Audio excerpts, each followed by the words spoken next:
Li Si awoke to discover that he had been reborn as a 20-meter-tall juvenile Godzilla. In his previous life, the invasion of colossal beasts had shattered the nation's defenses, nearly leading to the extinction of humanity. The heavens have granted him the opportunity to reincarnate 1 month prior to the beast onslaught, and he is determined to seize this chance. Furthermore, he has acquired the beast evolution system, which allows him to gain evolution points through various means, facilitating limitless evolution. Flesh, biological energy, nuclear power, and even the forces of the Earth's core can all be transformed into evolution points to expedite his evolution within the limited time available. Li Si decides to collaborate with the government. Feed me first, and when the monsters arrive, I will protect you. Understood?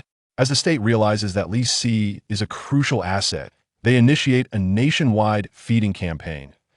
As the colossal beast steps into the nation's territory, and while the West is still grappling with their apocalyptic scenario, Huaxia, fortified by genetic serums, embarks on a counteroffensive where everyone becomes a dragon. LIC proclaims, "Colossal beasts? They are as fragile as chips. Trying to escape? My nuclear breath will show no mercy. The more radiant my skin, the fiercer I fight. Red Lotus form, unleash." Chapter 1. Rebirth as Godzilla. Lunar calendar 2035, March 1st. In a certain zoo in Xia country, a colossal beast over 20 meters tall has taken center stage. On the grassy expanse of the zoo's central area lies a creature with gray-black skin, a tail, and a cracked dorsal ridge. Despite the iron bars separating them, nearby tigers and lions cower in fear, trembling on the ground. Where on earth did this zoo acquire such a beast? It must be over 20 meters tall. I've never seen an animal this size before. What is it? It looks like a dinosaur. Mom, I'm scared. Don't worry, little girl. If the zoo dares to exhibit it, it must be tamed. In the zoo surveillance room, an employee observes the colossal creature on the monitors. He turns to the director and says, "Director, aren't you worried that the beast might wake up and frighten the visitors?" The director shakes his head. If they dare to showcase it, it must be quite docile. Besides, there are iron bars surrounding it, right? As the onlookers snap photos of the creature below, it suddenly opens its eyes. Li Si's consciousness jolts awake. He blinks and finds himself surrounded by a lush expanse of grass. Did I not perish beneath the foot of a beast while operating a tank? Is this? As he surveys his surroundings, he realizes it resembles a confined breeding area, with other animals nearby, all separated. In the distance, spectators gaze at him from behind a glass viewing platform, their faces painted with astonishment. Why are these humans so small? Suddenly, it dawns on him. He glances at his reflection in the glass and realizes that it is not the humans who have shrunk, but rather he has grown. Using his diminutive claws, he inspects his form. This body, this appearance, have I transformed into Godzilla? At that moment, a message panel appears in his mind. Beast evolution system successfully activated. Name, Li Si. Beast, Godzilla. Level, juvenile. Height, 20 meters. Weight, 1000 t. Form, standard. Charge, 0. Evolution points, 0. Abilities, hard shell, super regeneration, atomic breath. Note, acquire evolution points through any means necessary. One day, you shall tread upon the universe. Countdown to the invasion of otherworldly beasts. 29 days, 23 hours, 59 minutes, 30 seconds.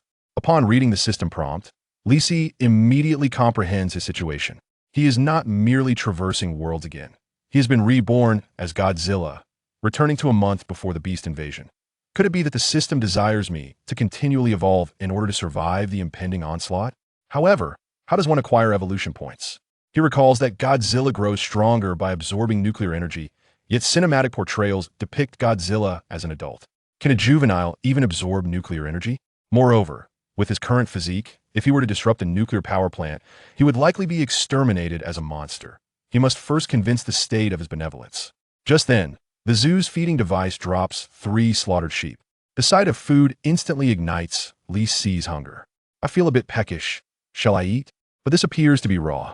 He tentatively lifts a sheep with his claws and samples it, his eyes widening in delight. This tastes quite good. Perhaps my taste buds have changed due to my transformation into Godzilla. My vision seems enhanced as well. I can spot mosquitoes from hundreds of meters away. Realizing this, Li Si begins his first meal after awakening, indulging heartily on the ground. His dining spectacle draws a throng of visitors eager to capture the moment. Occasionally, he glances disdainfully at the noisy spectators, catching their attention, which is subsequently shared online. Headlines such as, "This zoo's animals are truly remarkable." "Shocking. I discovered dragon at this zoo." "Goodness, can it really consume so much?" And similar titles quickly proliferate across the internet, sparking a frenzy of interest in this new creature and propelling the zoo into online stardom. IC devours 10 sheep before feeling a semblance of satiety. Concurrently, a notification from the system appears. Feeding successful, evolution points 5. Oh, it appears that consuming food can yield evolution points? If that is the case, perhaps staying at this zoo is not such a bad idea. Initially, Lisi had planned to escape under the cover of nightfall. However, upon reflection, as long as he remains here, an endless supply of food awaits. Why venture out? With the colossal beast arriving in 30 days, he must prioritize his evolution to ensure he possesses the means to protect himself. The sudden fame of his colossal form also catches the attention of the zoo's owner, who swiftly initiates a live stream on a popular platform. Live stream title: Famous Colossal Beast Feeding Live. Launch a rocket to feed a sheep. No upper limit.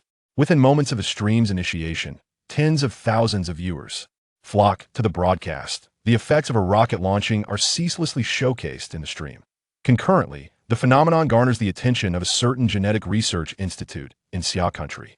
Lin Qingxue, the institute's highest-ranking researcher, a prodigy who completed high school curriculum in a single year and entered university at the age of 16, has now spent a decade becoming a leading researcher. While scrolling through videos, she stumbles upon the live stream of the colossal beast feeding. The moment she lays eyes on the creature, she can no longer remain seated. Immediately, she began to search online for everything related to this colossal creature. Upon uncovering the entire truth, she promptly made a phone call. "Hello, I am Lin Qingxue. Please book 2 tickets to Shanghai as soon as possible." "Yes, remember to bring the sonar analyzer." She then hung up the phone. Chapter 2. The Roaring Behemoth. Shanghai City Behemoth Zoo. Previously known as Shanghai City Beast Zoo, it faced closure due to poor management. However, the sudden appearance of a 20-meter-tall behemoth yesterday catapulted the zoo into the limelight on the internet. This morning, a long queue formed at the entrance, predominantly comprised of visitors eager to witness the giant creature. Some inquired, what if such a massive beast goes on a rampage? Tourists reassured, if the zoo dares to showcase it, then it certainly poses no danger. Lin Zhenghua, the zoo's director, garnered considerable attention as the zoo gained popularity. To ensure the safety of his visitors, he worked tirelessly overnight to reinforce the protective barriers surrounding the behemoth. Remarkably, even during the renovations, the creature remained tranquil, observing the workers without exhibiting any erratic behavior. This significantly alleviated Lin Zhenghua's concerns, indicating that the behemoth was indeed gentle. Nevertheless, for precautionary measures, he invested a substantial amount to further fortify the barriers. At 10 a.m., the zoo officially opened its gates, and a multitude of visitors surged toward the central area housing the behemoth exhibit. The behemoth exhibit spanned approximately 500 square meters, with the creature Godzilla comfortably sleeping in the center. The name Godzilla had come to Lin Zhenghua in a dream, prompting him to create an identity card for the behemoth that read, Name: Godzilla, Species, Behemoth Description. Godzilla is a gigantic creature dwelling underground, known for its mild temperament, reluctance to harm, and affinity for befriending humans. That it is carnivorous and can sometimes comprehend human speech.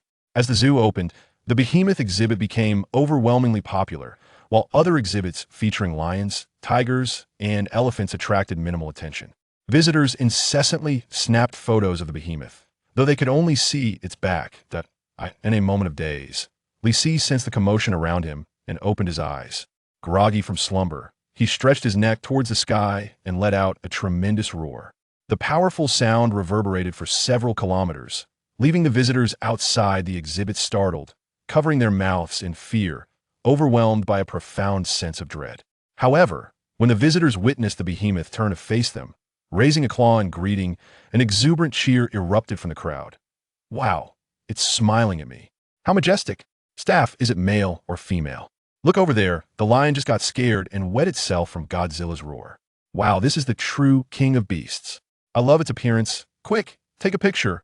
In the visitor's view, the behemoth Godzilla stood up, shook its body, and beckoned the staff at the control panel with its claw. The staff, momentarily stunned, quickly realized that Godzilla was signaling for food, as the machine they operated was responsible for feeding the behemoth. How perceptive! It even actively requested food. The behemoth's behavior was strikingly anthropomorphic, and even the visitors understood that it was asking for sustenance. Seeing the excitement among the guests, Lin Zhonghua quickly grabbed a loudspeaker to address the crowd. Welcome to our zoo to observe Godzilla. It is our privilege to host you. To enhance your experience, we are introducing a feeding program. By simply scanning this code with your phone, you can order an entire sheep or cow to be fed to Godzilla. Each food item is numbered, and you will have the opportunity to operate the feeding device personally, experiencing the thrill of feeding Godzilla while observing the feeding process from close proximity. If you'd like to participate, please scan the code to place your order. After Lin concluded his announcement, a brief silence enveloped the area before every visitor eagerly pulled out their phones to scan the code. What? Only 500 yuan to feed Godzilla and watch the feeding process up close? That's incredibly generous. I'm a university student. Let me place my order first. I'm a food blogger. If the director is accommodating, perhaps I could get 2 cows for free to film the feeding process. I hope the director appreciates my request. Lin Zhonghua felt a sense of satisfaction seeing the enthusiasm for the newly introduced activity. He had set 2 tiers for feeding, 500 yuan for a sheep and 2,000 yuan for a cow. He anticipated earning some revenue from the food, as there would surely be those willing to pay for the chance to feed the giant creature. After all, since feeding was a daily necessity, why not allow visitors to partake in the experience? After scanning and ordering, the app displayed the feeding sequence, and the staff would arrange for visitors to take turns feeding, as well as ride a sightseeing cable car for a closer view of the behemoth during feeding. All protocols have been thoroughly trained, leaving Lin Zhonghua with no worries. Just as he was about to return to his office, a few uniformed personnel approached him. Hello, Director Lin. We are from the Shanghai City Landscaping Management Bureau, and we would like to discuss the behemoth situation with you. Lin Zhonghua understood that this inquiry was inevitable and nodded in agreement to follow them to the office. Within the behemoth exhibit, Li Si skillfully caught the food descending from the overhead machine, chewing a few bites before swallowing and catching the next morsel. The coordination was impeccable. Meanwhile, several visitors rode the cable car nearby, observing him enjoy his meal. Phones clicked continuously, capturing his every bite, but Li Si was indifferent to the audience. His focus remained solely on satisfying his hunger. The spectacle of Li Si consuming an entire sheep at once left the onlookers in awe, as very few had ever witnessed such a feat. The lion in the adjacent enclosure gazed enviously at Li Si's feast. Yet, when Li Si turned to look at it, the lion instinctively curled into a corner, lowering its head, its eyes reflecting pure terror, a primal fear rooted in instinctual hierarchy. After consuming over 10 sheep and several cows, Li Si patted his belly and let out a satisfied burp. Feeding successful. Evolution points, 7. Oh, I received 2 extra points this time. Could it be because I ate more than before? It seems I should consume more next time. With this thought, Li Si lay down and closed his eyes, drifting back into slumber, unaffected by the noise from outside the exhibit. As a juvenile, he understood the importance of ample sleep for growth after a hearty meal. Upon awakening, he noticed a slight increase in his size compared to the previous day. The behemoth slept peacefully, while visitors in the cable car captured images of Godzilla's sleeping posture. It resembled a small mountain, resting quietly. However, the other beasts understood that upon awakening, it would emerge even more powerful and robust. Chapter 3. The Transformation of Size. At noon, Lin Zhonghua bid farewell to the personnel from the Landscaping Bureau. Watching them depart, he breathed a sigh of relief. Initially, he feared they might come to confiscate his behemoth. Yet, throughout their conversation, they merely posed simple inquiries about the creature's discovery and transportation to the zoo. They also advised him to closely monitor Godzilla and report any issues promptly, to which he readily agreed. It seems that the authorities have tacitly allowed me to care for this colossal beast. After all, with the increasing prevalence of unknown creatures around the globe, what harm is there in nurturing one giant among them? Recently, strange and unprecedented beings have been emerging worldwide, some friendly and others ferocious. Despite the continuous research efforts by the authorities, they have yet to provide the public with a satisfactory explanation. The origins of these peculiar creatures remain a mystery. Nonetheless, the colossal beast he discovered is among the largest unidentified species to have surfaced recently. Perhaps the authorities have determined through online observations that this giant poses no threat to humanity. Alternatively, they may fear that forcibly relocating it could lead to unforeseen disasters. Regardless, they have temporarily consented to his continued care of this magnificent creature. As he gazes upon the giant lying like a small mountain in the central area of his zoo, surrounded by throngs of visitors, he feels a sense of surreal disbelief. Just days ago, his zoo was on the brink of bankruptcy. In a mere day, his establishment has been rejuvenated, propelled to popularity by the conveniences of the internet. Such a scenario would have been unthinkable in the past.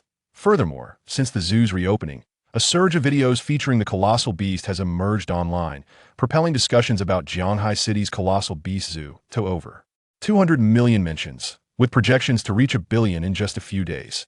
Observing the flourishing zoo, he feels a profound sense of relief, knowing that his employees no longer need to fear job loss.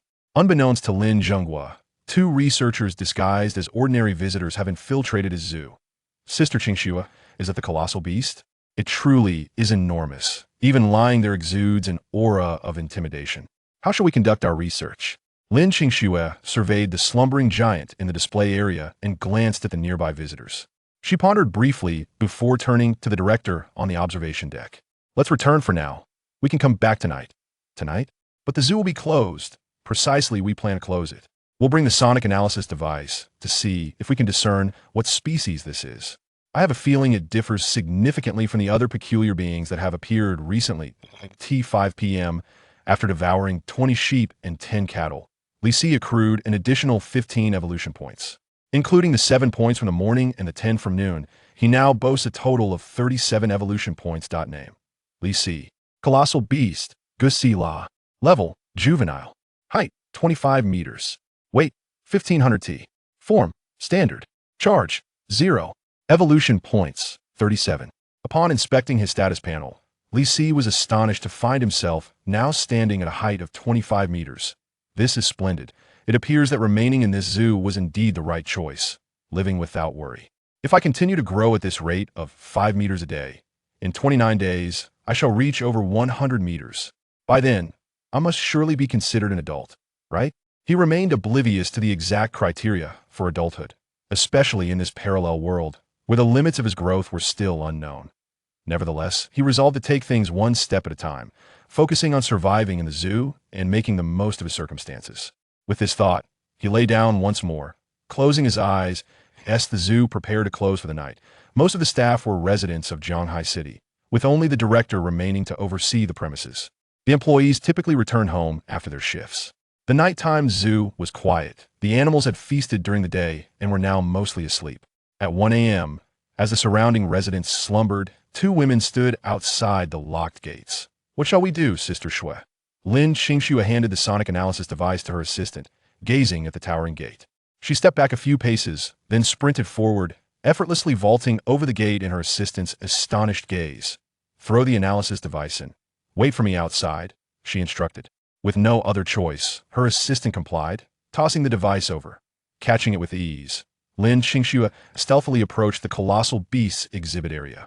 The surroundings were eerily silent, but fortunately, the zoo had not extinguished all the lights, merely shutting off the street lamps below. The exhibit area remained illuminated. Taking advantage of the dim light, she placed the device on the ground and began scanning the giant through the glass. As she observed the enormous creature, a nagging feeling of something being amiss lingered in her mind. Has it grown? Though uncertain, this did not deter her from continuing the scan. She activated the device, sending beams of infrared light through the glass as it analyzed the beast from top to bottom. The creature's dimensions and various data began to materialize on the device's screen. Upon completion of the scan, the device initiated an automatic analysis. After a moment, the screen displayed the disheartening message: no results. It was crucial to note that the device contained genetic data for all known species on Earth.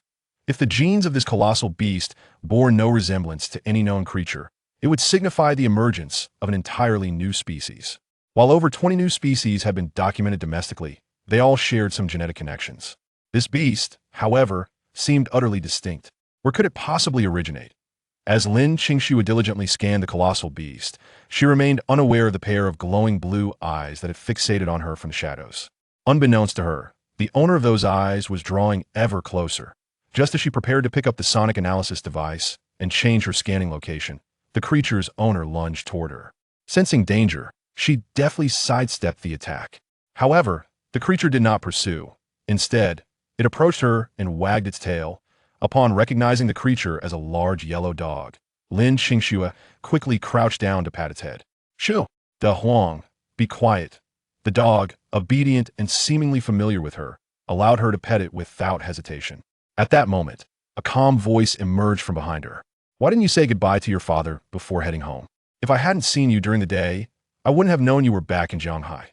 Lin Zhenghua emerged from the shadows, feeling both proud and helpless toward his accomplished daughter. Proud of her achievements, yet helpless because her work in a confidential unit kept him in the dark about her activities. Lin Qingxue glanced at her father, feeling a tinge of embarrassment. Dad, you know my work is somewhat specialized. Lin Zhenghua interrupted her. All right, I understand. But what brings you back this time? Earlier, he had sent someone in the crowd who bore a striking resemblance to his daughter, but had hesitated to confirm his suspicion. Hearing the zoo gate creak, he ventured out with the dog, and the dog's reaction had confirmed his daughter's return. Yet, it seemed her return was work-related, as she had not even informed him. She cast a sideways glance at the colossal beast exhibit. Dad, you know my work is somewhat specialized. She had realized while watching the live stream that it was her father who had taken care of this colossal beast, an inner childhood zoo, no less. Hence, her hurried return was driven by two motives: to research the beast and to ensure her father's safety from any potential threats posed by it. Lin Zhenghua felt a sense of helplessness. Every time he attempted to inquire about her work, she would respond with such evasiveness. All right, I won't pry. Just tell me directly. Do you need help? After a moment of hesitation, she pointed toward the exhibit area. I wish to enter the inner zoo. Chapter 4. Collecting Godzilla's sound waves. What? No, absolutely not. Upon hearing his daughter express her desire to enter the behemoth park, Lin Zhenghua immediately waved his hand in refusal. Although the colossal creatures had been quietly resting there, alternating between eating and sleeping, it did not assure their safety. Outside, there was at least a metallic framework and high-strength safety glass acting as a barrier. However, stepping inside would mean confronting the behemoths directly, and as a father, he could not bear the thought of his daughter undertaking such a risk. Despite her father's vehement opposition, Lin Qingxue remained resolute. She intended to utilize a sound wave analyzer to study the creature's vocalizations, hoping to achieve resonance and perhaps even communicate with them. To date, her research institute had successfully transcended the barriers of species, enabling communication with various organisms through sound wave analysis. Dad, please don't worry. You can open the door, and I'll stay right at the entrance, safely behind the glass. That I won't be able to analyze the behemoth sounds if I don't get closer, but I promise to retreat promptly if there's any danger. Observing the hesitation in her father's expression, she unveiled her trump card. Grasping his hand and shaking it earnestly, she pleaded, Dad, this is my job. Lin Zhenghua sighed heavily. All right, but I must insist that I tie you with a rope. If there is any danger, I will pull you out immediately. Okay, no problem. Lin Qingxue cheerfully gestured an O with her hand in front of her father. By the way, Dad, please go and open the zoo's main gate and help me call my colleague inside. Upon hearing his daughter's request, he did not think twice. All right, I'll do that right away. As she watched her father depart, Lin Qingxue clutched an electromagnetic induction card, which she had acquired earlier while charming him. This was the key required to unlock the exhibition area's gate. She had deceived her father. To analyze the behemoth's sound waves, she needed to get closer. Keeping the behemoth confined was not a sustainable solution, especially with her father guarding the entrance. She had to ascertain whether the creature posed any threat. With practiced ease, she unlocked the main entrance to the central exhibition area. As the door swung open, her loyal companion, De Huang, immediately crouched down, seemingly terrified of the creature within. He even bit onto the hem of her pants, attempting to prevent his owner from entering. Lin Qingxue understood that De Huang was trying to protect her, but she had to proceed for a reason. Shaking off De Huang, she stepped into the behemoth exhibition area, holding the sound wave analyzer. The moment she entered, a sense of unease washed over her. The exhibition area was eerily silent. During summer, outside the enclosure, one could hear a cacophony of insects and the buzzing of mosquitoes, yet within the exhibit, there was not a single sound of insects, not even the faintest buzz of mosquitoes. Despite the overhead lights that usually attracted them at night, a faint, low humming sound reached her ears. It seemed to emanate from the behemoth's sleeping breaths. As she cautiously approached the creature, beads of sweat formed on her forehead, not from heat, but from anxiety, which made her cold sweat trickle down. It was crucial to remember that a creature of this magnitude could crush her with a mere turn of its body. When she reached a distance of 5 meters from the behemoth, she could distinctly hear its low growl. Lin Qingxue gingerly sat on the grass and activated the sound wave analyzer. It powered up successfully. An infrared beam scanned the behemoth again, yielding more accurate data this time. She then switched the device to the sound wave analysis mode, aligning the microphone with the behemoth's head. At that moment, the behemoth was asleep, sprawled on the ground with its head resting against a large rock. She could even discern the texture of its skin. Beneath the dark gray surface, the patterns revealed a faint blue hue. Such details would have been imperceptible from afar. Approximately 20 seconds later, the sound wave collection was complete and the device commenced its analysis. Lin Qingxue felt a surge of delight. The entire process was proceeding far more smoothly than she had anticipated. Just as she prepared to exit with the device, her curiosity compelled her to glance back at the behemoth. However, she found the creature's two dark, cavernous eyes fixated on her. The behemoth was awake. Startled, she instinctively stepped back, inadvertently tripping over a stone and falling to the ground. That moment, the behemoth also rose to its full height. Towering nearly 30 meters, a wave of terror engulfed her. Just then, Lin Jingguo returned with her colleague. Upon discovering his daughter inside the enclosure and sprawled on the ground while the behemoth loomed over her, panic surged through him. He realized that she must have taken his magnetic key to unlock the gate. In that instant, his only thought was to save his daughter, and he rushed into the enclosure. De Huang stood at the entrance, too frightened to enter, barking incessantly at the interior of the park. "Xiaoxue, get away!" Lin Jingguo shouted as he dashed forward. Lin Qingxue attempted to rise, but her legs felt weak, rendering her unable to stand. If the behemoth took a step closer, she would undoubtedly become a mere smear on the ground. Li Si had noticed the woman entering earlier, but had chosen to ignore her. Now, as she scanned him, he surmised that she was likely a researcher from the government. Opening his eyes, he observed that she seemed genuinely intent on collecting data about him. However, at that moment, the woman had retreated several steps in fright, falling to the ground. The anxious man in the distance rushed towards her. Li Si felt somewhat exasperated, but chose to disregard them. Despite having been reborn as Godzilla, he had no intention of harming humans unless they initiated aggression against him. If someone dared to attack him, they would need to carefully consider their own strength. Displaying an air of disdain, he shifted his position and reclined back down comfortably, adjusting his tail to a more agreeable spot. Lin Qingxue gazed at the behemoth's tail, which was now so close, and at the creature that had once again closed its eyes to sleep. She understood that the behemoth had indeed seen her moments ago, yet even though she had intruded upon its territory, it had chosen not to attack. This indicated that the behemoth had no intention of harming humans and suggested a high level of intelligence. The expression on the behemoth's face earlier had confirmed this. If it had been a typical, less intelligent predator, such as a tiger or lion, it would have attacked her without hesitation. "Xiaoxue, are you all right?" Her father helped her to her feet, and Lin Qingxue nodded. "I'm fine, Dad. I just tripped over a stone and fell." Lin Jingguo's face was etched with concern. "That's good to hear. Let's get out of here." It has settled back down. "Yes." Supported by her father, Lin Qingxue turned around. As she looked at the behemoth's tail, her rational mind urged her to retreat. The fact that the behemoth had not attacked her did not imply that she could presume to approach it further. IT was wiser to return with the sound wave equipment and analyze the data first. Chapter 5. The first to touch the behemoth. Outside the exhibition area, Lin Qingxue gazed apprehensively at the behemoth within. Meanwhile, her colleague was operating the analyzer, conducting sound wave analysis. "Sister Xue, the sound waves we collected earlier are exceptionally clear. I believe we'll have results shortly. By the way, Sister Xue, with so many strange creatures emerging domestically and internationally, do you think a catastrophe might be looming?" Lin Qingxue shook her head.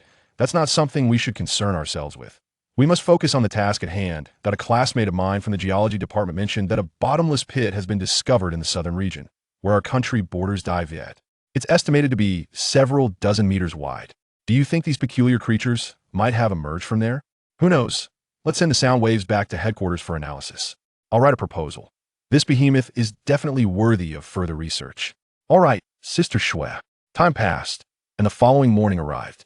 Once again, the area outside the park was bustling with tourists. Lin Qingxue stood atop the employee tower, surveying the entire zoo. This was her favorite place to visit during her childhood, where she could observe everything on the ground, feeling as though she had complete control over her surroundings. Watching the colossal creature in the park continuously consume food, she felt as if the beast was always watching her in return. "This fellow can really eat," she mused.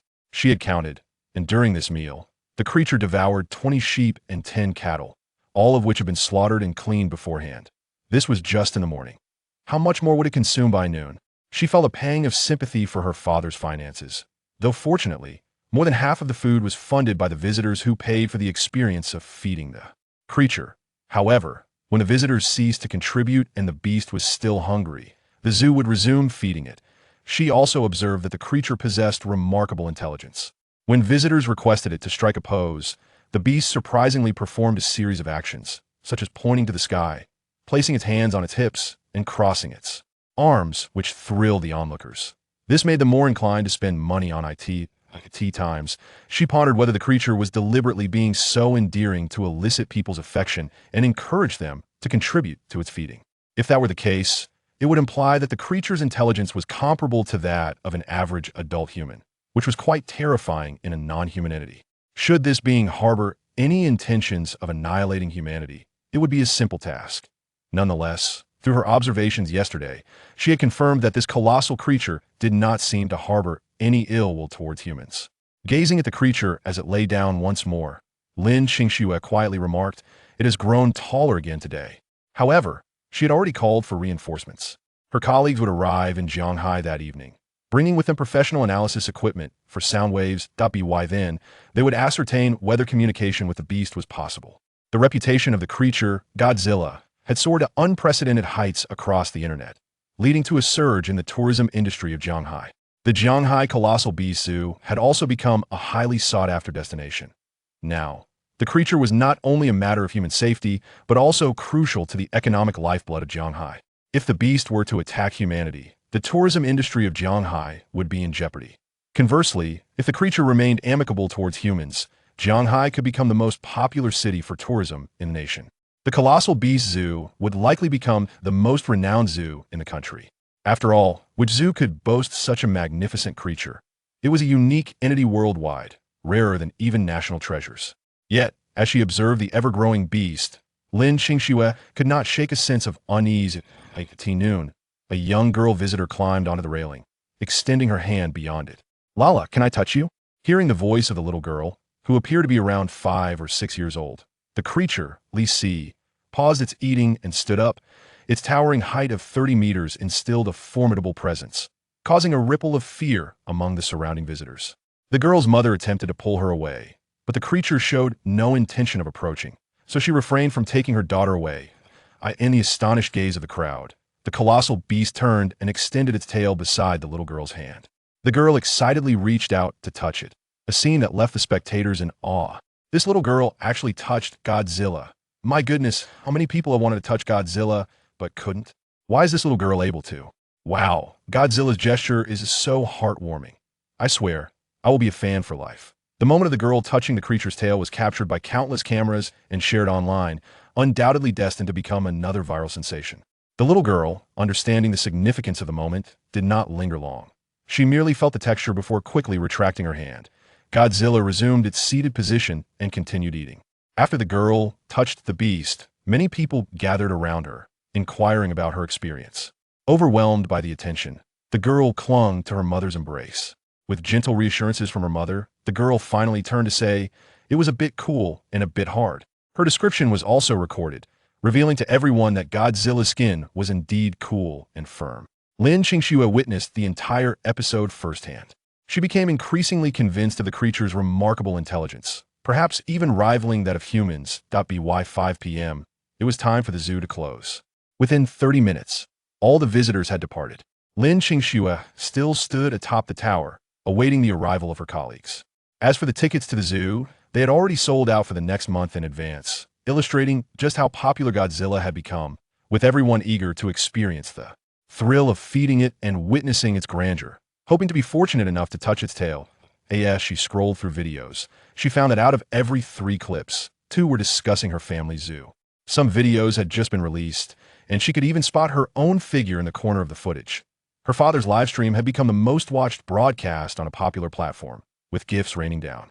People were eager to see the colossal creature. For those who couldn't attend in person, watching the livestream was a splendid alternative. By 8 p.m., her colleagues arrived, equipped with 5 sound wave analyzers. That night, they would attempt to establish contact and even communicate with the beast. Under Lin Qingshua's guidance, the five of them, along with their devices, ascended to the viewing platform. This time, they did not need to enter the enclosure, as they had collected the necessary sound waves yesterday. As the five instruments powered on, the screens simultaneously displayed the analyzed sound waves. A deep and resonant sound reverberated throughout the zoo. Upon hearing this sound, Godzilla, who had been peacefully slumbering, suddenly opened its eyes wide.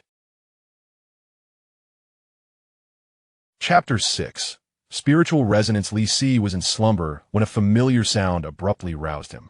Upon opening his eyes, he discovered that he was surrounded not by his fellow colossal beasts, but by a few individuals on the viewing platform, along with the instruments positioned before them.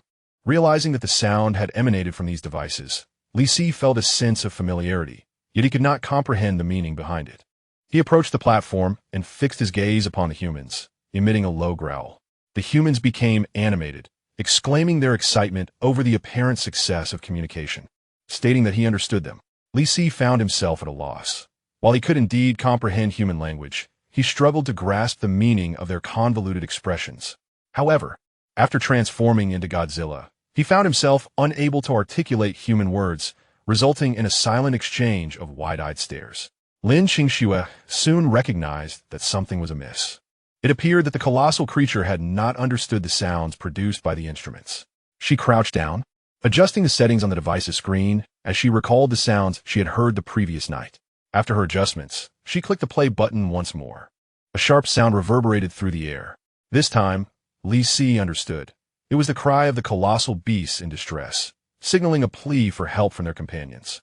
Clearly, this group of humans sought to establish a connection with him, yet they remained oblivious to the content of the sounds they were producing, despite their prolonged efforts.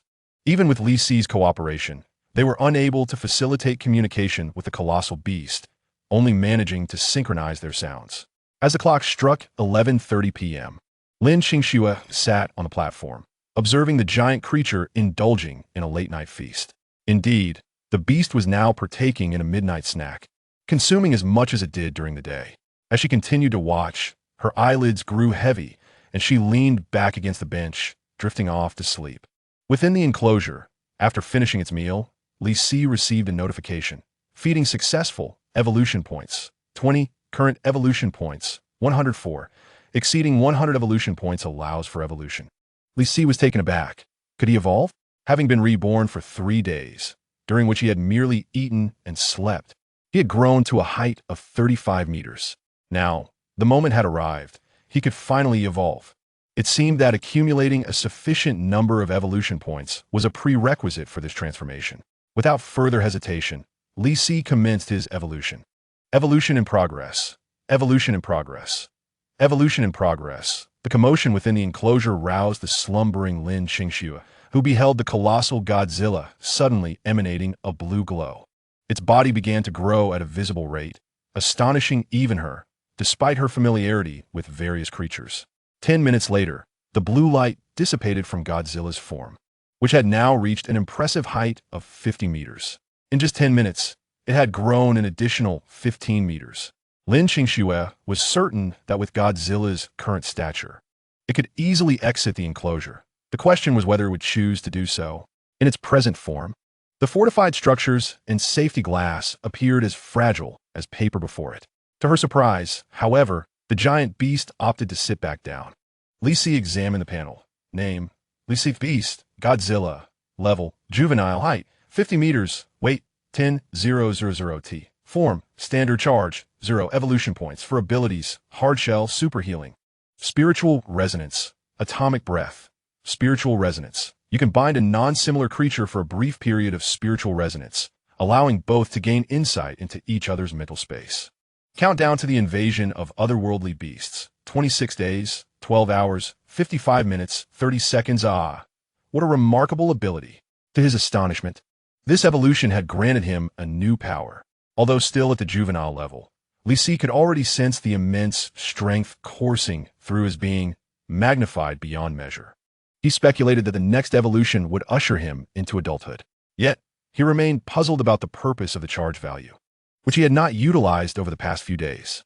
Casting a glance at the woman seated on the platform, Li Si unhesitatingly employed his spiritual resonance ability. His formidable mental energy swiftly drew her into the depths of his consciousness, rendering her unconscious as she slumped onto the bench. Li Si revealed to her the myriad experiences of his past life, showcasing the scenes of colossal beasts invading nations. He depicted the devastation wrought upon Jianghai City, engulfed in flames by a giant's fiery breath. He illustrated how Mount Everest, the highest peak in Xia country, was toppled by a 5,000-meter tall beast. He recounted how an island nation was sunk by an energy blast from a colossal creature, and how humanity's most potent weapon, nuclear arms, had become mere sustenance for the beasts. All of this unfolded before her, as if she were living through the harrowing battle herself. In that moment, despair washed over her as these images flooded her mind, relentless and inescapable. Finally, Li Si's voice resonated in her consciousness. There are 26 days remaining. In 2 days, a geological collapse will occur in Jianghai's southern district. Prepare accordingly. Having completed this, Li Si gently withdrew her from his mental realm. Lin Qingxue awoke with a start, recalling the nightmarish vision she had just experienced, where countless colossal beasts had invaded humanity's domain, resulting in catastrophic losses and countless casualties. Some smaller nations had been obliterated. It felt as though she had lived through it all and then returned. Suddenly, she remembered the deep, resonant voice, fragmented yet powerful. She turned her gaze toward the giant creature within the enclosure, only to witness it nodding in acknowledgement. Lin Qingxue sprang to her feet. Had it been speaking to her? Had it shown her everything? Was that you? She couldn't help but ask the giant beast. Once more, the creature nodded. Overwhelmed, she covered her mouth in shock and stepped back repeatedly. It could understand her speech. Had the beast truly been communicating with her? If it had indeed invaded her dreams, then this creature was undoubtedly a formidable entity. Reflecting on the recent behaviors of the giants, a wild thought emerged in her mind. If the visions it had shown her were real, did that mean it could foresee the future? If it had predicted these events, it was a warning, an alert for humanity of impending disaster. She recalled the imminent geological collapse in 2 days in Jianghai City's southern district. If such an event were to occur, it would validate everything she had witnessed in her dream. Quickly, Lin Qingxue stood up, retrieved her phone, and dialed her direct supervisor. Hello, Professor. I have something crucial to discuss with you. This matter could impact the future of Xia country. Please listen carefully. She conveyed to her professor everything she had experienced. Her professor was a leading authority in the field of genetic research, and she trusted he would relay this information to the higher-ups. Verifying her experiences would be straightforward. If the geological collapse occurred in 2 days, it would confirm her revelations. That night, the highest research institute in Xia country was ablaze with light. The researchers worked tirelessly, analyzing the recent surge of interest in the colossal beasts. Among the discussions, footage of a giant willingly allowing a young girl to touch its tail was displayed on the conference room's large screen. Li Huaizhen, the most senior and highest-ranking academic present, was also Lin Qingxue's mentor. After sharing the recent experiences of his disciples with the assembled academicians, he inquired, "What are your thoughts on this colossal creature and the dreams of researcher Lin Qingxue?" Chapter 7. The Nation's Decision Within the Research Institute. After viewing the video and data concerning the giant beast, as well as the leadership's mention of researcher Lin Qingxue's dreams, the academicians took a moment to ponder before expressing their thoughts. One remarked, "I believe this beast is rare, perilous, yet capable of containment." Another interjected, "Please, articulate your thoughts clearly. I find the matter rather straightforward. Either researcher Lin Qingxue is deceiving us, or her claims hold truth." Yet another voice chimed in, "Such trivialities. Let me speak. I believe this giant creature harbors no intent to harm humanity. Rather, it seems inclined towards collaboration." A consensus began to emerge. Considering the size of this creature, it could easily escape from the zoo. However, it has not done so. Furthermore, it proactively communicated with our researchers, providing warnings. I suggest we contemplate the veracity of this matter. Recently, various unprecedented life forms have emerged globally, prompting concerns about potential unknown disasters. It cannot be dismissed that researcher Lin Qingxue's dreams might indeed possess a kernel of truth. After much discussion, Li Huaizhen summarized, "Well, given the circumstances, Let us make a decision through this meeting and report to the nation, using Jianghai City's Nanshan district as supporting evidence. Should no collapse occur, it will indicate the dreams are false. If a collapse does occur, it will affirm their authenticity. We shall request the nation to enter a state of heightened alert. The meeting adjourned. The relevant documents were swiftly signed and delivered to the highest command of Xiagua within a single night. Here, the top representatives of Xiagua convened. After reviewing the details of the documents, the highest command reached the following resolution. All personnel in Jianghai City's Nanshan district are to evacuate within 2 days. The giant beast, Godzilla, shall remain in the zoo. Various military units will be stationed around Jianghai. The Research Institute must expedite the study of the newly emerged genetic serum. All departments will await developments in the Nanshan district 2 days hence. Following the issuance of these documents, the entire nation turned its attention to Jianghai City, awaiting the predicted outcome of a potential collapse. However, the general public remained oblivious to the situation. Only a few noticed that a massive migration was occurring in Jianghai City's Nanshan district, attributed to seismic department alerts regarding a possible earthquake. This single reason sufficed to prompt the populace to comply with the evacuation. On the morning of the 4th day, Li Si, as usual, was indulging in a meal. Since his body had grown, he could now consume 50 sheep in a single sitting. Fortunately, Lin Zhenghua had previously garnered considerable funds through live streaming. Otherwise, he would struggle to sustain this giant creature. Furthermore, news of Li Si's overnight growth had spread rapidly across the internet, leading to various speculations among the public. Some claimed the giant beast was maturing and would resort to cannibalism once it reached adulthood and ran out of food. Others suggested it was a genetically mutated animal, friendly towards humans, evident from its gentle interaction with a little girl. There were even claims that it was a guardian beast of Huaxia, foreseeing impending disaster and appearing in the public eye, warranting increased feeding to expedite its growth. Regardless of the myriad of opinions circulating online, the zoo remained bustling with visitors. The public remained steadfast in their belief that if the zoo dared to showcase the creature, it must be docile. Lin Qingxue sat atop the staff tower, gazing down at the colossal beast. If it stood upright, it would nearly match her height on the tower. She had also received the final decision from the government regarding last night's events. To be candid, she leaned towards the belief that the creature was friendly. If it were otherwise, it could have easily crushed her upon their first encounter, including subsequent interactions and last night's dream. She always felt that the giant beast was attempting to convey some form of signal to humanity, perhaps pertaining to the future of mankind. In the afternoon, images of a substantial military presence arriving in Jianghai City were captured and shared online, igniting public speculation. Many assumed the military had come to address the giant beast, having discovered its rapid growth over the last 4 days and intended to eliminate the lurking threat. Those initially opposed to the creature began to voice their objections online. However, when the military halted at the city limits, confusion ensued. Why did they not advance further? The beast was within the city. The official explanation was that the military's presence was a precaution against potential earthquakes, deployed for disaster relief. This reassured the creature's supporters, a group already captivated by the giant beast, who believed its emergence heralded good fortune for humanity. As long as humans continued to provide ample sustenance, it posed no threat. At 5:30 p.m., after finishing his dinner, Li Si noted that he could now gain 25 evolution points from a single meal. Having consumed 3 meals that day, he accrued 80 evolution points. The visitors at the zoo had departed, yet the woman atop the tower had been observing him throughout the day. He pondered what could be so captivating. They were no longer of the same species. Li Si was unaware that the message he had transmitted to her remained unreported to the authorities. He felt an overwhelming sense of strength, believing he could now absorb nuclear energy. He needed to earn the trust of the government swiftly and negotiate to access nuclear energy, as it was essential for his rapid growth. Time was of the essence. Although he could force his way out and seek nuclear energy elsewhere, such actions would result in numerous casualties, rendering him no different from the invading beasts. Deep down, he yearned to assist humanity. With a looming threat, Godzilla, as a native giant of Blue Star, was also a target for the invading creatures.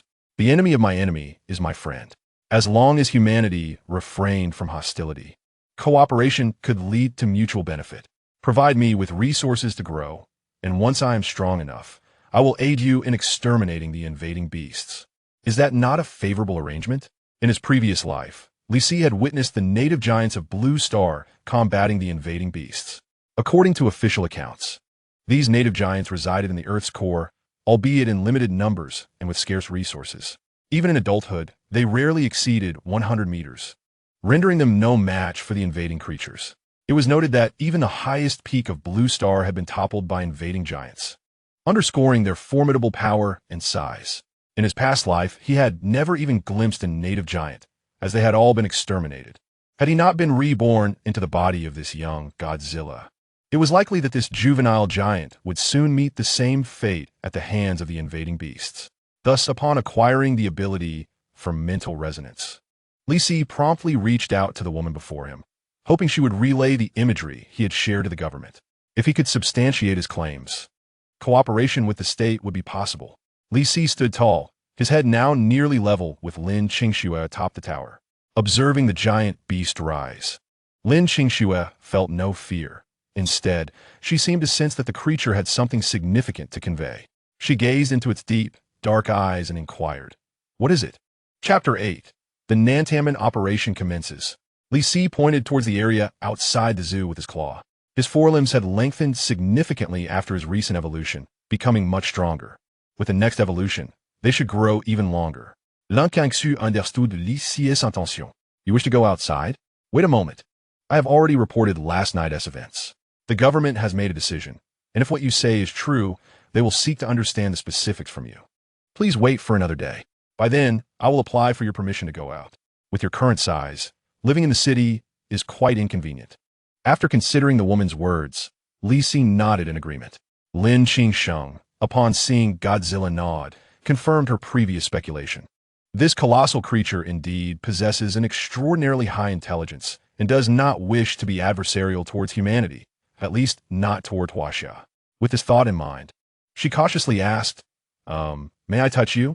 The previous viral video of a little girl touching the giant beast had piqued her curiosity, and she had missed an opportunity before due to fear. To her surprise, as soon as she finished speaking, the giant beast extended its claw beneath her elevated platform, clearly inviting her to leap onto its paw. After a moment's contemplation, Lin Qingsheng gathered her courage, climbed over the railing, and jumped onto the giant's claw.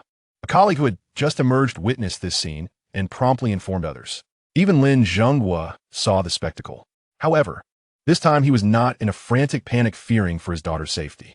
Through his daughter's education, he understood that the seemingly impenetrable steel cage and glass barriers were as fragile as paper before the giant. Its reluctance to leave was not due to being trapped, but rather a choice of restraint. Shuejia is standing on the giant's hand. How marvelous! It seems this creature is friendly towards humanity. How enviable! I too wish to experience being lifted high by the giant. The crowd exclaimed in astonishment. Lin Qingsheng, perched atop the giant's hand, was gently moved about, even able to gaze over the zoo's enclosures from a height. In that moment, she felt the weight of confinement. Was this what it felt like for the giant to be ensnared within the park daily? Despite this, it did not force its way out of the cage. At that moment, Lin Qingsheng was completely convinced that Godzilla was benevolent, truly benevolent. When the authorities arrived, she was determined to report this incident. Perhaps this giant was indeed aiding the nation. After a brief tour, the giant returned her to the tower. She waved her hand at the giant with a smile. Expressing her gratitude, the giant then settled back down to sleep. Upon descending from the tower to the ground, her colleagues rushed over. Shuejia, please tell us. What did it feel like? Boss, does this giant understand human speech? Lin Qingsheng merely smiled and replied, let us get back to work. Tomorrow is the moment of verification. Are you all so idle? One by one, they left, their enthusiasm dampened. On the 5th day after his rebirth, at 5:30 p.m., Li Si was eating. His evolution points had surpassed 100, yet the system did not indicate he could continue evolving, suggesting that more points were required for the next evolution. He could only continue to accumulate them. Lin Qingsheng stood atop the tower, observing him as he ate. This woman had been watching him from the tower daily, and he wondered what thoughts occupied her mind. While eating, Li Si suddenly sensed a wave of energy emanating from the ground. He halted his meal, stood up, and leaned out over the park's boundary to gaze at the other side. Lin Qingsheng also noticed the giant's unusual behavior and curiously looked in the same direction. It appeared to be the Nanshan district. Before she could finish her thought, Lin Qingshan was startled to see the tallest building in the Nanshan district suddenly collapse and vanish from sight.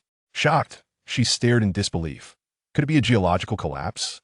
The official response was swift, as helicopters were dispatched to the scene.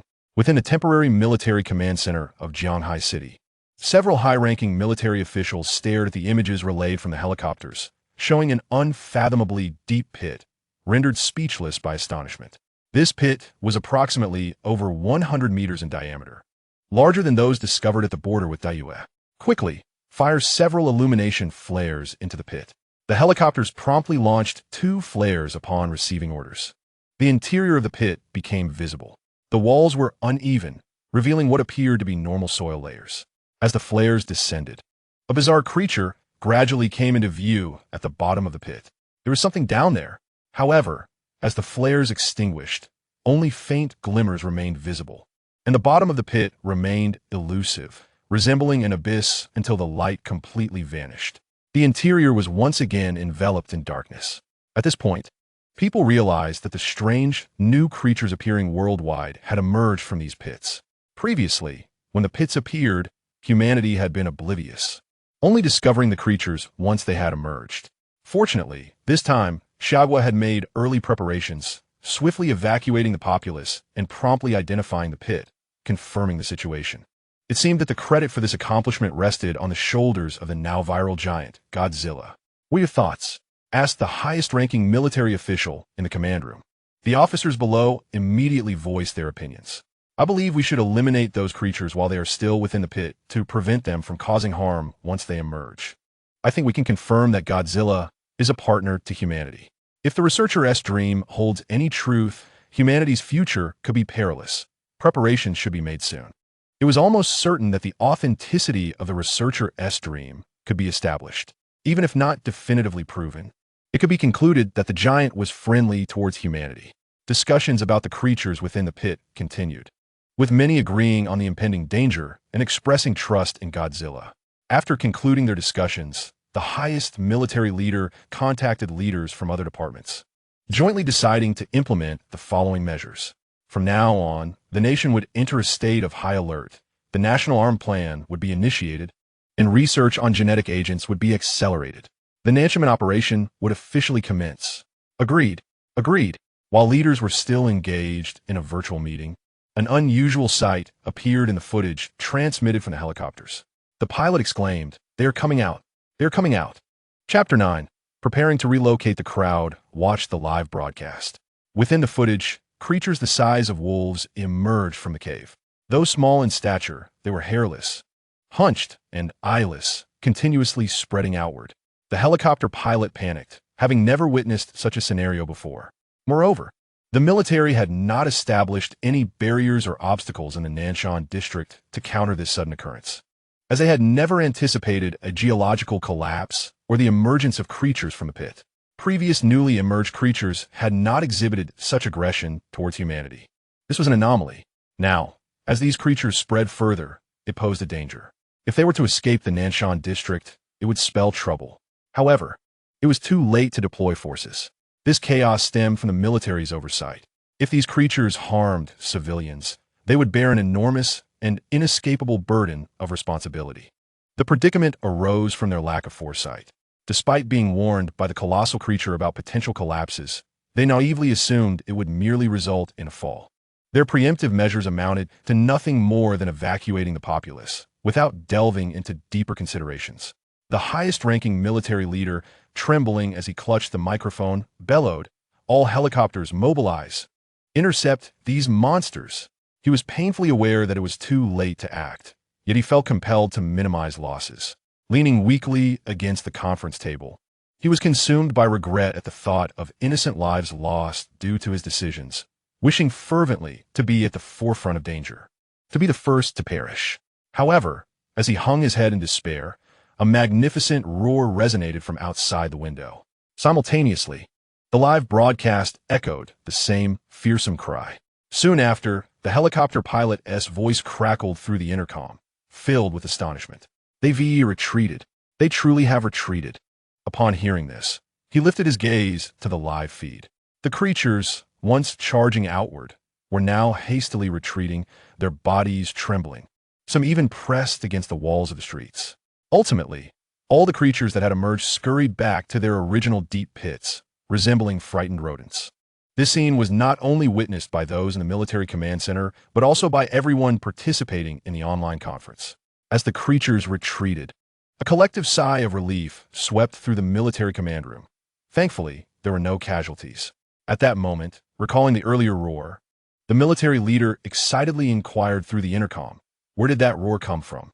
Moments later, the helicopter pilot responded, "Commander, judging by the direction of the sound, it might have been the colossal creature, Godzilla, from a zoo." At this juncture, a leader from the research institute spoke up, "There's no need to speculate. Our personnel at the zoo witnessed it firsthand. It was indeed Godzilla's roar." With confirmation, a collective gasp resonated through the room. They could hardly fathom that the roar had originated from Godzilla. Even more astonishing was the realization that Godzilla had single-handedly dispelled the desperate creature invasion with a mere roar. This underscored the superiority of Godzilla's species over these lesser beings, as the latter had been so terrified by just the sound that they fled in panic. It became evident from the events of recent days that this behemoth was an ally of humanity. After a moment of contemplation, the military leader resolutely addressed the research institute leader, Old Wu, "Expedite communication with Godzilla to ascertain its intentions. We need to understand why it is assisting humanity and what it demands from us. Only then can we feel secure." "Understood, I will do that. By the way, should we make this incident public?" An elderly voice chimed in during the meeting. "Yes, we shall announce the impending invasion of colossal creatures to the world. But that is all. Other nations' disbelief is inconsequential. We must prepare ourselves thoroughly. Before the behemoths arrive, the operation at South Tianmen must be completed. For the friendly giant, we should adopt a diplomatic stance and strive to meet its demands. Perhaps, in the future, we could become allies." The leaders present felt invigorated by this proclamation. Indeed, at the zoo, everyone had initially covered their ears due to the overwhelming sound of Godzilla's roar. They could not comprehend why this colossal creature had suddenly bellowed at the sky. However, Lin Qingshui had learned the truth from her superiors. Thanks to Godzilla's roar, Jiang Haishi was saved. She had also been appointed as the exclusive researcher for the colossal creature, meaning she would follow Godzilla to study its thoughts and needs, reporting back to the state for further decisions. Lin Qingshui accepted this role with enthusiasm. Initially, she had merely sought to determine whether Godzilla harbored hostility towards humanity. However, over the past few days, she had become completely captivated by Godzilla's actions, transforming into an ardent supporter. The opportunity to study Godzilla was precisely what she desired. She climbed the tower and relayed the developments to Godzilla. Upon hearing her words, Godzilla, eager to leave the zoo, nodded in agreement. She assured him that the authorities would evacuate all civilians along his designated path. He merely needed to indicate his desired direction. After contemplation, Godzilla decided on heading towards Nanshan, named for its towering mountain, the very mountain that concealed magma and nuclear energy beneath its surface. If his deductions were correct, the state had likely established a nuclear power station underground. As for the magma, it was probably a naturally formed reservoir. All of these elements fell well within the realm of energy Godzilla could absorb. Thus, a journey to Nanshan seemed most advantageous. With this in mind, Godzilla once again drew Lin Qingshui into his mental realm. When she awoke, fully comprehending everything, she nodded in response to him, promising to faithfully report his requests. The state readily acquiesced to Godzilla's wishes, as he had not mentioned the need for nuclear energy, but simply expressed a desire to move to Nanshan, with the condition of receiving ample meat supplies daily. Currently, Nanshan was uninhabited, making it an ideal location for the colossal creature. The previous inhabitants of Nanshan could not return due to the deep pit that had formed, making relocation to another area feasible. Moreover, with Godzilla's presence, the creatures trapped in the pit would be further deterred from emerging. Chapter 10. Attitudes of Various Nations on March 6, 2035, at 11 p.m. Within the Pentagon of the Eagle Sauce Nation, the leaders of Eagle Sauce and its allied smaller nations convened for an online meeting. The countries participating were largely those that acknowledged Eagle Sauce as their leader, including Dahan, Inghua, Janbul, and Gaul. Among the 5 major nations of Blue Star, 3 were present, with only Huaxia and Maoxiong absent. As the meeting commenced, the screens illuminated with the faces of all the national leaders. The leader of Eagle Sauce, Bai Chuan, lazily brought the microphone to his lips, asking, "What is going on with the rabbit over there? What is the agenda of this meeting?" Bai Chuan appeared to still be in a state of drowsiness, having been roused for an internal meeting with his subordinates, thus neglecting to maintain appearances. An aide nearby elaborated. The rabbit has issued a warning to all nations, indicating that Blue Star may soon face an invasion by unidentified creatures and urging everyone to prepare for defense. Tonight's discussion primarily concerns the veracity of this information and the stance of our allied nations. Upon hearing this news, Bai Chuan squinted. Have our scientists made similar discoveries? The aide shook his head. Bai Chuan then turned to the leaders on the video call. What about you? Any significant findings? The leaders all shook their heads in unison. At that moment, the leader of Dahan interjected, "I am adjacent to Huaxia and have been remotely monitoring them. There are no abnormalities within Huaxia." The leader of Yinghua mocked, "Aren't you supposed to be the strongest nation in the universe? Why have you found nothing?" "I did observe that an earthquake occurred in a certain district of Huaxia, resulting in a deep pit. We've been outwitted by the little cherry blossom." John Bull chimed in by Ge, "Why not ask Huaxia about the specifics?" Bai Chuan pondered for a moment and continued, "Did our satellites capture any footage of the event?" The Secretary General shook his head. "Ever since the Huaxia's Nian Shou satellite reached space, it has obscured the aerial imagery of Huaxia, rendering the satellite incapable of capturing any images within its borders." Bai Chuan inquired whether the rabbit had expanded its military. The Gallic Rooster replied that no. "Bai Ge, I have asked the rabbit if they needed assistance. Otherwise, our four mercenaries could have intervened. But the rabbit declined help, and there has been no news of military reinforcement." Bai Chuan's fingers rhythmically tapped on the table, covering his eyes, seemingly deep in thought. After a moment, he opened his eyes and said, "I understand now. It must be that the recent earthquake in Huaxia was exceedingly severe, prompting them to disseminate false information to incite panic among us and our populace for their own gain." Dahan concurred. "I share the same sentiment. With Sakura discharging such vast quantities of nuclear waste into the ocean and no mutated creature surfacing, how could Blue Star suddenly be invaded? It defies reason." Sakura interjected, "Baka, our ocean disposal was sanctioned by Bai Ge. Are you questioning his decision?" Bai Chuan, evidently disinterested in the squabbling of those beneath him, declared, "Enough, the meeting is adjourned. Let us feign ignorance and await Huaxia's next move." On March 7th, at 10 a.m., the highest command center of Huaxia convened. Leaders from various departments gathered for discussions. The business sector raised concerns about our abrupt requisition of such vast quantities of grain from the global market. Will they sell it? The military responded that regardless of whether they sell or not, we shall collect it, accepting all comers. Discussions on military expansion could wait until the grain collection is further along. We must proceed step by step. How are things progressing at the Research Institute? Li Huaijin pondered briefly, activating a device to report. The gene serum is already undergoing voluntary human trials. If successful, the physical constitution of our citizens could enhance by 300, with a potential success rate of up to 80. The military responded positively. Excellent, we must prepare for all contingencies quietly. Li Huaijin nodded in agreement. For the safety of all in our nation, such measures were imperative. Regardless, the news has already circulated.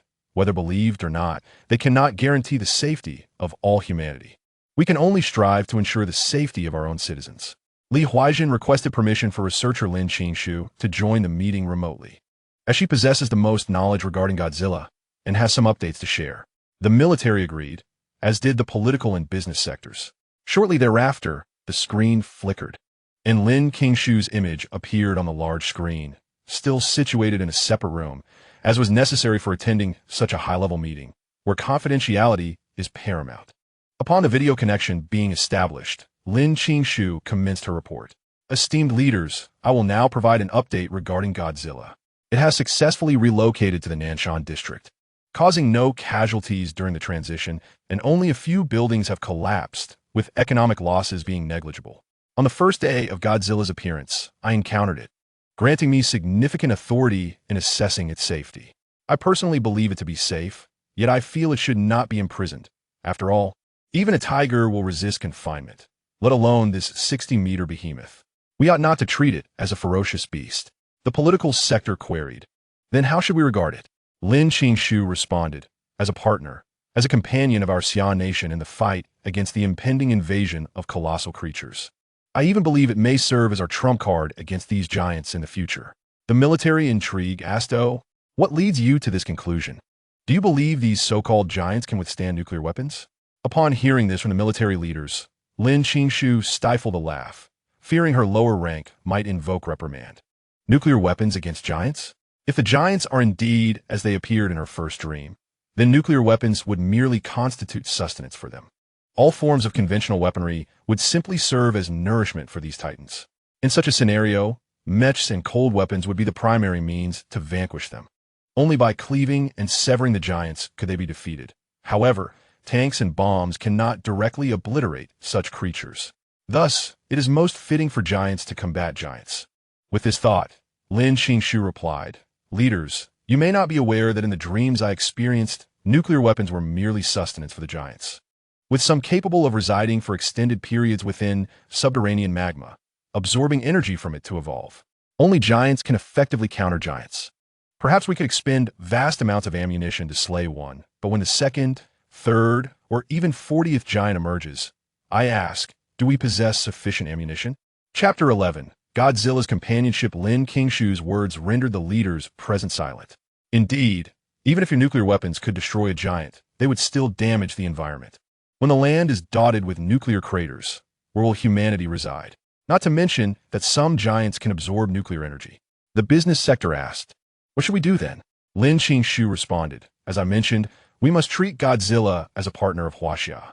Moreover, Godzilla has demonstrated sufficient friendliness toward humanity, and we should reciprocate that goodwill.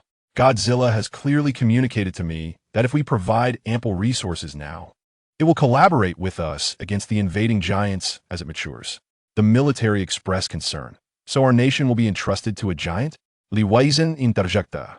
"Why are you fixating on this? Lin Qingshu has articulated it clearly. Godzilla is our ally.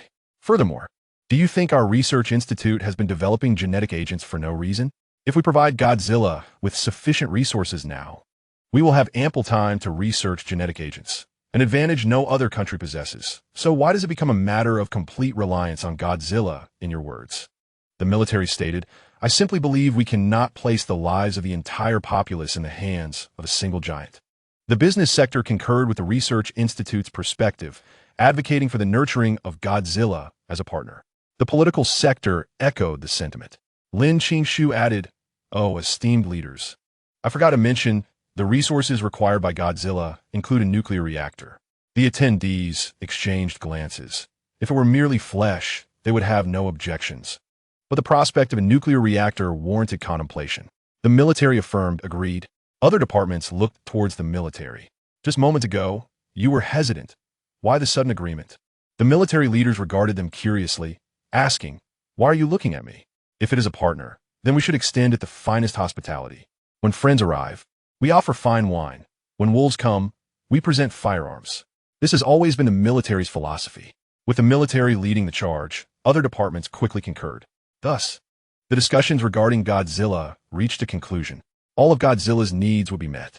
Lin Qingshu was also appointed as Godzilla's dedicated researcher, tasked with monitoring it continuously and reporting any needs immediately. Simultaneously, should Godzilla pose any threat to the populace, she must report it without delay. The military stationed around Shanghai City continued to grow, as there was a significant pit here, and the military was determined not to repeat past mistakes. The business sector commenced extensive procurement, dispatching orders for grain to the world's major agricultural producers, along with other essential supplies. Furthermore, Huaxia ceased all exports of products and consumer goods, creating an appearance akin to a self-imposed isolation. In the Nanshan district of Shanghai City, Lin Qingshu stood on the ground, gazing at the giant Godzilla reclining against the peaks of Nanshan. She smiled and said, "The nation has agreed to your requests and pledged to fulfill your needs to the fullest extent. However, your request to absorb the underground nuclear power station has been declined. For this facility represents the largest nuclear power station in the southern region. Should it experience a power outage, the entire electrical system of the south would be severely impacted. Nonetheless, the military will transport nuclear resources to the eastern beach of Nanshan District, where you may go to absorb them. Shanghai City is situated to the east of the sea and Nanshan District is a new area located in the southeast of Zhanghai City. Beyond the peaks of Nanshan lies the boundless ocean. This is also the reason why Li Si chose this location. Godzilla possesses exceptional aquatic abilities. Here, he can submerge into the depths of the sea at any moment. Upon hearing Lin Qingshue's words, Li Si opened his eyes and glanced at him, letting out a low growl to signify his understanding. Whether he could absorb the nuclear power station did not concern him. As long as there was nuclear energy, that sufficed. After all, it was merely stated that he could not absorb the nuclear power station, not that he could not absorb magma. Once he becomes stronger, he would secretly dig a hole at night. Lin Qingxue returned to the distant watchtower. Li Si closed his eyes once more. He had been eating and sleeping well these past 2 days, and most importantly, he was no longer encumbered by restrictions. The comfort was indescribable. The entirety of Nanshan District was vast, and he felt equally expansive, capable of running freely without restraint. Yet, he understood that sleeping was the fastest way to grow. Godzilla does not require exercise. In his mind, he reviewed his information panel. Name, Li Si. Beast, Godzilla. Level, juvenile. Height, 63 meters. Weight, 12,000 t. Form, standard. Charge, 0. Evolution points, 230 abilities. Hard shell, super healing, mental synchronization. Atomic breath. Each time he sleeps, an upward arrow appears next to the juvenile level on the panel. This is why he knows that sleeping accelerates his growth. Li Si recalled that in his previous life on Earth, Godzilla in films was only about 100 meters tall. At his current growth rate, it would not be long before he surpasses that height. However, he still felt it was too slow, as the monsters he encountered in his past life had reached heights exceeding 8,000 meters. Towering above the clouds, they represented a catastrophic threat to humanity. Fortunately, that colossal beast had only appeared to consume another giant before departing Blue Star. However, with monsters of such immense stature having appeared, who could guarantee that there were not ones reaching 10,000 or even 50,000 meters? Thankfully, these creatures were not cooperative. They sought to dominate Blue Star individually, which meant they would not attack en masse, typically arriving one at a time. Yet, there were instances where creatures would collaborate, such as a particularly formidable beast accompanied by several smaller ones, intending to establish a nest and reproduce on this planet. At the time, humanity was baffled as to why so many giants suddenly discovered Blue Star. Even now, Li Si remained unaware. He could only wait until he became powerful enough to gradually uncover the clues. Presently, his primary objective was self-improvement. Attaining maturity was paramount. The nation had already recognized the reality of the monster invasion and would prepare accordingly. This was not something he needed to concern himself with. In his past life, he had been a soldier for the state and knew well that the government prioritized the welfare of its citizens, meticulously planning to minimize losses during the invasion and allowing the populace to continue farming on this land. Li Si could not guarantee that he would be able to protect Huaxia in the future, but he would strive to do so. From the current situation, humanity's prior approach of utilizing technological mechs against the giants had been an unequivocal failure. He wondered whether the state would make any changes upon receiving advance notice this time. Chapter 12. The cleverness of Eagle Sauce. Li Si contemplated notifying the state, yet he was uncertain of the path humanity could take to contend with these giants. After all, in his previous life, he was merely a tank driver, skilled only in operating tanks. Not long after, news of Huaxia's need for a vast array of resource orders spread globally. On March 8th, at 11 p.m., Biden was once again summoned by the Secretary General for a meeting. Biden, what is going on? Why are the recent meetings always at night? Doesn't the President need rest? The Secretary General awkwardly replied, Mr. President, due to the time difference with Huaxia, we just received this news. Biden, visibly displeased, resigned himself to the situation. He vowed never to run for president again, as he could not even sleep soundly. Let us get started. Speak plainly, keep it concise, and focus on the important points without being overly verbose. The Secretary General responded, understood. Presidents, today's agenda is to discuss Huaxia's sudden issuance of numerous procurement orders to various countries and what lies behind this. Dawn, is that so? We haven't received any orders. Gallic Rooster, could it be that Huaxia's previous statements were true? John Bull, I wonder if Huaxia's rabbits deliberately leaked news of a monster invasion to excessively acquire food supplies? Sakura, based on your reasoning, if we believe them, it becomes even less likely we would sell to them. Why would they act this way? Shouldn't they order first and then reveal the truth? I believe there is some deception at play here. The Secretary General interjected, "Mr. President, Huaxia has also placed large orders for wheat and beef." Biden began brainstorming. But after a long while, he could not deduce why Huaxia would order such quantities. As Sakura pointed out, if the apocalypse were truly imminent, why wouldn't Huaxia order first before announcing it? This defied logic. Something is amiss. Dahan, Biden, your beef production is the highest in the world. I believe you should impose sanctions on Huaxia, or they will not understand their position. Secretary General, President Dahan, Huaxia has always been our largest beef export market. If we don't sell to them, who else will? Will you take it? President Dahan Shrangbak?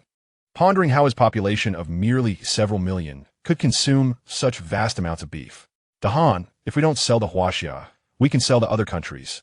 Like India, their population is similar to Huaxia's, so you could sell your beef to them. Biden face-bombed and scowled. The people of India revere Brahmins. They do not eat beef. Dan, Fine. Sakura, our people in Huaxia have reported that it seems Huaxia has raised a 60-meter-tall giant creature. Could their large procurement of resources be for feeding this creature? The other presidents perked up at this significant news, yet they wondered why they had not received this information. Sakura truly understands Huaxia. John Bull then remarked, if this is the case, then if they have raised the giant beast, it poses a considerable threat to us. Gallic Rooster, there have been reports of numerous bottomless pits appearing worldwide. If this giant beast emerged from one of those pits, could it truly become a weapon of war? Dawn, we must impose sanctions on Huaxia. I refuse to sell them beef. Sakura, why do you harbor such animosity toward Huaxia? Your weather forecasts are already benefiting from their northern provinces. What animosity do you hold against them? Biden, your monthly beef exports are worth hundreds of billions. Are you prepared to cover that loss? Dawn, you. The discussions erupted into chaos once more, and Biden felt a headache coming on. How had he chosen such allies? They could accomplish nothing and dared not act. After some contemplation, he finally stated, we can sell, but let us raise the price significantly and make a handsome profit from this opportunity. Yonbul, Xuan Yi. Are you not concerned that the colossal beast he has nurtured might transform into a war machine? Bai Chuan smiled nonchalantly, uttering nothing, and directly announced his intention to retire for the night. A war machine? Even if that creature were to reach a height of 100 meters, what of it? After all, the beast is merely flesh and blood. Meanwhile, we, the Eagles, have long since embarked on the development of dual-pilot supersized mechas, which are now ready to enter preliminary testing. Even if Huaxia successfully raises the giant, how could its corporeal form possibly compare to our fortified mechs? We could easily deploy our mechs to dispatch it with a single strike. Huaxia would not only incur substantial financial losses, but also sacrifice their trump card. Why not seize this opportunity to profit handsomely? The extensive procurement orders from Huaxia and the cessation of export trade have already become common knowledge worldwide. Speculation regarding this matter has surged online. Even the domestic heat has risen to unprecedented levels, overshadowing the popularity of the colossal beast Godzilla. Netizens from various countries have expressed their opinions. Is Huaxia really considering waging war against the entire world? Oh, heavens, I yearn for an old man's joy. Why has Huaxia halted exports? I surmise something significant is about to unfold. Domestically, netizens are also restless, yet those still within the country retain immense faith in their government. Unlike those abroad who harbor distrust. What is going on? Why is the state acting this way? Why concern ourselves with such matters? We simply trust our motherland. Indeed, our mother would not harm us. By the way, brothers, I heard that Godzilla has been released into the wild. I wish to see it. Is anyone going? I can take you to my rooftop to view Godzilla. My home is in Jianghai City, and Godzilla is currently in Nanshan District. Huh? ISNT it contained? 1T at Harmony 1? Are you on a 2G network? The government has already declared Godzilla a national-friendly giant, and they will fully support its nourishment. Precisely. Contain it? What would you use to confine it? Reinforced steel would be as insignificant as a sewing needle in its presence. The internet is flooded with information regarding Xiaogua's purchasing power. Other countries have already announced their willingness to sell, albeit at a 50 price increase. Huaxia uniformly responded in the affirmative. This news has delighted foreign nations, as beef and rice do not have long shelf lives. Even frozen goods can only last a few years. They believe it is better to sell than to hold on to them. especially when they can easily profit. Chapter 13. The first absorption of nuclear energy. On the morning of March 10th, at 10 a.m., the citizens of Jianghai City eagerly took out their phones to capture the moment. Numerous helicopters buzzed overhead. Such a scene was unprecedented. Lin Qingshui recognized that these aircraft were transporting to the nuclear reactor for Godzilla. A total of 60 gigawatts of nuclear reactor were being delivered, and due to the inherent risks involved, several helicopters were employed, each carrying only a small amount. Within the military command center of Jianghai City, the commanders were intently watching the video feed of the helicopters. The highest-ranking officer, Zhou Zhenghong, instructed that all nuclear reactors be placed on the eastern side, on the beach behind Nanshan. Once Godzilla has absorbed the energy, radiation detection will commence. The state has considered every angle, fearing that feeding Godzilla nuclear fuel could potentially endanger the surrounding environment. Although Lin Qingshui stated that the giant would absorb both nuclear energy and radiation entirely, they still opted to measure for safety after Godzilla had finished. What if Godzilla left some behind? Furthermore, all residents from areas potentially affected by radiation have been evacuated to ensure absolute safety. After the helicopters deposited the nuclear materials on the beach, Li Si sniffed the air and leaped over Nanshan, landing beside the beach and stirring up a cloud of dust. His current size was immense, approximately equivalent to a 20-story building. Even the slightest movement created a tremendous impact. Gazing at the 4 piles of nuclear materials on the ground, Li Si could distinctly sense the abundant energy contained within. He directly grabbed 2 pieces, placed them in his mouth, and swallowed. Instantly, a new notification appeared on his mental panel.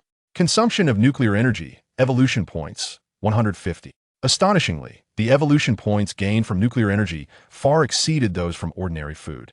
Just a small quantity added 150 evolution points. Consuming all would yield 300.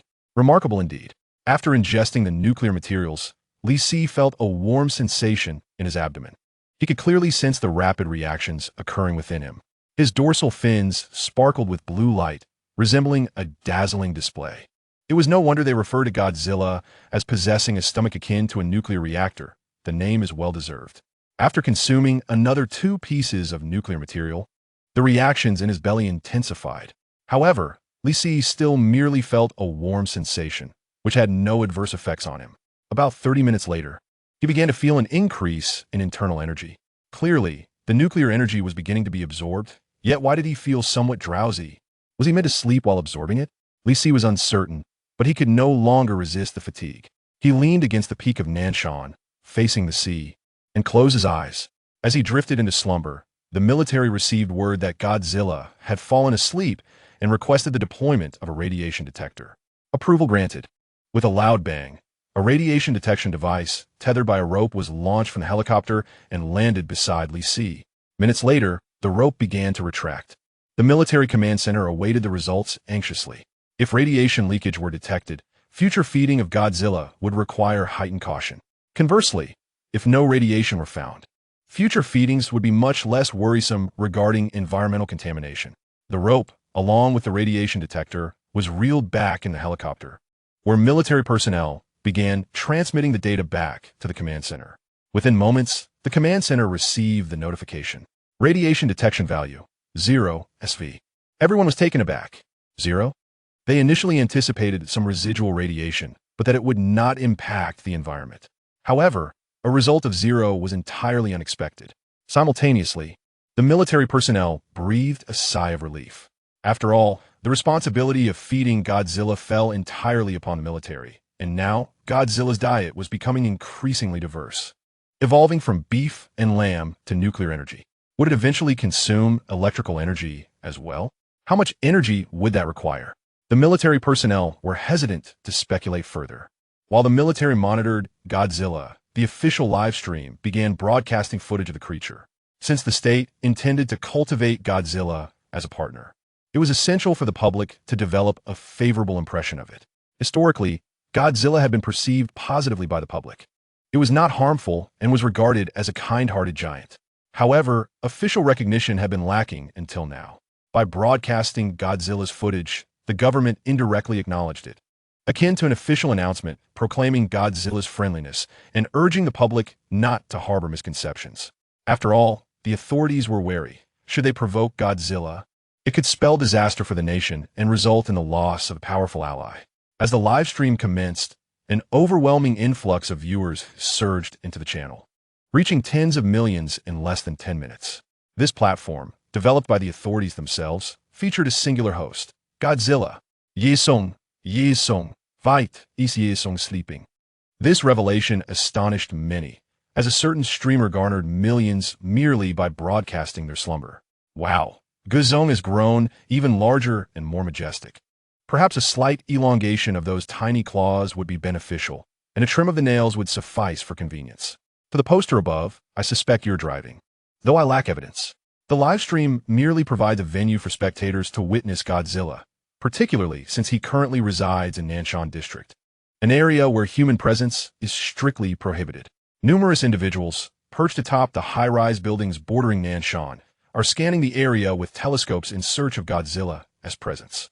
However, their efforts prove fruitless as he lies concealed, his form obscured by the towering edifices around him.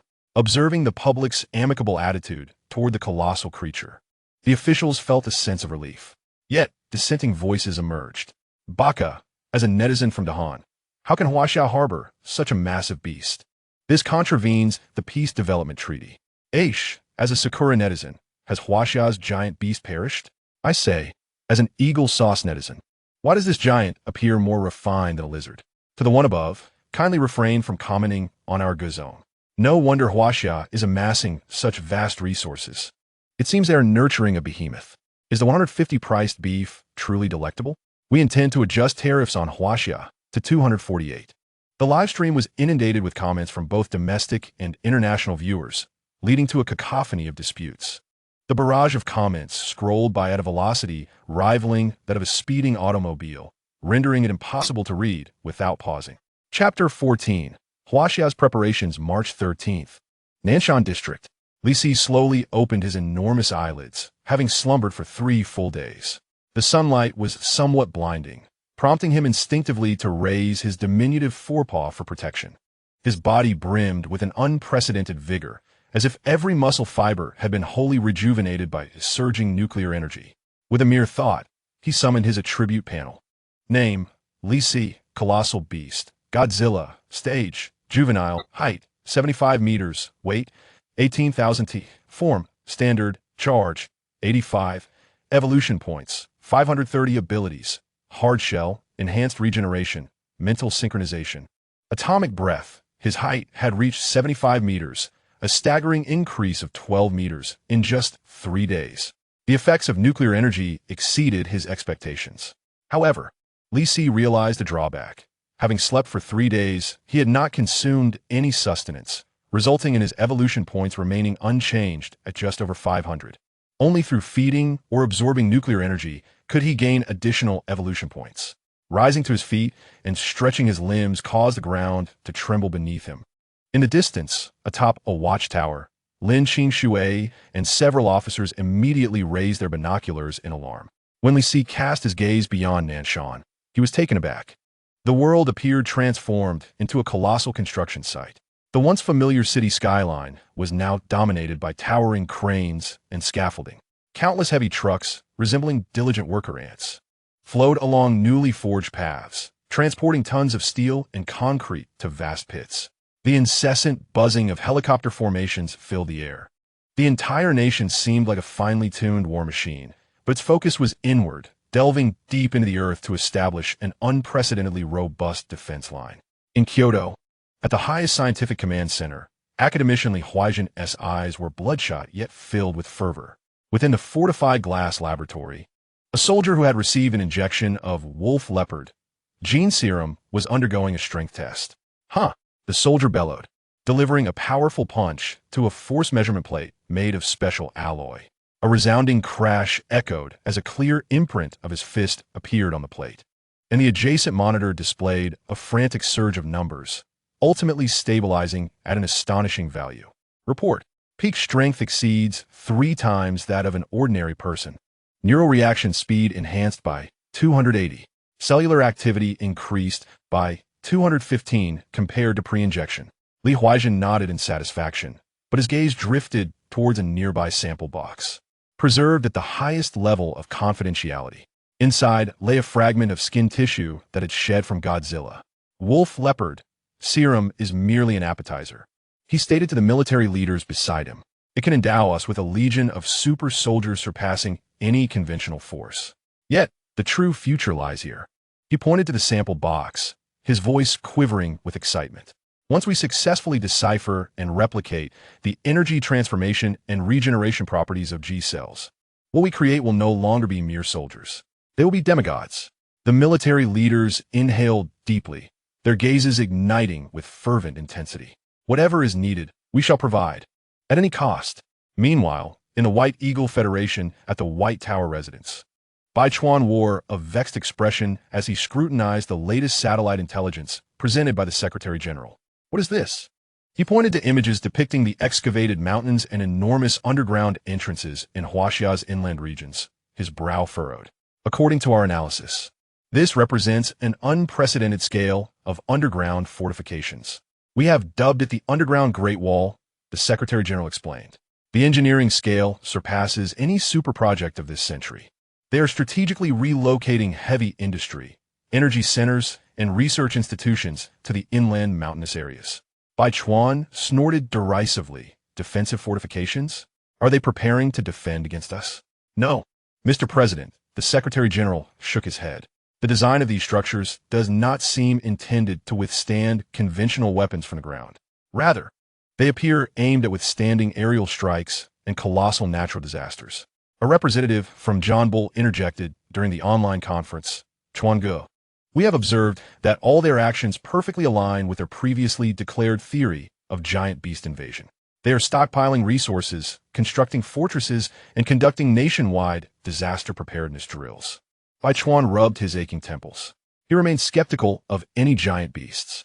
To him, it appeared more like a self-directed performance by Huaxia, aimed at destabilizing the global economy and facilitating their own rise. Let them build, Bai Chuan finally stated impatiently. I shall see what blooms from their subterranean efforts. They expend such immense resources for a non-existent foe.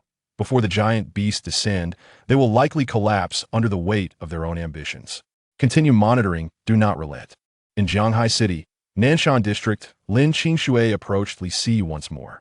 Behind her trailed a convoy of over 100 heavy, refrigerated trucks. Hey, big guy, are you hungry? Lin Qingshui smiled and waved.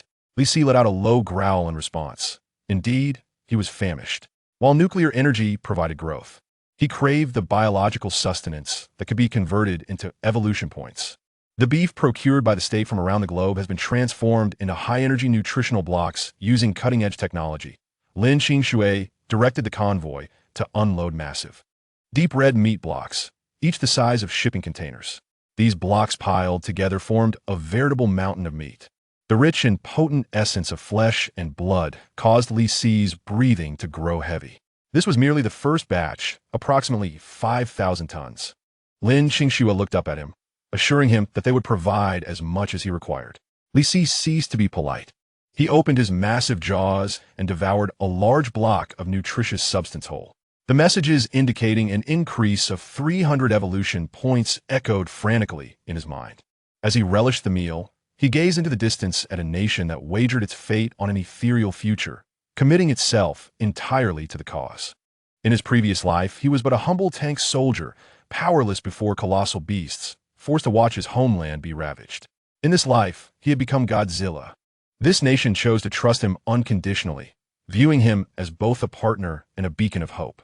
An indescribable sense of responsibility welled up within him. He fought not solely for himself, but for the land behind him and the people who believed in him without reservation. Having consumed the final piece of nutritional block, Li Si's evolution points surged past 10,000. He lifted his gaze toward the profound ocean. He sensed that at the azure horizon, something was awakening. Just as Li Si was lost in thought, he heard a voice. Are you hungry? Chapter 15. Lin Qingshui's offering. Li Si looked down to find Lin Qingshui floating in midair, speaking to him. However, he was puzzled as to how a mere human could levitate. Curiously, he approached her, soon realizing that she was equipped with 2 jetpacks on her back. Moreover, he sensed that the fuel for these jetpacks was extraordinary, not nuclear, but far superior to any electric or petroleum energy. Remarkably, there were no flames erupting from the jetpacks, only a cool blue flame. It appeared that the technology in this world surpassed that of Earth by leaps and bounds. Yet, Li Si did indeed feel a pang of hunger, primarily as he wished to replenish his evolution points. He nodded in response to her. Lin Qingxue, clad in a finely crafted military uniform, retrieved a walkie-talkie from her waist and pressed a button to say, "Come here." Shortly after, the sounds of numerous helicopters filled the sky. These helicopters descended, each carrying the carcasses of slaughtered animals. As they reached Li Si, they released the payloads from their hooks. Li Si accepted the offerings without hesitation, consuming one after another. Nearby, a helicopter was dedicated to broadcasting Godzilla, and thus, the scene of Li Si devouring his meals was streamed live. Viewers were astonished by his voracious appetite. My goodness, how can he eat so much? One bite, one pig. This looks so satisfying. Look at these helicopters like ants carrying food for Godzilla. It's utterly fascinating. Hey, I must admit, you have a point there. It's normal for him to eat a lot. Just look at Godzilla's current size. It was only 20 meters tall when it first appeared, and now, within just over 10 days, it's nearly quadrupled in height. I envy Godzilla. It only gains muscle, not fat. Who's that woman next to Godzilla? You don't know? She's the personal caretaker assigned to Godzilla by the state. On the live broadcast, a woman flew to Godzilla's side and perched on its shoulder. This woman was, of course, Lin Qingxue. Sitting on Godzilla's shoulder and watching him consume increasing amounts of food, she felt a sense of satisfaction akin to that of watching her childhood pet eat. But this colossal beast was far larger than her pet. Big guy, the people online adore you and call you Godzilla. Did you know that? Big guy, how about I call you Godzilla from now on? Li Si did not respond, continuing to feast. He understood she had settled on his shoulder. It was inconsequential to him, as it would not cost him any flesh. He was indifferent to how she addressed him. After all, he was no longer human. Lin Qingxue stroked Li Si's crocodilian skin, feeling no fear, but rather a profound sense of safety from this armored exterior. She wondered if a human could transform into a colossal beast. Her words caused Li Si to pause, pondering her implication. Did she somehow know he was once human? You, a colossal beast, fighting for the nation must be exhausting. If only I could transform into a colossal beast to fight alongside you. Li Si exhaled deeply. Please don't breathe too heavily while speaking. I thought you had discovered my true nature. He resumed eating. After consuming 50 pigs and 50 cows, he declared himself satisfied. The meal, encompassing slaughter, transport, and expenses, had soared to 6 figures. Truly, sustaining a colossal beast was beyond the means of ordinary individuals, except for the state. This repast granted Li Si over 70 evolution points. If he were to have another meal that evening, he would surpass 100 points for the day. Godzilla, are you aware? The nation is constructing a spacecraft.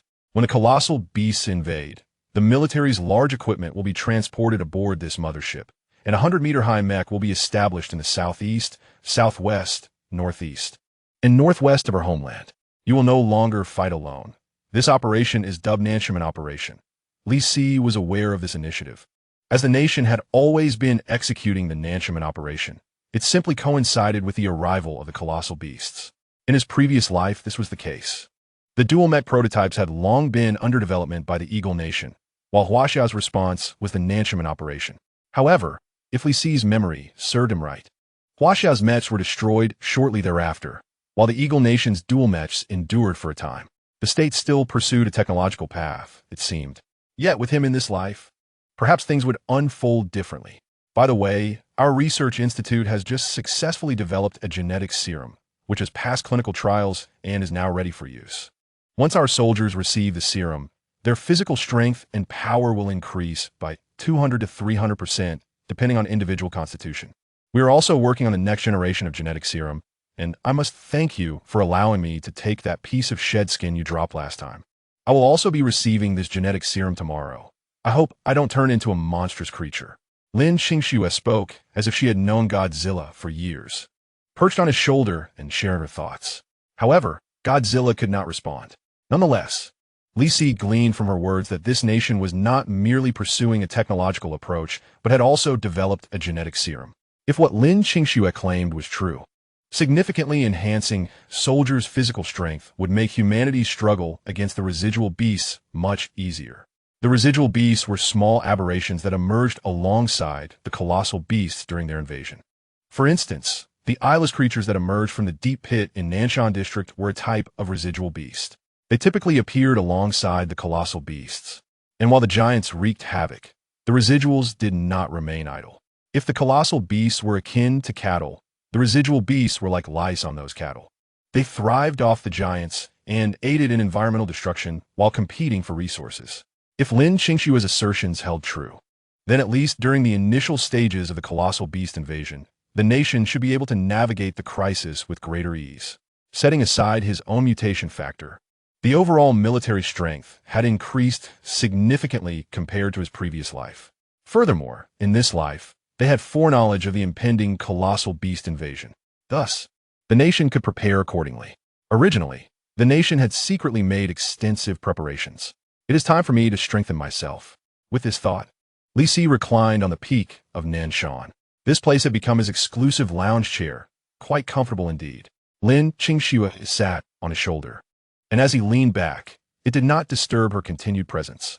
Once Li Si closed his eyes to sleep, she turned her gaze towards the distant sea, lost in her thoughts. Chapter 16. Huaxia Military Orders. On March 15th, Eagle Sauce convened a meeting once again, but this time during the day. As it was nighttime in Huaxia, this time, the Bear Nation did not attend, showing a lack of respect towards Eagle Sauce. The Bear Nation also declared that they would emulate Huaxia and initiate a trade shutdown, ceasing all exports. This brought an unprecedented sense of crisis to Bai Chuan. During the online conference, Bai Chuan appeared exceptionally grim.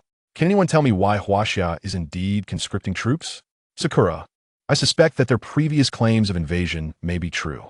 Just yesterday, our Sakura nation experienced the sudden emergence of a massive sinkhole, 100 meters wide and of unknown depth, from which numerous unidentified creatures emerged, resulting in significant losses for our nation. Dai Yui, you mentioned a sinkhole at the border with Huaxia, yet nothing emerged from it? John Bull, Eagle Sauce, what progress has been made on your dual combat armor project? Bai Chuan looked quizzically at President John Bull, who responded that there was no such project. Gallic Rooster, Eagle Sauce, do not conceal anything. This matter is no longer a secret. Even Huaxia has initiated Operation Nan Tianmen, which is widely known now. Bai Chuan hesitated, glancing at his Secretary General, puzzled as to why such a crucial and confidential national project was now common knowledge. The dual combat armor project was originally designed for global domination, making it highly classified. It was awkward to have it suddenly brought up by allied nations. The Secretary General subtly nodded, confirming the reality of the situation to Bai Chuan. He shrugged, acknowledging, well, since you are aware, rest assured that my dual combat armor will not be used against you. You are all my partners. I merely wish to teach the Bear and Huaxia a lesson. Though Bai Chuan spoke thus, he secretly contemplated dealing with them after managing the Bear and Huaxia. Zhonbul, Huaxia just informed us that in 3 days, they will announce everything they know to the world via international networks. I suspect it concerns the previously mentioned invasion. Gallic Rooster, I cannot believe this is true. The Huaxians are utterly despicable. Just days ago, they took a significant quantity of wheat from us. And now, when we wish to repurchase it at double the price, they refuse to sell. Sakura, is that so? I wanted to sell seafood to Huaxia, yet they did not seize mine. Why do they take yours? Do you? Who would want your radioactive seafood? Bai Chuan, the Huaxians are truly insidious. They are fully aware of the impending invasion of unknown creatures, yet fail to clearly communicate this to us, all while procuring substantial resources from us. Dawn, our immediate course of action is to prepare thoroughly for the invasion. I believe Huaxia's live stream in 3 days will clarify the specific timing of the invasion. Asan, what nonsense are you spouting? We Asan do not heed such tales. Lizards in our land are mere toys. Any creatures invading our territory are simply toys. I thought this was an important meeting. I am logging off. With that, the president of Asan disconnected from the international conference. Bai Chuan's expression hardened, yet he restrained his anger, stating, everyone, the situation has reached this point. We must expedite conscription, regardless of whether there will be an invasion. Huaxia has already begun conscripting troops, and we cannot lag behind. John Bull, you are correct. However, that colossal beast from Huaxia will be difficult to contend with. It is so immense that I doubt conventional firearms could penetrate its skin. If war breaks out, Baichuan waved dismissively, indicating that this was not their concern. That beast is merely a carbon-based organism. Should war occur, I have my methods to deal with it. After Baichuan's remarks, no one dared to speak further. The meeting was adjourned. On March 16th, in the morning, Huaxia issued several military orders to all nations globally. Order: all Huaxia citizens studying or working abroad must return to the country within 5 days. Order: all foreign nationals without permanent residency in Huaxia must leave within 5 days. Otherwise, they shall bear the consequences. Order: any provocations within our territorial land, sea, or airspace, even a single arrow or bullet, will be met with the harshest retaliation. Any actions endangering the safety of our citizens shall be deemed provocations. Order: any behaviors obstructing our citizens from returning will be considered provocations. Foreign nationals who refuse to leave our territory will be regarded as provocateurs. Upon the issuance of these military orders, the entire world was taken aback. Ward, what is Huaxia doing? Are they preparing for war? It seems all nations are drafting troops. Is conflict imminent? I refuse to return. I enjoy residing in Huaxia. With a few foolish girls there even support me, financially. Eagle Sauce, Chinatown. Li Ming, the largest businessman here, operated a stock trading company and had earned considerable wealth in Eagle Sauce over the years. That day, as he finished work, his phone buzzed with military orders from the embassy. Reflecting on the recent actions of his homeland, he pondered briefly before hastily driving home. He believed that such a notification indicated that the international situation had grown exceedingly dire. Moreover, all the money he had earned in Eagle Sauce over the years had already been transferred to the state-owned bank back home. Although he had made his fortune abroad, he had always envisioned returning to live in his homeland. The delectable dishes such as red braised pork, chicken stewed with mushrooms, and sautéed liver had always lingered in his thoughts. Thus, even if he were to abandon everything here to return home, the funds he had would suffice to ensure his family's well-being for the rest of their lives. It was imperative to return home swiftly, before Eagle Sauce had a chance to obstruct Huaxians from returning. Upon arriving at the foot of his apartment complex, he hurriedly rushed home. Wife, quickly pack a small amount of luggage and pick up our daughter from kindergarten. We must return home at once. However, upon entering the room, he discovered his wife already organizing their belongings. Upon noticing her husband's return, she turned and said, "Dear, I noticed the notification earlier and have already prepared everything. I asked our neighbor, Mrs. Wang, to pick up our daughter, and we will meet at the airport to catch the earliest flight home." Li Ming felt a warmth in his heart. Usually preoccupied with work, he seldom attended to family matters, leaving everything to his wife. He had not expected her to arrange everything before his return. This scene unfolded in various corners of Chinatown, not only in Eagle Sauce. Following the issuance of Huaxia's military orders, Huaxians around the world began packing their belongings. Chapter 17. The Freedom of Eagle Sauce. Too much freedom. Conversely, the embassies of various nations in Huaxia were crowded with individuals unwilling to leave Huaxia. Damn it, I am a citizen of Eagle Sauce, a superior black man. I want to continue residing in Huaxia. Who are they to expel me? Baka, I am doing business on the mainland. Why should I be expelled? I am married to a Huaxian. Why can't I reside in Huaxia? What? Beating my wife. In Ardahan, men are the heads of the household. Within the highest research institute of the nation, Li Huaixin was earnestly persuading a scientist from Yingjiang not to return to his homeland.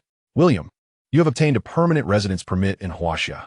You can stay here without going back. You have worked under my guidance for so long and are an invaluable talent. Please remain with us as we tackle more genetic challenges together." William's movements in packing his luggage slowed down as he turned to Li Huaixin once again. "Teacher Li, I'm grateful for your guidance over the years, but my country needs me, just as your predecessors once did. I wish to serve my homeland." Li Huaixin initially intended to continue his persuasion, but upon hearing William's words, he felt it inappropriate to press further. William was a student from Yingjiang, though his mother was of Huaxia descent. Thus, he possessed half of Huaxia blood, but he had grown up in Yingjiang, holding its nationality. He came to Huaxia for his studies and became Li Huaixin's student after graduation, working at the Academy of Sciences, contributing to previous genetic serum projects. This was why Li Huaixin wished for him to stay. However, being a citizen of Yingjiang, if William was resolute in returning, there was little that Li Huaixin could do to stop him. In the end, Li Huaixin patted William's shoulder and said, "Well, since that is the case, I shall not insist further. Live well over there. If you ever wish to return, You will always be welcome. Thank you, Teacher Lee. Inside the airport, William glanced back at the city where he had lived for a decade, but ultimately turned away. Upon boarding the plane, he found himself seated next to a woman with yellow skin. Is this flight not departing from Huaxia? William inquired curiously. Hello, miss. I am William. May I ask if you are leaving Huaxia? The woman smiled brightly upon seeing that William was Caucasian. Hello, I am Yang Shuping, but I also have a foreign name. Luna. What do you think? Not bad. I was asking if you are leaving the country. Isn't Huaxia recalling its citizens? Yang Shuping displayed a nonchalant expression. I have renounced my Huaxia nationality and am preparing to join Ingjiang's nationality. William was somewhat puzzled. He believed that being a Huaxia citizen was a great fortune. If he could change his nationality, he would have joined Huaxia, for he still had family in Ingjiang. He could not comprehend why Yang Shuping would choose to abandon her Huaxia nationality. Shouldn't everyone cherish their own country? Noticing William's attire and demeanor, Yang Shuping guessed that his profession must be quite distinguished. She quietly asked, Mr. William, what is your line of work? Oh, I'm engaged in genetic research, William replied. Yang Shuping's face lit up. She had not anticipated sitting next to such a handsome scientist on a random flight. In any country, a scientist of his caliber was a national treasure. Could he possibly assist her in joining Ingjiang? With this thought, Yang Shuping smiled even more brightly. Mr. William, could you do me a small favor? William adjusted his thick glasses and looked at Yang Shuping. What is it? I wish to acquire Ingjiang nationality. I believe Ingjiang is the world's foremost power. The air there is sweet and filled with the essence of freedom. I adore Ingjiang and wish to stay there forever. Will you be my advocate? William pondered. Although he did not understand Yang Shuping's reasoning, he could certainly act as her advocate, so he nodded. That is not a problem. Yang Shuping beamed with joy and impulsively kissed William on the cheek. William was taken aback. He thought to himself, is this woman out of her mind? Unaware of William's surprise, Yang Shuping asked, Mr. William, do you have a girlfriend? At this, William's mind conjured the image of a Huaxia woman, his junior who had worked alongside him under teacher Li before being transferred to another laboratory. He still could not forget her figure, although he had recently heard that she had become a caretaker for Godzilla. As he left Huaxia, he found himself unable to meet her one last time. No, but I do have someone I admire, William replied. Yang Shuping's expression fell instantly. By evening, the plane landed. William and Yang Shuping arrived together at the airport in Ingjiang. With no immediate place to stay, Yang Shuping persuaded William to let her stay at his home. As they exited the airport, Yang Shuping set down her luggage, opened her arms wide, and shouted, Ingjiang, I have arrived. She then closed her eyes and took a deep breath. Ah, the air is so fragrant. This is the essence of freedom. Suddenly, she felt something cold pressed against her waist. Opening her eyes, she saw a man with dark skin glaring at her menacingly. Hey girl, don't be scared. We just want to borrow some money. Hand over everything valuable. Yang Shuping never imagined she would be robbed in broad daylight at the airport. She looked back at William, who was also being threatened by another man, his hands raised in surrender. With a fearful tone, Yang Shuping said, Sir, I have no money. I came here to seek refuge in Ingjiang. I am a friend. Please don't rob me. Go after those Huaxia people instead. The assailant pushed her to the ground, brandishing a gun at her head. Do you think this is a toy? Hand over the money.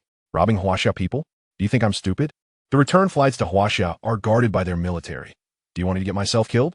The sound of a gun but striking Yang Shuping's head echoed, and blood began to trickle down her ear. She could not comprehend why Ingjiang, known as the land of freedom, would subject her to such violence upon her arrival. At that moment, a figure in an Ingjiang police uniform approached, and Yang Shuping felt a glimmer of hope. She frantically called out to the officer in English for help.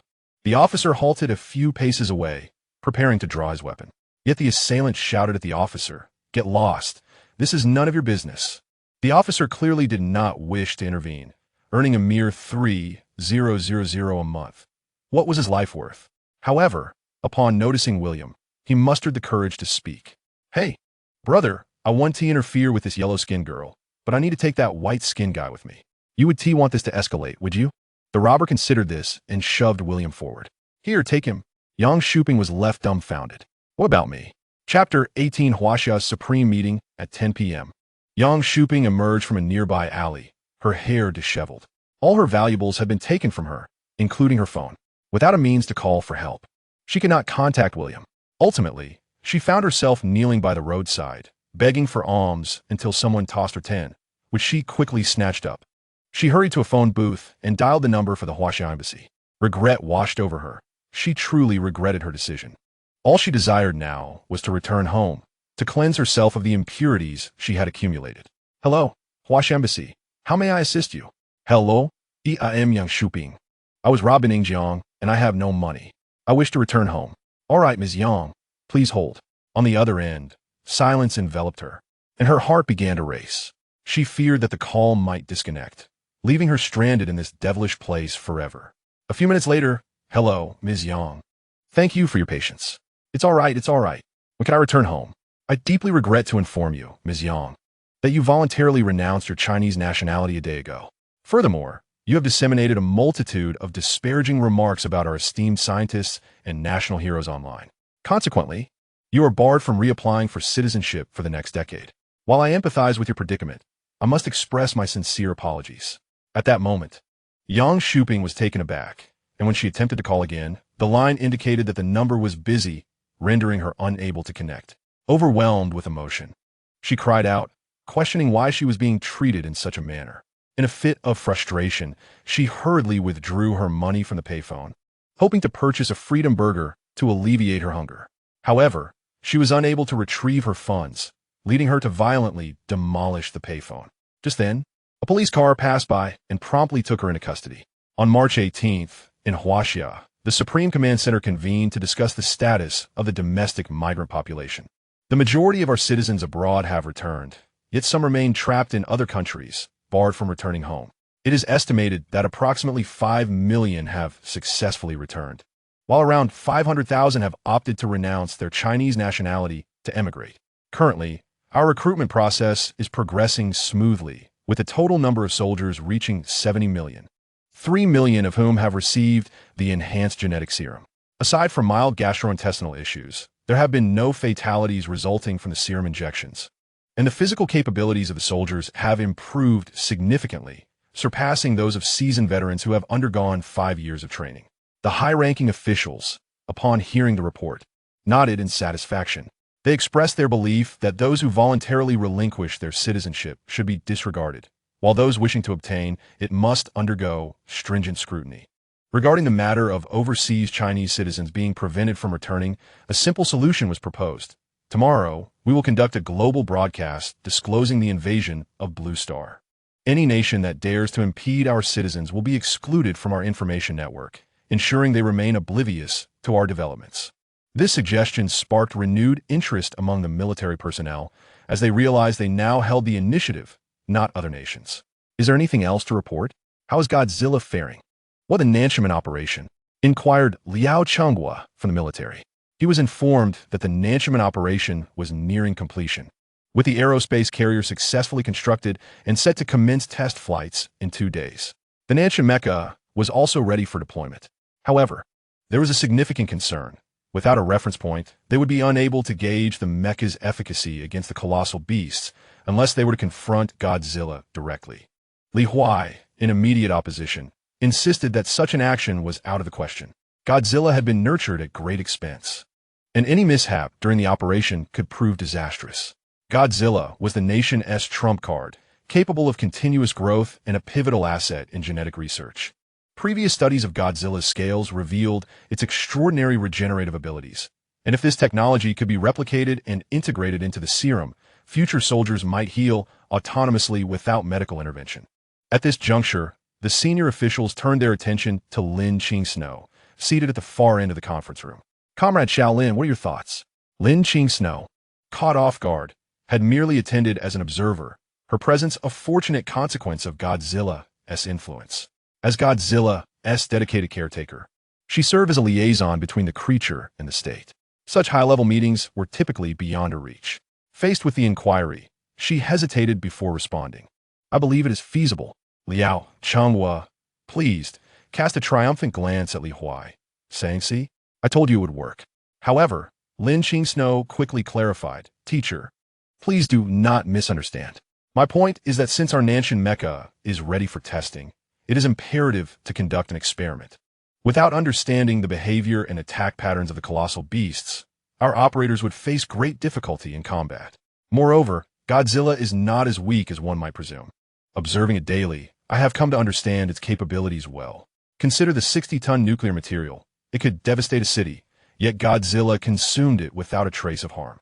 This suggests that its internal defenses are likely weaker than its external ones. If such an immense quantity of nuclear material could enter its body and scathe, one can only imagine the strength of its external defenses. I believe that even 4 Nanshan mechas combined may not stand a chance against it. That is my perspective. I welcome corrections from the esteemed leaders present. Upon hearing her rationale, the room fell silent, as her arguments were compelling and devoid of counterpoints. The high-ranking officials chuckled, remarking on how the previously arrogant members were now swayed by Comrade Xiao Lin's insights. Liao Changhua, visibly displeased, retorted, "I refuse to accept that my 4 Nanshan mechas cannot surpass a nurtured behemoth." The officials then asked Lin Qingsno if she could communicate with Godzilla to ascertain its willingness to participate. She nodded affirmatively, stating, "Certainly, I will inquire upon my return." Godzilla was capable of understanding human language, and she had developed a method of communication, recognizing its gestures and nods in response to her inquiries. Chapter 19. The international conference led by Huaxia on March 19th, Lin Qingsno returned to Zhanghai City. She immediately sought out Li Si, who was currently in the midst of a meal. "Godzilla, I'm back. Did you miss me?"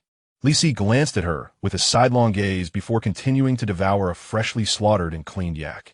His diet had significantly improved lately, and his evolution points had risen to over 800. He planned to consume nuclear energy next, aiming to reach a threshold of 100 gigajoules. If all went well, his next evolution should occur at the 1,000 evolution point mark. After finishing his meal, he would awaken transformed. With his claws, Li Si pierced through the pile of food, skewering several cows and pigs as though they were kebabs, savoring each bite leisurely. He relished his current lifestyle, where food was delivered at will, and bathing simply required a dip in the sea, with personnel attending to the shedding of his skin.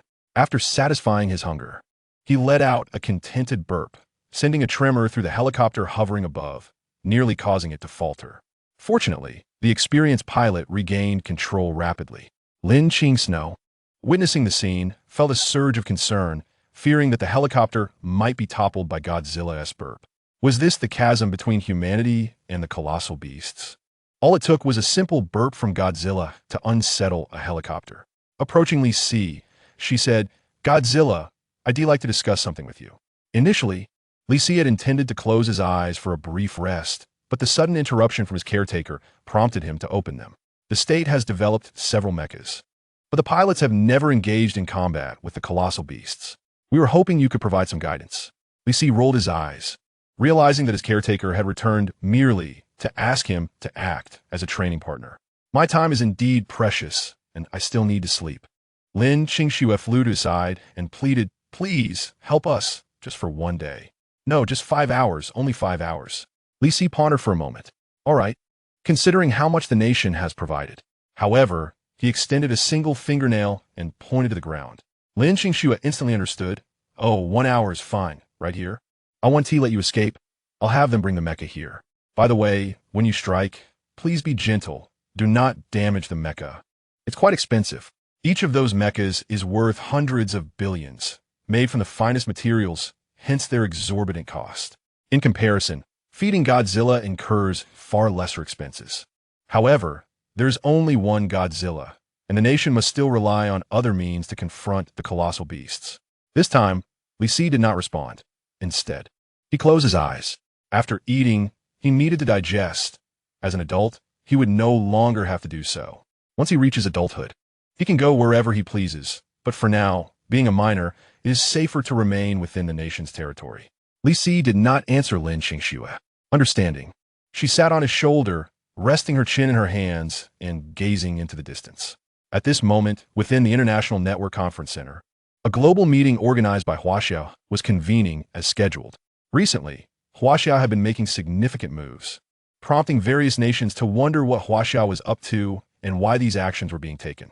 Not only had they sealed their borders, but they had also expelled all non-citizens from their territory. The expansion of their military recruitment was just the beginning. They were also aggressively acquiring resources, reminiscent of preparations for an impending apocalypse. However, while individuals or families might hoard goods for themselves, it seemed rather peculiar that a nation would engage in such stockpiling. In the conference room, virtual projections of delegates from various countries filled the space, with nearly all nations on Blue Star represented, save for those so impoverished that they could not even access the internet. Huaxia could not concern itself with them in times of dire straits. It was generous enough to share information. The main screen displayed Huaxia's diplomatic spokesperson, who appeared cultured and refined. Yet all nations were aware of his ability to insult without uttering a single profane word. It was likely that one would only realize they had been insulted the following day. Esteemed representatives from various nations, greetings and welcome to the global meeting organized by Huaxia. The primary purpose of this meeting is to disclose recent intelligence obtained by our nation and to validate processes and conjectures.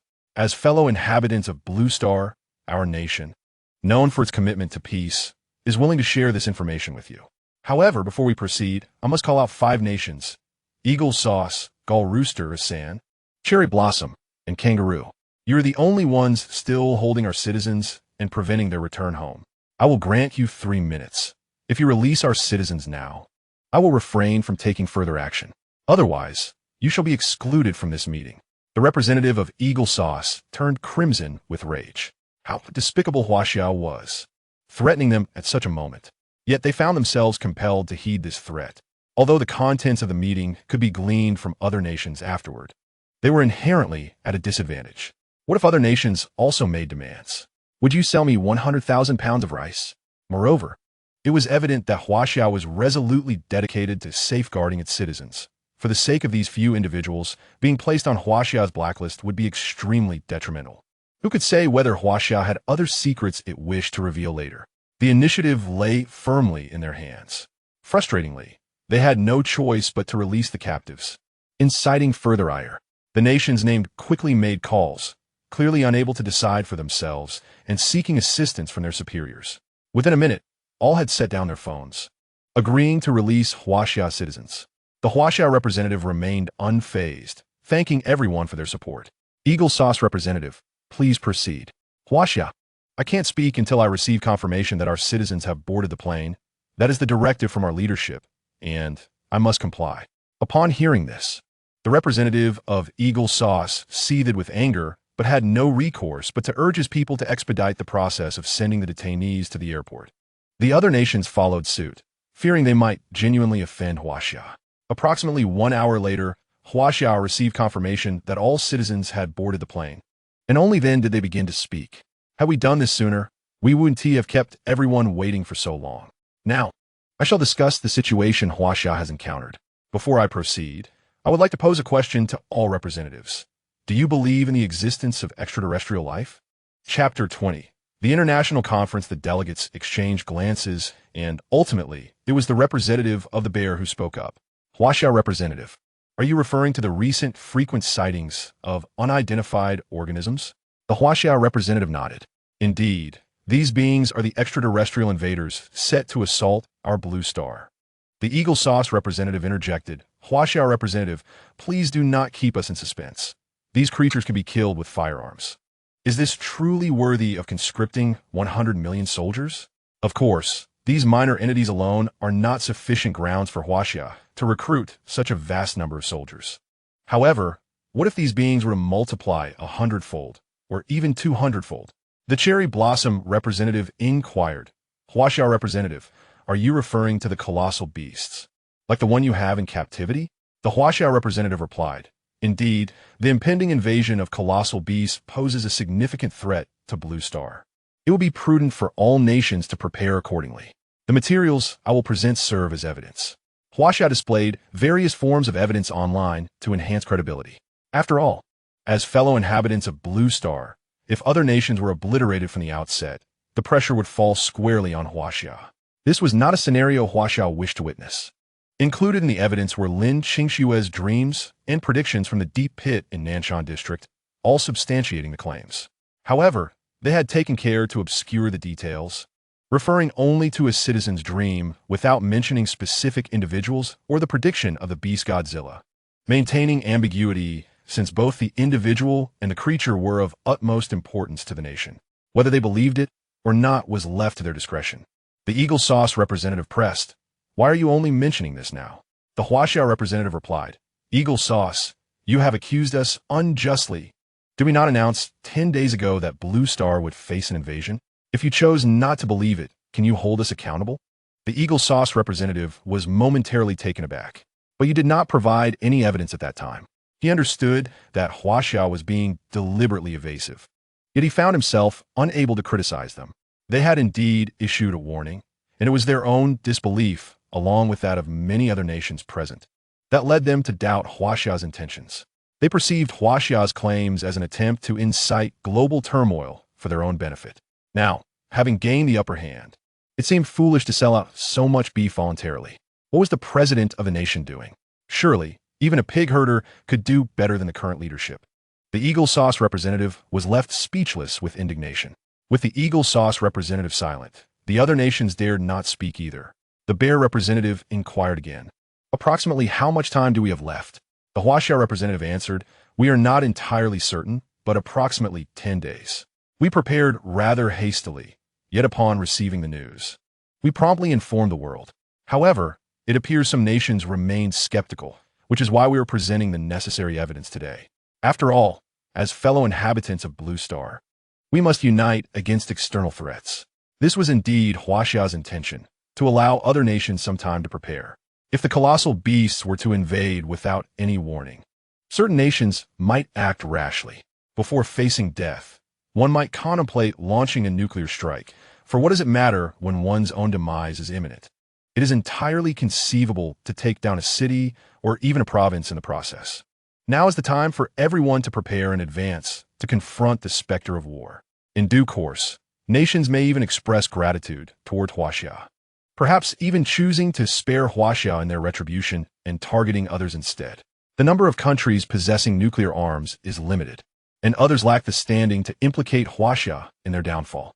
Thus, the focus must be on maintaining stability with these few nations. Regardless of circumstances, we stand at a critical juncture for the survival of launching. Huaxia must manifest its stature as a great power. In the absence of invaders, internal conflicts may be tolerated. However, now that invaders loom, it is imperative to expel them first. "Are there any questions?" inquired the representative of Huaxia. A representative from Dahan timidly raised a hand, asking, "What shall we small nations do?" The Huaxia representative barely acknowledged him, replying, "Small nations? Are you not the greatest power in the universe? You seek to contest everything with us, even the folds of dumpling skin, attempting to register trademarks with Ingjiang. Now you wish to label yourselves as small? Where were you earlier?" Dahan was indeed at a loss. He recognized that his country had not garnered favor internationally.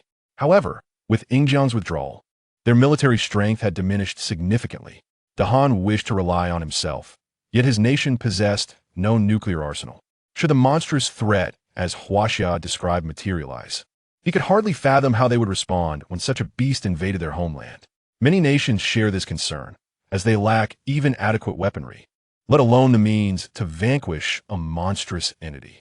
At such a moment, how could one care for others when their own citizens are at risk? Abandoning one's own people to protect others is simply untenable. Dahan turned his gaze towards the Ingjiang representative, who intentionally looked away. "You expect us to bolster your forces? Not a chance." Ultimately, the Huaxia representative stated, "Developing nations can unite, such as Dahan, Dachau, and Inghua. The nations of the tropical states can do the same." The assembly exchanged glances, recognizing that this was the only viable course of action. Yet, one could not help but wonder, is Huaxia not also a developing nation? Why not join us for mutual support? However, no representative dared voice this sentiment, fully aware that Huaxia's status as a developing nation does not diminish its strength in comparison to Ingjiang's developed status. The representative from Asan, however, displayed indifference, exclaiming, "What monstrous entity! All of them are mere prey and playthings for us. Even lizards in our land are reduced to mere toys." The others disregarded Asan's remarks, knowing his mind was clouded, likely due to the water he consumed daily. The Ingjiang representative, still unrelenting, pressed, "Huaxia, having received such vast supplies, should consider selling some." "Sell? We are open to it," the Huaxia representative replied, causing astonishment among the assembly. For who would dare claim they had ample supplies at such a time? Only Huaxia could make such a claim.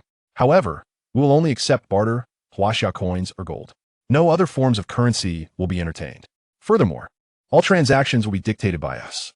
For instance, if I require potatoes and you insist on exchanging beef, that will not suffice. We will exchange what we have in surplus for what we need. Though Huaxia currently possesses an abundance of supplies, certain military resources remain scarce. Yingjiang likely has plenty of those, yet lacks in everyday provisions. Thus, Huaxia had already devised a strategy. Exchanges would be at their discretion. No nation dared to challenge Huaxia's terms, for it is clear that Huaxia holds the most resources globally. To offend Huaxia now would lead to dire consequences. Chapter 21. William returns home, the conference concluded, and the world became aware of the impending invasion by monstrous entities. This news surely did not originate from the great powers, as they maintain a basic level of confidentiality. It is likely that some peripheral nations were the source. However, this is inconsequential.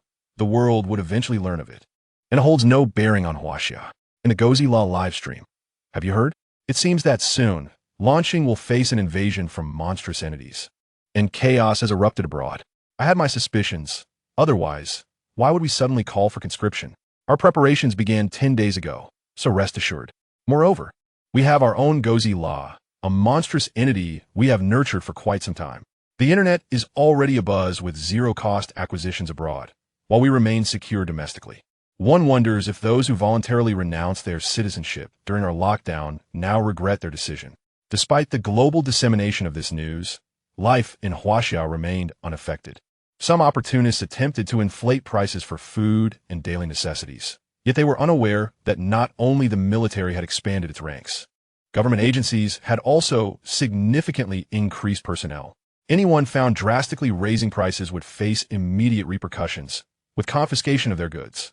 Local governments reassured the populace that calamity would pass, and as long as they adhered to the state's guidance, all would be well. Initially, many attempted price hikes, but after a few exemplary cases were dealt with, prices swiftly returned to normal. Now, Huaxia, with its abundant population, is entirely self-sufficient. Coupled with the vast quantities of resources acquired from other nations, they can sustain themselves for an extended period. In stark contrast to the stability within, abroad, it was a carnival akin to the eve of destruction. William had returned to his hometown, where his parents awaited him. Due to his work in Huaxia, the family had seldom gathered. Today, to celebrate his return, they planned to go shopping, stockpiling food for the week. However, shortly after arriving in the small town, they sensed something was amiss. Gunfire erupted from a nearby supermarket. Having lived in Yingjiang for years, William's father swiftly restrained his son, who was about to exit the vehicle. "William, stay in the car. Do not get out without my permission." Confused, William asked what's wrong. His father remained silent, fixated on the supermarket entrance. He had heard of the contents of the Huaxia conference and understood that there were likely individuals engaging in zero-cost acquisitions inside. Yingjiang operates this way. Whenever there is international unrest, a nationwide frenzy ensues. Those who thrive on chaos are always the same individuals. William's father recognized this and observed two individuals of African descent pushing carts filled with supplies as they rushed from a supermarket. Realizing the gravity of the situation, he quickly entered the vehicle, intent on departing with his son. However, the old car chose that moment to malfunction, refusing start, just as it sputtered to life. The two robbers reached their vehicle, one of them pressing a gun against William's temple in the passenger seat. "Hey, buddy, you would want your son's head to burst, would you? Get out of the car, and we won't harm anyone." To protect his son from harm, William's father had no choice but to comply, raising his hands and exiting the vehicle. William, too, was incensed, for this was the second time since his return that someone had threatened him with a gun. During the era of Huaxia, who dared to confront him in such a manner? Previously, he had sought the assistance of the police to rescue a girl aboard a plane, only to be rebuffed by the authorities, who deemed that individuals with yellow skin were not worthy of their intervention. Why is it that in Yingjiang, there exists a division among different races?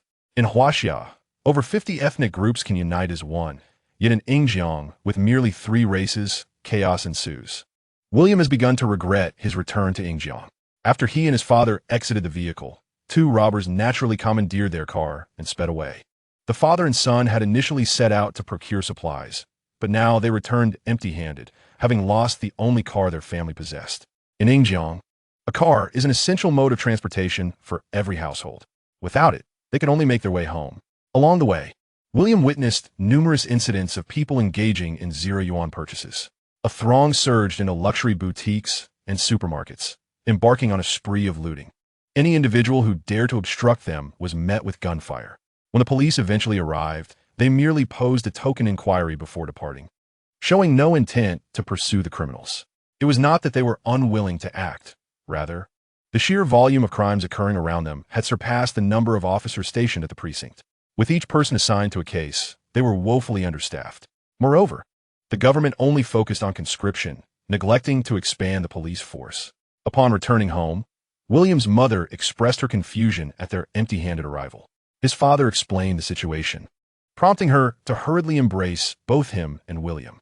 She could scarcely fathom the thought of almost losing her son and husband over a mere outing. Tears of fear streamed down William's mother's face. Observing her distress stirred conflicting emotions within William, who gritted his teeth and resolved to speak up. "Father, how about we all go to Huaxia?"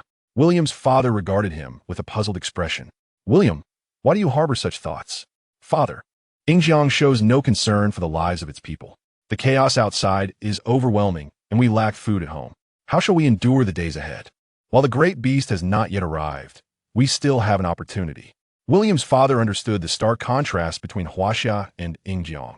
Yet he had always lived in Yingjiang. "Son, you and your mother should go. You possess a permanent residence permit for Huaxia, and your mother is originally from Huaxia. I believe they would welcome both of you. As for me, having been born in Yingjiang, they would not accept me." William replied urgently, "Father, you are an internationally renowned geneticist. As long as you contribute to Huaxia's research, they will surely accept you." With that, William dialed his mentor Li Huaizhen's number. Upon hearing of William's desire to return home, Li Huaizhen readily agreed, noting that his father was a distinguished geneticist. After arriving in Huaxia, he could contribute to domestic genetic research. Naturally, before officially commencing work, the state would conduct a thorough assessment of them, permitting long-term residency only upon approval. Furthermore, the nation had stringent requirements for foreign individuals wishing to acquire Huaxia citizenship. They must possess special skills, and once granted citizenship, they would be prohibited from leaving Huaxia territory, effectively eliminating the potential for espionage. Even so, they would remain under the scrutiny of the National Counter-Espionage Department for an extended period. William's family agreed to Huaxia's stipulations, much to Li Huaizhen's delight. He had anticipated William's return, but did not expect it to be so soon. Chapter 22. The Harem of Guzong on March 20th, at 10 a.m., Li Si, as per usual, finished his breakfast. He simply consumed 50 cattle and 30 sheep. Li Si felt that his appetite had not been quite right lately. Perhaps he was on the verge of evolving. He opened his panel. Name, Li Si, Beast, Godzilla, Level, Juvenile, Height, 110 meters, Weight, 20,000 T, Form, Regular, Energy Charge, 0, Evolution Points, 970 Abilities, Hard Shell, Super Regeneration, Mental Synchronization, Atomic Breath. He was on the cusp of reaching 1,000 evolution points. Li Si glanced at Lin Qingshu, who was flying nearby. She immediately understood and stated, "I have already applied for 100 G of nuclear materials. They will be delivered this afternoon." Li Si nodded in satisfaction. This little caretaker was indeed efficient. With a simple request for nuclear materials, she promptly filed a report. Li Si exhaled 2 jets of gas, contentedly leaning against the mountain peak. The trees on Nanshan had practically all been broken off, serving as cushions for him. Li Si preferred resting against a mountain rather than a building, since the latter was too rigid. Leaning against the mountain provided the comfort of trees, grass, and soil, which was much softer. Reflecting on this, he realized he had not bathed in several days. He stood up and headed toward the sea. With each step he took, deep impressions formed in the ground, a testament to his immense weight. Li Si contemplated that after consuming the nuclear materials, he would enter an evolutionary state, absorbing nuclear energy and likely sleep for several days. A wash beforehand would be ideal for a good rest. Observing Li Si walking towards the sea, Lin Qingshu quickly grabbed her communicator. Guzong is preparing to bathe. The bathing team should hurry. Instantly, 5 helicopters soared towards the scene. Each helicopter carried 4 individuals specifically tasked with cleaning the shedding skin from Li Si. In one helicopter, a 20-year-old lad activated the video. "Bro, I told you I was washing Guzong. Do you believe me now? The video clearly depicted Li Si lying in the sea, with half of his body exposed. The man on the other end of the video was left in awe. Wow, bro, when did you land such an amazing job? Bring me along. I'm envious. The young man, displaying camaraderie, added, how about this? I heard Guzong's mess hall is looking for someone to butcher cattle and sheep. Want to join? It's a solid job. Come on, good brother. No, Godfather, you must help me. Li Si remained unaware that, inadvertently, he had created numerous job opportunities for the state. As his size increased, so too would his service team. Currently, it took 20 people to clean the shedding skin, but perhaps next time it would require 40. Lin Qing-shu oversaw these teams, and no one referred to her as a researcher anymore. They called her Lin's supervisor or Lin Nanny. The helicopters hovered above Li Si, and then 20 individuals, harnessed with ropes, descended from the helicopters. They began to meticulously inspect Li Si's body for any shedding skin, which were the scales being replaced. If they spotted any, they promptly collected them to submit to the National Research Department. Li Si, lying in the sea, felt it was time, so he moved his body. The helicopters, understanding the cue, began to ascend. Simultaneously, Lin's supervisor's voice echoed through the communicator, quickly increase altitude. Guzong is getting up and leaving this area. The helicopter pilots were all experienced in flying combat helicopters and maneuvered the helicopters with great skill. As Li Si moved, they began to elevate their altitude. By the time Li Si stood fully upright, the helicopters had already departed. Shaking off the water, Li Si emerged from the sea. He was now enormous, a true behemoth. Over 100 meters tall, and the buildings in Nanshan could no longer conceal his presence. After reaching the shore, Li Si intended to enjoy a restful slumber. However, an unusual commotion arose in the southern direction. With exceptional vision, comparable to that of a telescope, he observed the central point of the sea surface beginning to rise, as if something from the depths was about to emerge. Lin Qing-shu, clearly aware of what this was, flew up to perch on Li Si's shoulder. The Moon-class mothership has successfully completed its test flight. Mothership? Test flight? Li Si felt a wave of confusion wash over him. What could this possibly mean? A spacecraft mothership. Such a colossal strategic apparatus typically only exists in films. Why would the nation possess one? And why was there none in his previous life? Suddenly, a thought struck him. He recalled that in his former life, the massive beast spewing lava at the edge of Jianhai City had caused a volcanic eruption shortly after submerging beneath the sea, resulting in the city being engulfed by waves. Could it be that the eruption was not a natural phenomenon, but rather an explosion caused by the destruction of a national research base by the beast? In this life, the nation's research endeavors have accelerated due to his influence. The more he pondered, the more plausible it seemed. He had always sensed the presence of nuclear energy in that maritime area, mistakenly attributing it to the nuclear wastewater from Inghua. Since he had access to nuclear materials, he never ventured into that region, believing it to be tainted. However, it now appeared that the nuclear energy there was not from wastewater, but from a national research facility. As seawater cascaded from the mothership, one turbine after another emerged from the depths. A colossal aircraft carrier, roughly the size of half of Jianhai City's urban area, surfaced. Even Li Si appeared diminutive in its presence. Its four wheels continued to spin incessantly. Soon, the water was displaced, and the mothership began to ascend slowly. Li Si had never witnessed such technology in his previous life. An aircraft carrier of this magnitude could actually fly. Its entire interior was undoubtedly powered by nuclear energy. Despite its grand scale, Li Si felt an inexplicable confidence that a single atomic breath from him could bring it down. The feeling of pressure was undeniable, yet it paled in comparison to the might of a Godzilla fueled by nuclear energy. Not to mention that he could infinitely amplify his strength. Bored, Li Si lay back down on his hillside. Meanwhile, at the highest command center of Huaxia, the successful launch of the mothership ignited an overwhelming sense of excitement.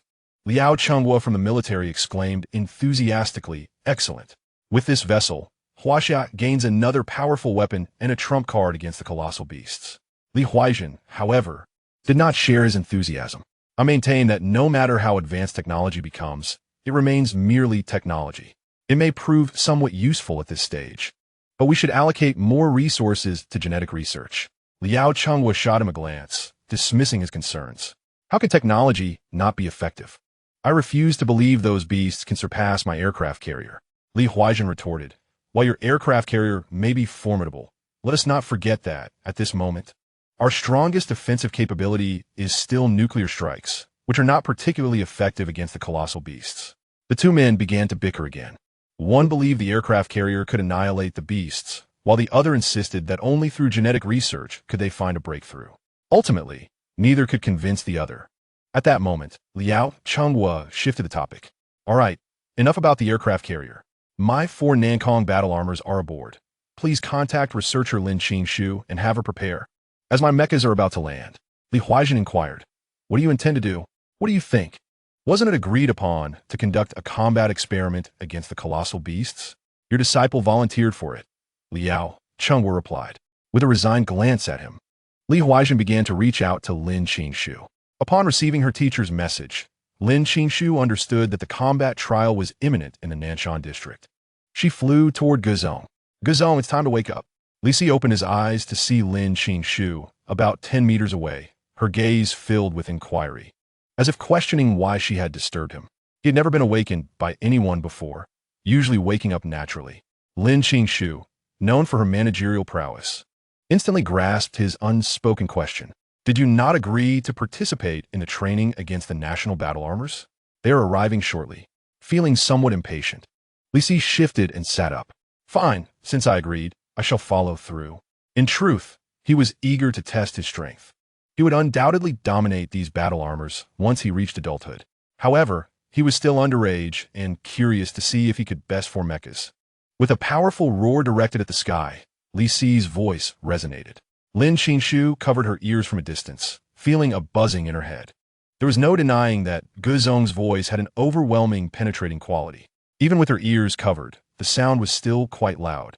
Fortunately, she had been injected with genetic serum, significantly enhancing her physical capabilities. Most personnel around Guzong had received the serum to ensure they could react swiftly during any sudden movements from him. After all, if they were slow, a mere shift could lead to unfortunate consequences. Thus, under Lin Qingshu's directive, all personnel who would have close contact with Guzong were required to receive the serum. As the aircraft carrier glided toward their location, the sun in the sky was completely obscured, resembling a slowly moving cloud. Upon reaching Li Si's position for mechas, each approximately 90 meters tall, descended from above. Zhang Chong, one of the mecha pilots, was among them. Having enlisted at the age of 18 and accumulated numerous military achievements, he was now 35, holding the rank of Major General and leading the National Battle Armor Squad. Although his squad consisted of only 4 members, they were capable of facing thousands. Each of the 4 mechas had its unique characteristics.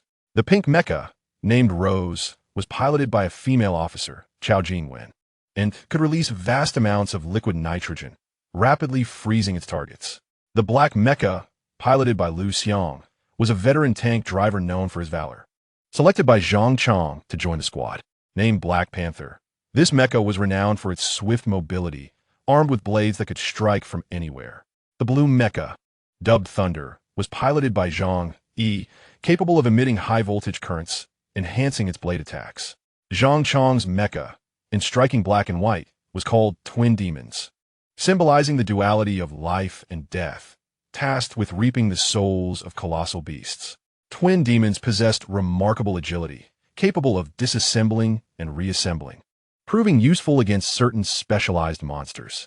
It was equipped with 2 plasma sabers that could theoretically sever any object. Furthermore, all 4 mechas were armed with nuclear weapons, enabling them to execute independent nuclear strikes when necessary, all in pursuit of the extermination of the colossal beasts. Upon landing, Zhang Chong received a voice transmission from the Rose mecha. "Captain, should we go all out? I fear we may injure Guzong, considering the nation's investment in its care." Black Panther interjected, "How about I take the lead? If I defeat Guzong, you won't need to engage." Thunder chimed in, "You fool. The commander explicitly stated that Guzong serves as our trial against the colossal beasts. Do you intend to face it alone? We all wish to experience combat in our mechas." Black Panther asked, "What now, Captain?" Zhang Chong felt troubled. The commander had instructed them to conduct the trial and had reiterated the importance of not causing significant harm to Guzong. After all, Guzong was the pride of the research institute. Yet, each member needed to undergo the trial. Would Guzong's stamina suffice? According to the researchers, Guzong was still young, not yet matured, and still growing. Was it fair for these mechas to bully a child? If if they all attacked at once?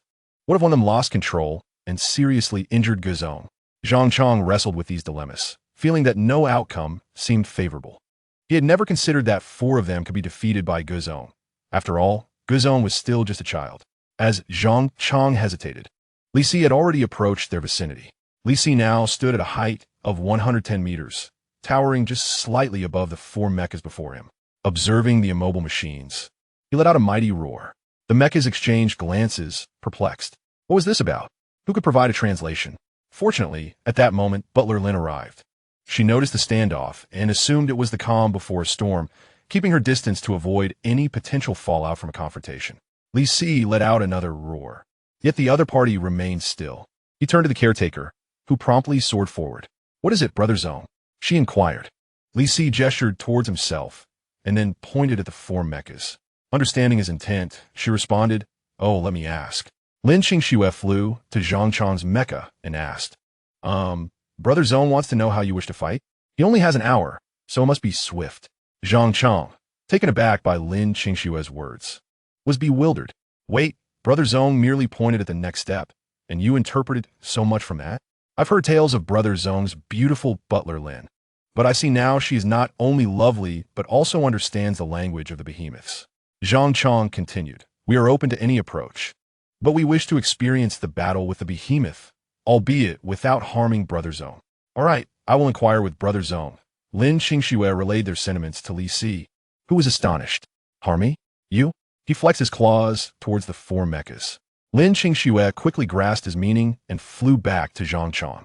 What did Brother Zong say? Zhang Chong asked anxiously. Lin Qingxue replied, Brother Zong said you should all come at him together. Is invincible. Chapter 24.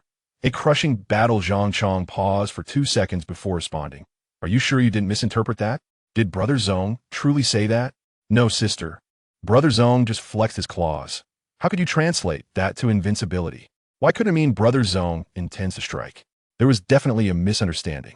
Lin Qingxue, affronted by the doubt cast on her translation, retorted, I, the esteemed translator and Butler Lin, am fully capable of understanding Brother Zong's intentions. That is precisely what Brother Zong meant. At that moment, a pink mecha interjected, Sister, perhaps you should confirm with Brother Zong again. After all, he is crucial to the nation. It's better to be safe than sorry.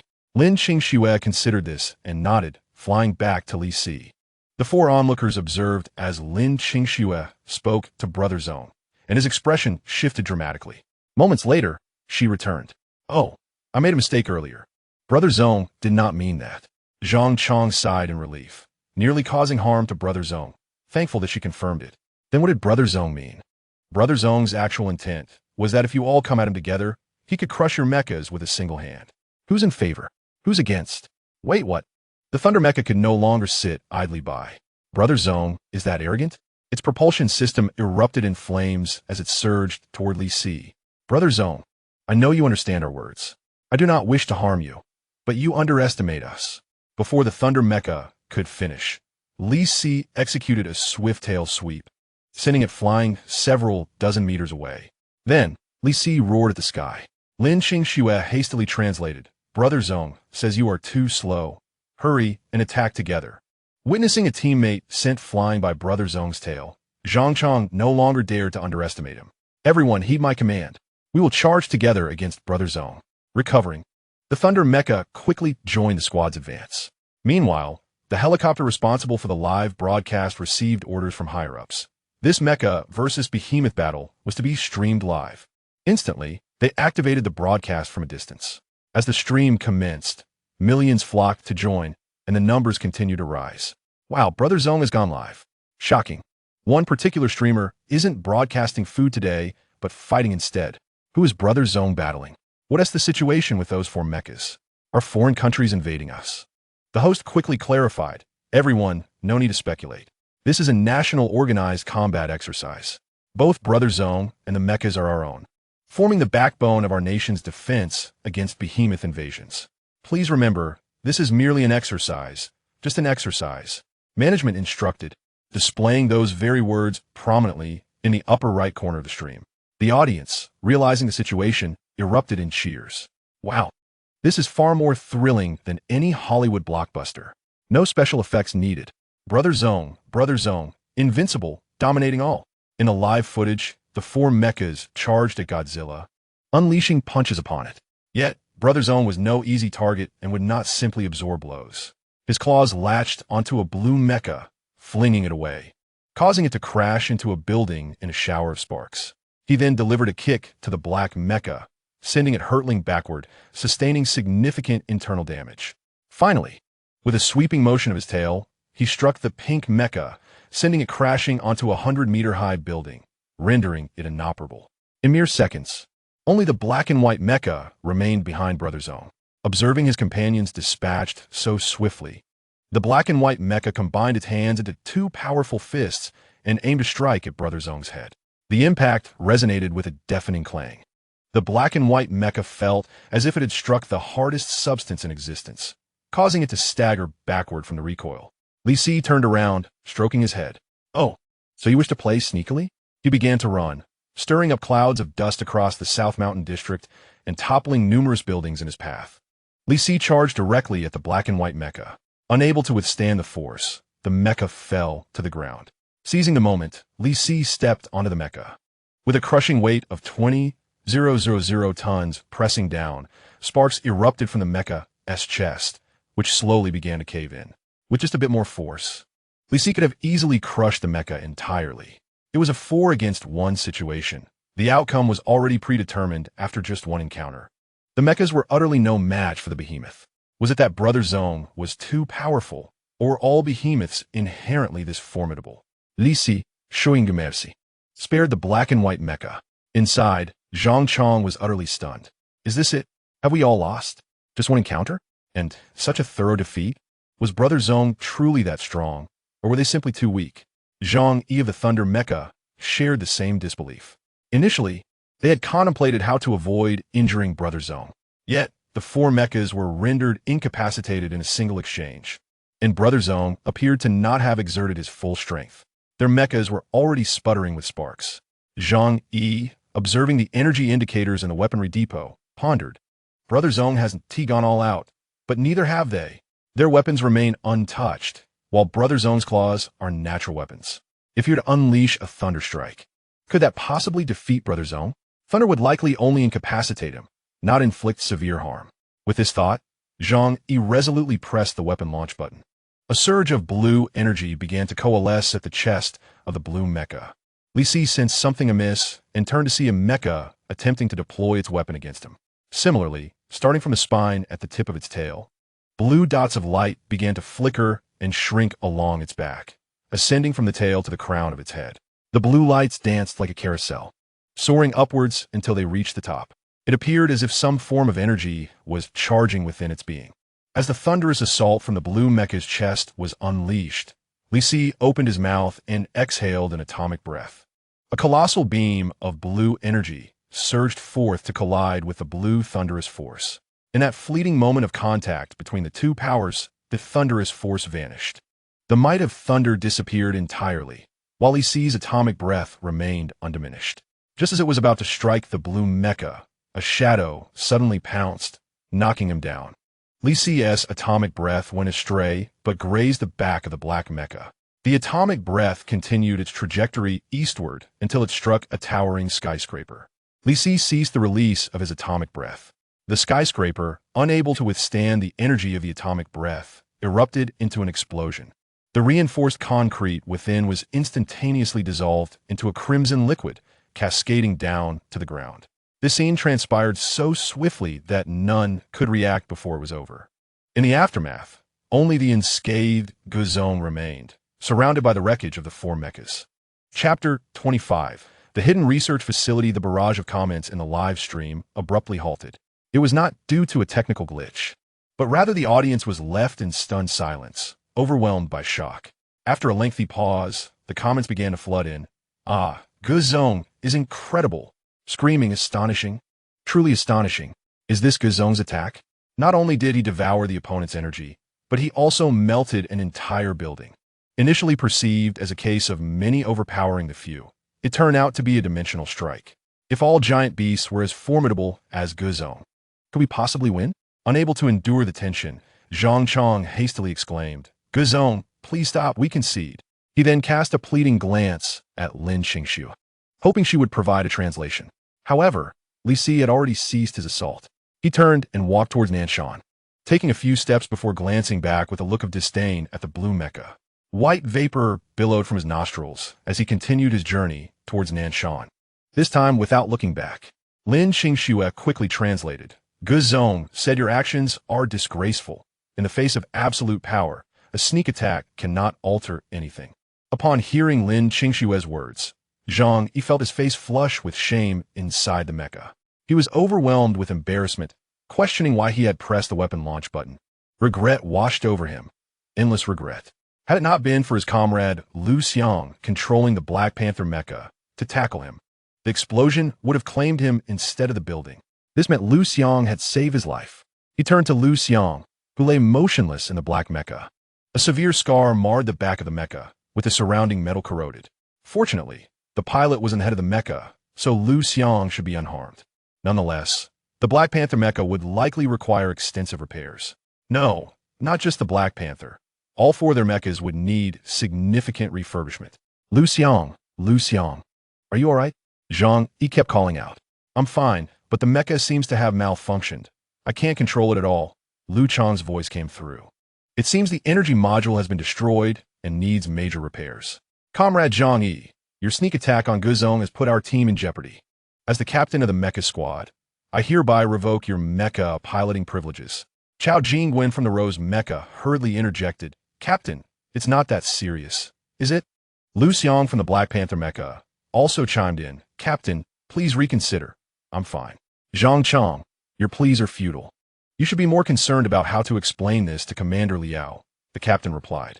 This battle was live-streamed nationwide, allowing the public to finally grasp the immense strength of Guzong. His reputation soared to unprecedented heights. Titles such as National Idol, Guardian Beast, and King of Beasts became synonymous with Guzong. Initially, many thought it was akin to Ultraman battling minor monsters with a back-and-forth exchange. However, the reality was a swift annihilation, an utter domination. Did you think you could bully my Guzong, a giant beast, just because he lacks long-range skills? The absence of long-range skills was merely to spare you from instant obliteration, an overestimation of your own abilities. The online community was effusive in their praise for Guzong. Some questioned, if Guzong is so powerful, what if he decides to annihilate humanity? Yet, such voices were few and far between. Would Guzong have shown mercy if he intended to destroy humanity? Would the nation have nurtured him to such an extent if he sought to obliterate Huaxia? If you doubt Guzong, do you also doubt the nation? Such rhetoric swiftly silenced those who dared to question. The online community was abuzz with excitement. Watching the entire event from Huaxia's highest command center, Li Huaizhen felt an even greater surge of exhilaration upon witnessing Guzong's victory, which was not only a triumph, but a complete rout. This further validated his belief that his genetic research could save the nation more effectively than scientific advancements. He turned to Liao Changhua from the military with a beaming smile. Old Liao, what do you think? Are you convinced yet? Liao Changhua remained silent. He had anticipated that the four mechas could at least achieve a stalemate with Guzong. The outcome was a bitter pill to swallow. Each of these mechas cost the nation hundreds of billions to develop, yet the first battle yielded such results. He exited the conference room and settled into the lounge area, lighting a cigarette. The wisps of smoke rose ethereally, while Liao Changhua wore a grave expression. Li Huaizhen took a seat beside him. Old Liao, it's not that serious, is it? If the mechas are damaged, they can be repaired. Liao Changhua exhaled a plume of smoke, his face etched with worry. Old Li, do you think we can win? Li Huaizhen was momentarily taken aback by this question. He took the cigarette pack from Liao Changhua and lit one for himself. What began as a solitary moment of contemplation had transformed into a shared experience. The two sat in the lounge, smoking, while others in the conference room said nothing. After all, both had sacrificed so much for their country. As their cigarettes burned down a half, Li Huaizhen abruptly tossed his to the ground. Old Liao, come with me. I want to show you something extraordinary. Liao Changhua, puzzled, replied, huh? Li Huaizhen pulled him along. At the National Research Institute in Kyoto, what appeared to be an ordinary courtyard from the outside concealed a vast underground research facility within. This design was implemented to safeguard the nation's scientific secrets. The research base in the suburbs of Kyoto was merely a decoy. Liao Chunghua, guided by Li Huaizhen, visited the National Research Institute for the first time. Entering the courtyard, Li Huaizhen led him into a room, twisting a flower pot that revealed a holographic screen. After entering a password, a wall opposite slid open, revealing an elevator leading underground. Liao Chunghua was left speechless by this operation. Li Huaizhen, just follow me, he said. The two descended in the elevator to an expansive, brightly lit underground space. Devoid of any semblance of being underground, he understood that the National Research Institute was well concealed, but this level of secrecy was beyond anything he had anticipated. Li Huaizhen brought him to a laboratory where an experiment was underway. Inside the testing area was a Siberian husky, which approached Li Huaizhen with a wagging tail.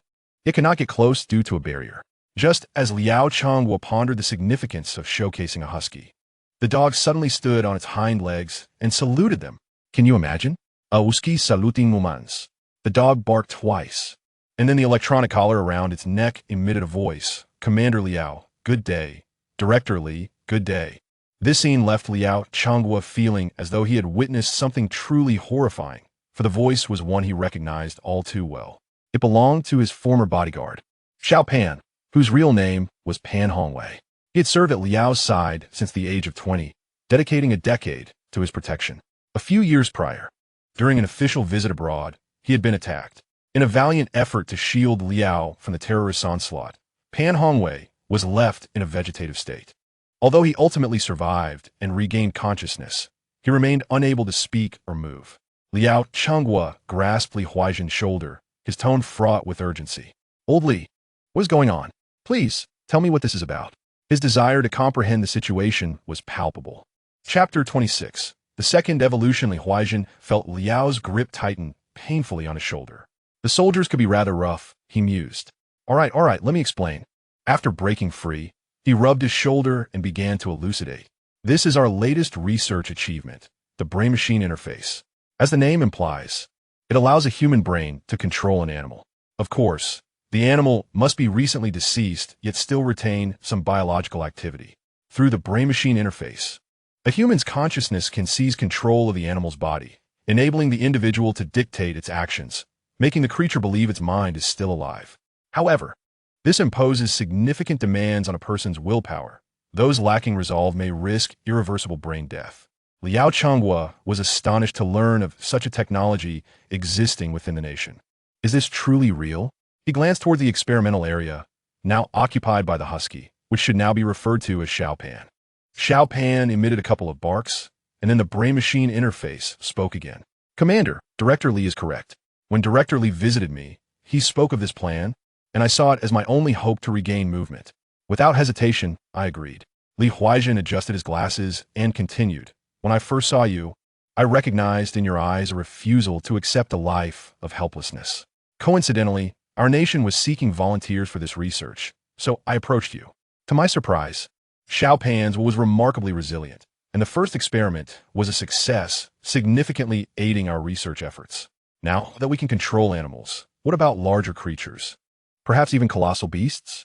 Liao Chunghua stared in disbelief at Li Huaizhen, who appeared even more audacious than he had anticipated. Is that even possible? Can it succeed? He ventured cautiously. Li Huaizhen shook his head without hesitation. I don't know, but even if there is a 1 in 10,000 chance, we must attempt it. Earlier, you asked if we can win. My answer is the same. I don't know, but we will strive towards victory until we achieve it. He patted Liao's shoulder. So, old Liao, do not dwell on such thoughts. Our focus must be on exerting every effort, preparing thoroughly, and meeting the expectations of our nation, our people, and our comrades. Liao Chunghua regarded Li with a complex expression, surprised to find that even a leader in the military required encouragement. Old Li, I understand. Let's go for a drink this evening while time permits. Li Huaizhen waved his hand dismissively. No, I've been immersed in experiments, monitoring data to the point of straining my eyes. To be honest, I nearly dozed off during the meeting today. A flicker of disappointment crossed Liao's face, but it quickly subsided. Very well then, Li Huaizhen Shukulat. Next time, perhaps. Is there any other technology one am unaware of that you could introduce me to? Li Huaizhen replied. There is an abundance of it. I feel a bit dizzy. Old Liao, could you lend me a hand? Huh, Old Li. In Jianghai City, Nanshan District. As evening fell, a helicopter arrived as scheduled, delivering 100 g of nuclear materials. Li Si took a piece and stuffed it into his mouth. However, when he glanced at his caretaker, he noticed her secretly shedding tears. What's wrong? Wasn't I impressive earlier, taking on 4 by myself? Why are you crying? He barked. Lin Qingshu sat atop the building's rooftop, with Li Si across from her, leaning against another structure while consuming the nuclear materials. Hearing his voice, she wiped her tears. It's nothing, I'm fine. It's just that my teacher is hospitalized. He has been working tirelessly, conducting experiments, monitoring data, and attending meetings. Meanwhile, I get to go home every day and see my father, but he has always been alone. I could have helped him, but enough. Your role here is crucial. This is a mission entrusted to me by the nation.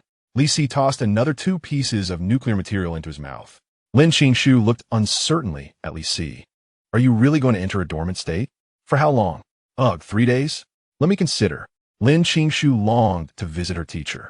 Yet, she was bound to this place, responsible for conveying Li Si's needs and preferences, as she was the only one capable of comprehending his intentions. Since her last dream, she had been able to communicate with him in an entirely different language. If she were to leave, chaos would ensue. However, if Li Si were to enter dormancy, her absence might not be as critical. Previously, in the zoo, he had slept for 3 consecutive days without consuming anything, lying utterly still. Realizing this, she quickly dried her tears and addressed Li Si. Are you truly serious? Seeing her skepticism, Li Si consumed the last piece of nuclear material and lay down. If you don't believe it, then so be it. Does my esteemed self need to explain myself to a mere child? Although Li Si did not verbally respond, Lin Qingshu discerned his meaning through his actions. It seemed he indeed intended to enter dormancy, prompting her to apply for a temporary leave from the organization. She departed, and once she was gone, Li Si opened his eyes. Finally, she's left. Now I can evolve in peace. Following this evolution, he anticipated reaching maturity, which would likely double his weight and height. Once matured, he would venture out. Previously, he had remained hidden due to his juvenile status, which implied vulnerability. However, as an adult, his physical defenses would significantly enhance, and his energy absorption rate would increase dramatically. He could then seek the entrance to the Earth's core of the blue planet. What wonders awaited him there? Additionally, one of his foremost desires upon maturation was to immerse himself in magma, for the energy within it rivaled that of nuclear energy. While nuclear energy primarily emitted radiation, magma was predominantly thermal energy. As a creature akin to Godzilla, he required a diverse array of energies to facilitate his evolution. At present, he felt incapable of achieving the Red Lotus state. Upon maturing, he would need to seek the energy necessary to unlock that state, requiring ample energy absorption to activate it. Now, after consuming the nuclear materials, he had amassed a total of 450 evolution points, bringing his total to 1436 points. In his mind, he accessed his status panel. Name: Li Si, Beast, Godzilla, Level, Juvenile, Height, 115 meters, Weight, 20,000 teeth, Form, Regular, Energy, 0 evolution points, 1436, Abilities, Hard Shell, Exceptional Healing, Mental Synchronization. Atomic Breath, evolution points have exceeded 1,000, evolution is possible. Shall we commence evolution? Why wait any longer? Yes, begin the evolution. Chapter 27. The subtle moves of Eagle Sauce. Li Si felt an immense weight in his eyelids, a wave of drowsiness washing over him. Unable to withstand it any longer, he lay down on the ground and closed his eyes, hoping that this time he would emerge as an adult. After Li Si fell asleep, 2 helicopters hovered above him, using searchlights to assess his condition. Upon confirming his slumber, they communicated via their devices. Director Lin, it is confirmed that Godzilla is asleep. Based on past experiences, if it were merely a casual sleep, it typically would not occur so early or so deeply. It is likely the hibernation you mentioned. Far away at Jianghai City Airport, Lin Qingshu was secretly delighted upon hearing this news. She could finally visit her teacher. All right, we must closely monitor Godzilla's condition. If it awakens, we will initiate Plan B. Understood. After ensuring everything was in order, Lin Qingshu boarded a military aircraft that had been specially prepared for her. She would arrive in Kyoto tonight. As night fell over Huaxia, Eagle Sauce was still basking in daylight. In the Pentagon's conference room, a video showcasing Godzilla single-handedly battling 4 formidable mechas was being played. This video was a live broadcast of Godzilla, which had not only ignited a frenzy domestically, but had also garnered tremendous attention abroad. Many foreigners had become fans, labeling it as humanity's guardian and savior. However, such sentiments were only prevalent in relatively weaker nations. In a powerful country like Eagle Sauce, thoughts were focused on how to deal with the giant beast, rather than placing their hopes on creatures nurtured by other nations.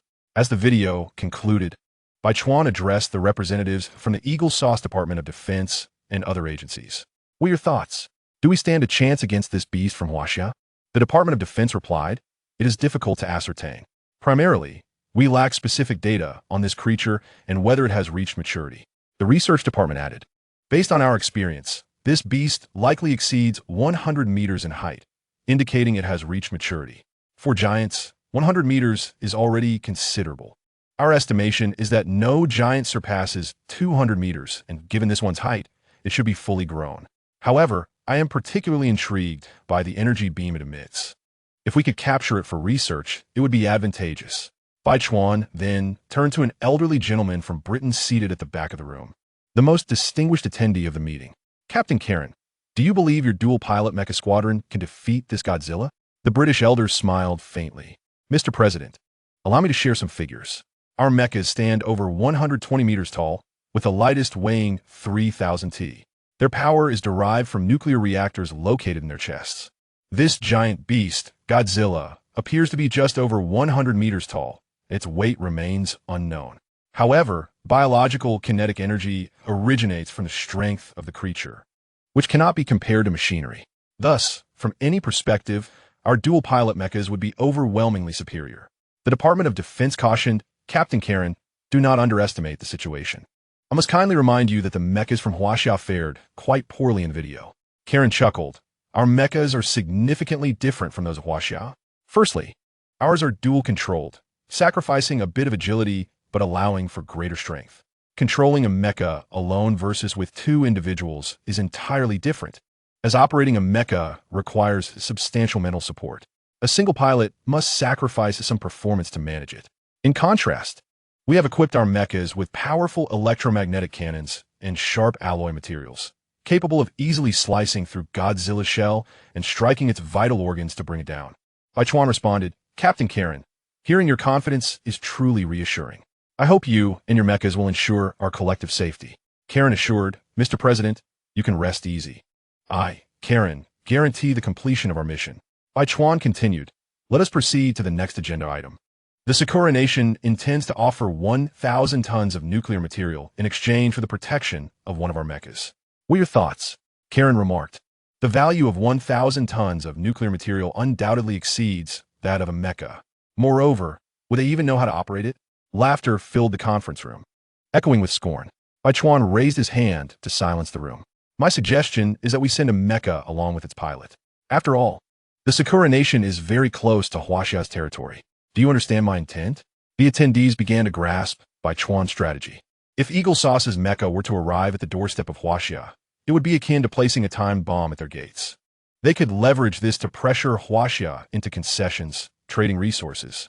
Additionally, the mecha would be on Sakura's territory, not Huaxia's.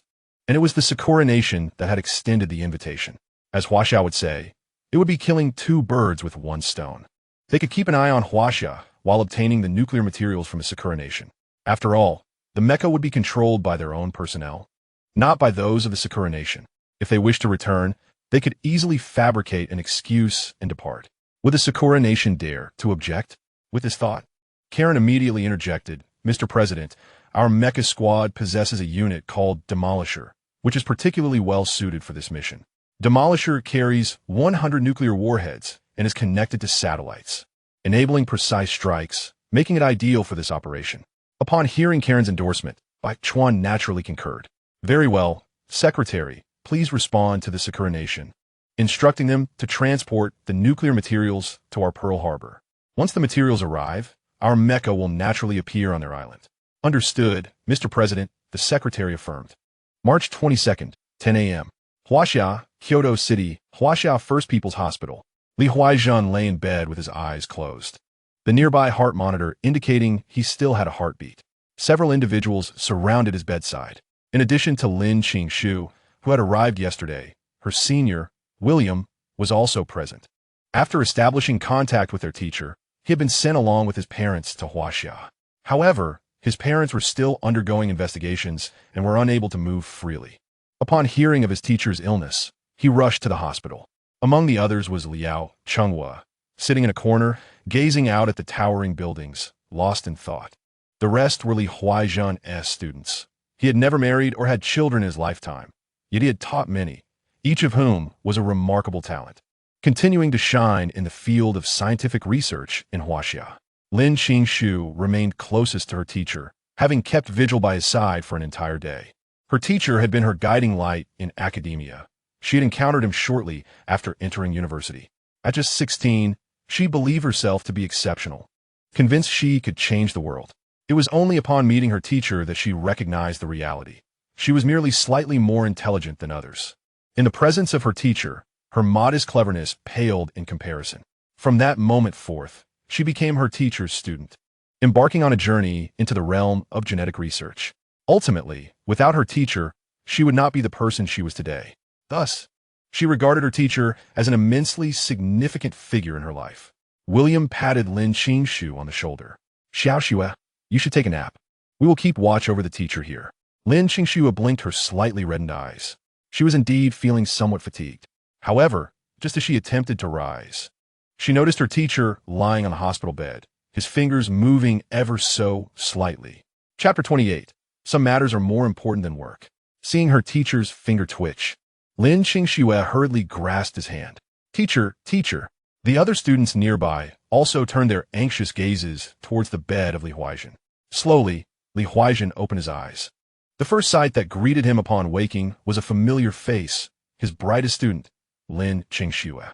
He had often called her foolish, intending to temper her mischievous nature and shape her character. Yet why was she not by the side of the great Godzilla? How had she ended up here? "Xiaoxue, teacher, I'm here." Li Huaizhen's heart jolted. Was she real? Not an illusion? He glanced around, seeing familiar faces all around him. "What are you all doing here? Hurry back to your posts. What if something goes wrong?" At that moment, Liao Chunghua approached. "Old Li, do not worry. Nothing will happen. The national borders are under my watch. Rest assured, the children merely wish to see you. You should focus on recuperating." Li Huaizhen stared blankly at the students gathered around his bed. He had never imagined that, upon his collapse, these students would rush from all corners of Huaxia just to see him. He felt a warmth in his heart, but said, "This is such a waste of time. I merely have low blood sugar." Lin Qingshu held his hand tightly. "Teacher, some matters are more important than work." The others chimed in agreement. "Indeed, teacher. Rest assured. We completed the work handover before coming." "Teacher, let us keep you company," said William, stepping forward. "Teacher, I have returned as well." Li Huaizhen felt a pang of emotion, but still forced himself to suppress it, urging everyone to leave. "Out, out, out. I have matters to discuss with Commander Liao. You'll go outside first." Seeing this, the group had no choice but to exit the ward. Just before leaving, Li Huaizhen called out to Lin Qingshu, "Xiaoxue, help me arrange for my discharge. Everyone is coming to my house for dinner tonight." Lin Qingshu immediately nodded eagerly. "Yes, teacher." She had already learned about her teacher's condition upon her arrival. The hospital indicated that he was merely exhausted, and as long as he woke up, he could be discharged. However, he needed to pay greater attention to rest. Otherwise, his body would still suffer. Thus, when the teacher asked her to handle the discharge, Lin Qingshu agreed without hesitation.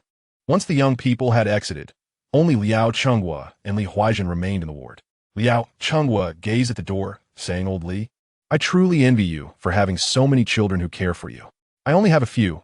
You have so many guards and military officers under you. Who doesn't care about you?" Liao Chunghua merely smiled, saying nothing further. His subordinates indeed cared for him, but their concern was certainly mixed with hierarchical relations. It was different from the bond Li Huaizhen shared with his students. Those children voluntarily came to see their teacher, and the concern on their faces was genuine.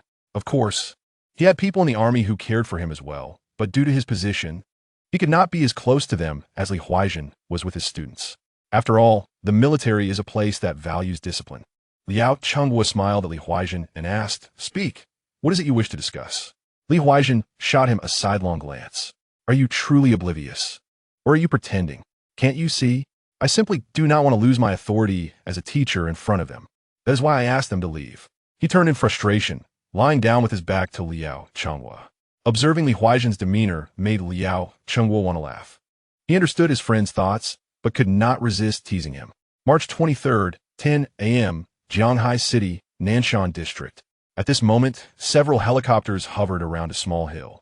Atop the hill was a structure resembling a fish fin, radiating a faint blue light. This small hill was none other than the great Godzilla, which appeared somewhat enlarged now. Lying on the ground with its back to the sky, it resembled a small mountain. Inside the helicopter, Liu Yang skillfully maneuvered the aircraft around Godzilla.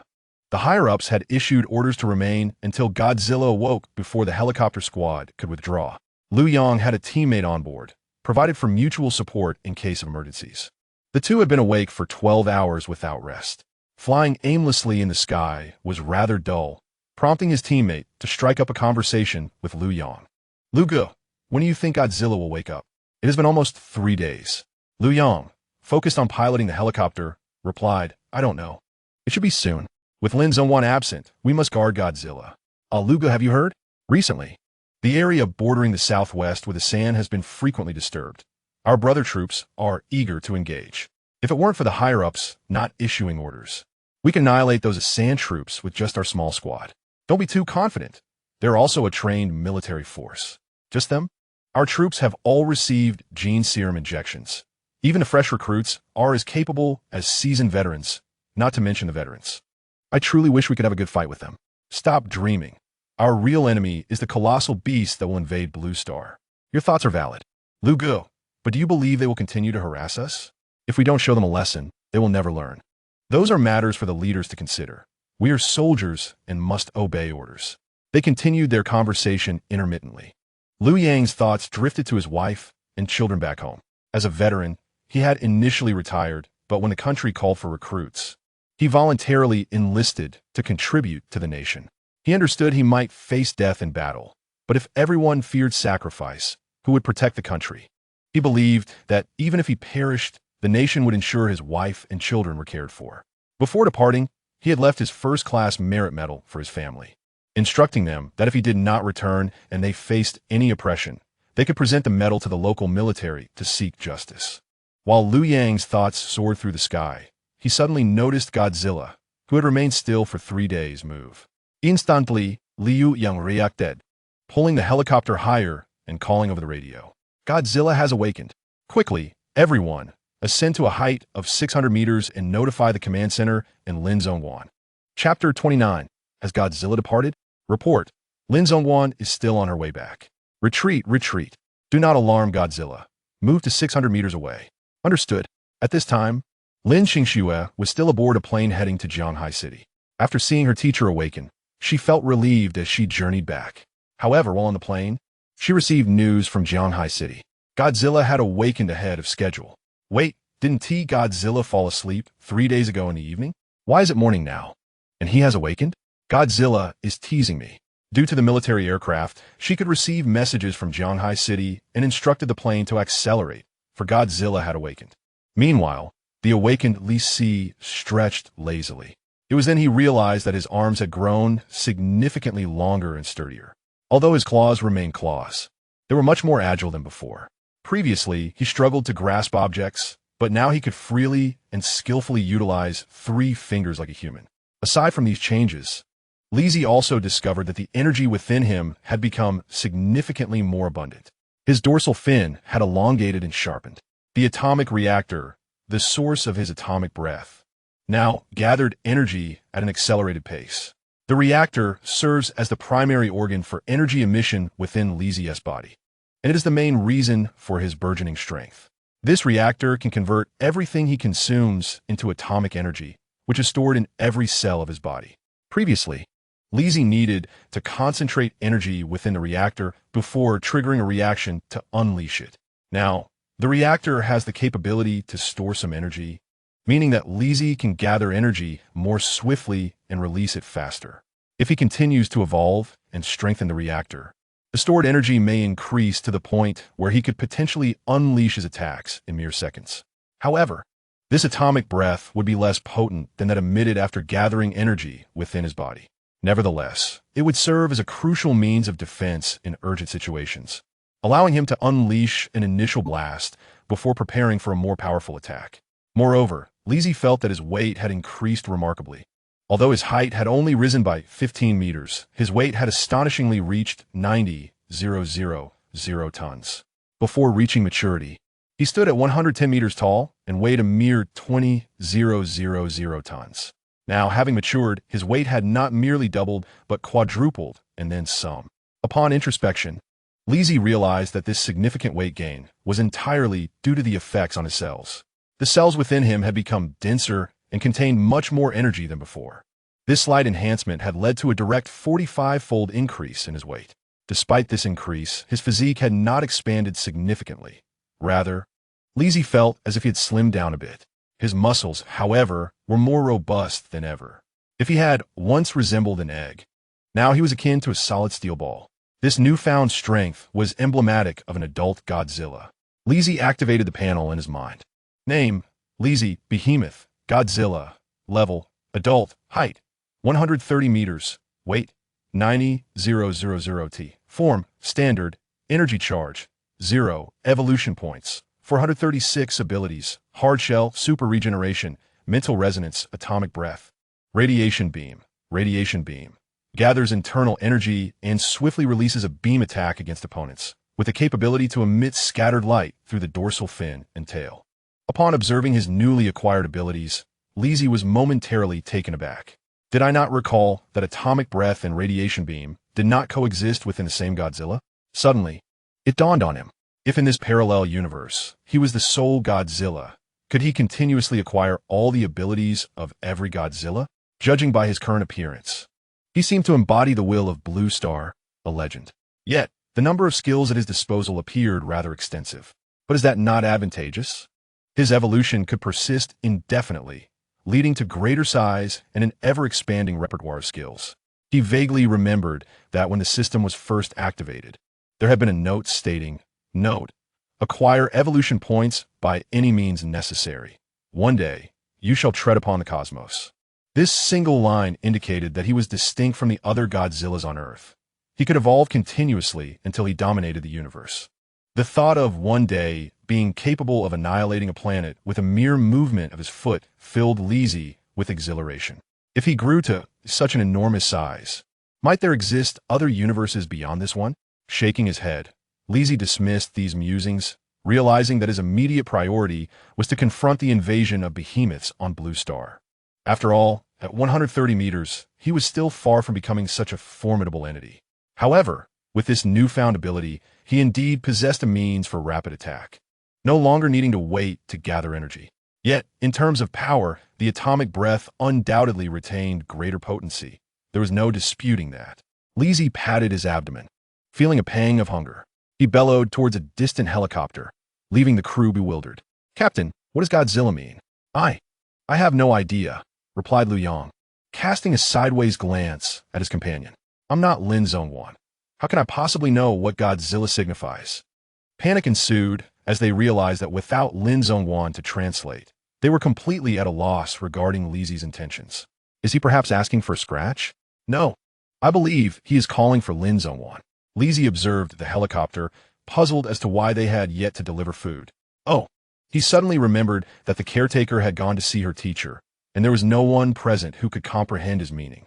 Lizzie shook his head in resignation, realizing that had he anticipated this, he would not have let her leave on foot. Now, feeling hungry, he would have to catch his own meal. With that thought, Lizzie ventured into the deep sea, intending to catch a whale for sustenance. After all, he had been consuming land-dwelling creatures. It would be nice to indulge in a change of flavor from the ocean. Upon witnessing Lizzie moving towards the ocean, Liu Yang panicked. No, is Godzilla leaving Huaxia? The other team members looked to their captain for guidance. What should we do? Should we intercept? After a moment of contemplation, Liu Yang decided, no, do not intercept. Report immediately. Intercept Godzilla? That would be tantamount to signing their own death warrants. As news of Godzilla's departure reached the command center, chaos ensued. What is happening? Why is Godzilla leaving Huaxia? Is he merely going for a bath? Could he be aiding another country against their behemoths? Far away in the aircraft, Lin Qingsheng's face turned ashen upon hearing that Godzilla was leaving Huaxia. She panicked, fearing that her brief absence might have prompted Godzilla to abandon Huaxia altogether. She would become a historical pariah. Chapter 30. He has returned at this moment. Lin Zhongguan was still aboard the aircraft, likely still 10 minutes away from Zhanghai City. The command center immediately issued orders. 3 fighter jets were dispatched in pursuit of Godzilla's direction, determined to uncover the reason for his departure and where he had gone. They could not afford to fire upon Godzilla. Someone below inquired, "What if Godzilla enters another country's territory?" The commander replied, "Then we shall breach their borders. If they wish for war, then let it be war. We will protect Godzilla's safety at all costs." Yes, not long after Li Zi's departure, 3 fighter jets followed in his wake. Simultaneously, communications relayed Li Zi's current speed and location. Godzilla was heading towards the ocean's center at approximately 100 mph. Wow. Godzilla appears somewhat clumsy on land, but he is surprisingly agile in the water. Could Godzilla be a marine creature? No, he has nostrils. He needs to breathe. The command center ordered, "Follow Godzilla. Wherever he goes, you shall follow and report the route promptly." Yes. Li Zi glided freely through the ocean, finding no large fish around. So he continued deeper into the sea. He noticed the fighter jets overhead, presumably dispatched by the state to assist him in fishing. How thoughtful of the state. However, after searching extensively, he found no sizable fish. Could it be that I was diving too shallow and the larger fish were deeper? With this thought, Li Zi began to descend further into the deep sea. With his enhanced vision post-evolution, he could see clearly even in the pitch-black depths. As he descended, the planes above lost sight of him entirely. Report, Godzilla has submerged. The radar has lost track of him. He has vanished. What? At this moment, Lin Qingxue had just disembarked from the aircraft. After alighting from the military plane, she boarded a helicopter and began her journey towards the Nanshan district. However, she soon received distressing news through her communication device regarding the disappearance of Guzong. Her heart, already burdened, felt as though a stone as heavy as Guzong had been cast upon it, shattering her spirit into fragments. She lamented the fate of a nation's traitor, certain that her demise was inevitable. Upon descending into the depths of the sea, Li Zi encountered a plethora of large fish. Yet he sought one that measured at least 50 meters in length. Anything less would hardly suffice for his appetite. After a considerable search, he finally spotted a whale amidst a vast expanse of rocky terrain. "Delicious morsel, I am on my way," he thought as he swiftly swam towards the whale, which sensed his approach and fled. Fortunately, Li Zi's speed in the water surpassed that of the whale, and with a flick of his tail, he surged forward. Before long, he had caught up with the whale, which retaliated by expelling a torrent of seawater towards him. However, all its efforts were in vain against Li Zi's unparalleled aquatic agility. He sank his teeth into the whale's back, causing a profusion of crimson to spill into the water. Attempting to drag the whale back, he found it thrashing in resistance, which slowed his progress. Anger welled up within him, and his dorsal fin shimmered with violet sparks. In an instant, a beam of purple energy erupted from his mouth, piercing through the whale's body, a manifestation of his newly acquired ability, radiation stream. With the whale, finally, subdued, Li Zi dug his claws into its flesh and began to pull it back.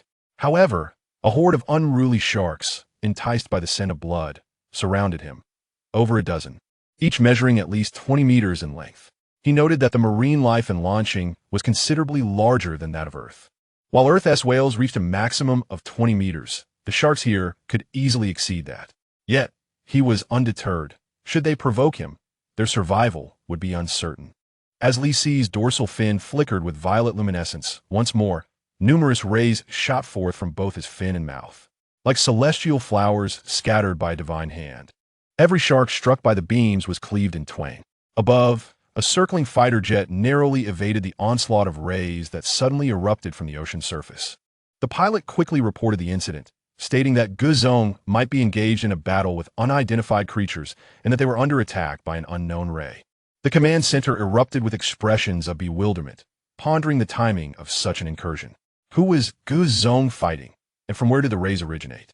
They resolved to closely monitor Guzong's movements and provide artillery support if necessary. Despite having witnessed the rays, they were unable to pinpoint Guzong's exact location. The command center acknowledged the situation, urging caution. Meanwhile, the ocean floor was littered with severed shark limbs, as Li Si had effectively dismantled the surrounding sharks. He selected a few substantial pieces to take back for a feast. With a powerful swish of his body, he began his return journey, opting to remain submerged in the depths rather than surfacing. The pressure of the deep sea was formidable, yet for Li Si, it was merely a gentle tickle. His cellular density was remarkably high, allowing him to descend several hundred meters without consequence. On his way back, Li Si detected a nearby source of nuclear energy. Emitting a wave of energy, he began to ascertain his location and realized he was relatively close to Inghuagua. It was no wonder there was nuclear activity here, likely due to nuclear wastewater. However, Li Si dismissed this energy source, for it was merely the remnants of spent nuclear material. Why would he consume waste when he could feast on fresh nuclear fuel? Thus, without so much as a glance at the nuclear wastewater, he swam directly towards the Nanshan district. Meanwhile, Lin Qingxue stood at the very spot where Guzong usually rested, her heart heavy as she gazed out at the sea. She was uncertain how to face her teacher or the nation, and she feared revealing the situation to her teacher, worried it might cause her to fall ill again. The crucial mission entrusted to her had ended in failure, with Guzong awakening and escaping for reasons unbeknownst to her, as tears involuntarily streamed down her cheeks. Splattering onto the ground, she felt a profound sense of guilt towards her teacher and her country. If only she had not left Jianghai, perhaps Guzong would have remained. Simultaneously, she felt a deep sorrow for Guzong himself, having spent so much time together, despite his aloof demeanor. She had come to regard him as a friend. Yet, humans are inherently emotional beings, especially women, and the sudden absence created an overwhelming sense of disconnection. Coupled with the weight of national and public safety upon her shoulders, she felt as though she were drowning in despair, utterly helpless and cold. Just as Lin Qingxue lowered her head in sorrow, a voice emerged from the communication device. Dorsal fin detected at the surface. Could it be Guzong? Hearing this, Lin Qingxue promptly lifted her gaze, her heart racing with anticipation as she looked towards the ocean. Indeed, a fin reminiscent of a shark's appeared on the horizon, yet one she recognized all too well. This was not a shark, it was Guzong. He had returned. In the shallows, Li Si rose to his feet, clutching the tail of the massive whale in his left hand while gripping half a shark in his right. As he prepared to make his way ashore, a figure soared towards him. Recognizing the newcomer, Li Si bellowed, "Aw, little nanny, you're back?" The little nanny wiped away her tears and took out her walkie-talkie, confirming, It's Guzong. All search operations are to be suspended. Where have you been?" she inquired, flying closer to him. Li Si furrowed his brow and retorted, "Who are you talking to?" He shouted at the little nanny, and a powerful gust of wind sent her soaring several meters away as she hovered midair. Regaining her balance, she flew back towards him, fixing him with a determined gaze. Devoid of fear, Li Si glanced at her, initially considering sending her flying again, but thought better of it. After all, she was merely human, and he didn't want to inadvertently cause her harm. He tossed the food ashore and gestured towards it. The little nanny understood his intent and picked up the walkie-talkie, stating, "Guzong is hungry. Take the food for dissection, clean it, and bring it back." Satisfied, Li Si nodded and returned to his lair to rest. Lin Qingxue realized that Guzong had ventured into the sea to hunt for sustenance. The soldiers were unaware of Guzong's actions due to her absence, and ultimately, she felt responsible. However, she breathed a sigh of relief at Guzong's return. Yet, upon this reunion, she noted significant changes in him. He appeared stronger and larger than before. These observations were immediate, though she had yet to witness the full extent of his newfound strength. She believed he had reached maturity, having watched him grow from 20 meters to 130 meters in such a short span of time. Surely, he would now enter a phase of gradual growth. Before long, the food arrived, and Guzong wasted no time in devouring it. The entrails had been meticulously removed, and all traces of blood washed away, leaving only the succulent flesh and tail of the fish. Grasping a piece of fish, Li Si took a hearty bite, the juices bursting in his mouth, tender and exquisite. It must be said, having previously indulged in beef and lamb, the sudden transition to fish was a delightful surprise. The little maid perched upon his shoulder, her face no longer shadowed by gloom, smiled as she said, "Brother, do let me know in advance where you plan to go." Li Si tore off another piece of fish and offered it to her. "Here, eat this and silence your chatter." She accepted the piece of fish, nearly half her size. Thanks to the gene serum injections, her physical constitution had significantly improved. Tentatively, she took a bite, her eyes widening in astonishment. It was indeed true. The meat provided by brother was exceptionally fresh. Meanwhile, under the cover of night in Inghua country, a towering mech, standing at 130 meters and weighing 5,000 tons, slowly emerged from the sea. As the seawater cascaded down, the mech, predominantly blue with red accents, came into view of the public. The higher-ups of Inghua were left in a state of shock. Was this truly the secret weapon of Eagle Sauce? It certainly exuded an air of majesty and power. They wondered if Huaxiao would dare to act arrogantly now. Even in the event of a monstrous invasion, with this colossal machine, the islands of Inghua would be secured. Unfortunately, the mech was not sold to them. It was a military deployment, akin to previous garrisoning, merely replacing ordinary soldiers with mechs. The deployment of this mech sparked a nationwide broadcast in Inghua, aimed at informing their citizens that they now possessed their own mechs, and that they were even stronger than those of Huaxia. In the face of a potential monstrous incursion, they would have the strength to safeguard their nation's security. Naturally, upon hearing this news, the citizens of Inghua flocked to the Huaxia online platforms to engage in heated debates. After an exchange of insults, the commotion subsided. Huaxia, of course, was unwilling to concede, asserting that their mechs were superior.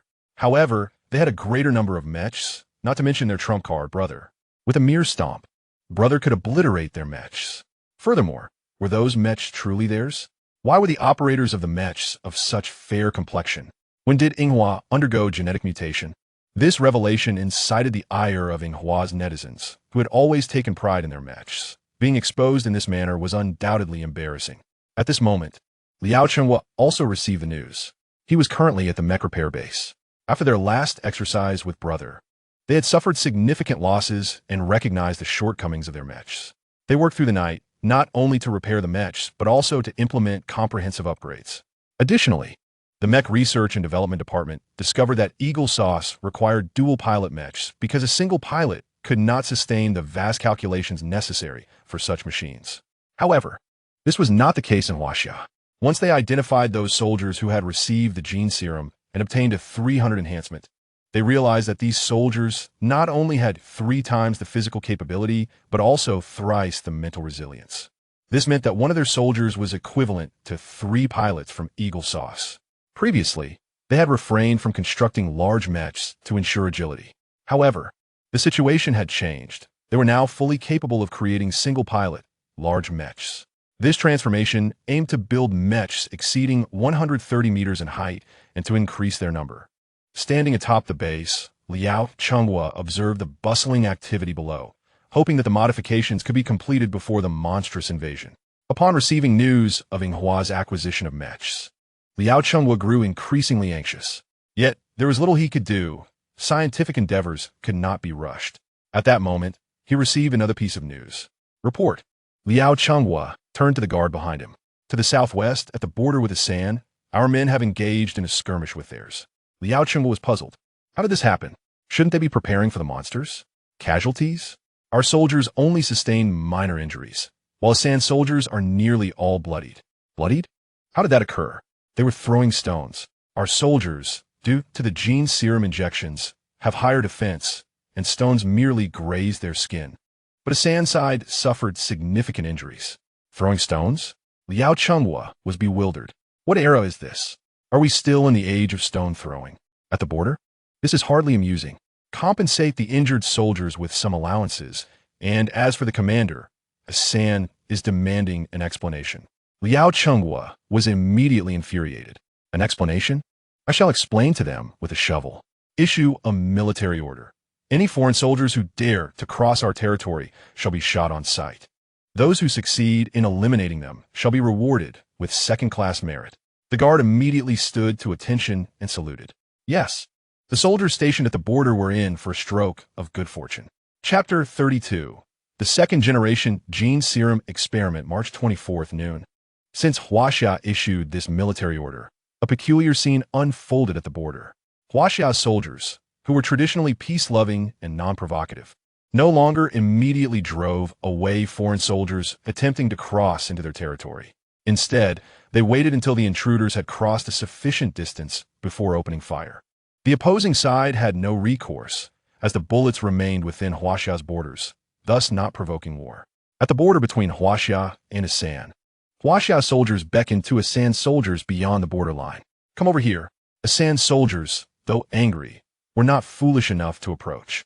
Crossing that line would permit Huaxia to fire upon them and earn military merit, while they would not gain similar reward for firing back and could risk escalating the conflict. Previously, while on patrol, they often crossed into Huaxia's territory, claiming to be lost when discovered. However, this time was different. Should they dare to cross the border even slightly, Huaxia would fire without hesitation. It appeared that they were suddenly unafraid of a potential conflict between the two nations. If a clash were to occur, it was not what their leaders wished to see. Thus, an odd scenario emerged. Previously, Asan had provoked Huaxia, yet now, Huaxia began to provoke Asan. This delighted the soldiers stationed at the border, as they contemplated the possibility of earning second-class merit. However, such fortuitous events were not commonplace. Since Huaxia issued this military order, foreign soldiers had ceased to dare to tread upon Huaxia's border. On March 25th, within the National Gene Research Institute of Huaxia, Li Huai was intently observing the ongoing experiment, which was their third trial. The gene serum for this experiment was derived from Godzilla's dermis, specifically targeting its extraordinary recovery speed, classified as second-generation gene serum. They began their experiments with white mice. Initially, the trials were successful. The mice healed rapidly after sustaining injuries, leaving no scars. However, this effect was only temporary. Once the mice were injured again, they exhibited no such recovery capabilities. This predicament vexed Li Huai. Previously, the gene enhancement serum had been administered to 100 million soldiers domestically, and the next step was to extend it to the general populace. He needed to expedite the development of the second-generation gene serum, striving to incorporate rapid wound recovery characteristics into this new serum. The ongoing endeavor is the third experiment of the second-generation genetic serum, with the subjects being slightly larger monkeys. Should the monkeys succeed, they will proceed to human trials. Assistant William injected the new generation of genetic serum into the monkey's body, subsequently making a small incision on its arm with a knife. The monkey, startled, leaped to the back of the laboratory, baring its teeth at the observers. Blood flowed from the monkey's arm onto the floor, and it was in a state of panic, unsure of how to respond. Outside the laboratory, onlookers monitored the monkey's every move through cameras. To be frank, this process appeared exceedingly cruel. However, without such experiments, how could the safety of 1 billion people in Huaxia be assured? Fortunately, the experiment proved to be quite successful. After 1 minute, the wound on the monkey's arm had stopped bleeding. After 5 minutes, the wound had healed, leaving only a faint scar. After 10 minutes, the monkey's arm had returned to its original state. William gazed at the monkey in the laboratory with excitement, exclaiming, "Teacher, we have succeeded." Li Huaizhen was equally exhilarated, as this was the breakthrough they had long awaited in genetic research. Fortunately, with the contributions of William and his father, alternative suggestions had considerably accelerated the gene extraction process. William's father had also passed the national scrutiny and investigation and had successfully acquired Huaxia nationality. However, he was restricted from leaving Huaxia for the next decade, and the state would conduct thorough investigations into his information. After all, national security outweighed all else. Trust was not a matter of concern. Li Huaizhen, very well. Let us proceed with the second experiment immediately. If this one succeeds, we can commence human trials. Indeed, as the second experiment commenced, the expressions of the observers fell once again. 10 minutes passed, and the monkey's wound had merely scabbed over, without healing completely. This was merely the biological process of coagulation, unrelated to the serum. It seemed they were still unable to break through the bottleneck, unable to uncover the secret as to why the serum could not yield long-term effects. Lin Xing was aware that a pivotal experiment was taking place in the laboratory today. Once the experiment concluded, she called her teacher to inquire about the situation. Li Huaizhen informed her of the experiment's failure. Lin Xing consoled him, saying, "Teacher, it is all right. If all else fails, we can develop the genetic serum into a medication for the soldiers. They can take a dose when injured, and as long as it stabilizes their condition, further treatment will be manageable." Li Huaizhen was momentarily taken aback by her words. "Lin Xing, did you just say?" Teacher? Liwaiznak Klimat, Shia Ushua. You are right. Why can't I formulate the serum into a medication, treating it as a one-time use product? This is wonderful. You have inspired me. Lin Xingxue was somewhat bewildered. Teacher, I was just joking. No, your idea has genuine potential. He interjected. You have provided me with a fresh perspective. I must quickly adjust the experiment's direction. With that, Lin Xingxue hung up, sitting on Guzong's shoulder. Initially, Lin Xingxue had merely been jesting. For the genetic serum was an injectable genetic sample, and transforming it into a medication would require substantial technological innovation. She did not believe it was straightforward. She merely intended to comfort her teacher. Yet, it seemed her teacher believed it was achievable. If it were indeed possible, it would resemble a healing potion from a game, a dose taken when injured, restoring vigor. One could only hope that her teacher would succeed. Lin Xingxue glanced at Guzong, who was in deep slumber. Suddenly, her communication device relayed a voice from the command center, 20 nautical miles away. One of our fishing vessels is under attack by an unidentified creature. Prepare aircraft for support. Understood. Preparations complete. Currently, nations were gathering supplies, and Huaxiao was no exception. The fishing vessels belonged to the state. Caught fish would be transported back for freezing and, if necessary, released into the market. After all, only a few days remained until the colossal beast invasion. 3 fighter jets and 3 helicopters took off from a nearby military port, which had been recently constructed due to the looming threat of Godzilla, thus becoming a key protective site. Lin Xingxue understood that this matter did not concern her. Her task was to keep an eye on Guzong. However, when she looked back at Guzong, he had opened his eyes. He was awake. Chapter 33. The colossal octopus Li Xinong could distinctly sense the emergence of another giant creature from the depths of the ocean. What was happening? According to protocol, the time for the beast's invasion had not yet arrived. He stood up and walked straight into the sea, diving into the depths and beginning to swim outward. Lin Xingxue hurriedly contacted the command center. As this was Guzong's second departure, she needed to follow. Another fighter jet took off, but this time Lin Xingxue was aboard. Meanwhile, outside Huaxia's maritime boundary, a massive fishing vessel, measuring 200 meters in length and 50 meters in width, was anchored in the open sea. This area had surpassed the nation's territorial waters, belonging instead to the public domain. They had ventured out to capture more fish for the country. They had discovered a large school of fish and had begun to encircle them for netting. Suddenly, an unknown creature from beneath the waves tore through their large fishing net. The winching equipment tethered to the net was also dragged into the depths. Panic swept over the crew, who immediately contacted the Huaxiao military. The crew clung desperately to the ropes on the deck, fearing that something might capsize the fishing vessel. The captain, in the control room, watched the radar display, which indicated only a few fish beneath them, with no sign of any large creatures. This was odd. There were still several days until the anticipated invasion of the colossal beasts. What could that have been? As the captain pondered, a violent jolt rocked the vessel, as if something had collided with it. The ship began to sway perilously, and he glimpsed the outline of the massive creature on the radar, an enormous being estimated to be nearly half the length of the vessel. The impact had caused the entire ship to tremble.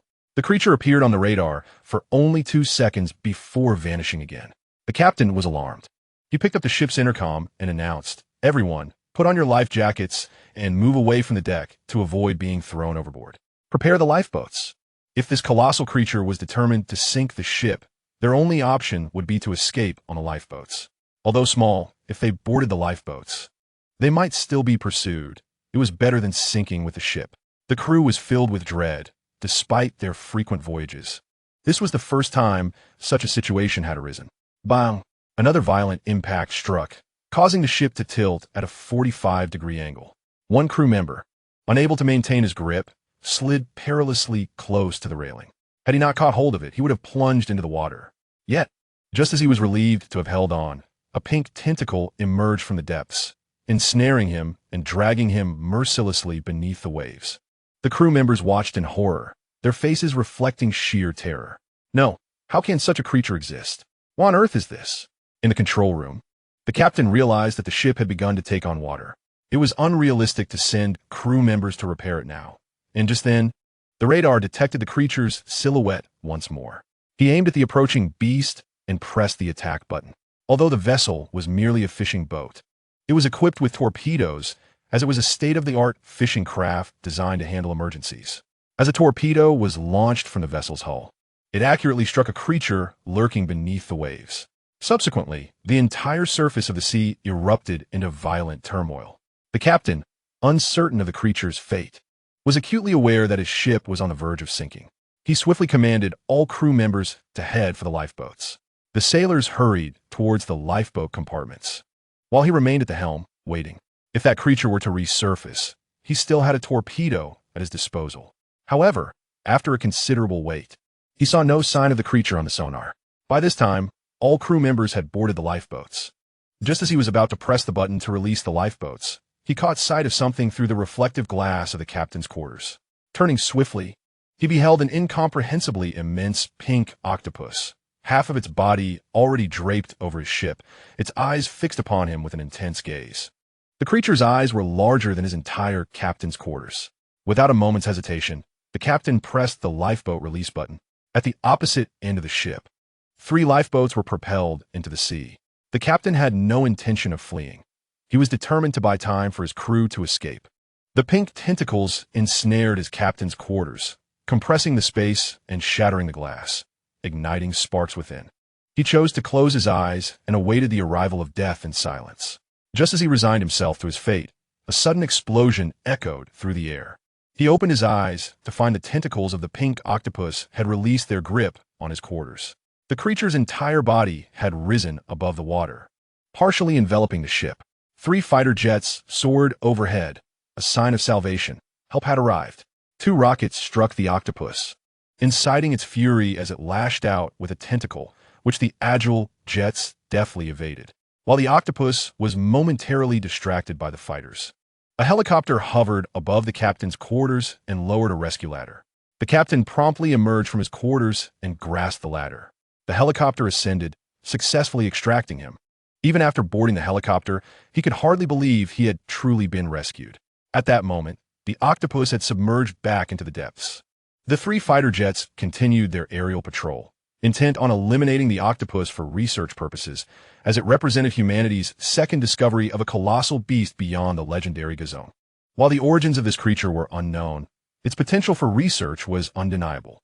After all, Godzilla was beyond study. Who would dare to undertake such an endeavor? Laboratories would be destroyed in the attempt.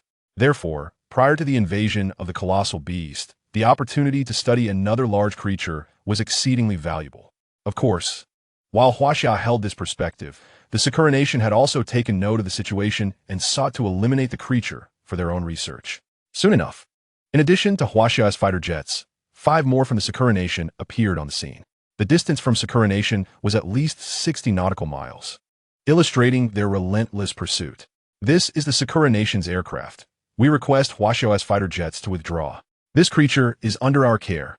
Please refrain from attacking it. The Huaxia pilots heard the Sakura nation's declaration. What nonsense! They claim this creature is theirs?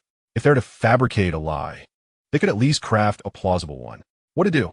Their numbers exceeded Huaxia's, and with helicopters present, engaging in combat would render the helicopters as easy targets. Request reinforcements. We must stall for time. Understood. Chapter 34. Godzilla versus the octopus. Huaxia's fighter jets began their own communications.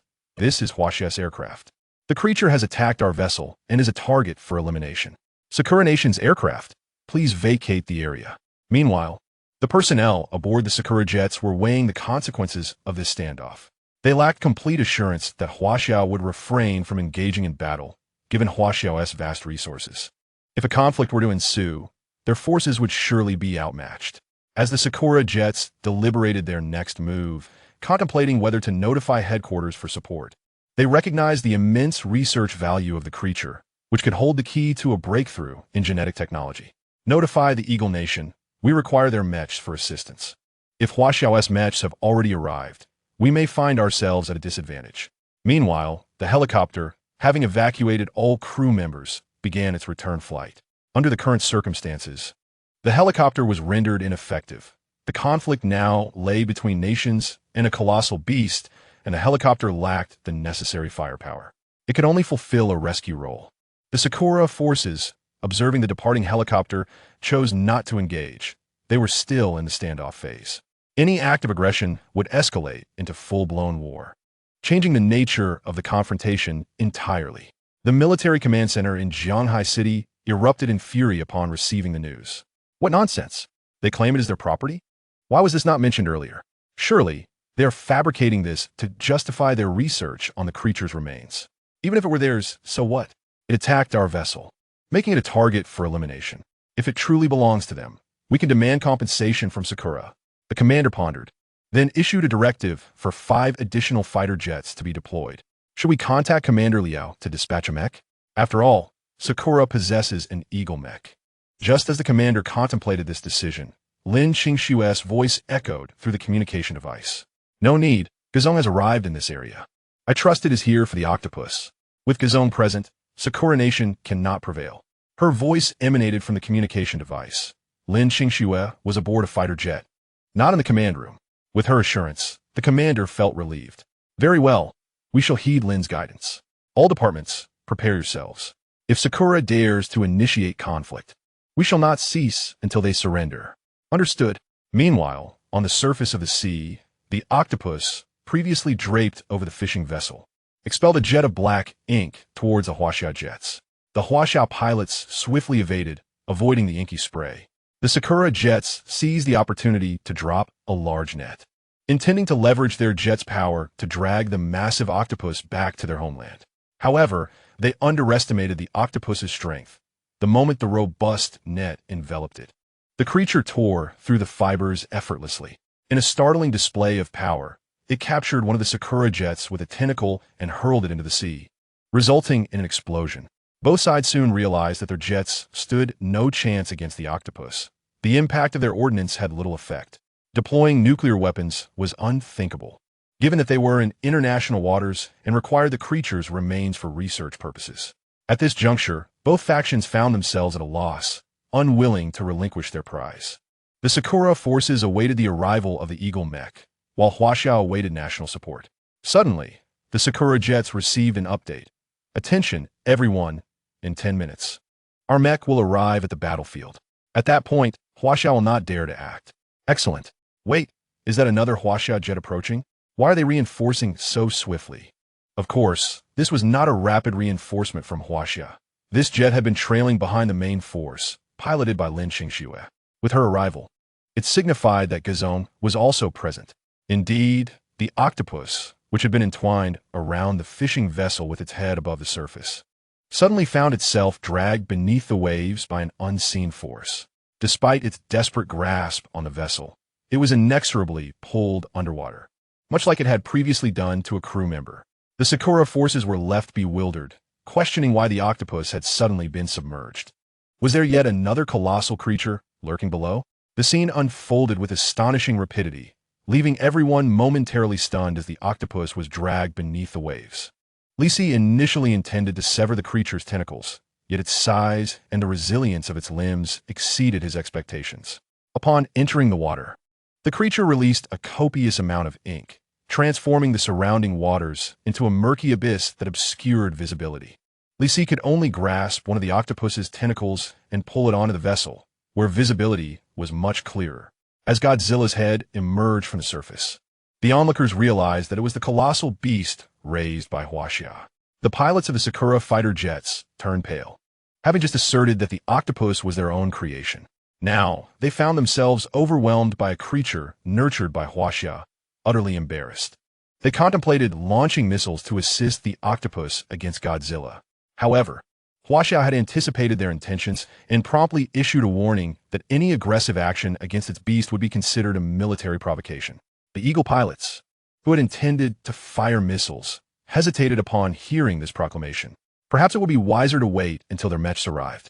Meanwhile, the fishing vessel, already tipped towards sinking, was engulfed in the fierce battle between Godzilla and the octopus. With a powerful bite, Godzilla severed one of the octopus's tentacles, eliciting a pained cry from the creature. The two titanic beings clashed from the depths of the ocean to the surface and back again.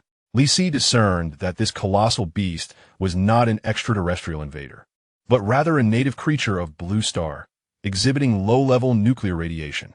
Although he was uncertain of its origins, he was prepared to eliminate it should it prove disobedient. Gripping the octopus's body, he forcefully slammed it against the ship's hull, then stepped on its tentacle.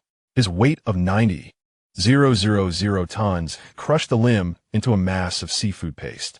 The immense pain prompted the octopus to release a surge of ink. But since its head was pinned down by Li Si, the ink could not reach him. In a desperate bid for survival, the octopus chose to sever one of its own limbs, twisting its body to escape and swim frantically towards the sea. Li Si, quick to react, seized another tentacle and yanked it back. The entire body of the octopus was flung into the air. However, as it soared, the octopus managed to wrap itself around Li Si's head. Caught off guard, Li Si fell backwards and plunged into the water. He struggled to pry the octopus from his body, but it clung to him like a suction cup. It appeared that the octopus intended to suffocate him. The Huaxia fighter jets, witnessing this alarming scenario, frantically sought to provide support, yet targeting underwater was exceedingly challenging. Director Lin, what should we do? Lin Qingxue felt the urgency of the situation, having witnessed the octopus ensnare Godzilla, leading to his descent into the depths. Just as she pondered whether to request assistance from military submarines, she caught sight of flickering blue lights beneath the water surface. A realization dawned upon her, and she swiftly communicated through the communicator, "All aircraft, withdraw 300 meters, quickly." Chapter 35. The humble Eagle mech, the pilots were uncertain why they were instructed to retreat. But they understood that Director Lin had the best insight into Godzilla's behavior, and her words were to be heeded. The pilots from Sakura were puzzled by Huaxia's sudden withdrawal, having also observed the blue lights below, yet not comprehending their significance. As the blue glow intensified, a towering blue energy beam erupted from the ocean's depths, striking the vessel that had been on the verge of sinking, causing it to explode in two. The suddenness of this event startled the Sakura pilots, who hastily maneuvered their aircraft away from the area. It became evident that Huaxia had anticipated this occurrence, narrowly escaping the beam's impact. Anger swelled within the Sakura pilots, who contemplated retaliating against Huaxia's aircraft. However, reason prevailed, reminding them that such an action would likely lead to their own annihilation, especially with 5 additional Huaxia jets joining the fray. The Huaxia crew was equally astonished, realizing that Director Lin had foreseen Godzilla's energy beam release, prompting their timely retreat. They were grateful for her foresight, as they could have been struck by the powerful beam. The villagers could have faced dire consequences had they been caught in its wake. Moreover, they marveled at Godzilla's newfound strength, as the energy beam appeared significantly larger and deeper blue than during their last encounter. Lin Qingxue, well acquainted with Godzilla, recognized the imminent release of blue energy upon noticing the glow beneath the surface.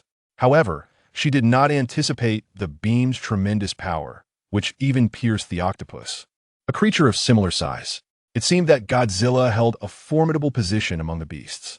As for Li Si, he tore off the remaining tentacles clinging to him, while the ink-covered octopus lay lifeless, having succumbed to his atomic breath. Upon slaying the octopus, a new prompt appeared in his system. Kill the giant beast, charge 10. The charge value has been activated? Li Si had previously been oblivious to how this charge value increased, but now understood it was a reward for defeating a giant beast. Did a higher charge value correlate with greater energy? What would happen if the charge reached 100 and he unleashed his atomic breath? These inquiries were yet to be explored, but the good news was that he had unlocked a new feature, the charge value. He sensed that this would elevate his power to unprecedented heights. Emerging from the water surface, he resolved that this giant beast would serve as his dinner for the evening. He would haul it back first. Meanwhile, a mech from Sakura gradually surfaced. The personnel from Sakura, seeing their reinforcements arrive, advanced their aircraft a few meters. The squad leader of Sakura called out, "Huaxia, you have slain our giant beast. We will not pursue the matter further, but we request the return of our giant beast's remains for a proper burial in our homeland." Huaxia possessed a numerical advantage, yet the presence of a formidable mech from Sakura deterred them from acting rashly. "Director Lin, what should we do?" Lin Qingxue observed Godzilla, whose gaze was fixed intently on the opposing mech. She knew that Godzilla would engage to protect them, and with the creature focused on its meal, they should retreat. With Director Lin's directive, the team felt a renewed sense of purpose. Several fighter jets dispatched grappling hooks to secure the giant beast's carcass and began the process of retrieval. "Baka, I command you to remain." Colonel Jack, one of the Eagle pilots operating the mech, urged his partner as they closely monitored Huaxia's beast. They had witnessed its power firsthand, calculating that its attack equated to the explosive yield of tens of thousands of tons of TNT, an incomprehensible force that surpassed even that of a standard nuclear explosion. The most alarming aspect was that it was not a wide-area strike, but a precise targeted strike. If struck by the energy beam, he was certain that his mech would be compromised. Thus, he hesitated. Risking a mech for the sake of a giant beast seemed unwise.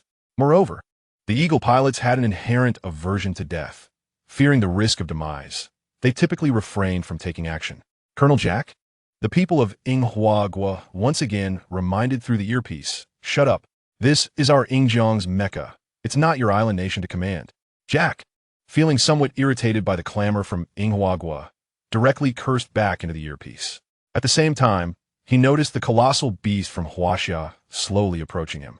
He had lost all desire for seizing the beast's carcass and was now contemplating whether he should simply flee, fearing potential aggression from the opposing side. However, to flee outright would undermine the dignity of their Ingjiang empire. He continuously reassured his teammates, "Mike, hold your ground. Do not move or retreat.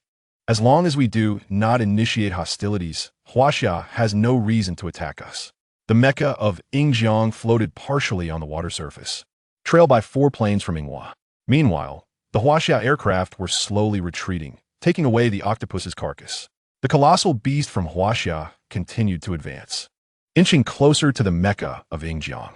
Lin Qing-Snow, feeling uneasy, remained in her aircraft, waiting for Captain Ge. What if a confrontation broke out? They immediately called for reinforcements. After all, the command center had issued orders. If Inghua dared to make a move, they would retaliate until submission. The Huaxia people do not provoke trouble, but they're also not afraid of it. At this location, more than 60 nautical miles from Inghua and 20 nautical miles from Huaxia, how could they claim this was their beast? Although it was the high seas, it was evident that Huaxia was closer, should they dare to attack. The aircraft transporting the beast carcass would immediately sever their cables and return for support. A small Inghua, if they did not properly handle this situation, would not even realize who the true elder brother was. Did they think that by aligning with Ingjiang, they'd gain strength? Decades ago, Ingjiang was also a defeated foe of Huaxia. Now that Huaxia has risen, no nation shall ever gain an advantage over them again. Such thoughts are utterly unfathomable. Although Lin Qing-Snow was still young, she had been educated by her country since childhood and was well aware of the various atrocities committed by Inghua in the past. Thus, she naturally harbored no fondness for Inghua. On the other side, Li Si swam beside the Mecca, emerging partially from the water. Despite his substantial weight, he could still float on the surface. This was his unique ability, allowing him to be more agile in water than on land. Even with a weight of 90,000 tons, he remained remarkably nimble in the water. Li Si surfaced next to the Ingjiang Mecca, towering over it by a head. Looking down upon the Mecca and its 2 operators inside, he growled, "Do you dare move?" Chapter 36. Captain Ge, the tattoo artist Li Si, tapped the head of the Ingjiang Mecca with one of his fingers, producing a crisp metallic sound. It was a provocation, a blatant challenge. The Inghua pilots were nearly at their wits' end. "Colonel Jack, give the order to engage. We will fight to the bitter end." Since Inghua had no mechas of their own, they could only wait for Ingjiang to strike first before daring to act. If they attacked without Ingjiang's involvement, it would appear as though Inghua was unilaterally challenging Huaxia. They had to drag Ingjiang into the fray. Otherwise, Inghua alone would certainly be no match for Huaxia. However, at this moment, Jack and his companions gritted their teeth, staring at the colossal beast, Godzilla, outside the Mecca. Mike, being younger, had never experienced such humiliation. The beast's gaze felt as if it were looking down upon them with disdain and contempt. "Jack, let us attack. When has our Ingjiang ever submitted to such indignity? If I press the button on the right, I can send it flying with a single punch." Yet Jack remained unfazed, replying, "I take a good look. This beast has scales similar to those of crocodile. It won't be so easily pierced. Its size is immense. I can assure you it could easily crush our cockpit. This Mecca is state property. We cannot afford to lose it for the sake of Inghua." "Are we really going to back down?" Mike protested. "You're still too young. Think of your sister, think of your family, and you will find your calm. Besides, the beast's carcass has already been taken away. Fighting now would serve no purpose." Mike glared furiously at the beast outside, yet found himself powerless. Jack was not wrong. They could only blame Inghua for sending too few aircraft. Had they dispatched over 20 mechas, he would have been confident in retrieving the beast carcass from Huaxia. As the mecha remained motionless, Li Si began to scratch a pentagram on the chest of the mecha with his claws. Oh, this mecha is quite resilient, isn't it? Not making a move at all. Li Si thought that as long as the mecha attacked him, he would have justifiable grounds for self-defense. Furthermore, when the combat footage was released, the country could respond to foreign slanders with both strength and moral superiority. Now, no matter how much he humiliated the other side, the two people inside the mecha resembled turtles hiding within their shells, refusing to show their heads or retaliate. Even as Li Si drew pentagrams upon its body, the mecha remained impervious to his provocations.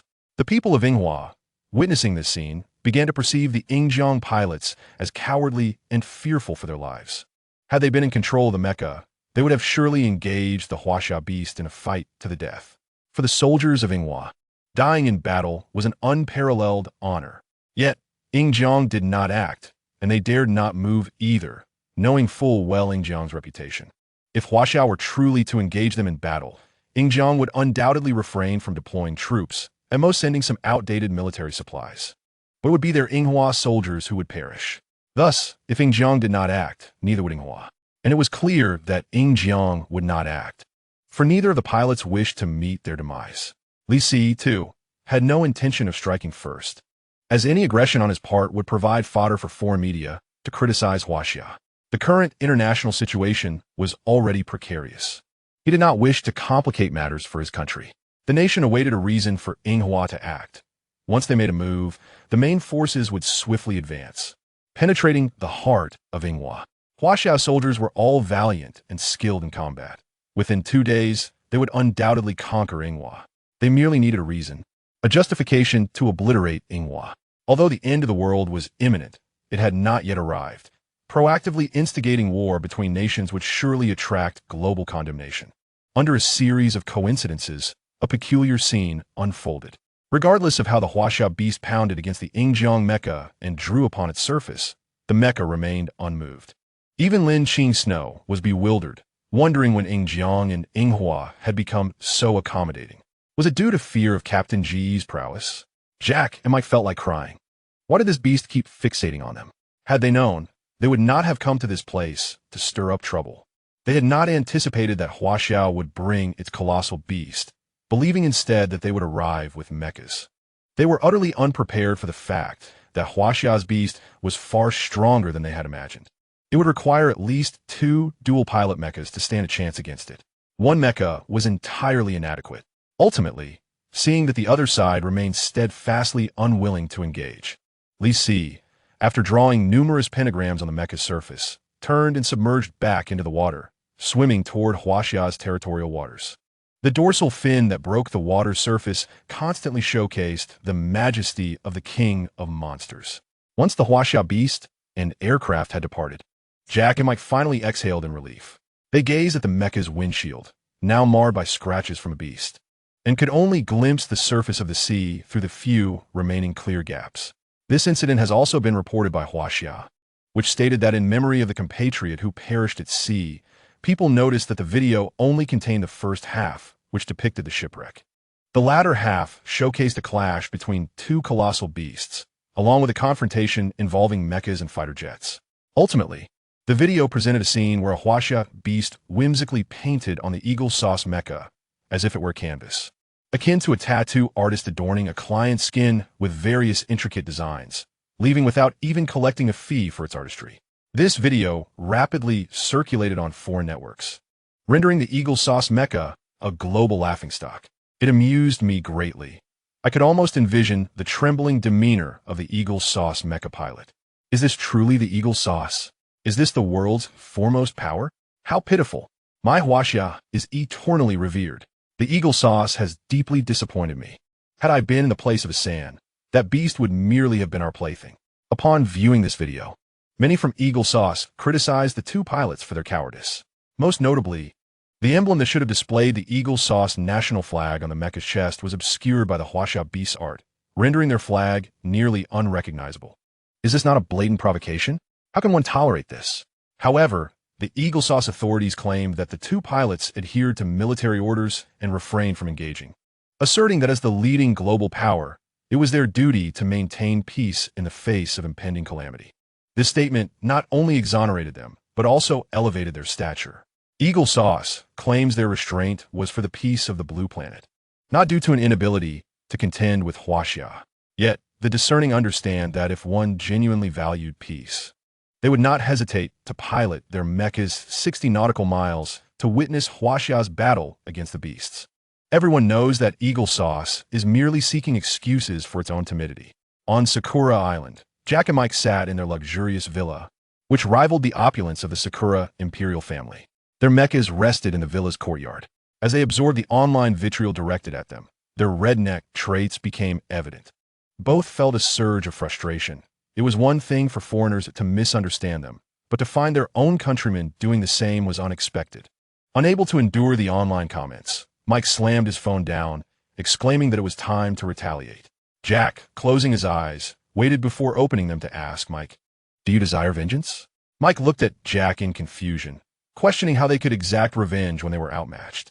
Jack, with a serious gaze, responded, "One mecha may not suffice, but what if we had two?" Chapter 37. The commander observes the excavator. Mike looked at Jack, puzzled. "What do you mean?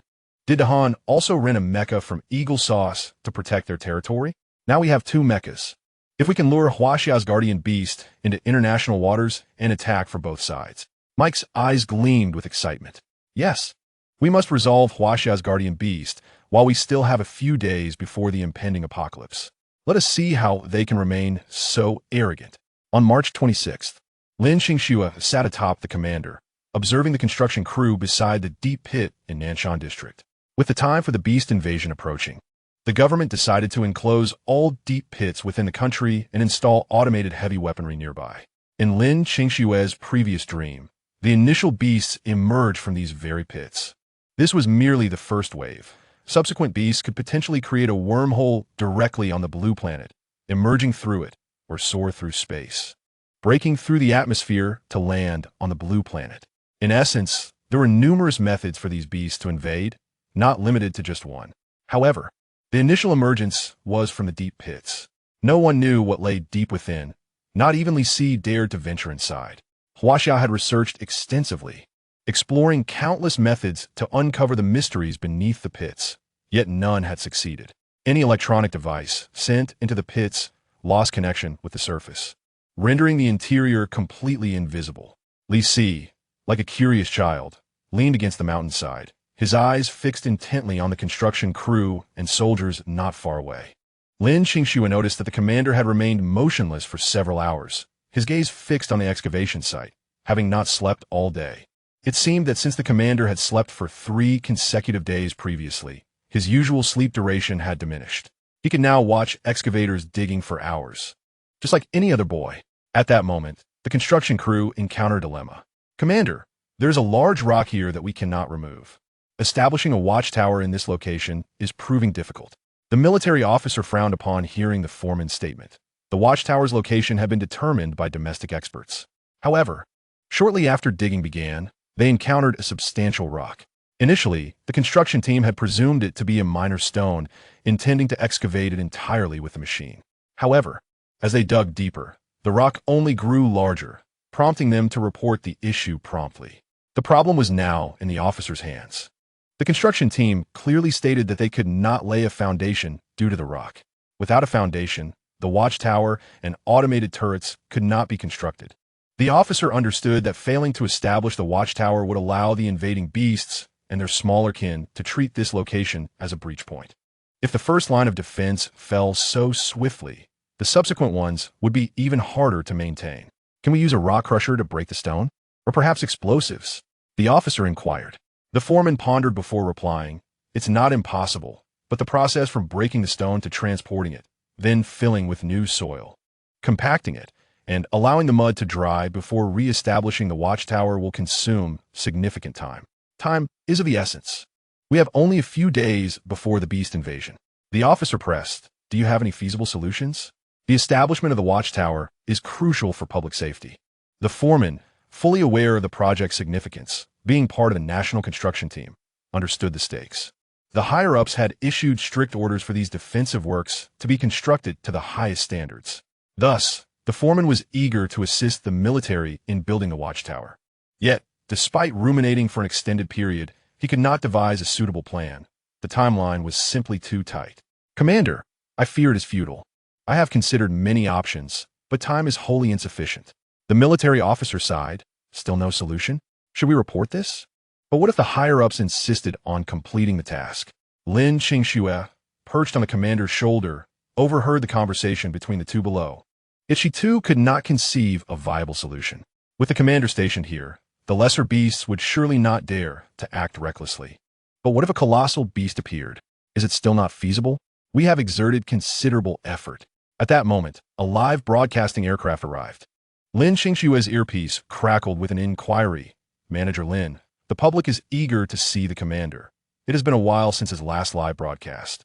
Lin Qingxue glanced at the commander, who remained intently focused on the excavator working below. He genuinely enjoyed watching the excavator.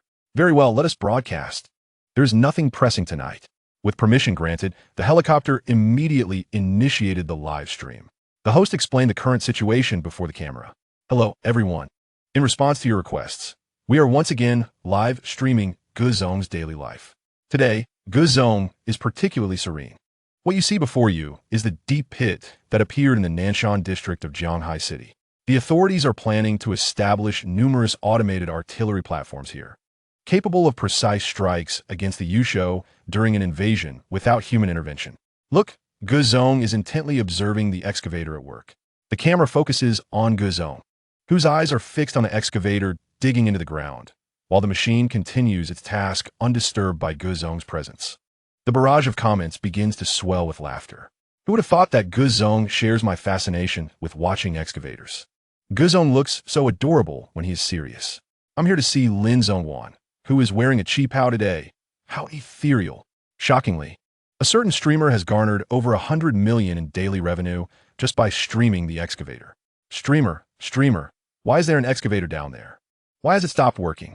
Upon seeing this comment, the host explains, "Dear viewers, it turns out that this excavator has encountered a massive rock that cannot be removed in a short time, hence the delay in establishing the automated artillery platforms. We are currently seeking a solution."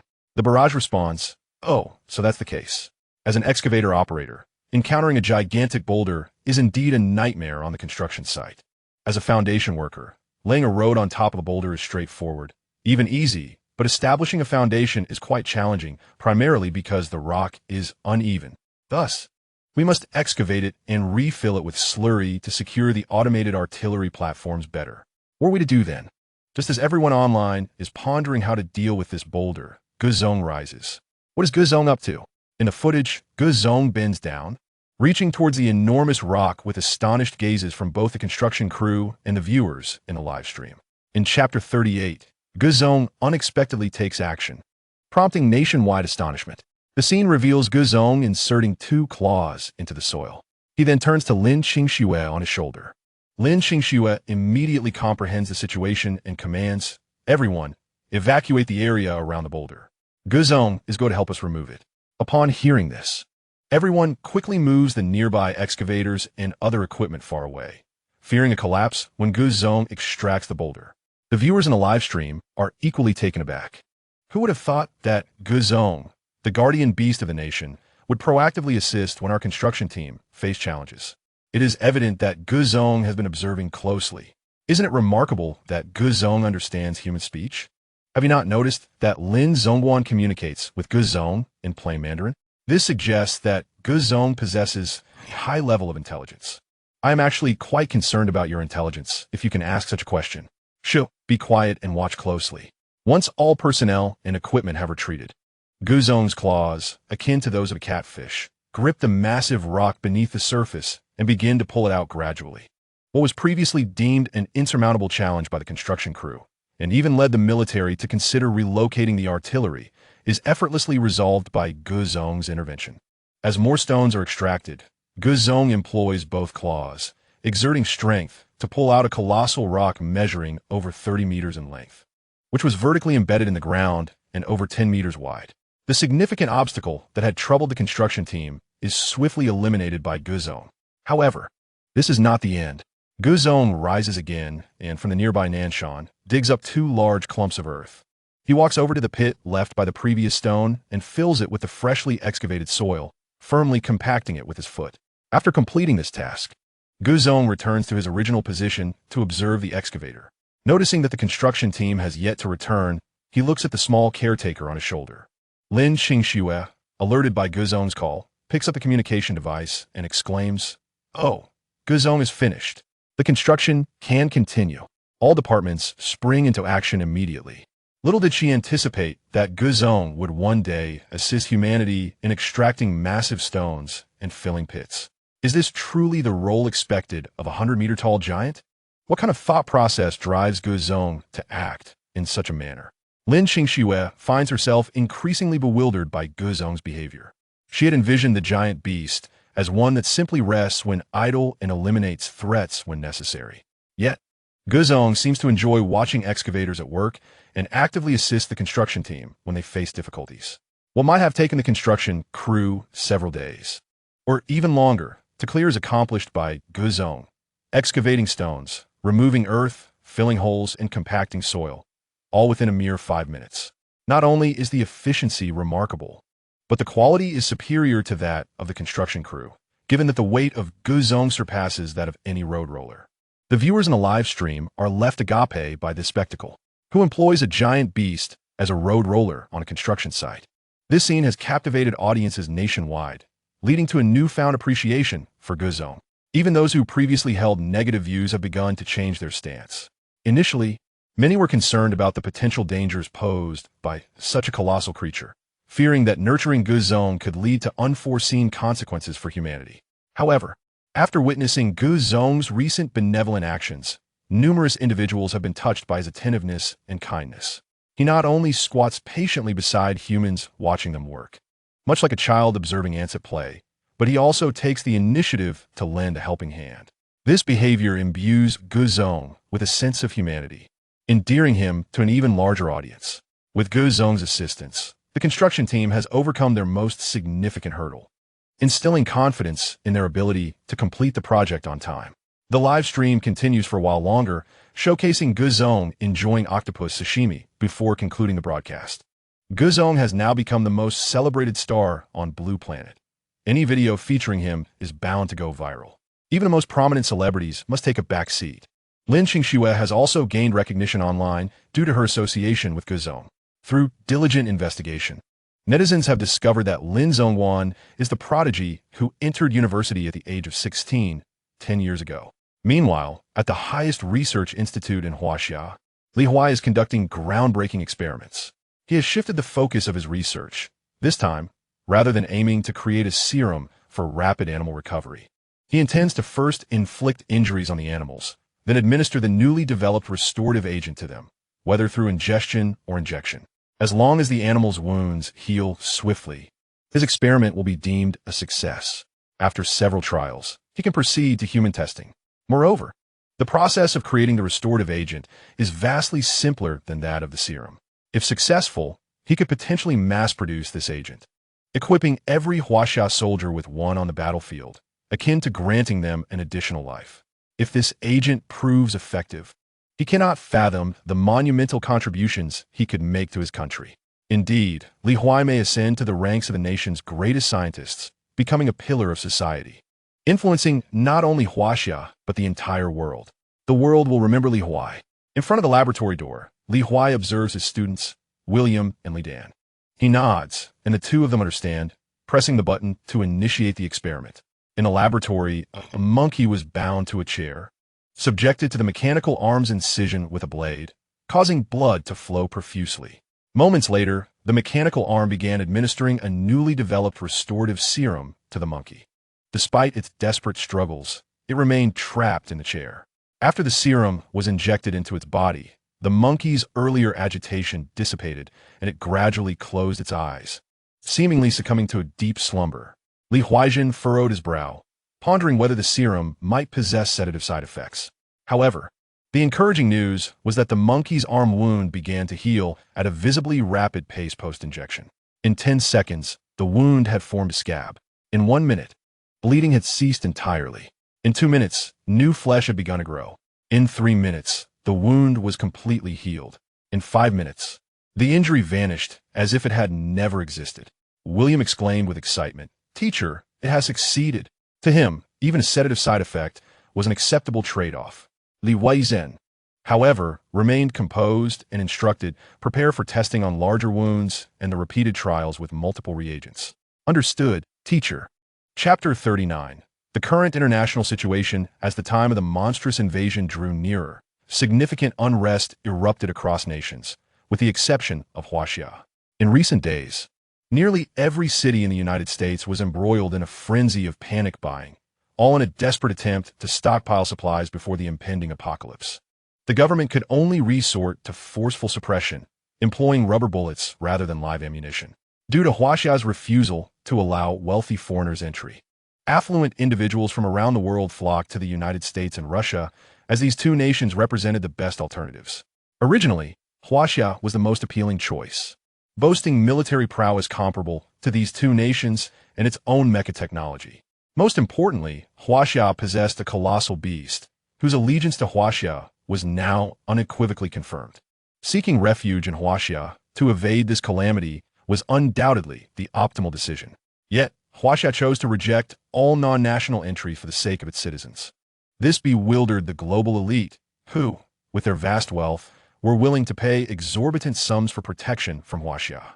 However, Huaxia categorically refused entry to anyone lacking specialized skills, such as scientists or mechatechnicians. Those who could offer nothing but money in exchange for safety were outright denied. Furthermore, Huaxia no longer accepted foreign currencies. Only gold and a national currency were recognized. Gold, being a vital metal in industrial manufacturing, and a national currency, essential for ensuring the populace's normal livelihood, were the only accepted forms of currency. Wealth that was valid elsewhere held no value within Huaxia. The national currency had long since become the most valuable and hardest to obtain in the world. Thus, wealthy individuals unable to enter Huaxia were compelled to emigrate to the United States and Russia, resulting in a growing number of affluent residents in the United States, who amassed resources with ease.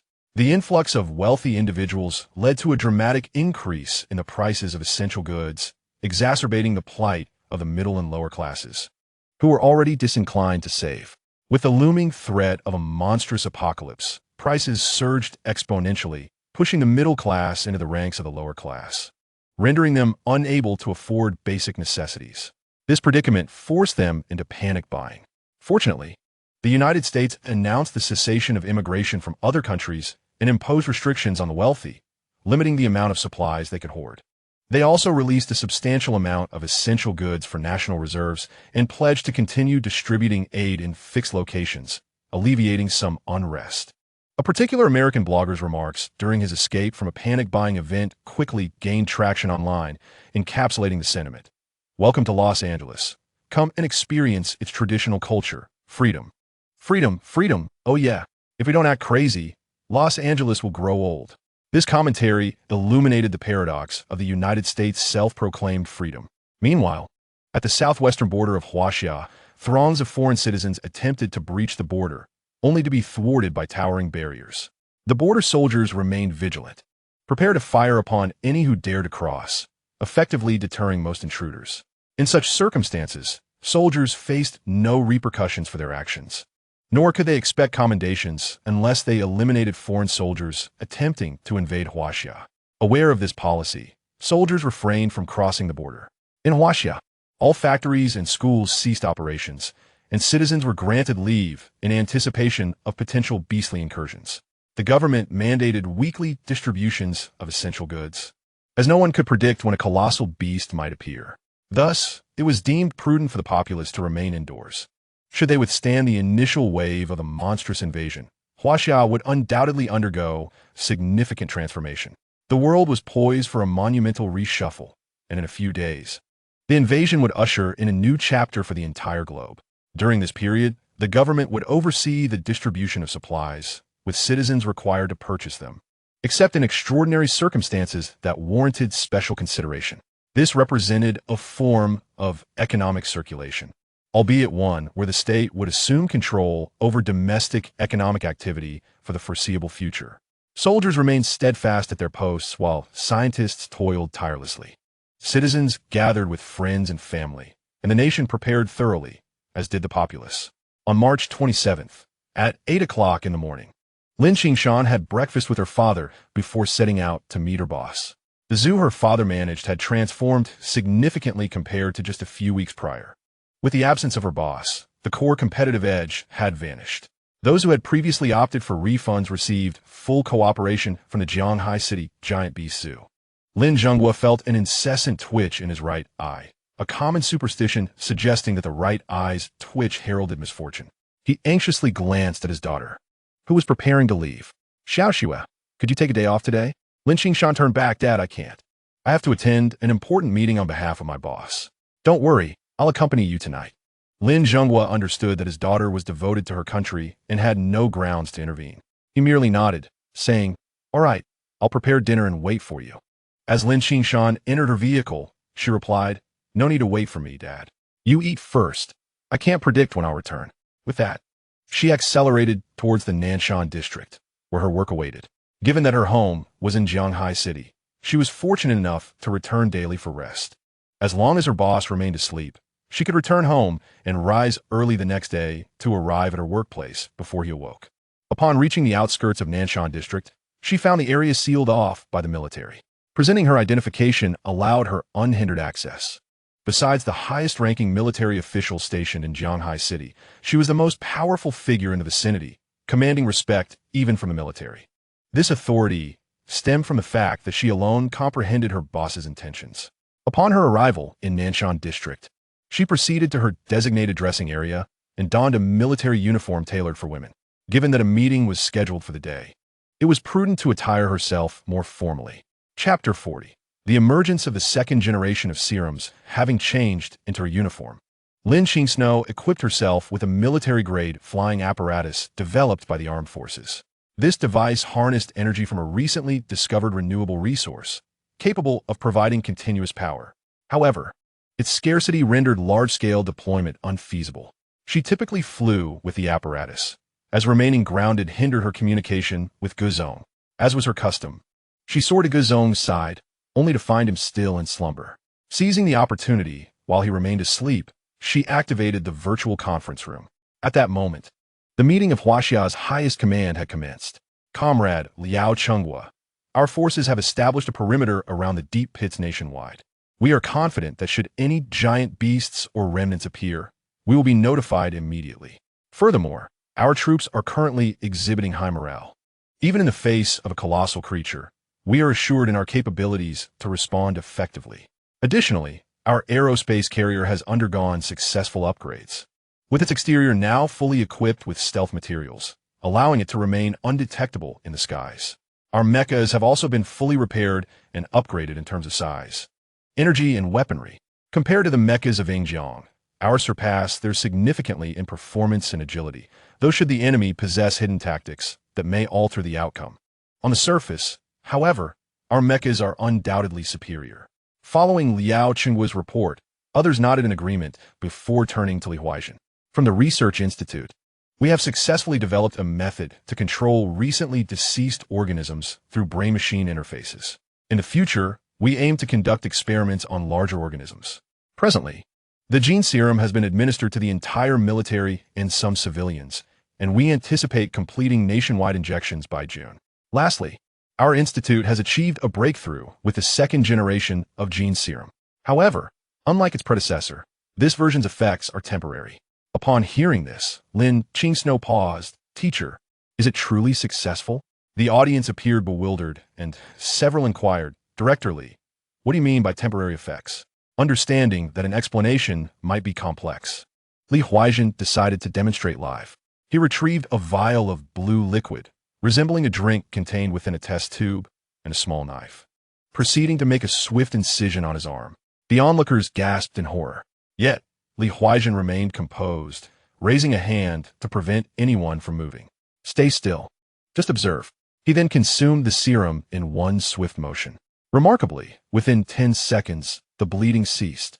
In 1 minute, the wound began to scab. At the 2-minute mark, new tissue started to form, and by the 3-minute mark, the wound had entirely healed. In 5 minutes, there was no trace of the injury. Everyone was astounded as Li Huaizhen approached each individual, displaying his previously wounded arm. Curiosity compelled them to touch it, discovering no sign of injury. However, the blood on the floor served as undeniable evidence of the prior wound. Liao Chenghua conducted a thorough examination of Li Huaizhen's arm. Disbelief etched across his face. "Old Li, you are truly remarkable." Li Huaizhen returned to his seat. "As you have witnessed, the temporary effect means that the serum must be taken or injected post-injury to expedite healing. Once the wound has healed, a new dose will be required for subsequent injuries. Hence, it is termed temporary effect. This concept was inspired by researcher Lin Qingsnow, and I have named this serum the Restoration Serum." His declaration was met with applause, even from Liao Chenghua, who typically engaged in banter with him. The potential impact of this serum on the nation was universally acknowledged, with the possibility of exchanging it for various resources on a global scale. The survival rates of soldiers would see a significant increase. Someone could not contain their curiosity. "Director Li, is this serum capable of mass production?" Li Huaizhen nodded. "Indeed, but the raw materials are somewhat costly. It requires a specific traditional Chinese herb, dengue, to be combined with gene enzymes extracted in the laboratory, with an estimated cost of approximately 300 yuan per dose. Fortunately, the team responsible for bathing Guzong collected ample dermal fragments, so we have sufficient gene enzymes on hand. However, the process is intricate yet feasible. Will prolonged use of Guzong's genes affect the human body?" Li Huaizhen replied, "There are no adverse effects. Guzong's genes are derived from a giant beast and cannot merge with human DNA. We extract not the complete genes, but rather a unique biological enzyme." "And will this serum be effective for deeper wounds?" Li Huaizhen affirmed, "This serum is effective for any wound, as long as it does not result in immediate death. However, larger wounds require more time for recovery, which is supported by experimental evidence." "Excellent. With the Restoration Serum, we can mitigate the loss of soldiers on the battlefield," Liao Chenghua exclaimed. "Old Li, how many doses can we produce in 3 days?" Li Huaizhen pondered briefly. "I estimate several thousand. The Engineering Institute is developing an automated gene separation device, which will significantly expedite the process. After all, dengue is widely cultivated in our country, though gene separation does take time." "Several thousand?" Liao Chenghua was not entirely satisfied. "Old Li, can we produce more?" "In 3 days, the giant beasts will invade, and I need to assemble a large death squad to confront them head-on, supporting our mechas in battle." Li Huaizhen considered. "If we temporarily halt the production of the first-generation gene serum, we could increase the quantity to 20,000 doses. Then let us cease that production. It is only 3 days. We must prioritize the second-generation serum. The first wave of the giant beast invasion is critical. If we successfully defend against that, future encounters will be considerably easier." The higher-ups concurred, and Li Huaizhen agreed. "Are there any requests from Guzong's side?" The assembly turned their attention to Lin Qingsnow on the screen. "Guzong requires 500 G of nuclear materials as sustenance. Beyond that, there are no additional requests. Are there any further inquiries?" At this moment, Liao Chenghua raised his hand again. "It is the case that Yingjiang wishes to invite Guzong for a joint exercise, claiming their mecha pilots lack experience with giant beasts. They are willing to offer 500,000 tons of beef as recompense. What are your thoughts on this matter?" Chapter 41. The trap. The assembly turned their gazes toward Lin Qingsnow on the screen. She was the most familiar with Guzong. Hence the state would first seek her counsel regarding matters concerning him.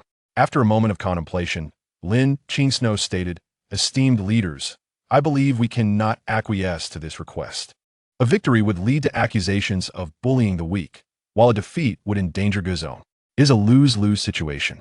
While Guzong is likely to prevail, based on yesterday's encounter with their mechas, we cannot dismiss the possibility of their deliberate show of weakness. Their lack of giant beast exercises is their issue and has little bearing on us." Upon her conclusion, the others nodded in agreement. "Then let us decline the offer. Additionally, we should strive to meet Guzong's needs. Is the food supply sufficient?" Liao Chenghua expressed his satisfaction, noting that the enormous octopus they had captured would suffice for several days. Li Huaizhen confirmed that they had received samples of the gigantic octopus and had commenced genetic analysis. The higher-ups acknowledged this with approval and concluded the meeting. In Jinghaishi, Nanshan District, Lin Qingxue, seated atop the head of the esteemed leader, closed her video communicator. A sigh of relief escaped her lips. It was not that she was unwilling to assist Ingjiang, but rather that she harbored doubts about their intentions. For the safety of the esteemed leader and the nation, she deemed it prudent to refrain from involvement. As a citizen of Huaxia, her priority was undeniably the safety of her people. At that moment, the leader stirred awake, shaking off the remnants of slumber. Lin Qingxue promptly retrieved her walkie-talkie, announcing that the leader was awake and instructing the mouthwash team to prepare for the morning ritual. The leader, upon rising, would first rinse his mouth with seawater before cleansing with fresh water, utilizing a high-pressure water gun of considerable girth. This practice was initiated by Lin Qingxue, who had observed the leader's peculiar habit of drinking seawater in the mornings, initially mistaking it for thirst, only to realize he would expel the salt water shortly after. Consequently, she arranged for the use of high-pressure pumps to provide fresh water for cleansing, recognizing the importance of maintaining proper hygiene, especially after daily consumption of raw meat. The day unfolded as usual, with the leader engaging in his meals and subsequently observing the construction site below.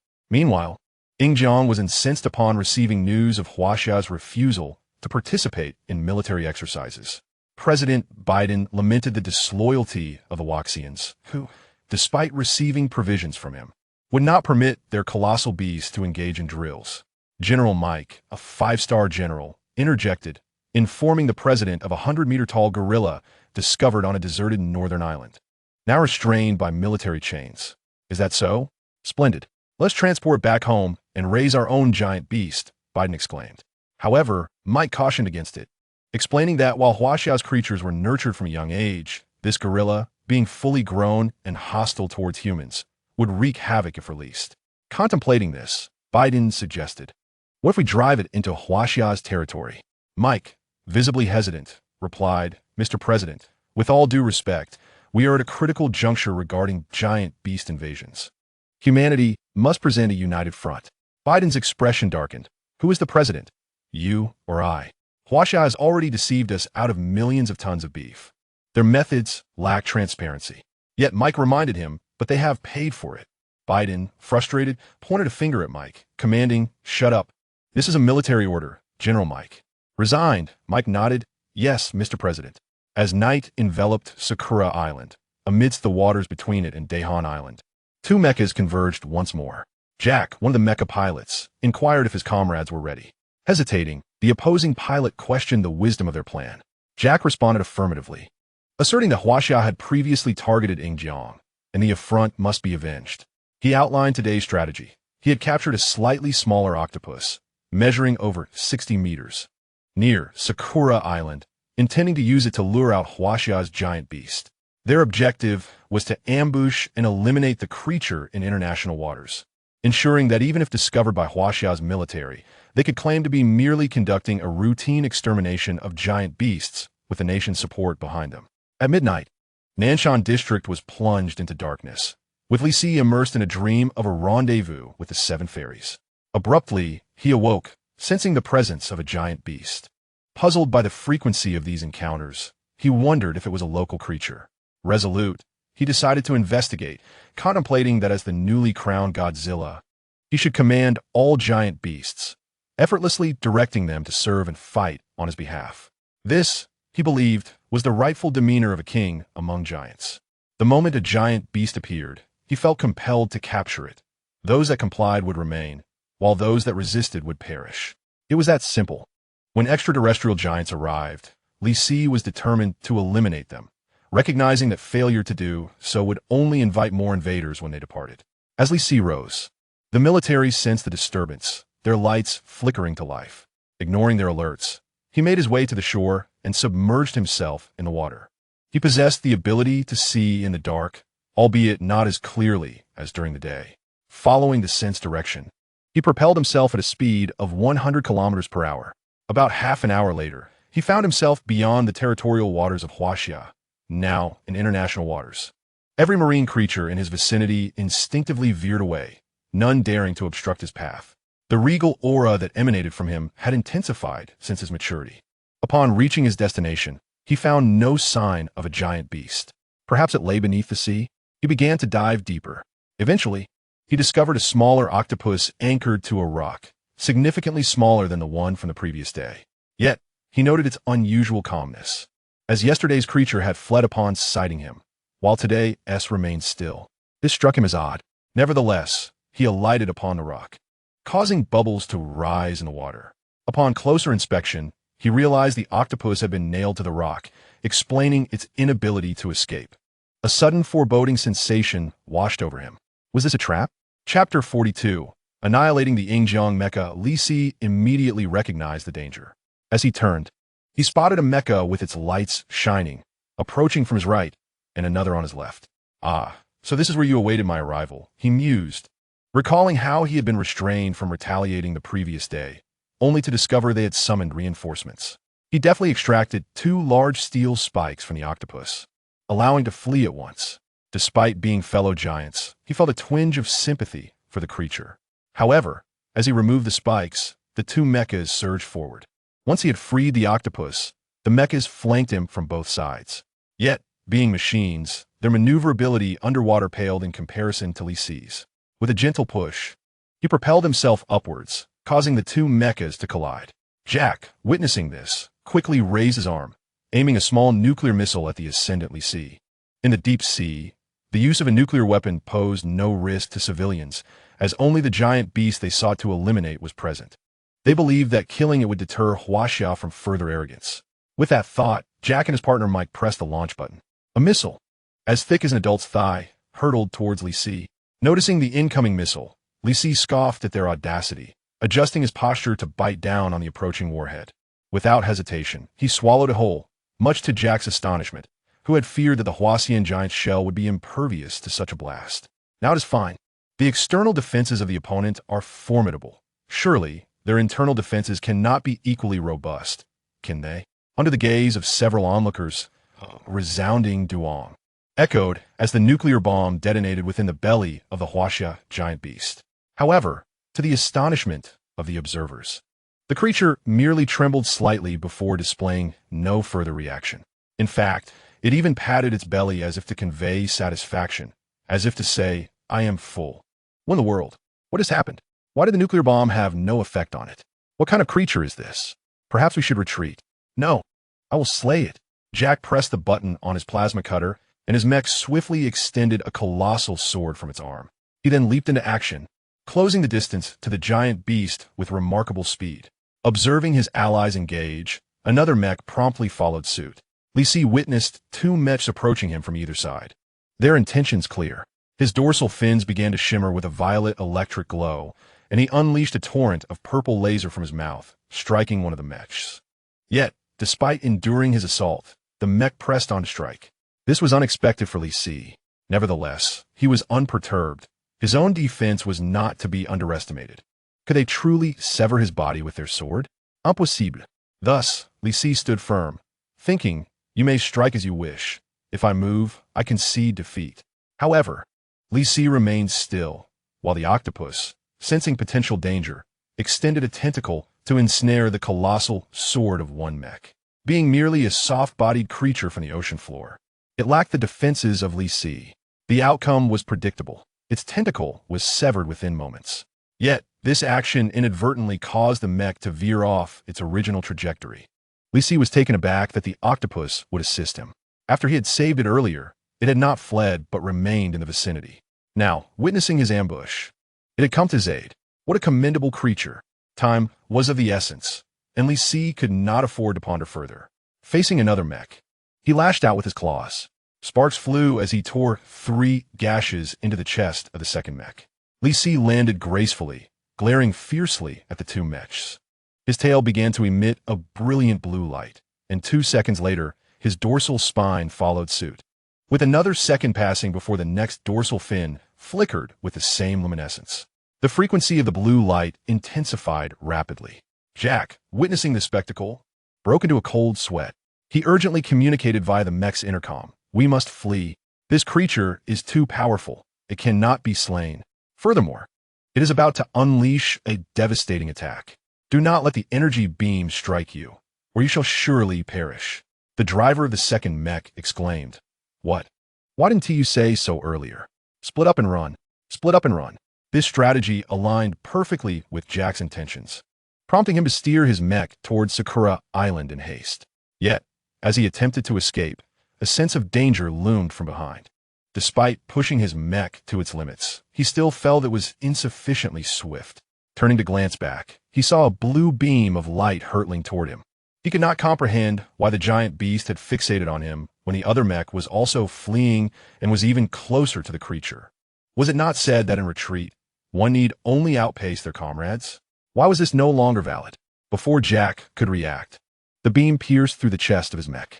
The mech endured an overwhelming surge of energy, leading to its immediate destruction and subsequent explosion.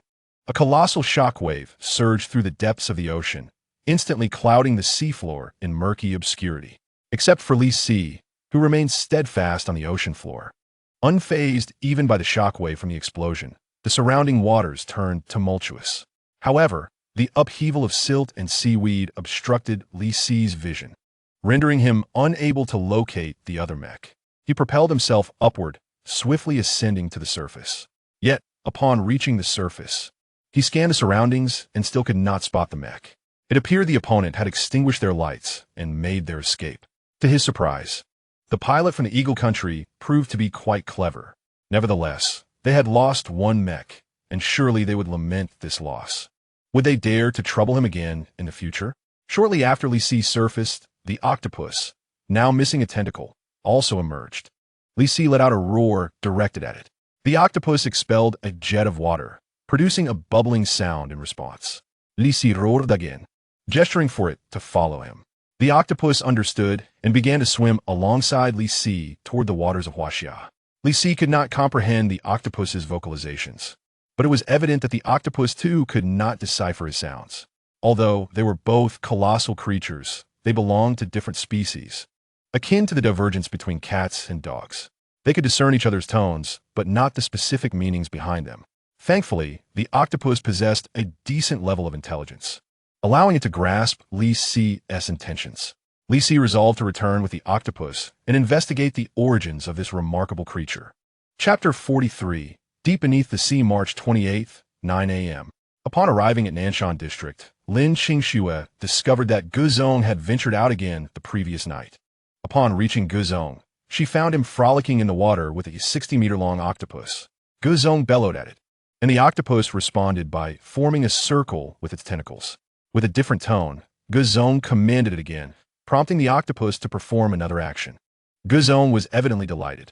This was the first time Lin Qingxue had witnessed Guzong display such joy, though he lacked the human capacity for smiles. His every movement conveyed his happiness. It seemed that after Guzong's escapade last night, he had returned with yet another giant beast.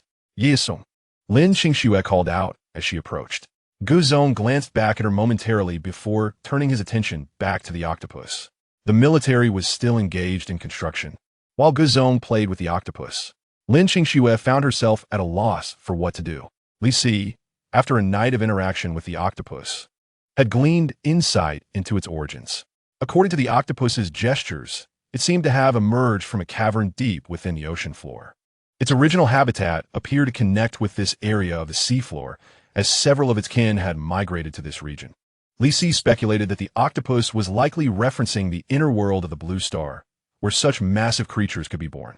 However, unlike them, he was not merely a large creature, but a being sustained by nuclear radiation. Additionally, while they possessed various organs, he housed a reactor capable of atomic reactions within him. This was the true source of his formidable strength. Li Si had resolved that they would soon explore the location from which the octopus had emerged to ascertain whether it truly led to the inner world. After some time playing, Li Si returned to shore. He let out a roar directed at Lin Qingxue. Prepare a vessel and accompany me to a location that may harbor other giant beasts. Be cautious.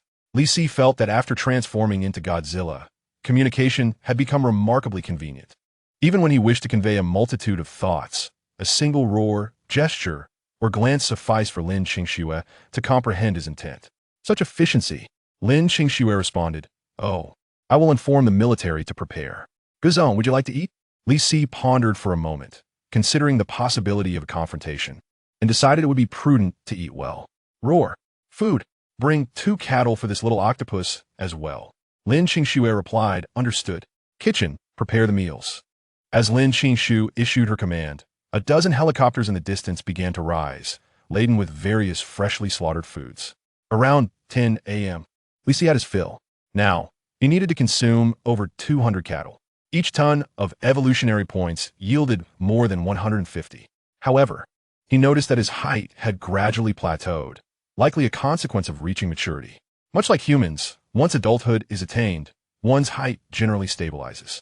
He could still grow, albeit at a slower rate. Previously, he had grown 5 meters daily, but now it was reduced to about 3 meters. Li Si understood that to become taller and larger, he needed to continue evolving. Only by incessantly absorbing new energy and acquiring new strength would he elevate himself further. During his earlier evolution, he had increased by 15 meters, which felt peculiar at the time. In retrospect, he surmised that during his youth, evolution primarily resulted in weight gain.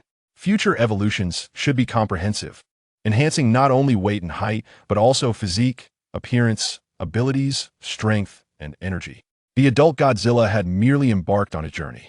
Having finished his meal, the military was also prepared, with a colossal vessel, estimated to be over 400 meters in length, approaching nearby. The military requested that Li Si board the massive ship. However, Li Si found the vessel too sluggish and opted to accompany the octopus beneath the water, setting off.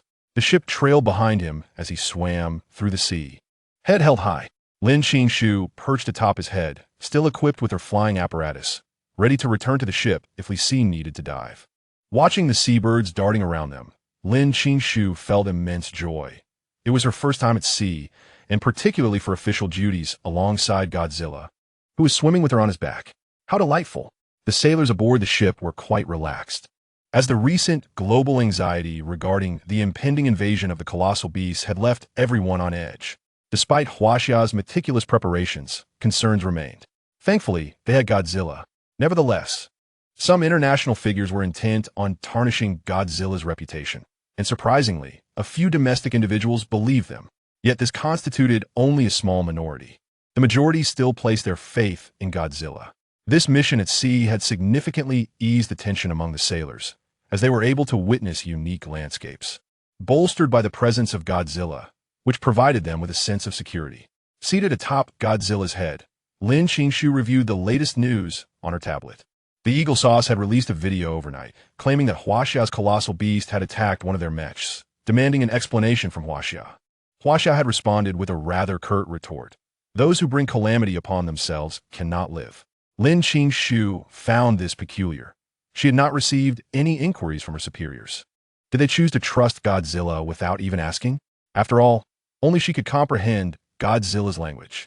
If she had not received any questions, it suggested that the authorities had not investigated the incident thoroughly and had unconditionally chosen to believe Godzilla.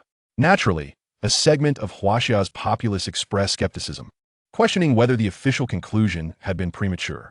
After all, the video clearly showed Godzilla unleashing an energy blast that obliterated the mech, albeit in a brief moment. It was likely filmed by another mech. The authorities seemed disinclined to offer further explanations, knowing the nature of Eagle Sauce well.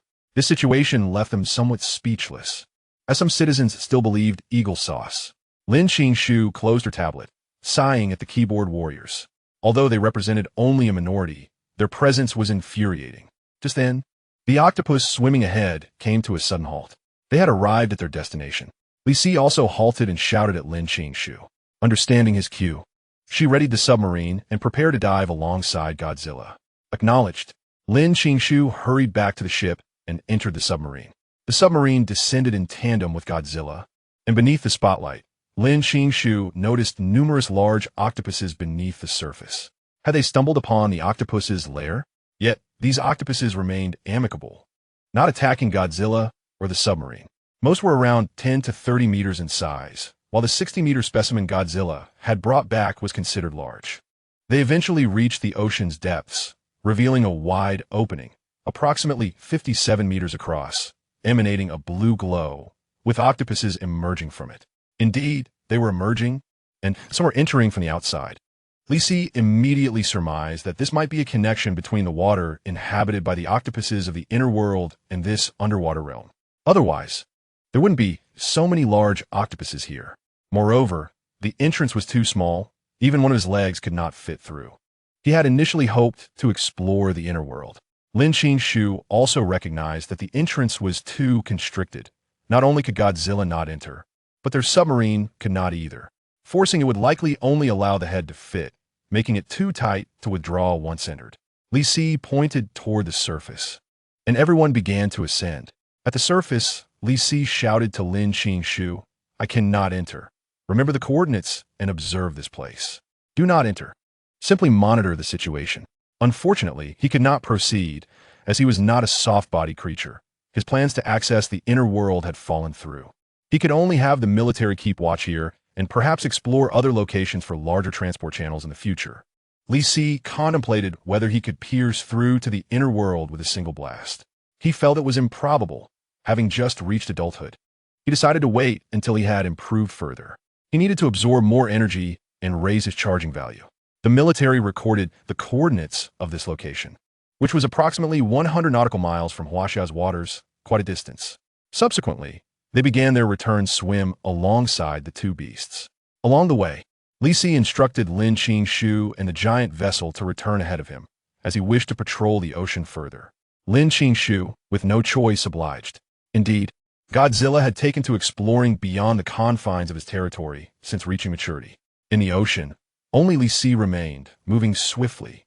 His intent was not merely to patrol, but to investigate an unusual energy he felt emanating from the north. Thus, he set off alone toward the source.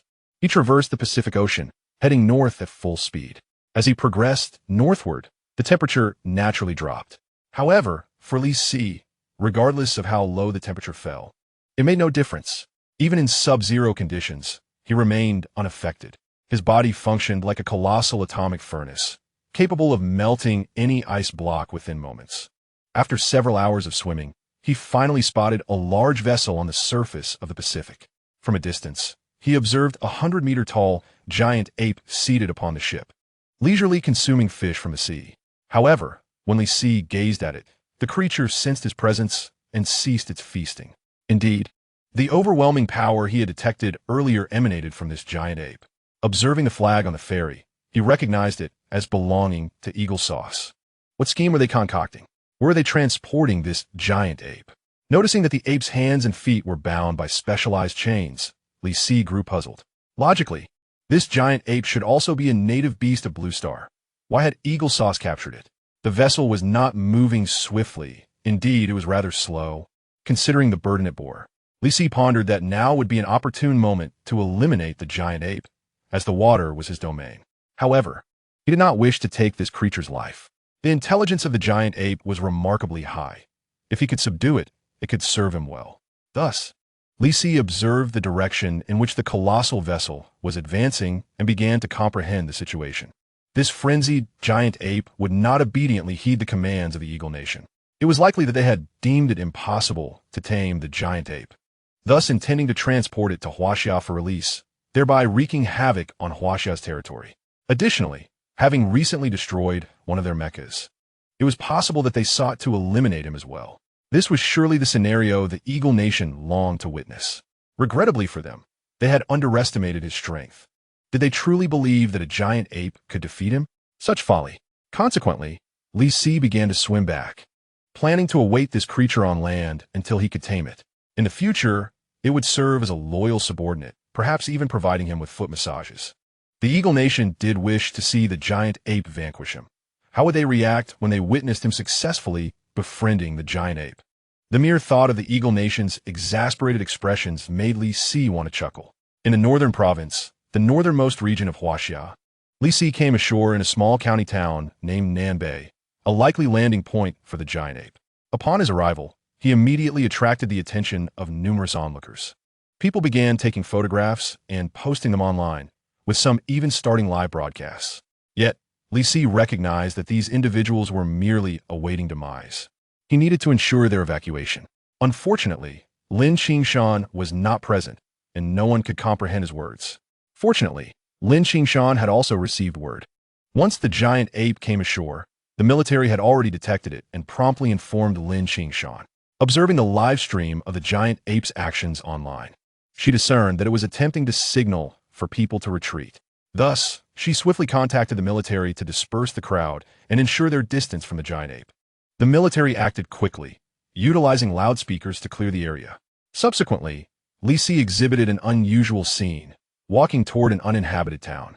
The town was nestled against a towering mountain range, estimated to stretch several kilometers and rise over 500 meters high. Behind the mountains lay a brief expanse of flatland, followed by a harbor. Typically, people traverse the mountain range through a cave at its base, under the watchful eyes of the distant crowd.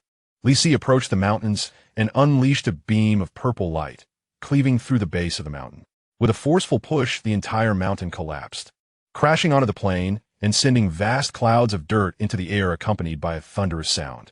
The farmland on the opposite side of the mountain was completely crushed under the massive rocks. This spectacle was broadcasted online, with the streamer lamenting, "Why did he have to topple our county's Jufishan mountain? My family's farmland has been ruined." The comments flooded in, questioning the reasoning behind his actions. Nevertheless, the general sentiment remained one of trust in Li Si. Yet, voices of dissent emerged, suggesting that he had revealed his true nature, having been a danger to both others and himself. Conversely, others defended him, asserting that there must be a reason for his actions. Otherwise, why not push the mountain toward the town, causing even greater devastation? The majority believed in Li Si, while only a small minority harbored doubts. Nevertheless, occasional disparaging remarks surfaced, though Li Si remained oblivious to them. He simply needed to continue his endeavors. Once everything was in place, he reclined on the plain, awaiting the arrival of the colossal vessel from the Eagle Nation. Chapter 45. The giant ape arrives. Hours passed, and Li Si abruptly awoke. In the distance, a colossal ship carrying the giant ape appeared on the horizon. Military helicopters overhead also spotted the ship and began broadcasting warnings. "Unidentified ferry. Please vacate Huaxia's waters immediately, or face the consequences." As the helicopters approached, Li Si, upon seeing the giant ape, let out a deafening roar. The giant ape, undeterred, roared back defiantly.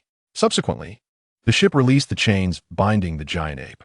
Like a wild stallion breaking free, it leaped and seized a helicopter from Huaxia. The helicopter, unable to withstand the weight of the giant ape, began to plummet. Fortunately, the pilot, seasoned in experience, activated the emergency eject button just in time. Launching himself from the cockpit, the helicopter exploded in an instant, torn apart by the rampaging giant ape. Observing this, the citizens of the Eagle Nation aboard the ship erupted in laughter. However, they needed to depart swiftly, escaping Huaxia's waters.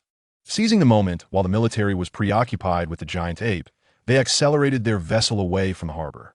The appearance of the giant ape incited even greater panic among the onlookers. Some continued to criticize Li Si, questioning why he had toppled the mountain. If he hadn't done that, the mountain would have been a natural barrier. Although there were those who wished to defend Li Si, they struggled to articulate their thoughts. Li Si has his reasons, they insisted. Yet, many were perplexed by the sudden emergence of this beast. Had Li Si not toppled the mountain, it would have served as a natural barrier against the giant creature. Now, having brought the mountain down, it felt as if he had opened the door for the beast to invade. Such thoughts inevitably led to suspicions about Li Si's intentions. Even the military began to hesitate, uncertain whether to engage the giant beast. However, their trust in the state outweighed their doubts about Li Si. Thus, they could only await further developments. Director Lin was en route, hoping he could rein in Li Si. Meanwhile, on the sea, the furious giant ape stood in the shallows, dismantling the now empty helicopter. The military, lacking clear leadership, was at a loss regarding how to proceed. With a thunderous roar, the giant ape directed its fury toward the helicopters hovering above. Startled, the pilots quickly ascended to avoid being dragged into the depths by the monstrous creature. At that moment, Li Si had already entered the water, roaring at the giant ape. The creature turned its attention to him, perceiving Li Si as its rival, a foe to be eradicated. Without hesitation, it charged at him. Although Li Si could have struck from the shore, he refrained, still hoping to tame this formidable being. He adhered to his initial approach, to subdue local beasts and eliminate those that resisted. Those that complied would be spared, preserving the diversity of the beast species. After all, he intended to be the sole ruler. As the giant ape charged toward him, Li Si seized the opportunity and delivered a powerful slap, causing the creature to stagger back several steps. The bewilderment on the giant ape's face was evident, akin to a respected figure in a village who, upon venturing beyond its boundaries, found themselves confronted by someone riding upon them. Incensed by the slap, the giant ape roared several times before charging again. This time employing a clever tactic, it leaped over Li Si's head and seized him from behind, hurling him onto the shore.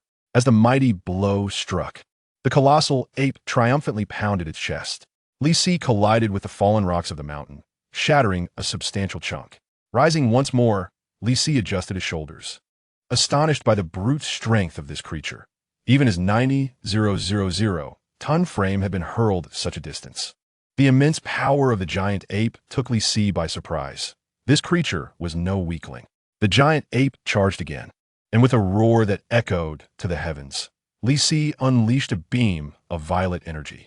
This attack was instantaneous, and the giant ape was struck directly, leaving a scar on its skin. It was evident that Fang Shi Xian Lu could inflict damage upon the giant ape, albeit modestly. After leaping aside to evade the violet beam, the giant ape exerted itself to uproot a nearby tree, stripping it of its leaves and branches to wield as a weapon. Li Si was momentarily stunned, realizing that this creature was remarkably clever, resourcefully crafting a weapon from its surroundings.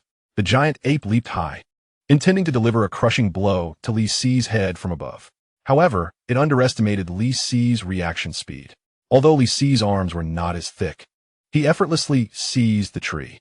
With a swift motion, he swung it, sending the giant ape flying several dozen meters, landing directly in the sea.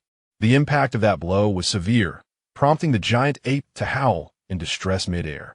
Li Si, indifferent to the ferocity of his strike, plunged into the water and dragged the giant ape back to shore, discarding it upon the mountainside. He placed a foot upon its chest and roared down at it, demanding submission. Yet, the giant ape, perhaps in a sudden fit of defiance, seized a stone and hurled it at Li Si's head. The rock, though not powerful, shattered and obscured Li Si's vision. Seizing the opportunity, the giant ape rose, hoisting a boulder larger than itself and preparing to smash it down upon Li Si, believing it could subdue him. However, as the dust settled, it was met with a crushing embrace from Li Si, sending the giant ape crashing once more against the fallen mountainside, fracturing not only the mountain, but sending massive rocks tumbling down. Fortunately, due to the mountain's prior collapse, the stones rolled into their original positions rather than the residential areas, sparing them from disaster. The onlookers finally understood the reason for the mountain's demolition. Li Si had anticipated the giant ape's arrival, preemptively clearing the area to prevent destruction in the town during the ensuing battle. A live streamer, who had previously expressed confusion over Li Si's actions, now comprehended the gravity of the situation. He remarked in his broadcast that he finally understood the purpose behind the mountain's destruction. It was evident that Li Si's foresight had protected the community from potential calamities that could have arisen from falling boulders. The stakes were high. Had those boulders struck the residential zones, they could have caused fires, explosions, and widespread devastation. Chapter 46. Li Si's new follower Li Si approached the giant ape once more, pressing his foot down firmly upon its chest. This time he applied significant weight, causing the giant ape's chest to cave in slowly. The creature emitted a deafening cry of agony. Li Si roared again, lifting a large branch from the ground and striking the giant ape on the head. The branch splintered into fragments.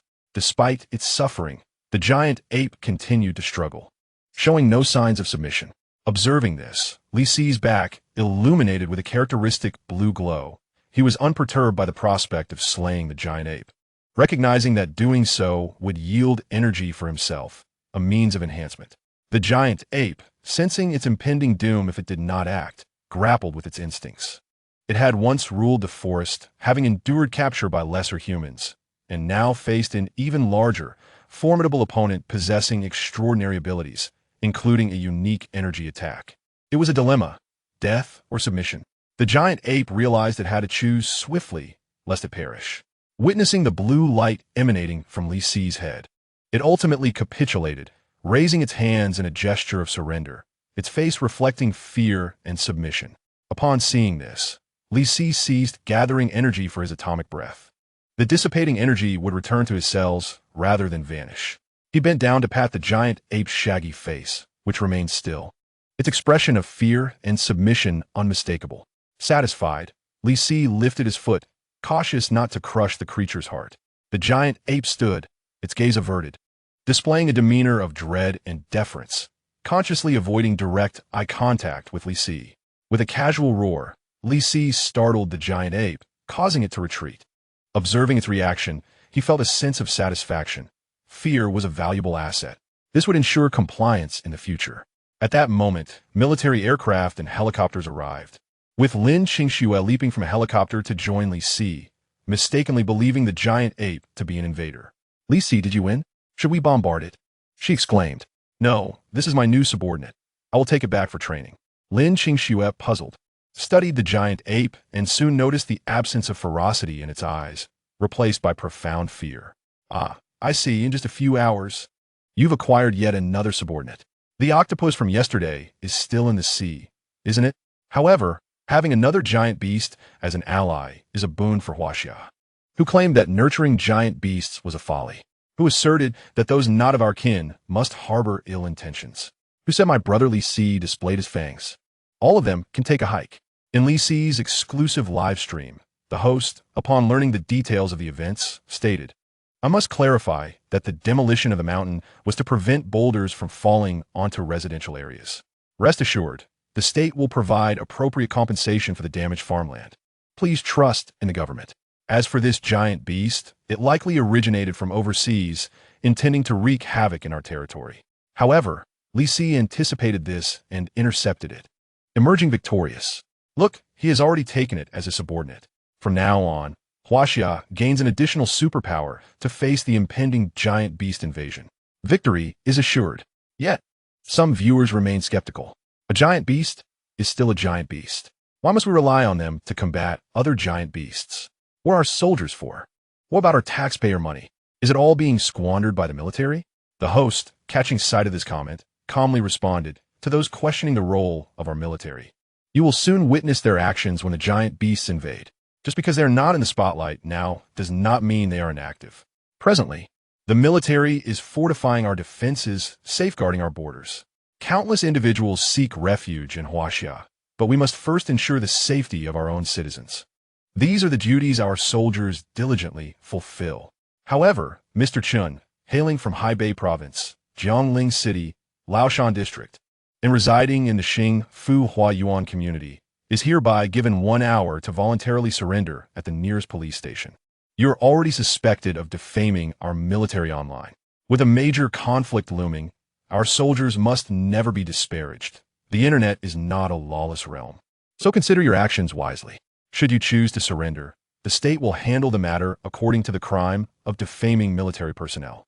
However, should you wait for the police to come to you, the consequences will be dire. Upon hearing these words from the host, the barrage of comments surged dramatically. "This is so gratifying, so gratifying. Mr. Chun, you only have 1 hour. Finally, someone is addressing these online keyboard warriors.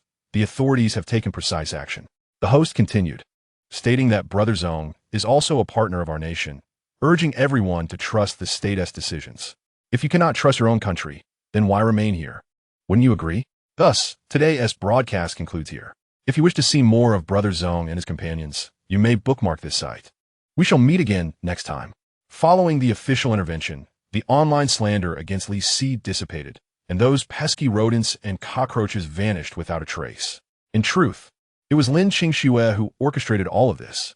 Although Brother Zong may never see the barrage of comments or realize that he is being insulted, she, as his representative, felt it necessary to dispel any doubts surrounding him and to prevent the spread of negative sentiments.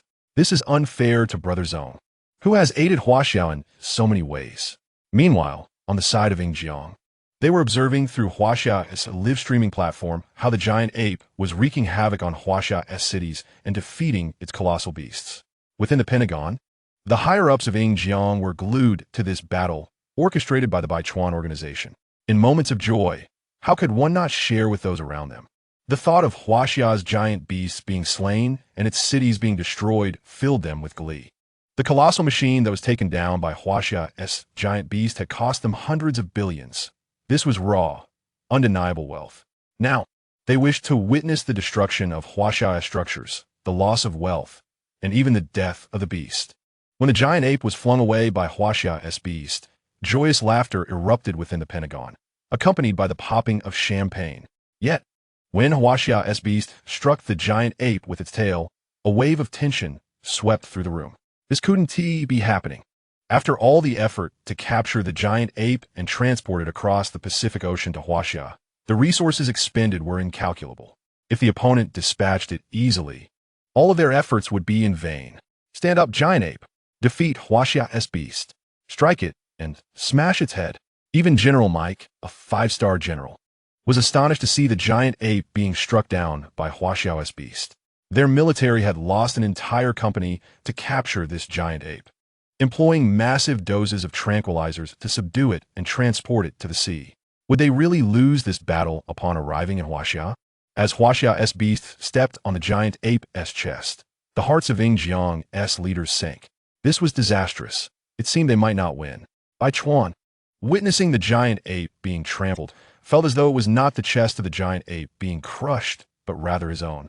He was the one being subdued, and with each passing moment, he found it harder to breathe. He lost all desire for champagne, hurling it to the ground and uttering a curse against Yingjiang. No one among the high-ranking officials dared to speak up. Finally, when Huaxia's beast stepped on the giant ape's chest once more, their hearts were completely crushed. But when the giant ape chose to submit to Huaxia's beast, Bai Chuan rolled his eyes in disbelief. The Secretary General sensed something was amiss and rushed forward to assess the situation. Mr. President, an ambulance, an ambulance. Chapter 47. The invasion begins on the morning of March 29th.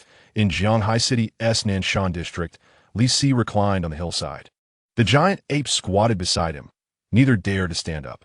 In the shallow waters, an octopus was gesturing in various shapes. Lin Qingshu aside in relief as she observed the 3 giant beasts. Transporting the giant ape from the north had required immense effort. The military had deployed 3 specialized flying cranes to gradually bring it here. Brother Zong had swum back on his own, while the giant ape could not swim and had to be lifted. This was Brother Zong's arrangement, as he had only recently submitted, and it was prudent to keep him close. Should he wander off and cause further destruction, that would be unacceptable. The military's artillery had been installed, standing ready for the impending crisis. Logistics, send more food over, Lin Qingshu instructed via the intercom. We currently have 3 giant beasts awaiting their meals. Director Lin, the logistics department is short on personnel, came the reply. Request reinforcements from the military immediately. We need to recruit staff. Brother Zong's food supply will not only be required for slaughter now, but also in the future. He does not favor entrails or bloody substances, so ensures strict quality control. Yes. Shortly thereafter, helicopters began delivering breakfast. Due to the addition of 2 more giant beasts, Lin Qingshu had requested extra provisions. Li Si, as usual, stuffed food into his mouth, savoring each bite. The caretaker ensured his dietary preferences were met. He had no taste for entrails, as he found their flavor peculiar. The flesh of the body was far more palatable. He also despised anything bloody, as it left stains on him. Thus far, his favorite delicacy remained shark sashimi. Even a meat of whales could not compare. However, the thought of searching for sharks himself felt tiresome. The octopus could catch them, but its soft body might not stand a chance against a 20-meter shark. Perhaps it would be better to wait until it grew a bit larger. The giant ape watched Li Si eat with great delight, unable to resist swallowing. It edged closer to Li Si, making soft noises. Li Si glanced at it sideways. Ignoring its presence, the giant ape dared not snatch food. It was best to let it wait a bit longer. It had just submitted and needed further training. It must understand that without his permission, it would not receive food. Lin Qingshu was aware of Brother Zong's intentions and thus did not instruct anyone to deliver food to the giant ape. Ultimately, it was only after Brother Zong had finished eating that a whole cow was tossed to the giant ape. The giant ape eagerly caught it. It was indeed hungry.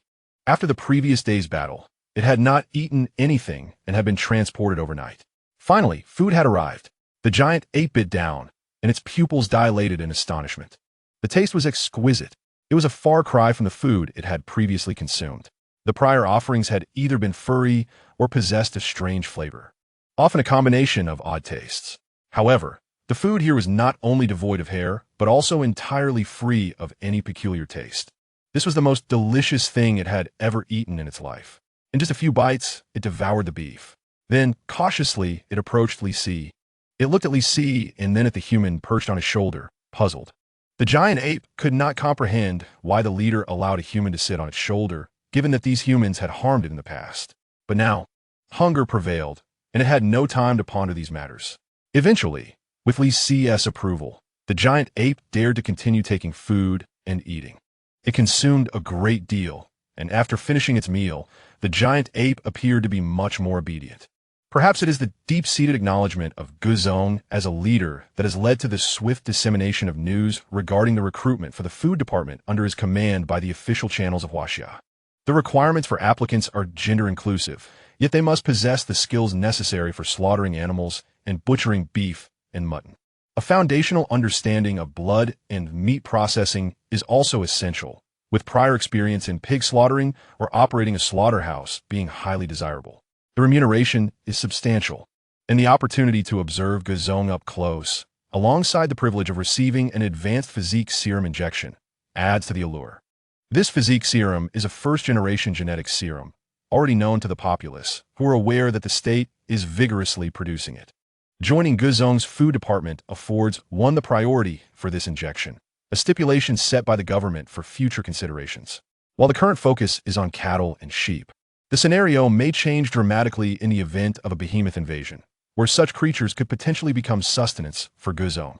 For instance, the colossal octopus from a few days ago was meticulously dissected by the food department. If the personnel within the food department lack physical prowess, they would undoubtedly be unfit for this role. Following the announcement of this recruitment, a multitude of individuals flocked to apply, eager to join Guzong's food department. However, only 30 individuals were ultimately selected, with the possibility of future recruitment remaining open. Concurrently, various cities are also seeking to establish urban guard teams and urban cleanup squads. The urban guard teams consist of the strongest humans in the city, equipped with superior gear and exceptional physical attributes, tasked with countering smaller behemoths or residual creatures. Larger behemoths will be confronted by mechs and military aircraft, alongside Guzong's specialized behemoth team. The urban cleanup squads are responsible for clearing the remains of behemoths and residual creatures. When a behemoth falls within an urban area, there must be a dedicated team to handle the aftermath.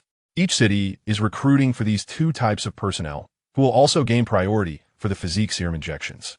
Additionally, the military has deployed 4 repaired mechs and 2 newly added mechs across various regions of the nation. 2 to the north, 2 to the south, 1 to the west, and 1 to the central area. The deployment to the west is due to its vastness and sparse population, allowing for ample rescue time.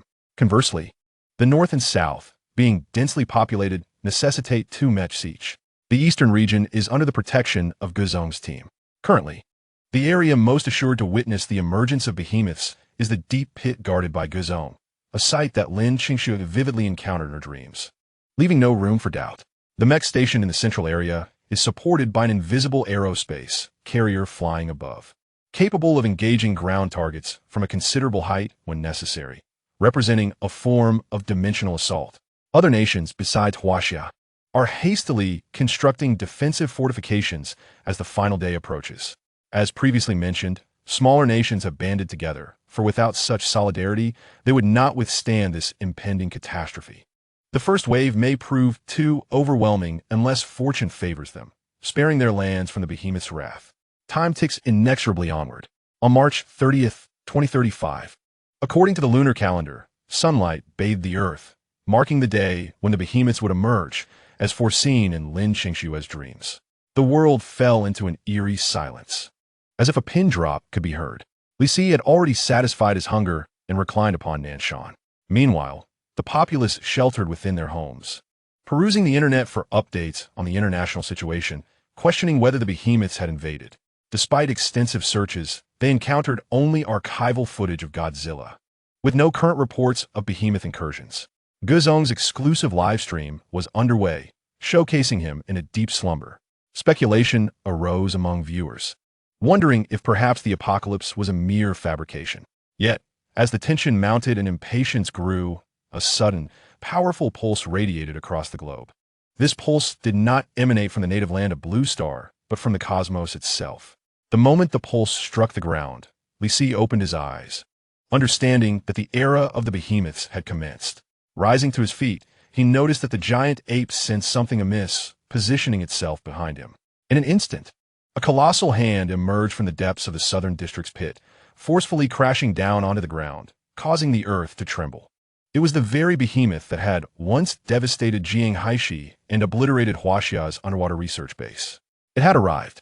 Chapter 48. The Infernal Demon Giant Ape at 10 a.m. on March 30th. The sky was overcast, an ideal setting for conflict. Liu Yang, the captain of the helicopter squadron, was currently maneuvering his craft over the southern district, awaiting the arrival of the behemoths. However, as he glanced at his phone for the time, an explosive shockwave rippled across the globe, causing his helicopter, along with his teammates, to lose all power. The powerless helicopter plummeted rapidly. In that moment of descent, he witnessed a massive hand extending from the pit below. The hand struck the ground with tremendous force, shattering surrounding barriers and sending debris crashing into nearby buildings, shattering their glass facades. Soon, a head resembling that of a creature composed of rock emerged from the pit. At this critical juncture, as Liu Yang braced for impact with the ground, he frantically kicked the helicopter's control panel, urging it to respond. Fortunately, at the last moment, the helicopter rebooted successfully, allowing him to pull up and narrowly evade disaster. Unfortunately, his comrades were not as fortunate. Their helicopter, having lost power, plummeted to the ground, resulting in a catastrophic explosion. This chaos was not confined to Huaxia. It reverberated globally, with all machinery coming to a standstill for approximately 5 seconds due to the shockwave. Even mechs towering over 100 meters were rendered inert, with only biological entities remaining active during that span. Liu Yang had just escaped peril when he noticed the creature in the pit had fully emerged, its head now visible. The beast's skin was adorned with scales reminiscent of a crocodile, with crimson fluid coursing between them. What manner of creature is this? Liu Yang had never encountered such a being. Where had it come from? As he pondered this, a massive rock was hurled into the pit, striking the head of the creature that had yet to fully emerge. A furious roar erupted from a nearby, raging giant ape, challenging the behemoth within the pit. Provoked, the invading creature leaped from the depths, allowing Liu Yang to discern its true form. A massive being resembling a mountain, cloaked in black, its skin covered in crocodilian scales. Veins coursing beneath, its skin resembled flowing magma. Liu Yang was taken aback, pondering the true nature of this behemoth. Its head appeared disproportionately small, yet its body was immense, towering approximately 150 meters, with its weight indeterminate. Its arms were extraordinarily lengthy, and with its hunched posture, its arms nearly grazed the ground. It was akin to a grotesque version of a giant ape, a magma-infused behemoth. Yet astonishingly, this creature bore no fur, none at all. As it emerged, the military swiftly scanned the behemoth, uploading its details to the Huaxia Behemoth Network. Shortly thereafter, Liu Yang received new orders along with information regarding the behemoth. Huaxia Jusho Wang, Hedi, Beast, Yin Mo Juan, height 154 meters, weight unknown, estimated to be over 50,000 tons. Level adult, ability unknown, combat order assist Guzong in besieging Yin Mo Juyuan until it is slain. If necessary, lure the beast away from Jianghaishi city center to protect civilians. Liu Yang observed the information transmitted from his superiors through the specialized glasses provided by the military. These glasses were specifically designed for the army's tasks in response to the invasion of giant beasts. Each soldier possessed a pair, akin to ordinary VR combat glasses, which presented subtitles without hindering visibility. Moreover, the subtitles vanished quickly, and one could simply touch the frame of the glasses to continue viewing. This model also featured communication capabilities. Standing at 154 meters, this creature towered over Guzong, who was currently only 148 meters tall. As he pondered this, he witnessed Yin Mo Juyuan roar thunderously at the nearby Kuang Bao Juyuan. The latter, unfazed by species, charged at the source of the roar. It leaped from the ground to a nearby skyscraper, its hand gripping the top, shattering a multitude of glass panels. In its other hand, it held a 100-ton vehicle. The Kuang Bao Ju Yuan then leapt fiercely towards Yin Mo Ju Yuan, raising the vehicle above its head and crashing it down onto Yin Mo Ju Yuan's head. The skyscraper had just clung to swayed perilously under the force. These towering structures, over 200 meters high, appeared as mere toys in the presence of these three giants. Easily obliterated. Sensing the imminent danger, Yin Mo Ju Yuan pounded its chest twice and let out a furious roar, bracing itself to withstand the Kuang Bao Ju Yuan's assault. The 100-ton vehicle struck Yin Mo Ju Yuan's head, scattering automotive debris across the ground. Remarkably, Yin Mo Ju Yuan showed no signs of injury. Seizing the opportunity, it grasped the Kuang Bao Ju Yuan's arm and delivered a powerful kick to its chest. The slightly over 100-meter-tall Kuang Bao Ju Yuan was no match for Yin Mo Ju Yuan's strength, sending it soaring hundreds of meters, crashing into a nearby skyscraper, which crumbled under the impact. Upon landing, the Kuang Bao Ju Yuan clutched its chest, moaning in pain, evidently affected by the kick. Lu Yang, observing from the helicopter, noted the singed fur on the Kuang Bao Ju Yuan's chest, a clear indication of Yin Mo Ju Yuan's extreme surface temperature. Support Kuang Bao Ju Yuan. All units fire missiles, commanded the voice of the commander in Lu Yang's ears, transmitted through the glasses bone conduction technology. Only those wearing the glasses could hear this directive. Upon receiving the order, Lu Yang swiftly aimed the helicopter's cannon at Yin Mo Ju Yuan. Simultaneously, the ground forces, ready with their tanks, aligned their cannons towards the giant beast. Aim. Fire. Countless rounds of ammunition engulfed Yin Mo Ju Yuan in a barrage, thick smoke billowing around.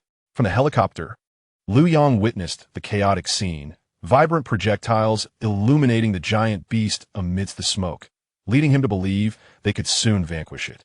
The 150-meter-tall beast was momentarily consumed by the relentless onslaught of artillery. Yin Mo Ju Yuan collapsed to the ground. Just as Lu Yang believed they had gravely wounded it, Yin Mo Ju Yuan let out a deafening roar. Its skin transformed into a brilliant red hue, revealing a molten-like liquid coursing beneath. All its energy seemed to coalesce into its feet. With a sudden leap, it landed and crushed two tanks beneath its weight, then pulverized another with its fists. The tank unit that had been firing was swiftly annihilated. Yin Mo Ju Yuan then seized a burning tank from the ground, hurling it towards the helicopter in the sky. Although the pilot was attempting to ascend, it was too late. The tank collided with the helicopter, resulting in a catastrophic explosion, and Lu Yang watched helplessly as his comrades perished in the inferno. His eyes filled with rage as he cursed. "I will make you pay." The helicopter unleashed two more missiles, followed by a relentless barrage from its machine guns. Yet these efforts proved futile, the bullets failing to penetrate Yin Mo Ju Yuan's skin. When Lu Yang finally exhausted his ammunition, Yin Mo Ju Yuan merely retaliated by throwing debris in his direction. After all, he was in the air while Yin Mo Ju Yuan remained on the ground. Using his piloting skills, he avoided several projectiles. However, Yin Mo Ju Yuan unexpectedly threw two objects simultaneously with incredible speed. Despite Lu Yang's best evasions, the helicopter's maneuverability paled in comparison to that of a fighter jet. The tail of his helicopter was grazed, damaging the rotor. It plummeted vertically towards the ground. Lu Yang pressed the ejection seat button, but that too malfunctioned. Resigned, he sat in the cockpit, watching the ground approach, closing his eyes and whispering, "Take care of our child, my love, until we meet again in the next life." At that moment, he felt a sudden jolt as though his descent had halted. Upon opening his eyes, he saw a familiar face. Ye Song. Chapter 49. The Clash of the Three Giant Beasts. Li Si witnessed the helicopter on the brink of crashing.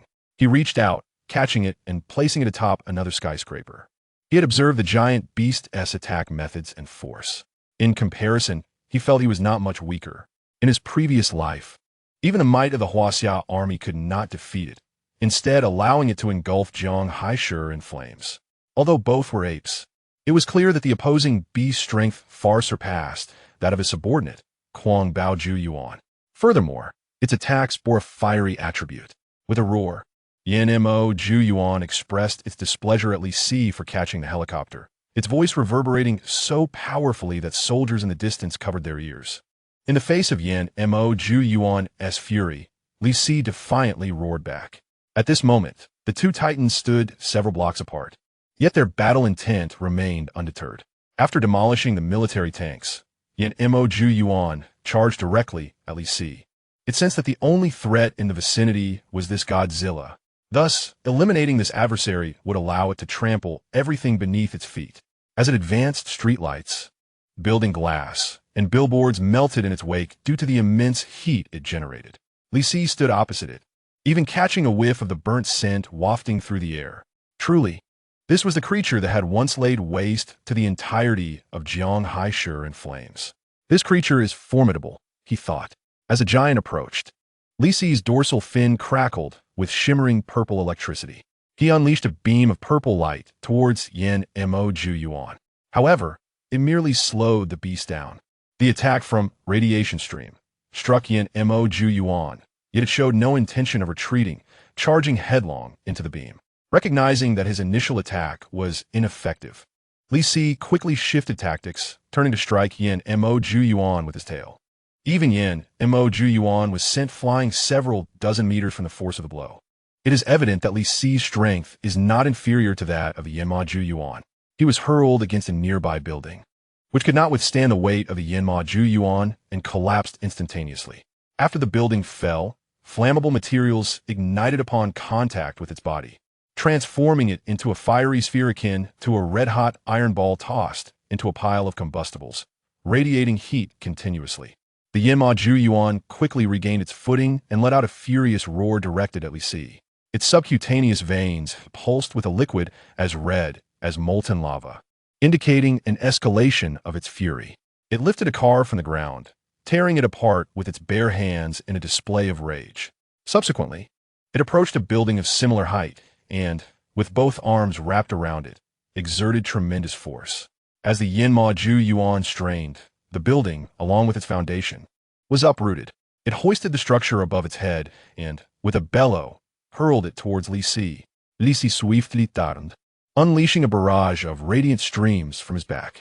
The building was struck by the streams, resulting in an explosive disintegration in midair. Li Yuyang, having been rescued by Guzong, began to flee and was now over 500 meters away.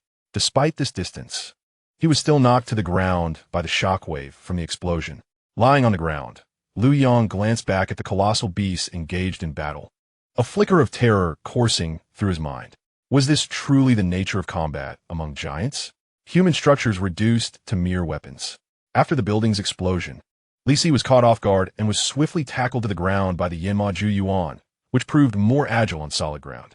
Once on top of Li Si, the Yan Mo Ju Yuan unleashed a series of powerful punches aimed at his head. However, the furious Ju Yuan was suddenly ambushed by the Kuangbao Ju Yuan, which leaped onto its back and grasped its head tightly, pulling forcefully backward.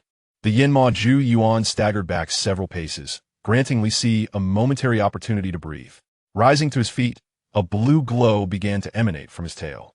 Lin Qingxue, observing from a distance, felt a surge of anxiety.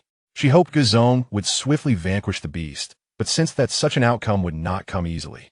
At last, Li Si amassed enough energy, and a brilliant blue beam erupted from his mouth, striking the Yan Mo Ju Yuan's chest directly. The beam skimmed the edge of the building in front of him. Although it did not collide with the structure, the outer glass and metal framework melted away. One could only imagine the extraordinary temperature of Li Si's atomic breath, a pure energy attack laced with nuclear radiation, fundamentally distinct from the Yan Mo Ju Yuan's searing heat. Upon being struck in the chest, the Yan Mo Ju Yuan let out a pained roar. It then seized the Kuangbao Ju Yuan, which was clinging to its back, and flung it aside. The Kuangbao Ju Yuan was thrown perilously close to a deep pit, but managed to halt its descent by grasping onto a nearby artillery platform. Realizing it had narrowly avoided falling into the abyss, it quickly rolled away and lay on the ground, visibly shaken by the near catastrophe. On the battlefield, after casting off the Kuangbao Ju Yuan, the Yan Mo Ju Yuan turned swiftly and evaded Li Si's onslaught. However, no matter where it sought refuge, Li Si's atomic breath relentlessly pursued.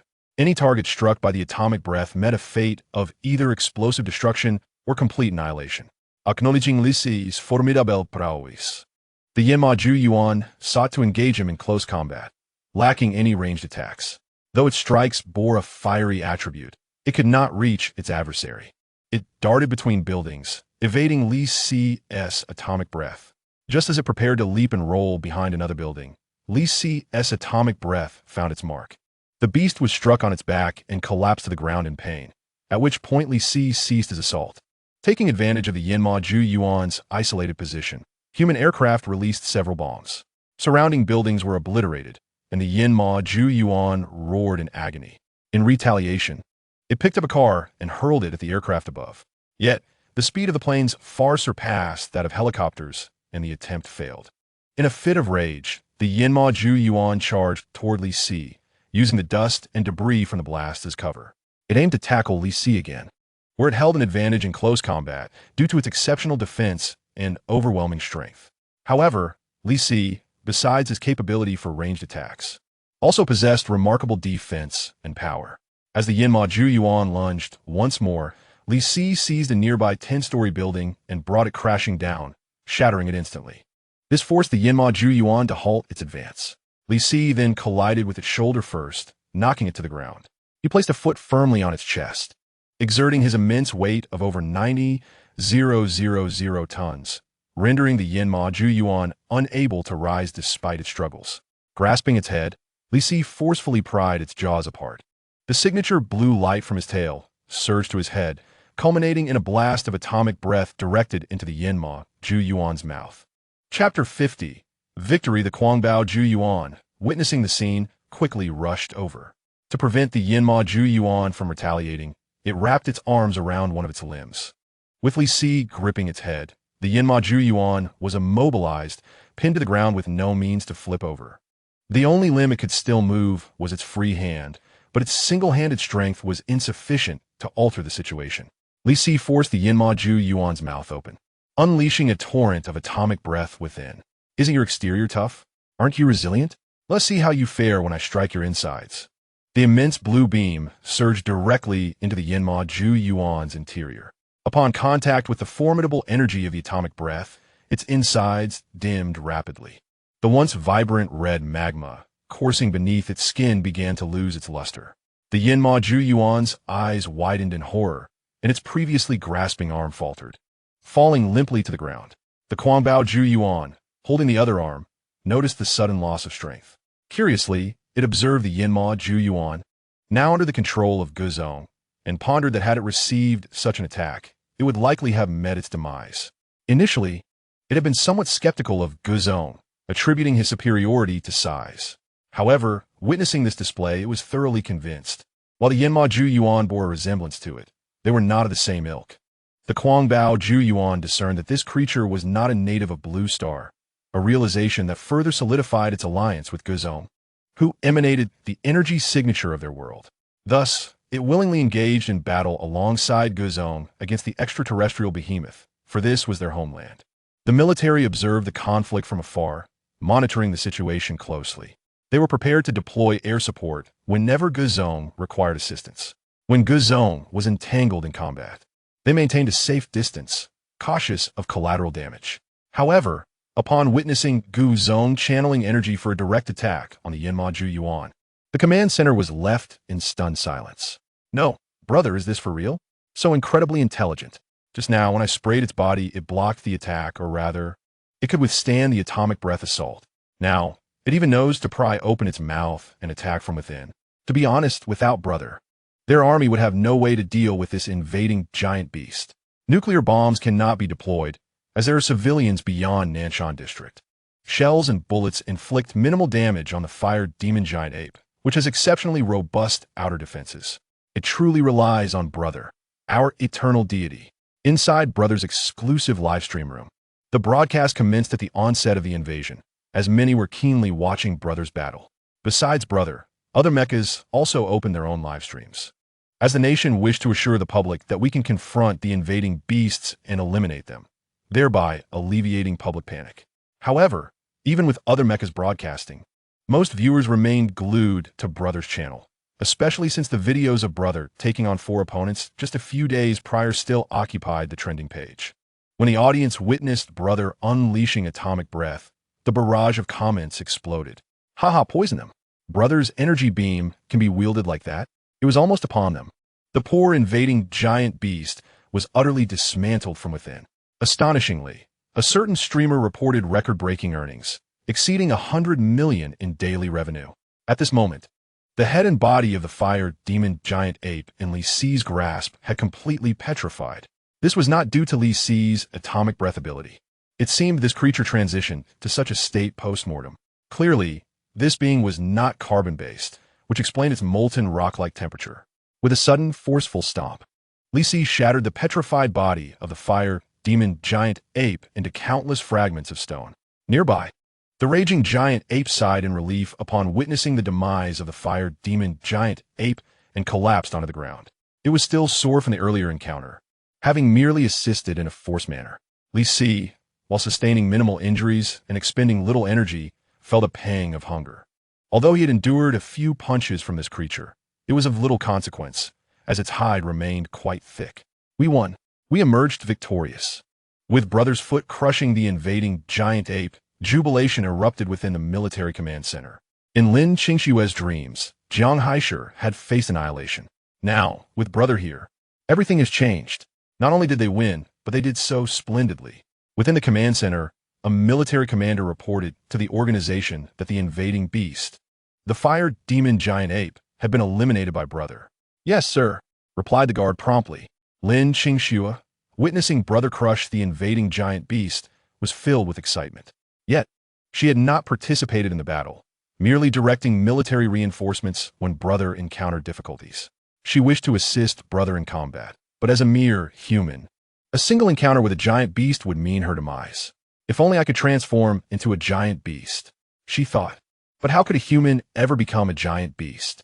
It is impossible. She piloted her aircraft to Brother's side, joyfully expressing, "Brother, thank you. I'm so grateful for you. Because of you, we achieved a great victory." Indeed, this battle was a resounding triumph, with casualties remarkably few and no civilian losses whatsoever. However, Lin Qingxue was aware that another giant beast had appeared in the north. Even with two mechas engaging, they were still struggling against it, and the military had suffered significant losses in soldiers and equipment, achieving minimal success against the beast. Moreover, the northern giant beast resembled a serpent, possessing far inferior defenses compared to the fire demon giant ape, making it ostensibly easier to handle. Yet, the military still found it exceedingly challenging. A comparison between the two scenarios made it clear that Brother had indeed secured a magnificent victory. The comments in the live stream were buzzing with excitement. "Brother, you are our deity, forever and always. I long to embrace Brother. With him, we possess a promising future. Yes, I have been hired by Brother S. Kitchen. I will be the one to feed him." Really? I am genuinely envious. Chapter 51, not over yet. Although Li Si was unscathed, he had expended quite a bit of energy. However, the little caretaker was currently perched on his neck, out of his view. Roar! Lin Qingxue quickly flew to Li Si's opposite side, knowing Brother was craving sustenance. "Oh, I'll have someone bring food right away." Only then did Li Si nod in satisfaction. He needed to replenish his energy. While the battle hadn't drained much energy, he felt it prudent to eat something to calm his nerves. While waiting for the military to deliver food, Li Si opened his panel in his mind. Name: Li Si Beast, Godzilla level, adult, height, 148 meters, weight, 95,000 T, form, standard, charge, 30, evolution points, 3,836 abilities, hard shell, enhanced regeneration, mental synchronization, atomic breath. Radiation stream. By defeating this giant beast, Li Si had gained 20 charge points, bringing his total to 30. Additionally, upon acquiring charge points, the system provided further enhancements. Killed fire demon giant ape, charge points 20. Charge points reached 30. Blue Lotus combat form activated. From this, Li Si finally understood how to utilize the charge points. They were meant for altering his form, as Godzilla possessed several forms: Blue Lotus, Barbie Pink, Red Lotus, and possibly more, yet to be revealed in the original world. The Blue Lotus combat form could significantly augment his combat prowess.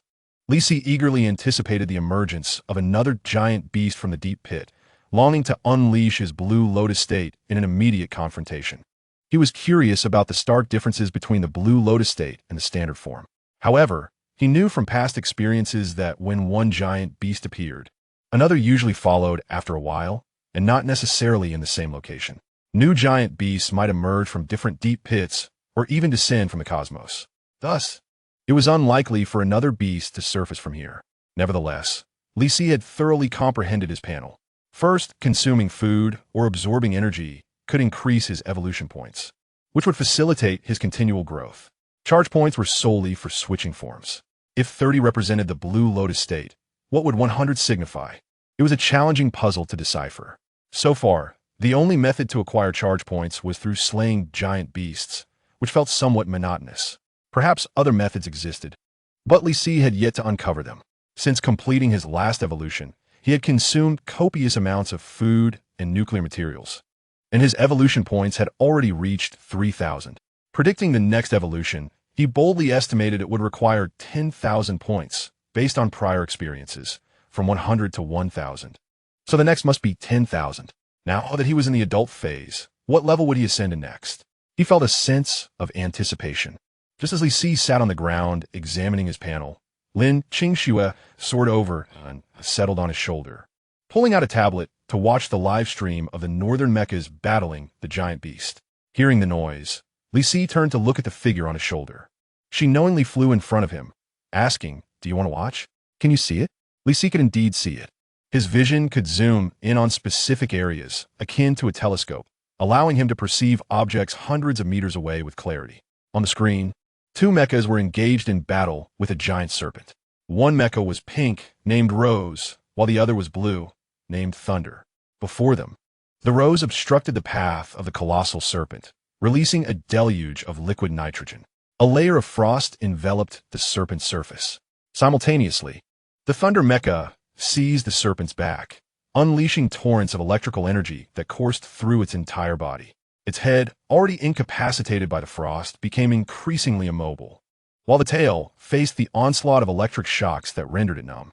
Capitalizing on this moment, the two mechas swiftly drew forth their great swords, striking toward the serpent's two ends. The serpent's tail was effortlessly severed, yet its head, perhaps hindered by the ice, resisted the blow, causing the Rose's great sword to become lodged in its cranium. In agony, the serpent writhed, toppling the Thunder mecha. It then coiled around the Rose mecha, attempting to crush it with sheer force. Sparks erupted from the Rose mecha, yet it was unable to extricate itself. Fortunately, the Thunder mecha quickly regained its footing, revving its engine to maximum capacity, soaring toward the serpent's half-lopped head. At last, a head measuring over 10 meters fell to the ground. With the head's demise, the serpent's body lost its strength, detaching from the Rose mecha. Thus, the two invading beasts within Huaxia were declared vanquished. Exultation erupted. Even Lin Qingxue, far away in Jinghaishi, couldn't suppress her cheers. This victory was not solely for Guzong, the Rose mecha, and the Thunder mecha. It belonged to all of Huaxia. After all, they were backed by the entire populace of Huaxia. Li Si also observed the battle's progression, contemplating that had he faced the serpent, it would have met a swifter demise. However, a thought occurred to him. He had never tasted serpent meat. He bellowed to Lin Qingxue, prompting her to nod in agreement. Understood. I will inform the military to prepare the serpent's carcass for transport. Li Si was quite pleased with her initiative, pondering how many evolution points he might gain from consuming serpent meat. At that moment, the military's prepared rations arrived. The butchered food was gradually presented before Li Si. Upon finishing his meal, Li Si felt his energy replenished. He sensed a peculiar phenomenon. While his skills consumed atomic energy, he could also replenish it through ordinary flesh. Though the replenishment was significantly slower compared to nuclear energy, sustenance was still necessary. He required both nuclear energy and ordinary flesh, indulging in both whimsically, as the state facilitated his needs. As he finished eating, the furious giant ape cautiously approached the food, tentatively picking up a morsel. Once it realized Li Si posed no threat, it devoured the offering, a gesture of respect toward its leader. Just as the two beasts satiated their hunger, the once silent pit suddenly erupted with a swarm of residual beasts. The same creatures resembling eyeless, hairless wolves re-emerged. Li Si found this peculiar. Logically, the residual beasts should have appeared alongside the colossal beasts. When the Inferno Demon Giant Ape emerged, these creatures had not been present. Now, in the absence of the giants, why did they return? The military grew alert. All combat aircraft took to the skies, their guns trained on the pit. Shortly, a massive creature, estimated to be 80 meters tall and 130 meters long, crawled forth from the depths of the pit. This large wolf-like beast differed from the smaller ones, possessing one eye situated above its nose, instilling dread in all who beheld it. Li Si was astonished, questioning the nature of this creature, which had not existed in his previous life. Both the military and Li Si were taken aback. Lin Qingxue had not mentioned this beast in her visions. The military promptly initiated their combat strategy, sealing all exits of Nanshan District and dispatching all fighters, mobilizing the soldiers of Jianghaishi to combat the residual beasts. With artillery ready to support Guzong. The last time these creatures appeared, they nearly caught the military off guard. Ever since, the military had surrounded Nanshan District to prevent such a scenario. They had assumed the battle was concluded with the emergence of the Inferno demon giant ape. Yet another complication arose. Fortunately, this third colossal beast appeared near Guzong. Had it manifested in the north, the Rose Mecha would have been unable to engage, leaving only the Thunder Mecha to confront it. With the situation unfolding near Guzong, the military felt more at ease, focusing on the residual beasts while trusting Guzong to handle the larger threat. Lin Qingxue's tactical glasses displayed information regarding the new beast. The data revealed the entity as the one-eyed giant wolf, standing 82 meters tall and measuring 127 meters in length, with an estimated weight exceeding 20,000 tons. The command was clear: eliminate the residual beasts to prevent them from crossing Nanshan District and harming civilians, with aircraft providing aerial support and monitoring Guzong's situation. Observing the horde of eyeless, hairless wolves emerging from the pit, Lin Qingxue resolved to take action. She spoke to Li Si, entrusting the larger threat to him while she would assist in combating the smaller foes. With a deep bow, she departed, racing toward the outskirts of Nanshan District. The area was already saturated with eyeless wolves, leaving her no place to land, compelling her to hurry toward the military's formation. After the emergence of the one-eyed giant wolf, it shook off the dirt clinging to its body.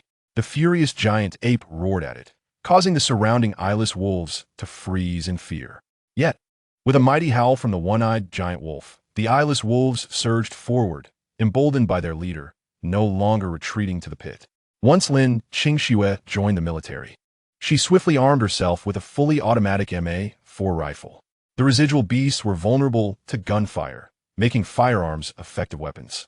Soldiers lined up, tanks and automated turrets positioned behind them, ready to unleash overwhelming firepower upon the advancing eyeless wolves.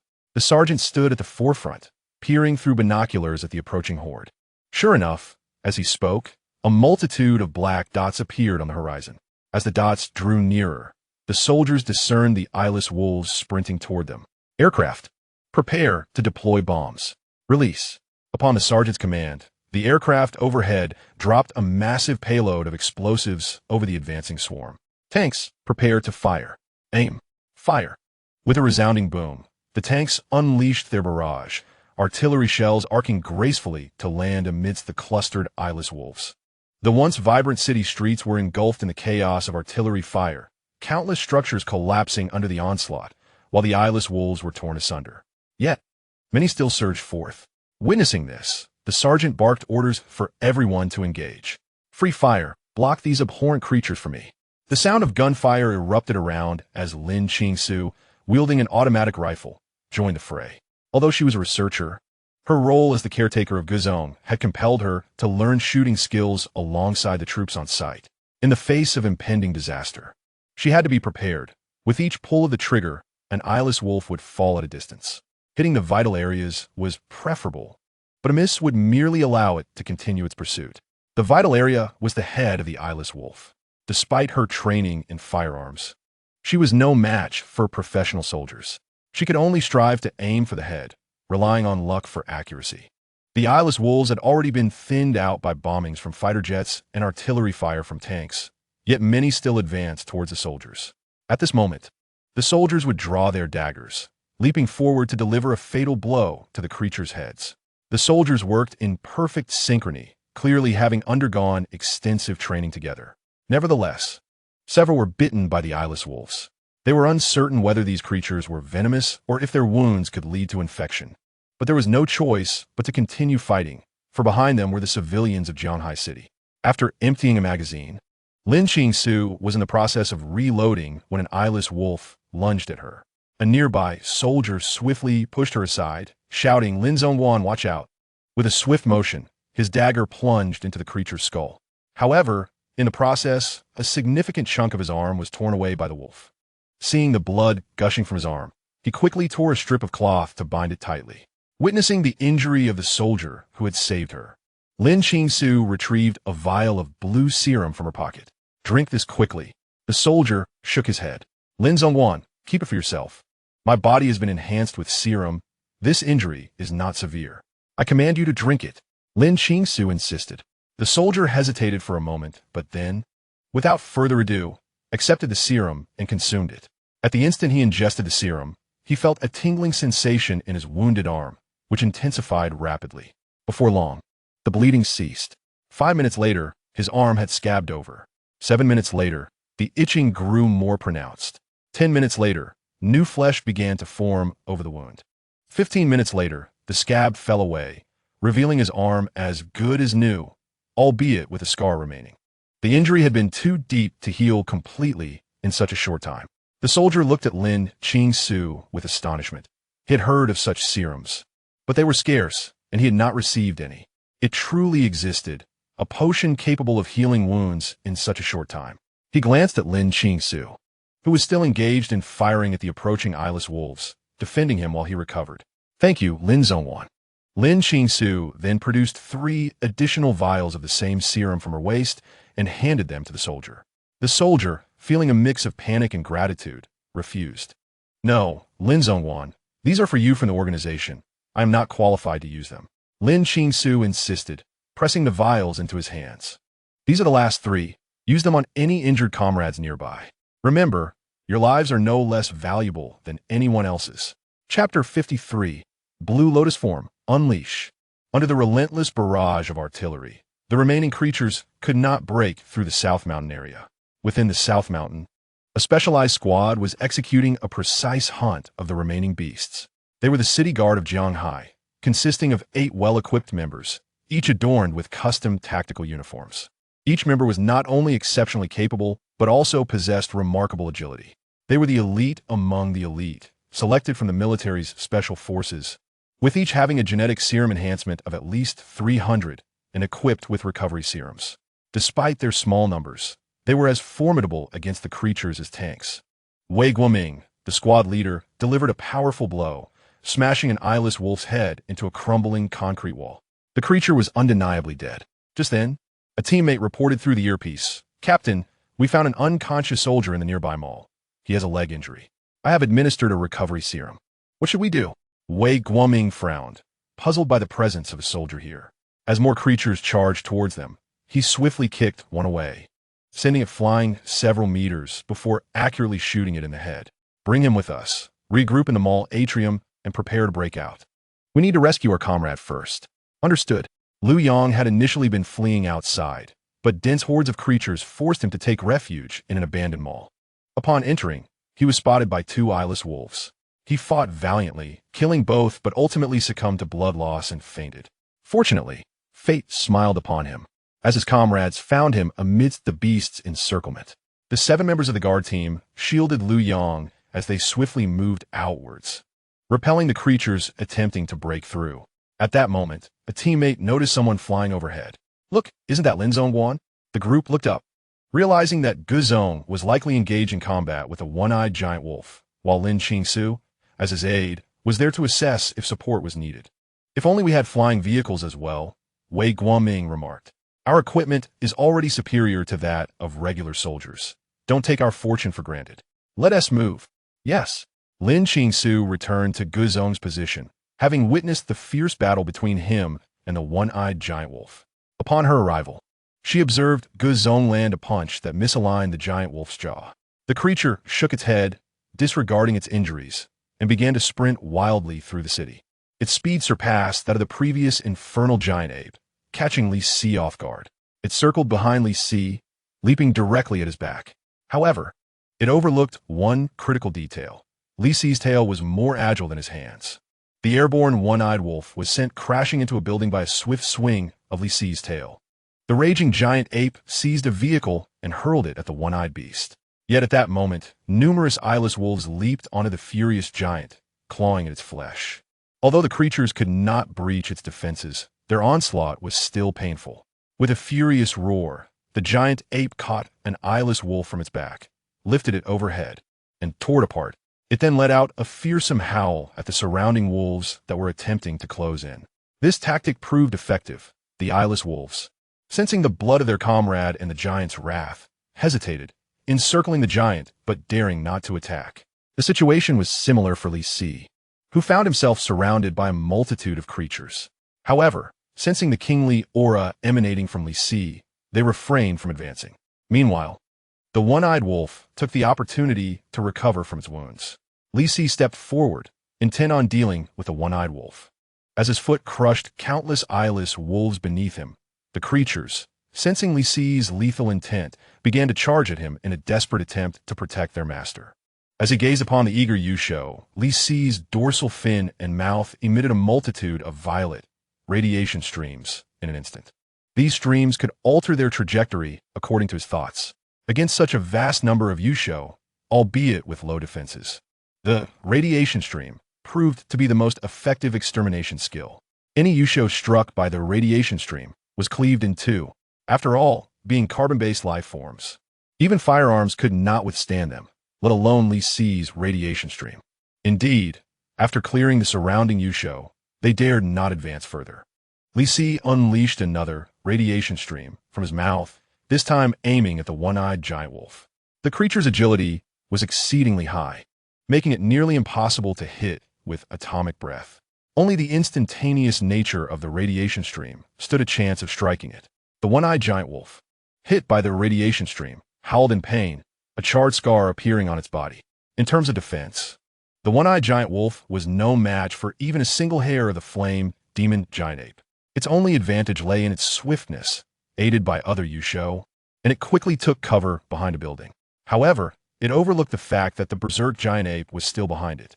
In a sudden leap, the berserk giant ape landed with a thunderous crash, shaking the ground around it. Grabbing the one-eyed giant wolf by its tail, it roared and hurled it directly towards Li Si. Seizing the opportunity, Li Si stomped down on one of the wolf's feet, instantly fracturing it.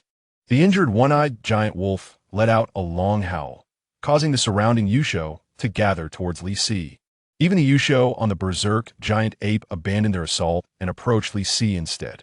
On the periphery of the military's defense line in the southern mountain district, some Yusho had breached the encirclement.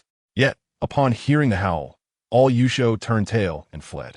Soldiers were perplexed, wondering what had transpired. They were utterly bewildered, unable to comprehend why the Yusho had retreated. Only Lin Qingxue, hovering above, understood the gravity of the situation. The one-eyed giant wolf was rallying all Yusho for a collective assault on Guzong. Indeed, with another howl, the one-eyed giant wolf led the charge, and all Yusho lunged towards Guzong without hesitation. Even if Guzong unleashed the radiation stream, it would be futile against such overwhelming numbers. Fighter jets, fighter jets. Guzong needs support.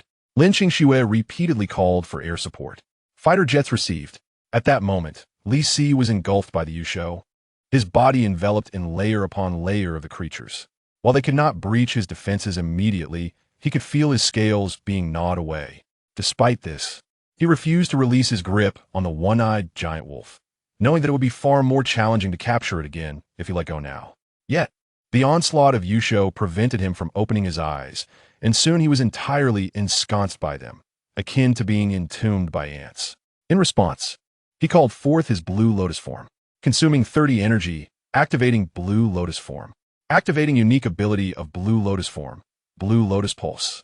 A thunderclap resounded across the sky. Li Si was enraged. Chapter 54, Blue Lotus Pulse. A brilliant flash of lightning illuminated the heavens. In Lin Qingxue's line of sight, the once overwhelmed Guzong began to shimmer with a blue radiance.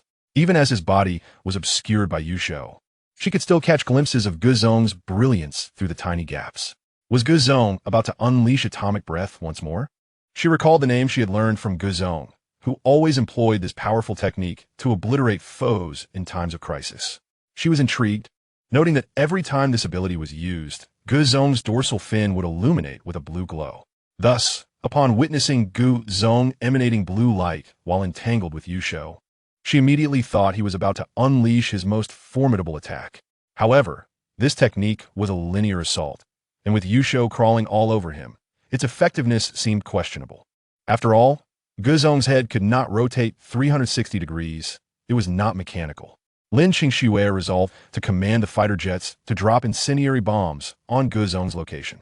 Intending to eliminate the bothersome Yusho first, she opted for incendiary bombs, knowing Guzong could withstand high temperatures, though she was uncertain about explosives. Incendiaries seemed the safer choice. While contemplating this, tactical glasses relayed the fighter jet's response. Jet 03 is in position. Please advise. Hearing that support was en route brought her joy. Just as she was about to instruct the jets to drop incendiary bombs, she noticed something amiss.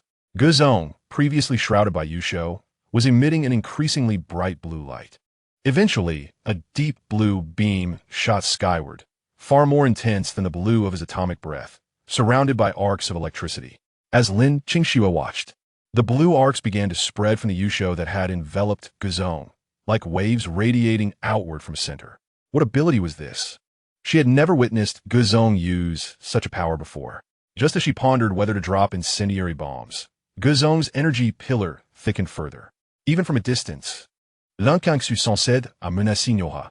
Suddenly, Guzong let out a furious roar, and an invisible pulse wave surged outward at incredible speed, shaking off all the eyeless Yusho clinging to him. The Yusho closest to Guzong were struck by the overwhelming energy and perished upon impact with the ground. Nearby buildings shattered their glass, and streetlights toppled to the ground. Witnessing this, Lin Qingxue felt grateful for her distance. The jets had also managed to flee swiftly, avoiding the pulse's reach. The fallen Yusho now formed a small mound below.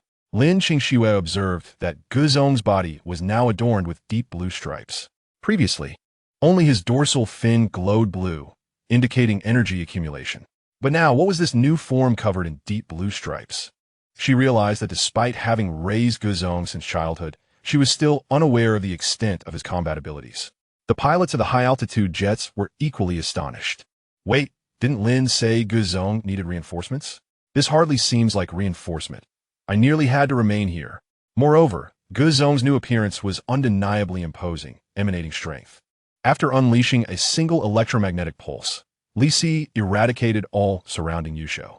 The horde that had once crowded around him was completely cleared away following the activation of his new ability in Blue Lotus form. The one-eyed giant wolf on the ground, witnessing this scene, began to whimper and plead for mercy. Yet, at this point, Li Si had no intention of letting it go. He seized the one-eyed giant wolf with his claws, lifting it above his head despite its comparable size. In your next life, do not cross paths with me again. Li Si suddenly expelled a breath of atomic energy from his mouth, cleaving the one-eyed giant wolf in half, starting from its head and continuing down to its tail. As he released his grip, the corpse of the one-eyed giant wolf fell lifelessly to either side. Kill the one-eyed giant wolf. Energy value 15. Indeed.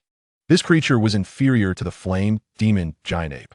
In his previous life, he refrained from confronting it, probably because the flame demon giant ape resided in Jianghai City, aware of its own inability to defeat it.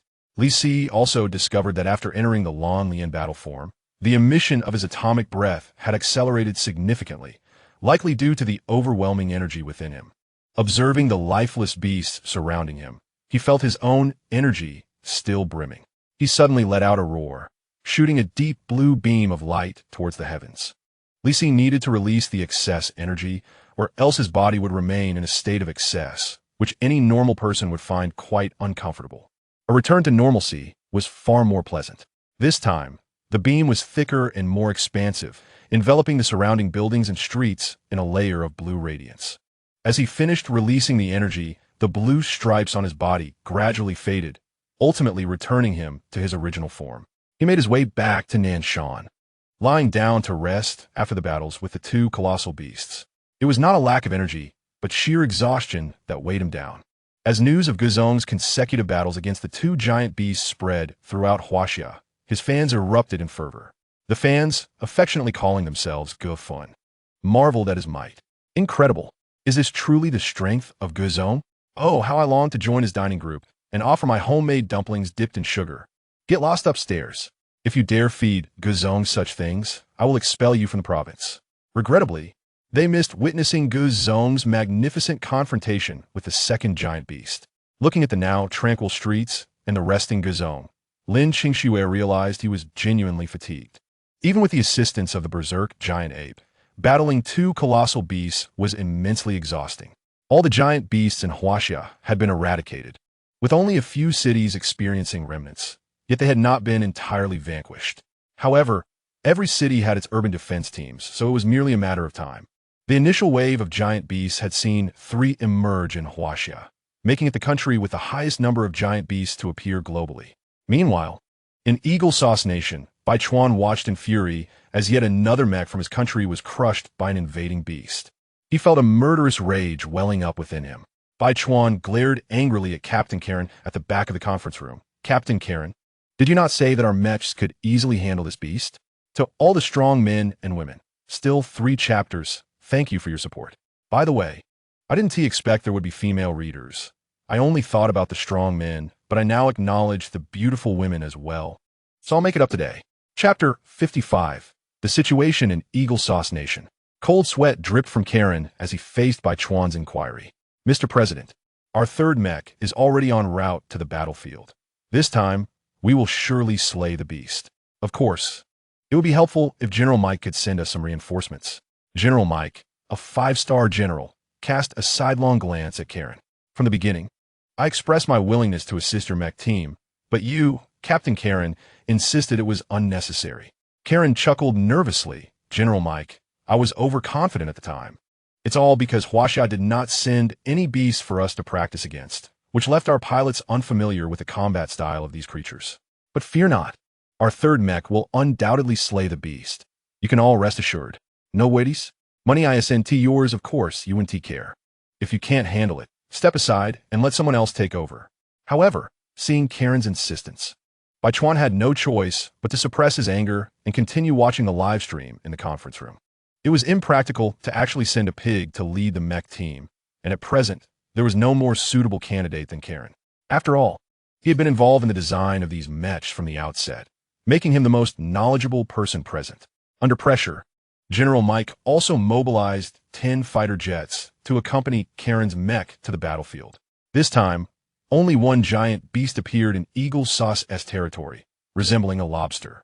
Standing at a height of 70 meters, equipped with numerous legs and large pincers capable of effortlessly crushing a building. Its outer shell was exceedingly thick, impervious to bullets and shells. It also moved laterally at a swift pace, while the dual-pilot mech suffered from a lack of agility. Despite appearing synchronized, the 2 pilots inevitably exhibited slight discrepancies, leading to the mech's lack of flexibility. Consequently, their mech consistently fell short in battle, resulting in the giant beast countering effectively. The losses amounted to several hundred billion, not to mention the loss of 2 mech pilots. In fact, it was over 1 trillion, along with 4 mech pilots, as 2 mechs had already been defeated by this giant beast. The onlookers were taken aback, realizing these creatures were far more formidable than anticipated. Initially, they believed the beasts would merely charge mindlessly, akin to living targets. While Eagle Sauce may not excel in other areas, its military prowess was unquestionably the strongest globally. Who could dare rival its military might? Thus, if they struggled against the giant beast, how could other nations possibly defeat them? This mindset permeated throughout Eagle Sauce, contributing to the catastrophic outcome of the giant beast invasion. Approximately 15 minutes later, the third mech arrived at the scene, renowned for its speed and even equipped with brief flight capabilities. The mech swiftly drew a plasma-cutting blade from its waist and aimed it at the giant beast's legs. The beast quickly retreated, and the plasma-cutting blade effortlessly severed a large building, causing it to collapse to the ground as if it were bamboo being chopped. The beast, having narrowly escaped, was not out of danger.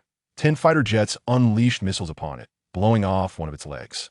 Previously, when it had defeated the second mech, that mech activated its self-destruct protocol, which had also cost the beast 2 legs.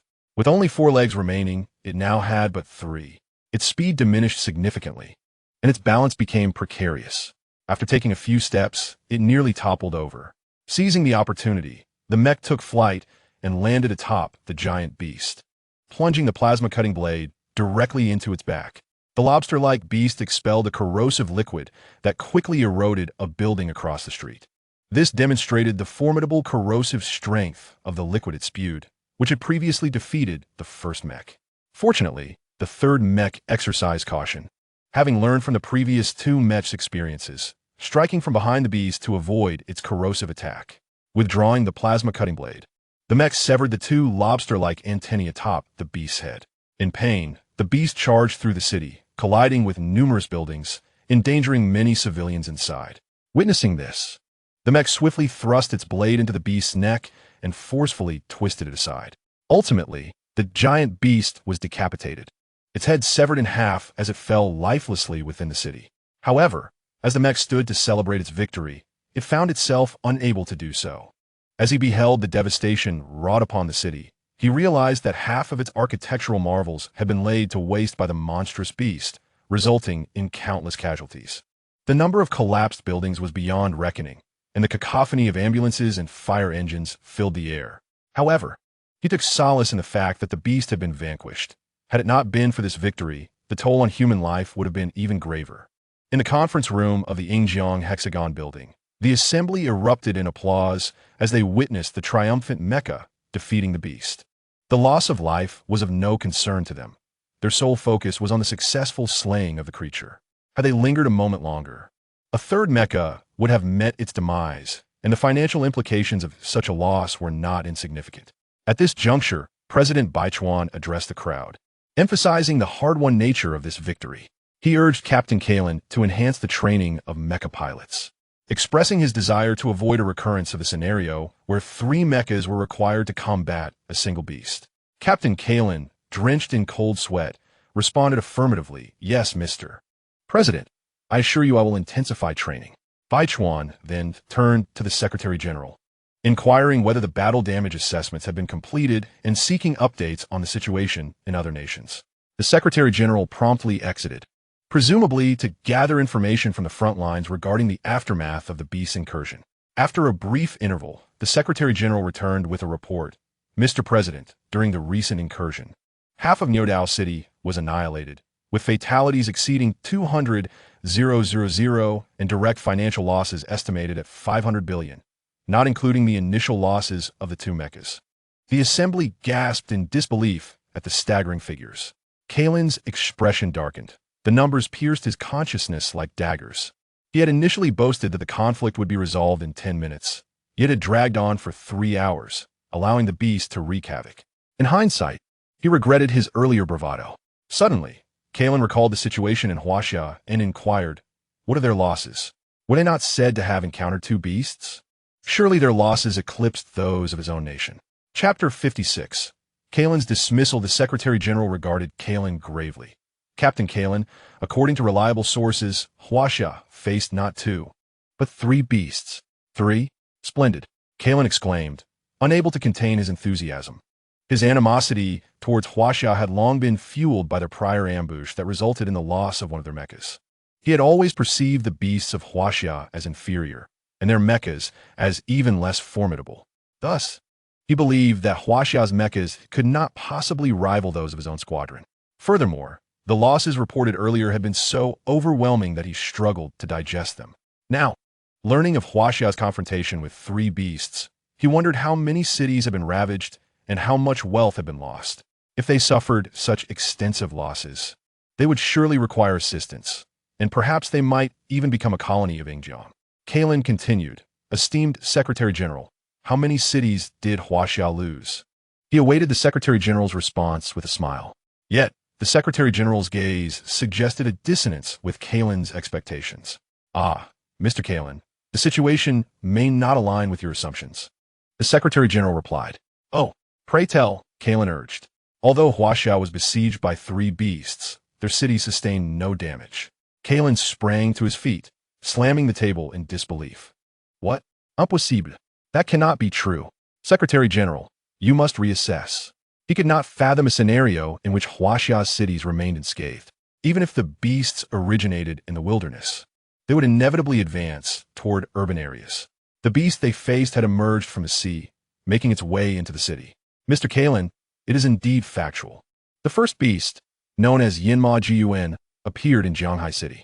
Kalin interrupted. Isn't Jianghai City Huaxia's most prosperous metropolis? How could it possibly remain untouched? Secretary General, are you contemplating treason? President Baichuan shot Kalin a fierce glance. The Secretary General was his appointee. What do you imply? That I am a spy for Huaxia? Kalin realized that the current Secretary General had been personally elevated by the president after his election.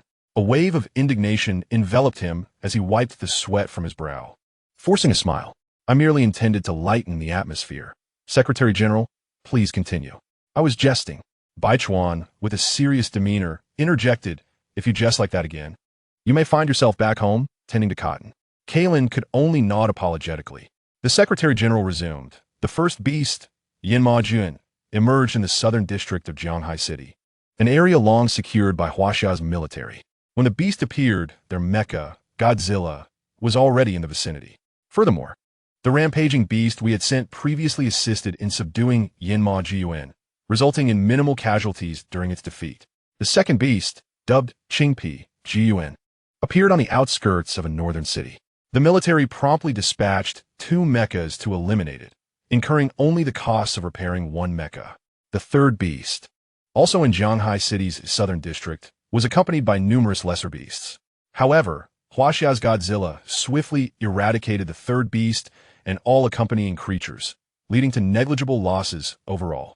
In summary, Huaxia experienced no significant casualties or property damage during the initial wave of the beast invasion, and no civilians were harmed, according to the official statements from Huaxia, which included live broadcast footage.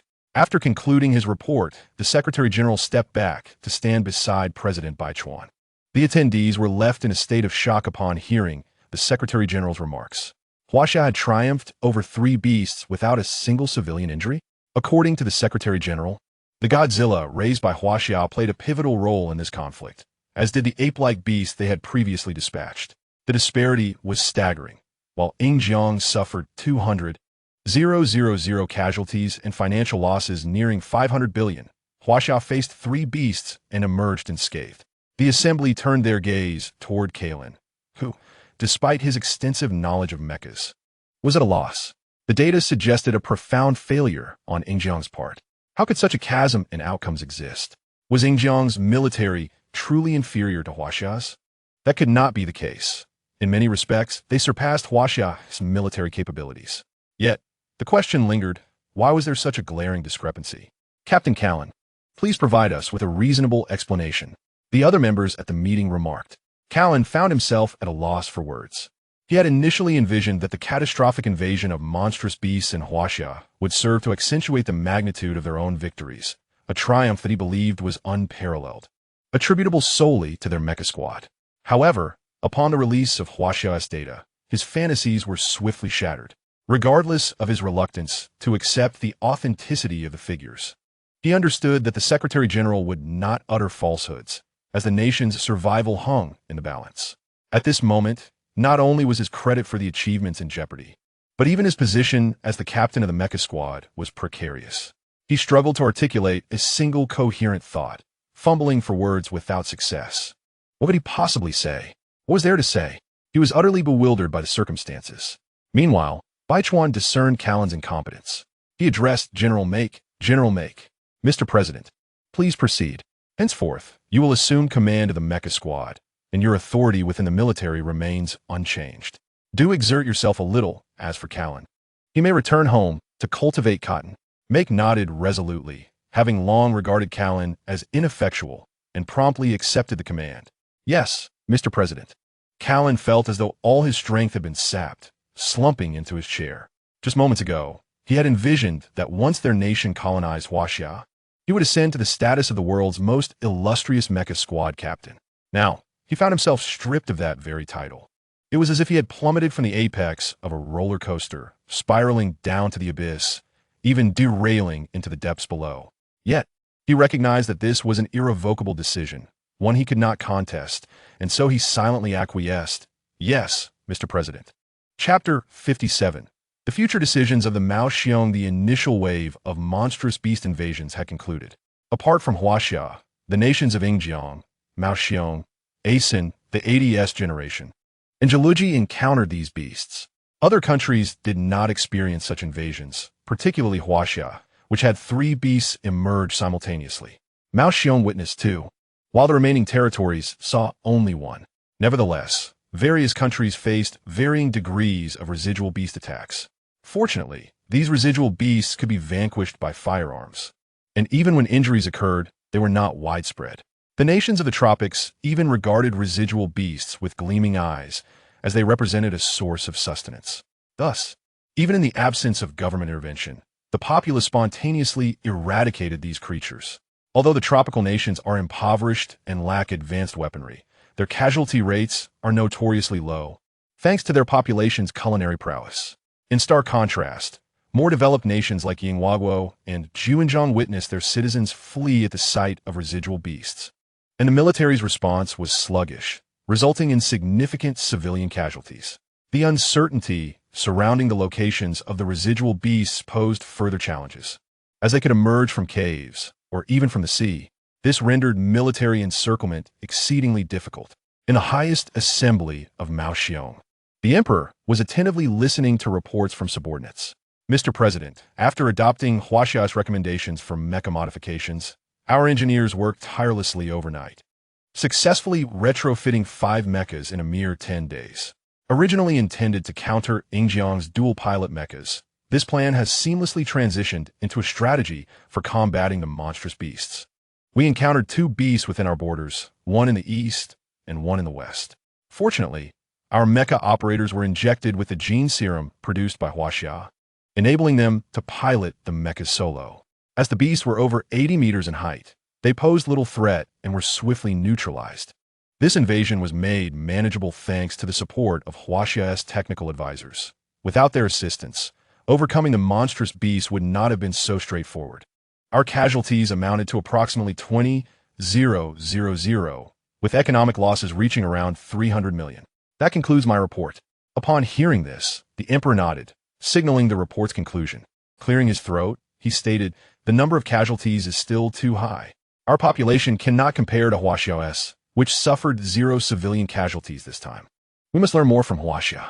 A military leader interjected, "But, Mr. President, during the World Wars, it was Huaxia that required our assistance. Would it not be a blow to our dignity to now learn from their technology?" The emperor fixed a cold gaze on the leader and inquired, "What position do you currently hold?" "Mr. President, I am the commander of the 102nd Army," the officer replied. The emperor smiled, "Excellent. Henceforth, you shall serve as a brigade commander under the 102nd Army. You have been demoted." He then turned to the others. "Do any of you harbor further questions?" The assembly exchanged glances, none daring to speak. The emperor slowly continued, "Comrades, the times have changed. In terms of technology and military might, Huaxia has long surpassed us. Some comrades cling to past achievements, failing to recognize the necessity of progress. Such individuals cannot be entrusted with important responsibilities. I pose a question. Without Huaxia's assistance, do you believe we could have navigated this invasion unscathed? In the future, with more powerful beasts on the horizon, who among you feels confident in your ability to confront them? Speak up if you do, and present a concrete plan. I do not believe in nuclear strikes. What damage would that inflict upon our environment?" Turning to the research institute, he asked, "Have you analyzed the gene serum from Huaxia? Do you have any results?" The head of the research institute shook his head. "Mr. President, it appears that Huaxia's serum is derived from the genes of a certain organism. Without identifying that organism, we cannot replicate its effects." The emperor felt a wave of despondency wash over him. He raised his gaze to the military personnel. "Observe. We cannot compete with Huaxia in the field of genetic research. Their advanced missiles are unparalleled, far exceeding our capabilities, and in terms of population, they far outnumber us. What is there for us to take pride in? That individual over there, do you accept your demotion?" The recently demoted commander nodded silently. Previously, he had not comprehended the gravity of the situation, but the president's analysis had enlightened him. "Comrades, we must change. We cannot remain entrenched in the glory of the past. I propose we officially initiate a nationwide armament campaign, ensuring every household possesses at least 2 large firearms. When residual beasts appear, Our populace must have the means to resist. We can no longer rely solely on the military, which is now insufficient. Firearms may be collected from the nearest police station as the nation transitions into a citizen-led counteroffensive. Let us proceed to a vote. Without question, the motion passed unanimously, as all present understood the president's assertions were irrefutably correct. If they did not adapt, they would be left in the dust. Mr. President, can the Foreign Affairs Department request additional gene serum from Huaxia? We can equip our military with it. We are prepared to offer sufficient gold or equivalent resources in exchange. The Foreign Affairs Department responded, that may prove challenging. Huaxia's previous correspondence indicated that they intend to distribute the serum to their own adults before considering exports. They provided us with a portion to prevent our annihilation in the first wave of the invasion. The Assembly acknowledged this. Mr. President, let us wait. If there are any upcoming international meetings, remember to align the Foreign Affairs Department more closely with Huaxia. In this blue planet counteroffensive, they are the most promising ally, far surpassing Yingjiang. At this moment, in Jianghai City, Li Si held a sizable block of nuclear material, savoring it with great delight. However, from the recent battle, Li Si also recognized a significant issue. His source of energy was still too singular. He distinctly recalled that in the films of his previous life, Godzilla was capable of absorbing various forms of energy.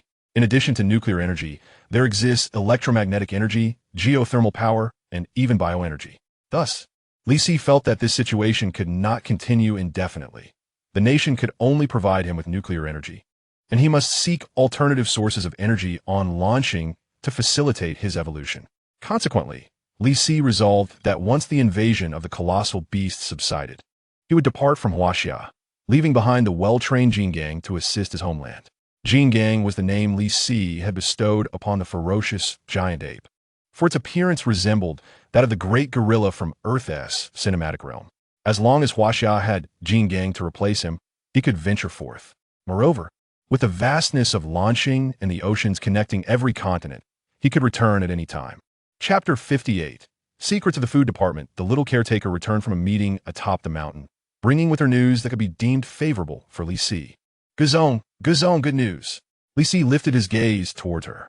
It is thus. The nation has decided to construct an exoskeleton flying device for you. Li Si halted his dining, directing his attention to the little caretaker, pointing to himself in disbelief. Me? Indeed, of course, the gigantic Jin Gang shall have one as well. The nation has recently gathered a considerable amount of special energy materials, and to enhance your speed, it has been decided to create an exoskeleton flying device for you, enabling you to fly briefly. Li Si nodded in approval, recognizing that this was quite advantageous. His speed on land was indeed a limitation, and a flying device from the nation would remedy this flaw. Not in vain assisting Huaxia, he mused. However, Lin Qingxue interjected.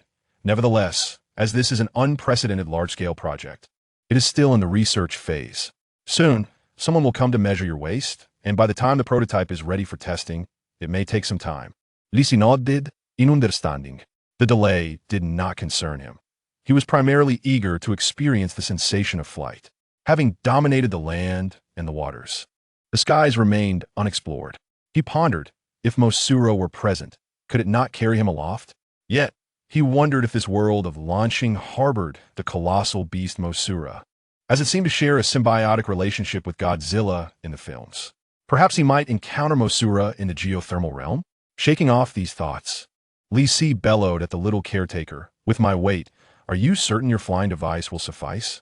She replied, "Certainly. You currently weigh approximately 100,000 tons, which is within the engineer's calculations. According to their assessments, a weight up to 200,000 tons can achieve liftoff, though a lighter weight naturally results in faster flight, while a heavier weight leads to slower speeds." Li Si was taken aback, yearning to meet this engineer, for he seemed to understand him well. Achieving 200,000 tons would likely await his next evolution. Jin Gang, meanwhile, munched on beef and lamb, lacking an atomic core and thus unable to consume nuclear materials directly. However, it was not averse to nuclear radiation, which posed neither detriment nor benefit. It could only consume flesh to augment its physical prowess, progressing at a much slower rate compared to Li Si.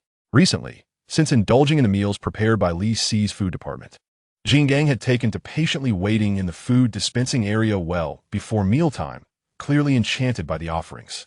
On April 2nd, at 10 a.m., it marked the fourth day of the colossal beast invasion, yet the world remained tranquil. The difference lay in the presence of unidentified corpses scattered throughout the cities, remnants of the invasion. Despite various cities having formed cleanup squads, progress was sluggish. In places like Shanghai City, even the military had engaged in corpse removal. Yet the task remained unfinished, particularly with the giant wolf's carcass requiring several days for processing. The Research Institute aimed to extract the giant wolf's genes for study. And even though the flamed demon giant ape had turned to stone, the Institute still collected some of the stone for research. That day, the giant serpent's flesh, which Li Si had longed for, was finally frozen and transported to Nanshan District. This serpent had been slain in the north and was personally airlifted by Guzong's food department, where Thunder Mecha carefully prepared the meat. The food department's supervisor meticulously selected the finest cuts, cleaned them, and preserved them in freezing conditions before commencing air transport. Even the national television station aired a special program dedicated to Guzong's food department, titled Secrets of Guzong's Culinary Delights. Upon its debut, the viewership shattered records, eclipsing all previous dramas, films, and variety shows in Huaxia's history, captivating nearly the entire nation. Viewers were astounded to discover the meticulous selection process behind Guzong's ingredients. Is it true that Guzong's food is categorized by size? Does he have difficulty consuming it otherwise? The official response clarified that excessively large portions could hinder Guzong's swallowing experience. And why is there brine on Guzong's food? The response revealed it was a mild saline solution, as Guzong preferred subtler flavors to allow for greater consumption. Many viewers, after watching the program, lamented that their daily takeout resembled swill by comparison. Little did they know, Guzong's raw meat was subject to such discernment. This show became essential viewing for those aspiring to join Guzong's food department, as it would likely pertain to their job responsibilities in future assessments. In Nanshan District, 4 helicopters descended, each suspending a sizable crate beneath. Upon landing, the crates automatically sprung open, releasing a cloud of white mist. Inside lay perfectly portioned giant serpent meat, airlifted from the north under freezing preservation. It was unavoidable. Guzong had specifically requested the flesh of a colossal beast. Li Si expertly took a piece and placed it in his mouth, his eyes widening with astonishment. The meat's quality was impeccable, while it appeared unremarkable. It melted in his mouth, yielding unparalleled tenderness. The chilling effect from the frozen state enveloped him entirely, a delightful contrast against the bright sunny day, rendering him thoroughly satisfied. With 4 crates, there were 4 portions of serpent meat, all personally selected by his food department supervisor from the north. After savoring one piece, he reached for another, at which point Gang, having noticed Li Si's new delicacy, found its own beef and lamb suddenly lacking in appeal. Approaching Li Si, it emitted soft grunts, transforming from a fearsome giant into an affectionate companion. Li Si shot at a glance, granting silent permission to take a piece. Gang joyfully seized a chunk and took a bite, its expression shifting to one of utter astonishment, followed by another tentative nibble. The exquisite flavor spread through its mouth, causing tears to form in its eyes as it trembled with delight. The pleasure was overwhelming, manifesting physically. Li Si devoured the final piece of serpent meat, gaining 500 evolution points. He was astonished to realize that this meal's worth equaled consuming 100 grams of nuclear material. Truly, it was the flesh of a colossal beast. Just as Li Si prepared to recline and rest, he suddenly sensed an unfamiliar aura emanating from the west, indicating the presence of an unknown colossal beast on the surface. Simultaneously, the military received combat alerts and began mobilizing forces to reinforce the city where the beast had appeared. Having consumed 3 pieces of serpent meat, Li Si called out to Gang, still lost in the ecstasy of the exquisite meal. Still eating? It's time to get to work. With Gang in tow, the 2 colossal beings set forth towards the west, for Li Si intended to train Gang as a guardian of Huaxia, ensuring that even in his absence, Gang could temporarily assume his role. This is also one of the reasons why Li Si initially took Gang as his subordinate. Chapter 15 Commander Yes Expedition. At this moment in Lianshan City, a substantial military force is already engaged in resisting a colossal beast. This creature, a gigantic flying monster, possesses wings and 2 antennae. Its body is devoid of fur, and its membranous wings are accompanied by 2 legs, while its tail resembles that of a scorpion, complete with sharp stingers. Its mouth brimming with sharp teeth elicits a shiver of fear. According to the Huaxia Monster Network, ID 4 beast, scorpion-type flying bat, height 70 meters, wingspan exceeding 170 meters. Weight, unknown, estimated to be over 40,000 tons. Level, adult. Ability, unknown. Combat command, prevent the beast from entering the urban area and await Commander G's arrival. Above the city, a creature that obscures the sun circles ominously. Inside the military command center, chaos ensues. What to do?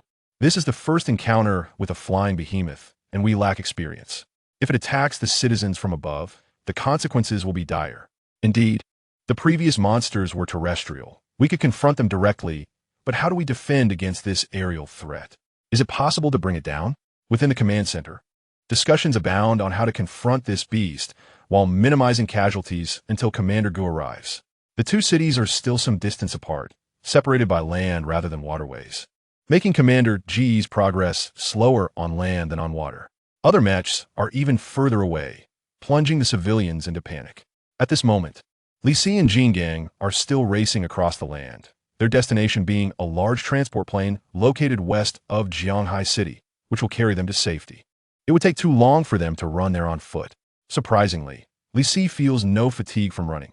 However, his considerable weight causes him to trample vast stretches of land with each step. He cannot traverse the national highways or expressways without obliterating the roads. Fortunately, the military has preemptively cleared a path for the 2, ensuring no civilians are present, and helicopters are leading the way for safety. On a mountain north of Jianghai City, a small camping group is enjoying their outing when their water bottle is suddenly knocked over. Soon, everyone feels the ground beneath them trembling. What is happening? Is there an earthquake? Over there, look. Someone points to the foot of the mountain, and all eyes follow. Oh my, helicopters are clearing the way for Commander Gu and Jin Gang. Where are they headed? Wow, wow, wow. This is the first time I've seen Commander Gu in real life. We must take a picture. Everyone pulls out their phones to capture the moment as Commander Gu and Jin Gang pass by at the Mountain S base.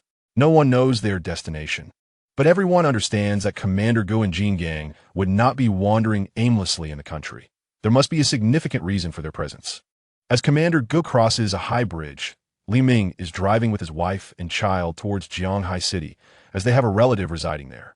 Li Ming had previously made a fortune trading stocks in Eagle Sauce territory and returned to China as one of the first overseas Chinese when the government issued a military order for their repatriation. Upon returning home, they witnessed the invasion of colossal beasts and felt immensely relieved to be back. Compared to abroad, even without the threat of these beasts, the safety of the homeland is 1,000 times greater, especially now with the ongoing crisis. Moreover, the government's bold strategy of utilizing the beast to combat the beast has left Li Ming in awe. They are currently planning to purchase a home in Jianghai City for long-term settlement, as it is now recognized as the safest city in Xia country. However, on the highway, Li Ming notices that the cars ahead have come to a standstill. What's going on? Is there a traffic jam? What has happened? He then sees the occupants of the front cars getting out, seemingly to look at something over the highway barrier. What are they doing?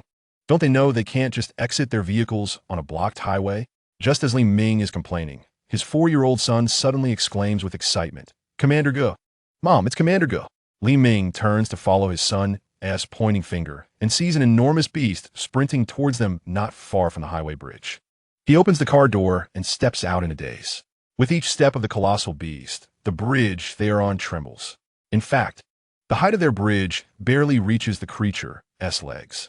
Commander, it's Commander Gu, and Jin Gang is with him. Where are they headed? While running, Li Si notices that all the vehicles on the highway have stopped as people gather along the sides, taking pictures of him. Just moments ago, he had seen people photographing him as they passed by the mountain. Don't these people fear that he might accidentally topple the highway bridge? He is baffled. After all, he is merely a giant beast, not particularly handsome. Dad, pick me up. His son climbs onto his father's shoulders to catch a better glimpse of Commander Gu. Li Ming is left astonished throughout the entire encounter, as he witnesses a colossal beast run past them, with the closest distance being just 20 meters away. Countless individuals scream in excitement atop the highway bridge. Though Li Ming feels a twinge of fear, worrying that Commander Go might inadvertently swipe at them. Thankfully, nothing of the sort occurs. Is this the unique sense of security exclusive to Huaxia? It is utterly breathtaking. In contrast to Eagle Sauce territory, where shopping could lead to potential robbery, Huaxia feels remarkably safe. As Commander Go and Jin Gang reach the transport plane, they are hoisted up by a massive net woven from thick cables and transported towards Lianshan City. Meanwhile, in Lianshan City, the military has employed heavy artillery to pierce the wings of the Scorpion-type flying bat. Once its wings are damaged, it can no longer remain airborne. However, it crashes down into the old town of Lianshan City, resulting in significant casualties. This is an unfortunate but necessary outcome, had the military not intervened. The Scorpion-type flying bat would have attacked even more buildings, leading to greater destruction. The current strategy involves containing it within the old town and organizing the evacuation of civilians. This is the best solution available at this time. Ultimately, the scarcity of mechs in Huaxia remains a concern. If each city were equipped with one, it would greatly enhance their defense.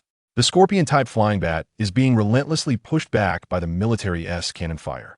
It attempts to advance towards the densely populated urban area, but fears the tanks and aircraft, resorting to emitting deafening shrieks towards the military. Instantly, everyone covers their ears from the piercing cry. This creature's attack method relies on sonic waves. What do we do? Is Commander Go nearing? Soon. Just hold on a bit longer. Tanks lock on. Fire. Chapter 60. Is Commander Go also coming? All tank cannons recoil violently, unleashing a barrage of fire upon the Scorpion-type flying bat, causing it to grimace in pain. After all, its front is unprotected, with only a layer of armor on the Scorpion tail and a small section of its back. Thus, it is genuinely fearful of cannon fire. The ear-piercing screams resonate throughout Lianshan City as soldiers cover their ears while loading ammunition into the cannons. Above, fighter jets drop bombs as they fly overhead, creating a scene reminiscent of an apocalyptic war. Commander, it's advancing again. What should we do? Push it back, push it back. Intensify the artillery fire. Is the armor-piercing ammunition ready? Report, the armor-piercing ammunition is prepared and ready to fire. All right, hold on for my command. The armor-piercing cannon is the latest invention of the nation, specifically designed to combat colossal beasts. The projectile of the armor-piercing cannon is not round, but rather a sharp, pointed spike. It is constructed from the finest synthetic steel available, boasting a hardness far superior to that of rebar. Inside, it is loaded with the most advanced artillery materials from Huaxia, delivering the most formidable explosive power ever recorded. This armor-piercing shell is made from a unique material, capable of effortlessly penetrating the concrete walls of conventional buildings, representing the pinnacle of modern armor-piercing technology. Even steel plates would be rendered impotent before it. When the armor-piercing shell penetrates the body of a colossal beast, it detonates, causing devastating internal damage. This weapon was rapidly developed after the discovery of the beast's tough hide and thick flesh. The launching mechanism is also meticulously designed, utilizing a tail fin for guidance. Akin to a rocket, once propelled by gunpowder, it ignites the rocket fuel at the rear of the shell. At this moment, the shell behaves like a miniature rocket, accelerating to its maximum speed in the shortest possible time before striking its target, significantly increasing the chances of breaching part of the beast's defenses.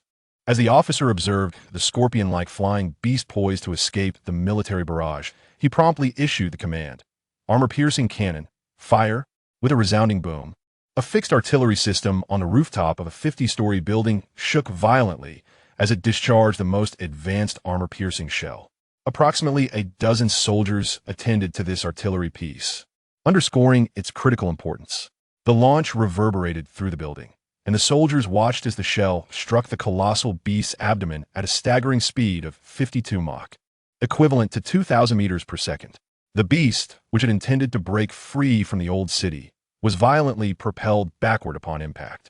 A loud explosion echoed as a small hole was blasted into its belly. The air was pierced by a piercing wail, the beast's agonized moan. Blood gushed from the wound, and just as the soldiers prepared to deliver another strike, another anguished cry resonated from the heavens. To their astonishment, a second beast, slightly larger yet identical in appearance, emerged from the sky, seemingly having flown in from the west.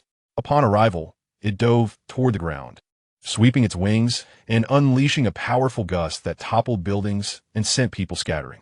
After briefly embracing the injured beast, it soared back into the sky, displaying a remarkable agility far surpassing that of its wounded counterpart. The military had intended to replicate their previous success by targeting its wings, but at a critical moment, the creature folded its wings and darted straight toward the city center. This is bad. Its target is the armor-piercing cannon. Retreat to the stairwell.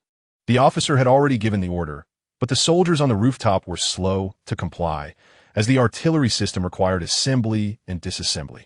A hurried dismantling was out of the question, and the equipment was far too heavy to be pushed. Thus, the soldiers resorted to firing at the beast. However, the creature was unfazed by the gunfire and swooped down to seize the artillery, crushing it effortlessly. The soldiers, their eyes reddened with anguish, fired frantically, only to provoke the beast further. It seized the building, spread its wings, and lifted it into the air, subsequently hurling it into the tank battalion, resulting in an explosion that reverberated throughout the area. The officer, witnessing this devastation, felt his vision blur with rage. The buildings and tanks were insignificant compared to the lives of their comrades within. "What should we do, sir? The two beasts are about to break through into the city." The officer, observing the two beasts entwined together, removed his military cap and slammed it to the ground in frustration. "Damn it, my brothers are being discarded like this. And you dare flaunt your affection in front of me? Bring out the Dongfeng 101 freeze bombs and aim at those two abominable creatures. Fire as many as we have. Yes, all aircraft, prepare the Dongfeng 101 freeze bombs. Ready." As the aircraft soared over the two colossal beasts, they unleashed a barrage of freeze bombs. These freeze bombs released vast quantities of liquid nitrogen instantaneously, freezing everything in their vicinity. This was one of the skills of the Rose Mecha. "You two relish your little romance, do you? Bombs 1T affect you much, but I shall freeze you." The explosion of numerous freeze bombs enveloped the beasts, plunging the temperature to several dozen degrees below zero, with the central area reaching over -100 degrees Celsius. However, this chilling effect was brief, for the surrounding open space would soon see a return to normal temperatures. Yet, in that fleeting moment, it was sufficient to encase the two beasts in ice. A layer of frost formed on their bodies, with the initially wounded beast suffering the most due to its open wound. The blood that flowed out froze instantly, and a low temperature invaded its body through the injury. Without such a wound, the beast's formidable defenses would have withstood the extreme cold. However, the injury allowed the cold to penetrate its interior. The movements of both beasts slowed considerably under the freezing conditions, but given the open area, this state lasted only a mere 10 seconds. The beast soon began to stir again, albeit the injured one appeared to be frostbitten. The aircraft, attempting to employ the same tactic, found a healthy beast leaping into the sky with a furious bound. All aircraft hastily altered course, realizing that advancing would lead to certain destruction. The power of the enraged beast was evident as its powerful wing beats created gusts strong enough to send the aircraft reeling. Just as it prepared to pursue the aircraft and reclaim its pride, a thunderous roar erupted from the eastern suburbs. A colossal ape, with its fists pounding the ground, leaped several hundred meters into the air, landing atop the scorpion-like flying beast and mercilessly pummeling its wings. The military personnel erupted in joy at the sight. "It's King Kong. He is here. And surely, that brother of his is not far behind." King Kong relentlessly battered the wings of the beast, tearing them apart in midair. The creature emitted a piercing scream, unable to withstand the onslaught. King Kong, unable to endure the cacophony, delivered a powerful punch to its diminutive head, rendering the beast disoriented as it plummeted to the ground. Upon landing, King Kong seized its tail, hurling it overhead and slamming it into the earth, causing the very ground of Lianshan City to tremble. The other scorpion-like flying beast, already injured, rushed to assist its companion, forcing King Kong to retreat momentarily and await an opportunity. The battered beast, dazed from the attack, found itself bewildered, questioning its existence. "Who am I? Where am I?" Upon spotting its companion, it realized, I am here to conquer this new planet. Both beasts unleashed a simultaneous shriek toward King Kong, who roared defiantly in return. Just as they raised their scorpion tails, preparing to strike at King Kong, A blue energy beam struck the wounded beast, sending it sprawling to the ground. The powerful energy column forcibly toppled it, its cries growing weaker until it lay motionless. Upon witnessing the scene, Jing'ong struck his chest fiercely twice and lunged toward the creature that had its wings severed. Li Si, while exhaling atomic breath, approached the colossal beast. As he drew near, he ceased his atomic breath and, with a powerful kick, pinned the creature to the ground, emitting a furious roar. The beast attempted to resist, but with a mere shift of Li Si's weight, a gaping wound was inflicted upon its chest, causing flesh and blood to erupt violently. Li Si was taken aback. Was this giant truly so fragile? A single kick and it lay vanquished? Initially, when faced with the Yinma Jun, he could not inflict any damage, leading him to subconsciously believe all giants were impervious. Yet, this flying creature succumbed without Li Si even exerting his full strength. Perhaps the earlier giants had been overwhelmingly formidable, leading to his misperception that all giants grew stronger as they appeared. Nevertheless, among the giants that had emerged in Huaxia, the Yinma Jiyuan ranked as number 1. If one were to assess combat prowess, the Yoyin Zhulong would surely be a close second, given its legion of subordinates. Had it not been for Li Si's recent acquisition of a new battle form, the outcome of their encounter might have been uncertain. Kill the scorpion-type bat beast. Charge 10. Indeed, a mere 10 in charge indicated that this creature was rather weak. Currently, Li Si's charge stood at 25, should he eliminate another giant. He would return to the threshold of 30, thus gaining the capacity to unleash his full power at any moment. Meanwhile, Jing'ong was relentlessly hammering another scorpion-type bat into submission. In a frenzy, he struck its wings repeatedly, which, until now, had remained intact. However, both had been shattered by Jing'ong's might. The pinned scorpion-type bat, unwilling to yield, let out a defiant roar at Jing'ong. Subsequently, its tail lashed out toward Jing'ong's back. The glint of its barbed tail flashed, prompting onlookers to close their eyes in despair, fearing for Jing'ong's injury, especially since the scorpion's tail was venomous. Yet, when they dared to open their eyes, they beheld Jing'ong gripping the scorpion's tail with one hand, his gaze fierce as he glared at the beast beneath him. With a thunderous roar, Jing'ong seized the tail with his other hand, rose, and flung it into a nearby building. The surrounding populace had discreetly evacuated once the military had confined the beasts, leaving the building unoccupied. Jing'ong leaped onto the back of the scorpion-type bat, firmly grasping its tail while planting his feet on its body. With all his might, he began to wrench its tail, clearly intent on tearing it off. The sensation of tearing flesh elicited piercing cries from the scorpion-type bat. Summoning every ounce of strength, Jing'ong let out a primal roar, intensifying his efforts. Gradually, the tail began to separate from the body, ultimately snapping off entirely. The tail had been forcibly extracted by Jing'ong. The soldiers witnessed this spectacle, cheering and raising their fists in jubilation. Wonderful. Indeed, marvelous, my brothers. The boss has avenged you. The severance of body and tail drove the beast into a frenzy. In a surge of desperation, it bit Jing'ong's leg. Stung by the pain, Jing'ong recoiled, giving the creature an opportunity to flee towards the outskirts of the city.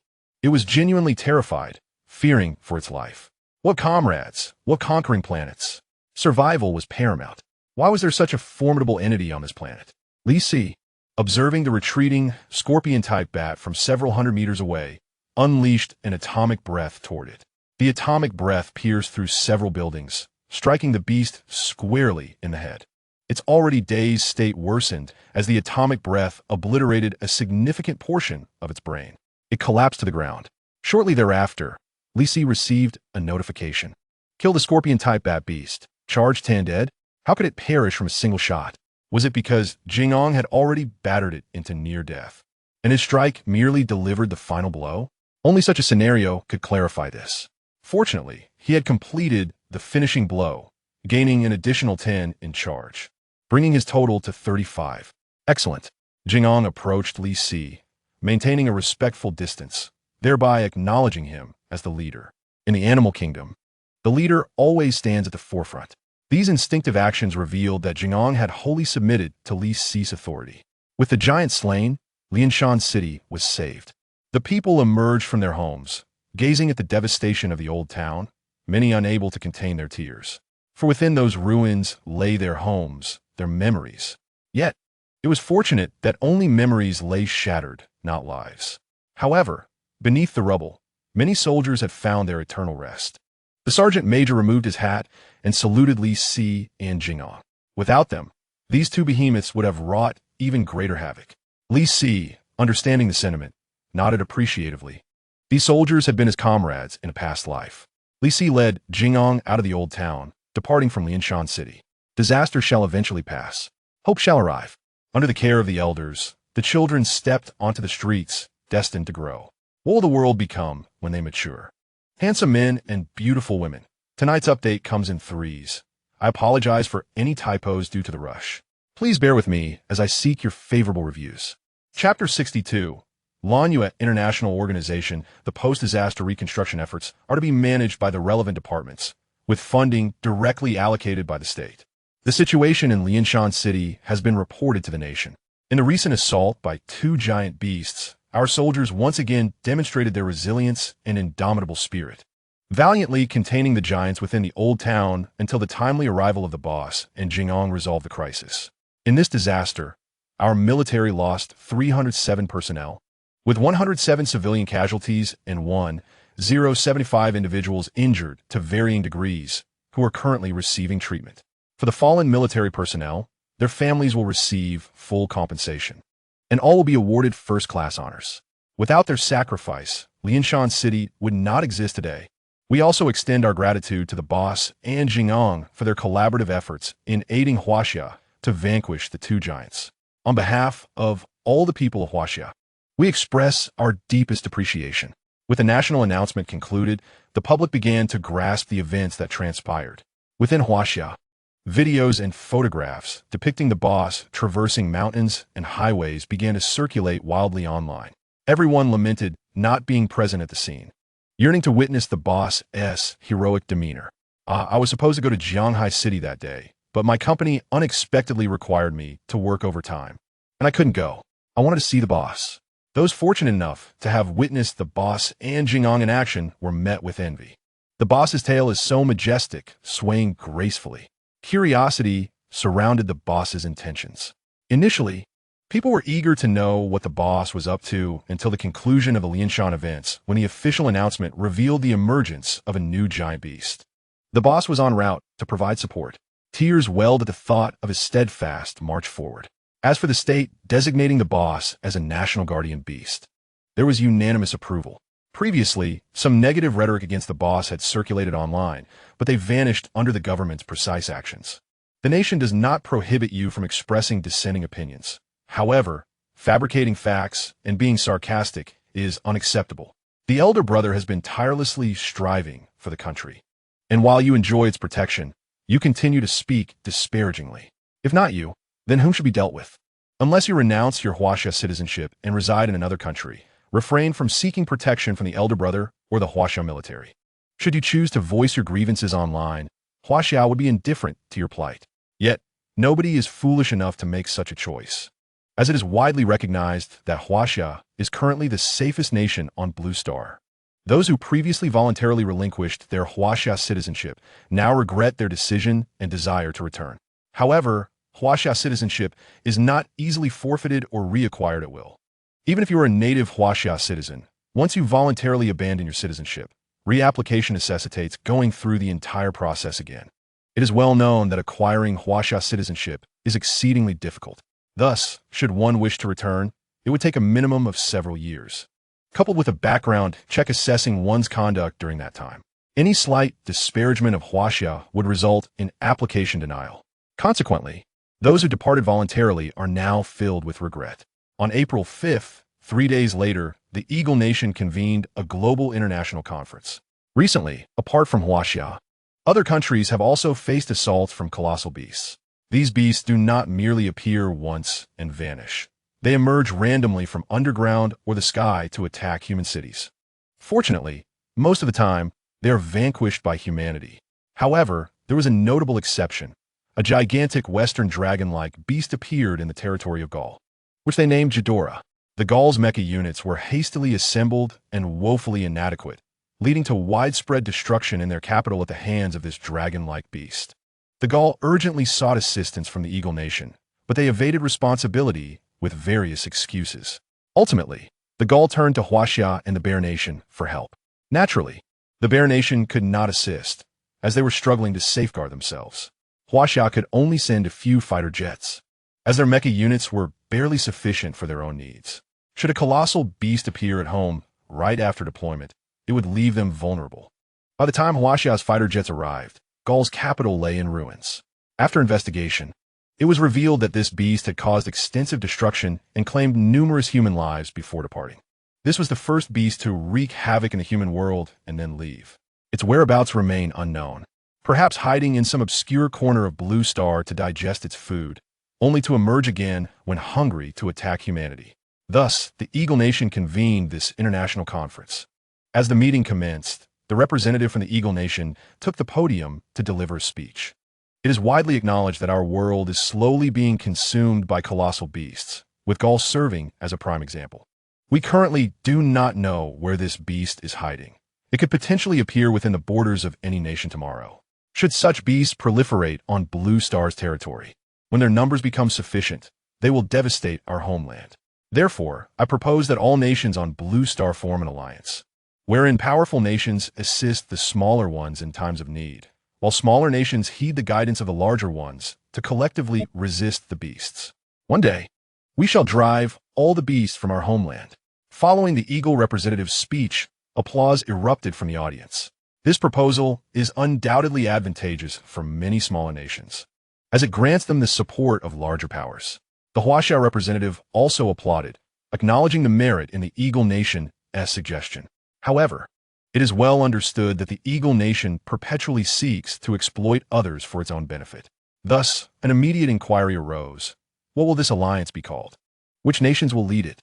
What specific responsibilities will the leading nation have? And what will be required of the subordinate nations? The Eagle representative smiled and responded. We propose to name this alliance the Blue Star Pact Organization, abbreviated as Blue Pact, led by my nation, the Eagle Nation, and inviting participation from all countries. A representative from the Bear Nation interjected, asking the Eagle representative, in the event of disagreements, who will have the final say. The Eagle representative replied, naturally, decisions will be made by voting. However, as we lead this initiative, we possess a veto power. Any nation joining the Blue Pact must support one another unconditionally. For instance, should you face an insurmountable beast, the Eagle Nation could dispatch mecha units to assist you, while the cutting-edge scientific technologies must circulate among all nations. When the Eagle Nation requires your assistance, you must also provide military support to us, emphasizing mutual aid. Moreover, smaller nations are not exempt from obligations. When larger nations demand various mineral or oil resources, smaller nations must provide unwavering support. Noticing the Huaxia representative's lack of response, the Eagle representative directly addressed them. Huaxia representative, we sincerely invite you to join the Blue Pact International Organization to safeguard the security of Blue Star together. The audience turned their attention to the Huaxia representative, eager to see if they would accept the invitation. Chapter 63. The Eagle Nation's hidden agenda. The Huaxia representative instantly discerned the underlying intentions behind the Eagle Nation's establishment of this pact organization. Firstly, the Eagle Nation advocates mutual assistance among countries, sharing the most advanced scientific technologies. What are these cutting-edge technologies? They are mecha.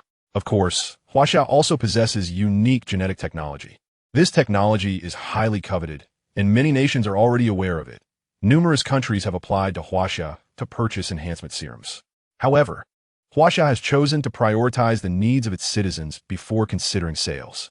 Therefore, other nations are cognizant of Huaxia's possession of such genetic enhancement technology. The Eagle Nation's call for technology sharing speaks volumes. After all, they possess mecha technology, which is not particularly difficult to master. However, genetic technology is far more complex and elusive. Who knows what biological genes Huaxia employs or how they are combined? It is akin to a secret recipe. One can consume it, but the secrets remain unbroken. Thus, the Eagle Nation's proposal for technology sharing is a clear attempt to exploit Huaxia's genetic technology without offering anything in return. Do they have any plans to provide Huaxia with something in exchange? None. Additionally, the Eagle Nation demands mutual assistance among countries, with larger nations dispatching mecha to aid smaller ones.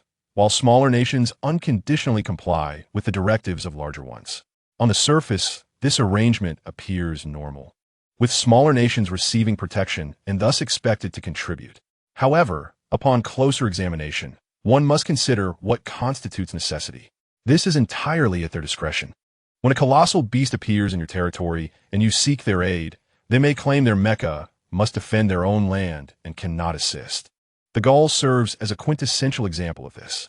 Conversely, when they require your cooperation, refusal is not an option. Should you decline, they have a pretext to retaliate. Moreover, the Eagle Nation is primarily focused on Huaxia's colossal beasts. Once Huaxia joins, they could demand that Huaxia's beasts assist them, emphasizing mutual support. The Eagle Nation has frequently engaged in such tactics, and it is evident to any observer. In summary, the Eagle Nation's intentions are transparent. They seek to exploit Huaxia, which is the true motivation behind the formation of this Blue Pact organization. The Huaxia representative, aware of the Eagle Nation's scheme, chose to remain silent, merely observing the proceedings without interjecting. The Eagle representative, feeling the pressure of scrutiny, continued, "Are there any further questions from the representatives of other nations? If there are no objections, we shall proceed to the voting phase." Concurrently, Huaxia received a clandestine communication from Yingjiang, indicating that they are willing to grant Huaxia the same level of treaty privileges, provided that Huaxia consents to join the Lanyo organization. The representative from Huaxia merely smiled and remained silent. At this moment, the Yingjiang representative took the microphone, stood up, and addressed the assembly. Esteemed representatives of various nations, if there are any countries wishing to join the Lanyo organization led by Yingjiang, please stand.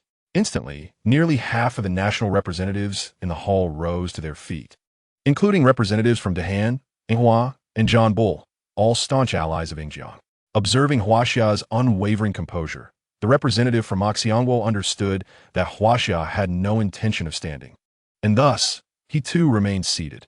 The representative from briefly considered standing, but, noticing Huaxia's reluctance, stood halfway before returning to his seat. The unspoken agreement was clear. If Huaxia remained seated, so would he.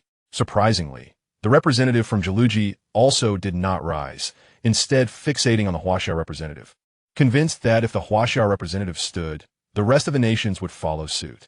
Among the world's 5 major powers, Maoxiong and Jiluji did not rise, leaving only Yingjiang and Zhanbul standing. The atmosphere shifted dramatically. Many representatives who had initially stood began to sit down again upon witnessing this development. The Yingjiang representative's face paled. He had not anticipated such a lack of respect from Huaxia, despite his numerous promises. Even more perplexing was the fact that Jiluji, which had previously been a fervent supporter, also chose not to stand. While he could understand Maoxiong's reluctance, given their aspirations to be the dominant power with insufficient leverage, he was baffled by Jiluji's lack of support. The Yingjiang representative raised the microphone and inquired, "Jiluji representative, have you reconsidered your position?" The Jiluji representative replied, "Apologies, Yingjiang representative. Our capital has just endured a disaster, and we lack the resources to assist other nations."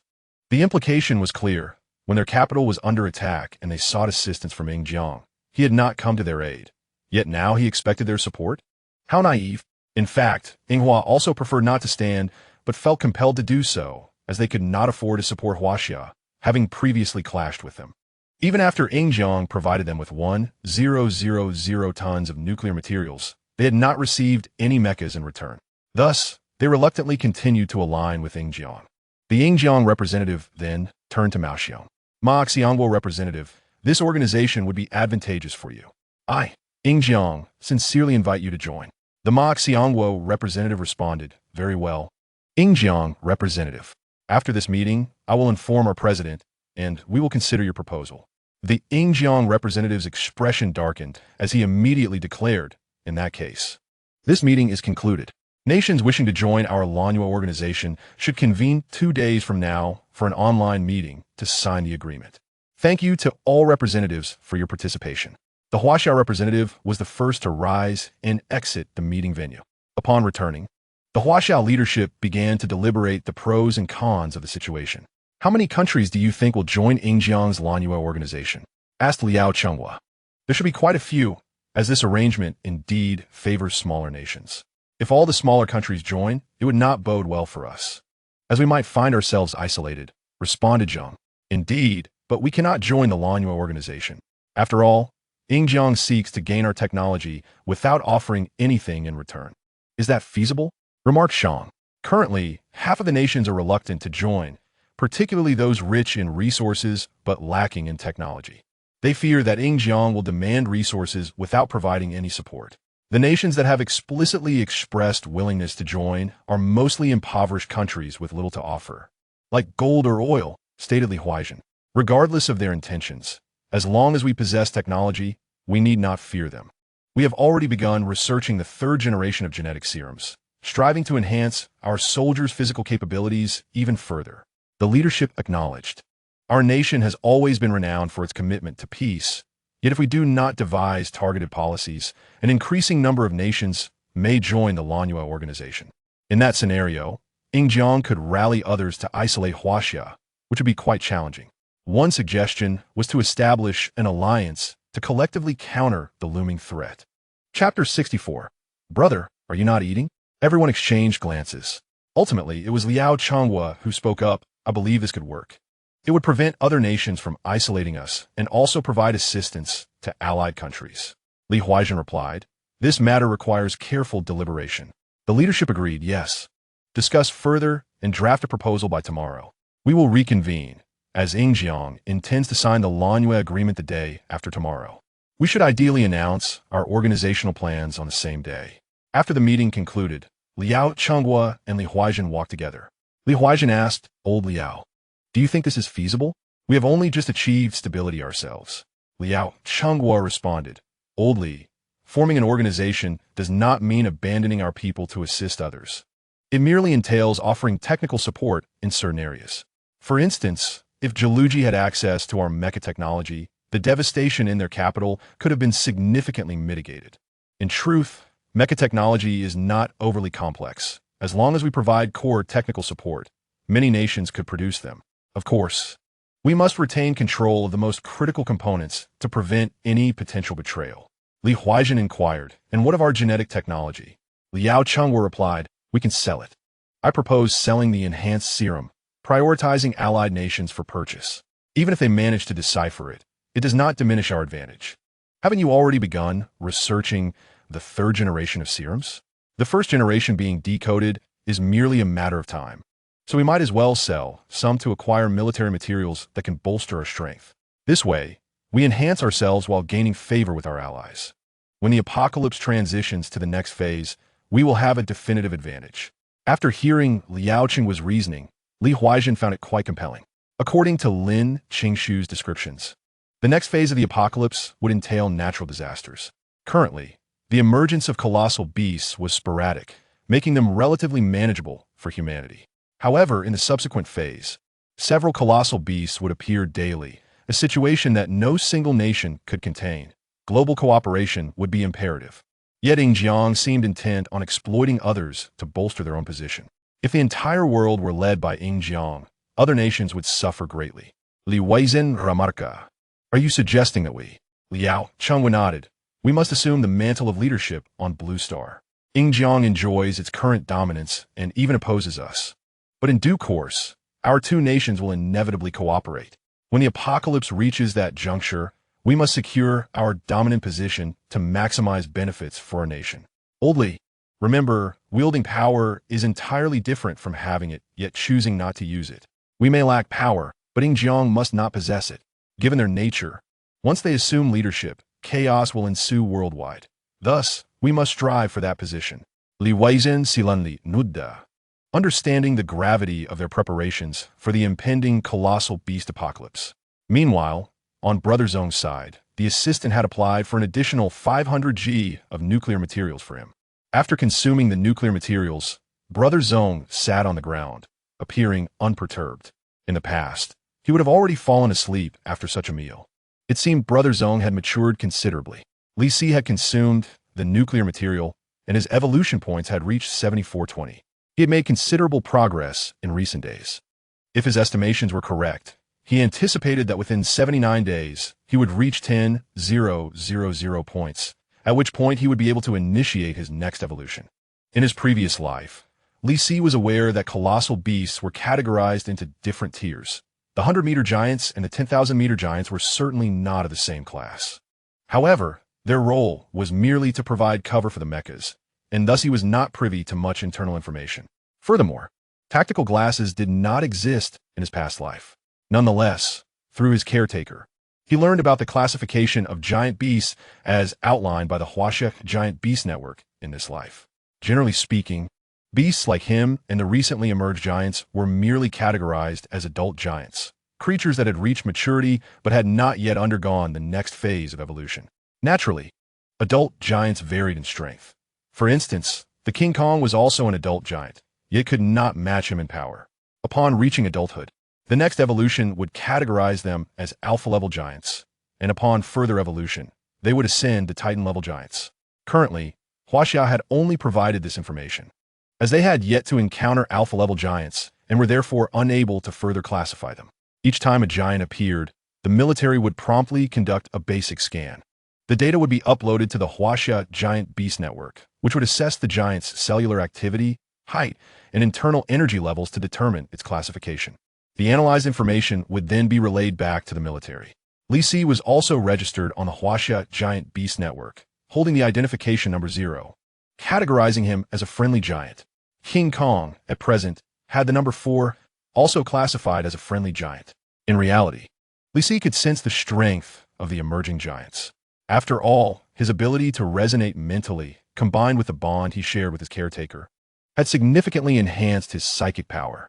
Thus, whenever a giant manifested on the surface of this world, he could instantly perceive its presence, regardless of location. Li Si informed his caretaker of his intention to depart, indicating that he would leave King Kong behind. The caretaker expressed that she would notify the state, as his desire to leave would undoubtedly receive their support, and any attempts to detain him would be futile. The reason Li Si wished to leave was that he sensed a giant that had departed from Gaul heading towards the Arctic, seemingly absorbing energy there and growing ever stronger. Additionally, it appeared that there was more than one giant in the Arctic, some of which radiated weaker auras. Thus, he resolved to investigate. Lin Qingxue powered down the conference communication device and flew to Li Si's side. "Brother, the state says you can leave at any time. When do you plan to depart? Do you want to have a meal before you go?" Li Si pondered for a moment. Should he leave immediately or have one last meal first? King Kong, however, was not worried about disobeying the state's orders, as ever since it had tasted the food from Brother's cafeteria, it had been exceedingly obedient at meal times. This creature was quite clever, understanding that pleasing humans would lead to better meals. Moreover, it had learned to interpret simple human gestures after spending some time with Li Si. Just as Li Si decided to have a meal first, the helicopter began delivering food to the scene. He suddenly sensed another giant emerging in the southern region of Huaxia. It stood upright, staring blankly towards the south. The caretaker noticed his unease. "Has a giant appeared?" Li Si nodded. "We also have 2 mechas in the south. That should suffice." "Sufficient?" Li Si gazed anxiously towards the south, for he could sense that the giant was formidable. Furthermore, it was swiftly approaching a small island in southern Huaxia, and from his perception, this giant might be even more powerful than the Yanma giant ape. After deliberating, he made a decision and strode resolutely towards the depths of the sea. "Brother, where are you going? Aren't you having a meal?" "Roar. I'm heading south to assist." He wasn't particularly hungry, but if those 2 mechas proved incapable of contending with the giant, it would pose a significant problem. Chapter 65. The unicorn giant rhino on the surface of the sea. Li Si carried his caretaker as they traversed the waters towards the location where the giant had appeared. His desire to assist stemmed from his belief that the 2 mechas might not stand a chance against the newly emerged creature. He could sense that this giant was quite powerful, likely nearing the level of an alpha giant. As for King Kong, he had left it in the southern mountain area, deeming it a valuable training opportunity. If he were absent, it could still heed the military's commands, allowing Li Si to depart with greater peace of mind. 2 hours later, the mechas, alerted by Lin Qingxue's prior notification, were already stationed in Hebei Province. Hebei Province is the southernmost island of Huaxia, relatively large in size. Previously, there had been some conflicts with the mainland, but as the mainland developed, they inclined towards closer ties, recognizing that in the event of war, without the mainland's assistance, they would be quickly overwhelmed by other nations. Therefore, the 2 regions were now very amicable. This area also served as the stronghold for the Shuangsha and the Boxing King mechas. The Shuangsha mecha, which had previously fought alongside Li Si, was a black and white machine, commanded by Captain Zhang Chong. After their last encounter with Li Si, it had undergone repairs and was now back in action. The Boxing King mecha, a recently crafted new model, was equipped with two powerful thrusters on its arms, which could activate to enhance its punching power. Additionally, the Boxing King mecha was significantly larger than the Shuangsha mecha, clearly indicating that they were of different tonnage, with the Boxing King weighing at least 5,000 tons more. Zhang Chong piloted the Shuangsha mecha alongside his teammates Boxing King mecha to Hebei province. They soon spotted a giant with a singular horn advancing towards the land. At that moment, the military's scan data regarding the giant was transmitted back. Huaxia Giant Beast Network, ID 7 Beast, Unicorn Giant Rhino, height 151 meters, weight unknown, estimated over 70,000 tons. Classification, adult phase, abilities, unknown, combat order, prevent the giant from entering land and eliminate it. This was the combat directive received by Zhang Chong and his team. Different military branches received varying combat orders as mecha warriors. Their directive was naturally to eliminate the monster. The army's orders typically involved covering the mechas or restraining the giant. Gazing at the colossal beast drawing near, Zhang Chong addressed his teammate. Dayue, are you ready? Dayue, whose full name was Wang Dayue, was the pilot of the Boxing King mecha. Captain, don't worry. Although this is my first mission with the two of us here, this creature has clearly taken a wrong turn. Just watch how I send it back home. In the shallows of the sea, a massive creature resembling a rhinoceros emerged. The giant was entirely black, standing on two legs, with a single sharp black horn protruding from its head. Its mouth jutted outward, resembling that of Brother, and it appeared as a bipedal rhinoceros. Although its horn was straight rather than curved and was remarkably thick. Its arms were not hoofed, but bore claws similar to those of Brother. Despite Dayue's confidence, Zhang Chong felt a nagging premonition. Was he haunted by the shadow of their last encounter with Brother? He pushed those thoughts aside, refusing to let them affect the impending battle, as it concerned the safety of the people of Hebei province. The military is still in the process of evacuating the crowd. However, the emergence of the colossal beast was so sudden that many individuals did not have the time to retreat. Two mechas await the creature's arrival along the shore. As the beast strides towards the land, it casts a menacing gaze upon the mechas. Yet, its focus remains fixated on a power station situated on the land, seemingly its true objective.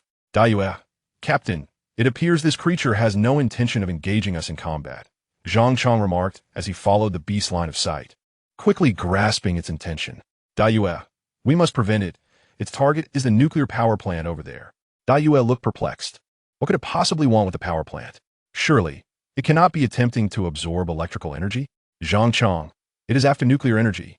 He recalled Lin Zhongwan's words, who had once mentioned in her dreams that some colossal beasts could directly absorb nuclear energy. In fact, there was one such beast nearby that consumed nuclear material as if it were cake. If this beast were like that one, capable of growing stronger by absorbing nuclear energy, it would undoubtedly become a formidable force in the future. However, it was evident that this creature harbored no affection for humanity. It must be stopped. As the beast set one foot upon the sandy beach, the two pilots maneuvered their respective mechas to confront it. Upon noticing the mechas charging towards it, the beast exhaled a cloud of vapor from its nostrils, clearly incensed. The mechas executed a flanking maneuver. One pilot controlled one hand of the Shuangsha mecha, which successfully restrained the creature's left hand, extending a sharp, colossal sword towards the beast's midsection. Meanwhile, the Chuan Wang mecha seized the creature's right hand and prepared to deliver a powerful punch, activating the thrusters to maximize force. To their astonishment, the Shuangsha mecha's colossal sword failed to penetrate the creature's hide. Likewise, the full force of the Chuan Wang mecha's punch barely budged the beast, which remained steadfast, its body unyielding. Nevertheless, this only served to further infuriate the beast. It emitted a thunderous roar, akin to a bellowing cow or the sound of a diesel engine igniting. Subsequently, it exerted its strength, flinging both mechas approximately 500 meters away. Fortunately, the mechas performed a roll and landed on one knee, stabilizing themselves upon the ground. Even so, They skidded over 300 meters before coming to a halt. The two mechas exchanged glances. Daiyue, this creature is quite formidable, Zhang Chang asserted. We must hold our ground, even if it costs us our lives. Understood, came the reply as the mechas rose once more. Above them, fighter jets soared past, dropping a barrage of bombs onto the beast, enveloping the area in a cloud of smoke. However, it was not long before the creature emerged from the haze, unharmed. Faced with the ineffectiveness of their assault, Zhang Chang decisively activated the thermal energy module. Each mecha was equipped with a spare thermal energy module, capable of heating their weapons to temperatures exceeding 10,000 degrees by consuming the mecha's energy. The drawback, however, was the accelerated depletion of energy reserves. Yet, Zhang Chang had no choice. Without activating the thermal module, he could not breach the beast's defenses, let alone impede its advance. As Wang Deyu observed the captain activating the thermal energy module, he noticed the sword in his hand visibly reddening. Captain Yu, Daiyue, listen to me. Do not activate the thermal energy module. If I run out of energy, you will still be here, ready, correct? Yes. You distract it, and I will seek an opportunity to break through its defenses. Understood.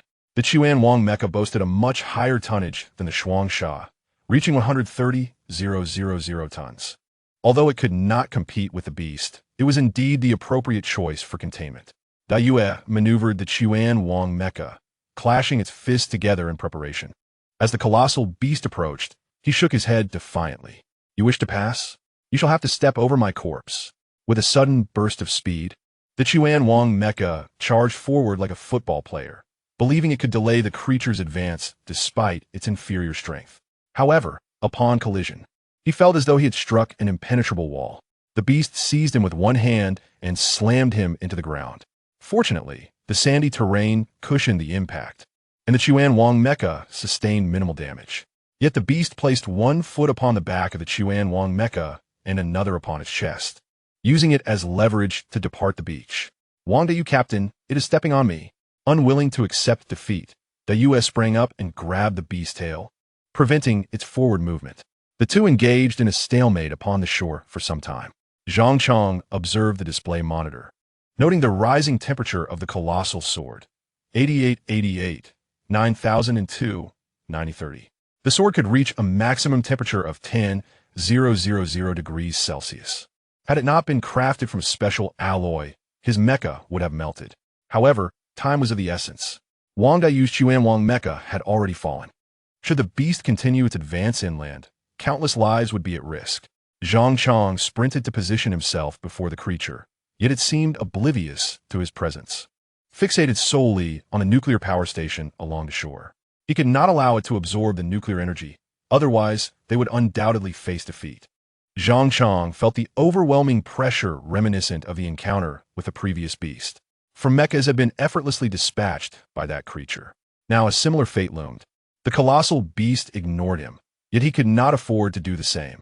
The sword in his hand had reached 9,430 degrees. He swung it towards the creature's chest. The beast's skin was smooth and hairless, though slightly damp. With the aid of the high temperature, the colossal sword finally breached the beast's defenses, carving a deep gash in its chest, from which a dark liquid began to flow. The creature let out a pained roar. In its perception, these two small beings had been unable to inflict harm upon it, and thus it dismissed them, intent on reaching its enticing meal. However, now that it had been wounded, its fury intensified. With nostrils flaring, it reached out to grasp the Shuang Sha mecha, determined to crush the minuscule obstacles before it. Yet, the Shuang Sha mecha was exceptionally agile, capable of disassembling and reassembling. As the beast lunged, Zhang Chang activated the mecha's separation. The beast missed. The Shuang Sha mecha retreated a few steps, reassembling before dashing past the beast, delivering another strike that left a deep wound on its arm. The dark liquid continued to pour forth. In a fit of rage, the beast raised its arms, letting out an earth-shattering roar that caused nearby civilians to cover their ears. Seeing this, the military directed their fire towards the creature's wound, deploying newly developed armor-piercing cannons. Several shells detonated within the beast's body, causing its previously healed wound to bleed anew. Enraged, the beast uprooted a towering signal pole, towering over 70 meters, and hurled it towards the location of the armor-piercing artillery. However, The signal tower was destroyed mid-air by a flying fighter jet. At this moment, the Fist King mecha rose once more, wrapping its arms around the colossal beast's head from behind, effectively halting its advance. Meanwhile, the twin demons mecha had heated its massive sword to an astonishing 10,000 degrees Celsius. Zhang Chong, seizing the opportunity while the beast was under the control of the Fist King mecha, raised the enormous sword and aimed for the heart of the creature. As the battle between the mecha and the beast resumed, the military ceased fire to avoid inadvertently harming the mecha. The civilians, witnessing the twin demons mecha driving the sword towards the beast's heart, silently wished for its success. Even Zhang Chong found himself praying fervently, recognizing this as a crucial moment that must not fail. Yet, the beast's hand suddenly emerged before its chest, attempting to grasp the massive sword wielded by the twin demons mecha. Realizing the impending threat, Zhang Chong quickly fired a projectile that struck the beast's chest, simultaneously forcing its arm away. The sword pierced unimpeded into the beast's heart. However, after penetrating about a meter, it became stuck. Zhang Chong's heart sank. Though the sword could breach the creature's defenses, the beast's bones were remarkably resilient. Indeed, the sword was obstructed by the beast's sternum. The intense heat of the sword seared the beast's flesh, causing it immense pain as it clasped the Fist King mecha with both hands, dragging it forward and hurling it into the military's tank formation, crushing multiple tanks in the process. Then, the beast seized the twin demons mecha's sword with both hands and, with a swift motion, broke it into several pieces with a resounding crack. Zhang Chong was left in stunned disbelief. How could the beast so effortlessly shatter its own weapon? How formidable was it? Before he could ponder further, the beast's head collided with the chest of the twin demon's mecha, piercing through its armor with a sharp angle. Sparks flew as the mecha was struck. The beast lifted the twin demon's mecha overhead and ruthlessly tore it in half, casting the remnants to the ground. Fortunately, the control cabin was situated in the head. As the mecha was about to be ripped apart, Zhang Chong activated the control cabin, which launched from the back of the mecha's head, preserving his life. Onlookers were left in utter shock. What kind of beast was this? Even our two mechas from Huaxia were no match for it. However, the South only possessed two mechas. And now, with the twin demons mecha rendered inoperable, the Fist King mecha was not far from the same fate. What were they to do? If only Gazone were here. From a distance, the Fist King mecha witnessed the destruction of the twin demons mecha. It propped itself up, having sustained damage from the tank explosions. Yet the beast had approached, lifting the Fist King mecha and flinging it towards the nearby residential area. The colossal mecha crashed into the city, causing buildings to collapse in its wake, prompting the populace to flee in panic. Wang Diwe attempted to rise in the mecha, but it was futile. The damage was too severe, and the mobility module had been destroyed. He could only watch helplessly as the beast advanced, preparing to tear him apart. The beast had now entered the city, seizing the Fist King mecha. Just as it was about to rend the mecha to shreds, a small boy emerged from the rooftop of a nearby high-rise. He shouted defiantly at the beast, "You bad creature, I'm not afraid of you. Let go of the Fist King." The boy's boldness momentarily halted the beast, which regarded him with a curious gaze, perceiving him as an insignificant ant. Inside the mecha, Wang Dayue witnessed the scene unfold. "Kid, get out of there. Run," he urged, but the boy remained oblivious to his pleas. The beast, perplexed by this tiny figure's lack of fear, clutched the Fist King mecha under its arm, focusing its attention on the boy below. Unfazed, the boy produced a model figurine from behind him. It was a representation of the Huaxia guardian beast, Godzilla, a scaled-down version crafted by the manufacturer. The figurine even emitted a beam of blue light when its tail was activated, simulating Godzilla's attack. The boy acted as though he was utterly convinced that his toy could triumph over the colossal beast before him. The beast watched with intrigue, yet soon lost interest, raising its foot to crush both the boy and the building beneath him. Witnessing this, the military and other onlookers closed their eyes in despair. Some deemed the boy foolish for his naive attempt to save the Fist King mecha, while others marveled at his bravery, albeit misguided. But just as everyone braced for the worst, an immense deep blue energy beam struck the beast's chest, forcing it to stagger backward. All eyes turned to the source of the energy beam, revealing Godzilla, radiating deep blue patterns, standing not far behind them. Lucy had just arrived on shore. witnessing the devastation of the twin demons' mecha. His prior instincts had proven correct. This creature was indeed tough-skinned and resilient, far beyond the capabilities of the two mechas. However, he had lost precious time, given that Zhonghai City lay in the eastern part of the country while Hebei Province was in the south.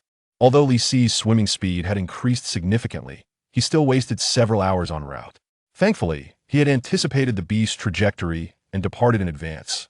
Otherwise, he would have arrived too late. Upon encountering the beast, he recognized it as the strongest creature to have invaded Huaxia thus far. Without hesitation, he activated the Blue Lotus combat form. The massive energy beam caused the creature to retreat, while Li Si advanced purposefully. Upon nearing the beast, he lunged, propelling it out of the city. In the process, he snatched the Fist King mecha and tossed it aside. Wang Deyue felt dizzy as he was tossed between two colossal beings, but fortunately, he was now safely set aside by Godzilla. Engaged in combat with the beast, Lin Qingsheng swiftly flew to the Fist King mecha, rescuing Wang Deyue. On the ground, Wang Deyue, supported by Lin Qingsheng, moved towards the military. "Thank you, Lin Zhongwan," he expressed. "I'm all right now. Fortunately, we arrived in time. Godzilla sensed you might be in danger 3 hours ago and rushed to provide assistance." What? Godzilla knew all along that we were no match for this beast? Truly miraculous. With it here, the creature is surely doomed. Lin Qingsheng remained silent, acknowledging the truth. Yes, Godzilla was indeed formidable. Yet, it too had its own matters to attend to and would soon depart. Huaxia needed a technological breakthrough. When the military arrived, they lifted Wang Deyue onto a stretcher for evacuation.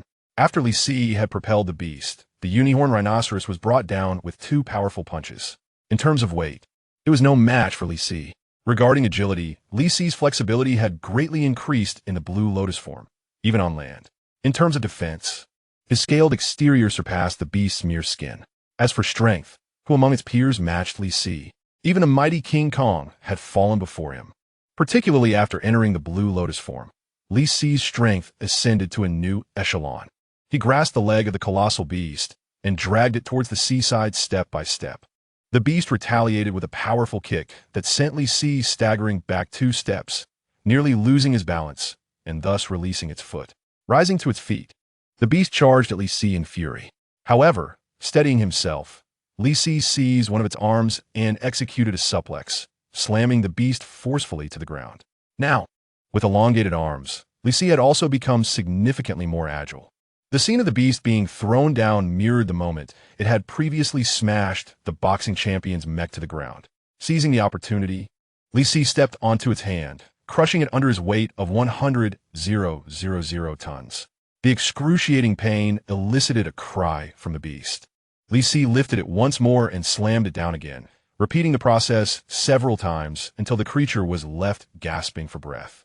From a distance, Zhang Chong observed this spectacle, unable to contain his thoughts. Indeed, brother had become remarkably powerful. The two mechs had been utterly defeated by the beast. Yet now it resembled nothing more than a 3-year-old child before brother, completely outmatched. To be honest, Zhang Chong had previously thought that mechs alone would suffice to handle these colossal beasts. Why then was there a need to cultivate one? When he had first witnessed brother's overwhelming prowess, he had assumed that they might not be exerting their full strength, which explained their dire defeat. Yet now he finally understood. Even if all the mechs were to attack together, brother could annihilate them all with a single energy cannon shot. Moreover, they could not breach his defenses. The unicorn rhinoceros was being driven back repeatedly. Li Si struck it back several steps with a punch, then unleashed an atomic breath upon its face. The pain forced the beast to shield its face with its hands to fend off the atomic breath. Seizing the moment while it was distracted, Li Si swept its legs out from under it with a powerful tail swipe, knocking it to the ground. He then stomped down hard on its chest, delivering a series of claw strikes to its head. Li Si exerted all his strength, channeling every ounce of energy within him. It must be said that the physical resilience of this beast was extraordinary. Had it been the previous 2 smaller creatures, they would have been rendered utterly lifeless by now. However, this creature, though struck by the atomic breath, was merely left battered and eroded by the energy beam, yet remained alive and relatively unweakened. It was crucial to note that this was his atomic breath in its enhanced Blue Lotus form. Li Si stood upon it, inhaling deeply, as his dorsal fins emitted a brilliant deep blue glow. Then, he opened his mouth wide, releasing the most potent atomic breath ever unleashed, striking the beast squarely on the head. Trapped beneath Li Si's foot, the beast had no means of escape and could only withstand the onslaught of the atomic breath. After 5 seconds, a resounding boom echoed as the beast's head exploded due to the overwhelming force of the atomic breath. Thus, the most formidable beast to invade Huaxia, the unicorn rhinoceros, was declared dead, having been thoroughly vanquished by Brother. Chapter 68, Panda Alliance, Kill Unicorn Rhinoceros. Charge 25, a notification appeared in his mind. This creature was indeed formidable, contributing a remarkable 25 charge points. This was 5 more than the Yinma giant ape, and while Li Si initially had 35 charge points, he had expended 30 upon entering the Blue Lotus form. Now, having gained 25 points, he had returned to a charge of 30. This creature was strong, yet compared to his Blue Lotus form, it was merely destined to be defeated. If his normal state could be likened to a solid steel ball, then his Blue Lotus state was akin to an electrified solid steel ball, infused with high-intensity industrial electric power. Thus, the beast's defeat was well-deserved, and its demise was equally justified. Following its death, Li Si reverted to his usual state, albeit with a slightly elevated surface temperature, prompting him to wade into the sea to cool down. As he entered the water, a cloud of steam rose, and the surrounding seawater was heated to a boil by his elevated temperature, dissipating into vapor. Those watching from a distance erupted into cheers upon learning of the beast's demise, for they were saved. In truth, when they first saw Brother's appearance, the anxiety that had gripped their hearts began to ease. Just moments before, when the Shuangsha mech was torn apart and the boxing champion mech was lifted, each person's heart was in their throat, for if the champion fell, all on the island would perish. In the southern region, only these 2 mechs were available, and summoning additional mechs from elsewhere would take considerable time. The mechs could not fly on their own. Current technology did not allow for such capabilities. Transport aircraft were required to ferry the mechs, yet these aircraft traveled slowly. Time was of the essence. Without the mechs, everyone on the island would be lost. Thus, when Brother appeared, they knew they were saved. As Brother stomped the beast into the ground, the weight of their fears finally lifted. When Brother unleashed his atomic breath, obliterating the beast's head, the crowd erupted in jubilation. In summary, one word encapsulated their sentiments: Brother, formidable. The joy of salvation spread among the civilians. Yet the military faced a dilemma. With both mechs in the south rendered inoperative, the region was now vulnerable and devoid of mechs. Everyone was aware that Brother was stationed in the east. What would happen if a beast emerged there? Moreover, rumors circulated within the military that Brother might be departing for a while, the truth of which remained uncertain. The military promptly reported this information, deeming it best left to the higher-ups to decide whether it involved repairing the mechs or constructing new ones. Such matters required the arrangement of superiors. News of Brother's timely intervention spread online, elevating the nation's respect for him to new heights, especially as people learned he had sensed the beast's movements in advance and set out accordingly. The fervor for Brother intensified. Unbeknownst to the military, Brother had actually known of the impending threat several hours earlier. One can only imagine the extent of his power. Beyond Brother's rise to fame, the young boy had also gained recognition. It is worth noting that the rooftop from which the boy had emerged was a mere dozen meters from the beast, close enough for the beast to crush him with a single step. Yet, the boy displayed no fear, brandishing Brother's toy in a bid to save the champion. When the public learned of the boy's words, the internet erupted in excitement. Those who had often been trampled by beasts understood that being stepped on was tantamount to certain death. Thus, they admired the boy's courage. Some may have thought the boy was naive, yet why had no other boys stepped forward? Even children from afar dared only to hide behind their parents. It can only be said that imitation is ill-advised, for Brother does not always arrive in time. However, one cannot dismiss the boy's bravery. Such courage is worthy of emulation. It does not imply facing beasts alone. Rather, it encourages us to muster courage and confront impending challenges with poise. Even in death, one ought to spit in the face of the beast. The military personally lauded the boy, deeming him the most beautiful idol in the hearts of soldiers. For in such dire circumstances, he thought of saving the champion. Even lacking the ability, his noble intentions moved countless soldiers.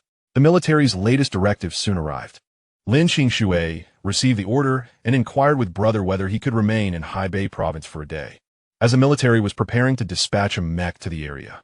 The Shuangsha and boxing champion mechs would require repairs, while the new mech was still under construction, expected to take some time before completion. The construction of multiple units together is merely a collaborative effort. Once successfully executed, the crisis facing Huaxia will be significantly alleviated. Thus, the only course of action for now is to relocate the Thunder Mecha to the south, leaving the Rose Mecha to guard the north alone.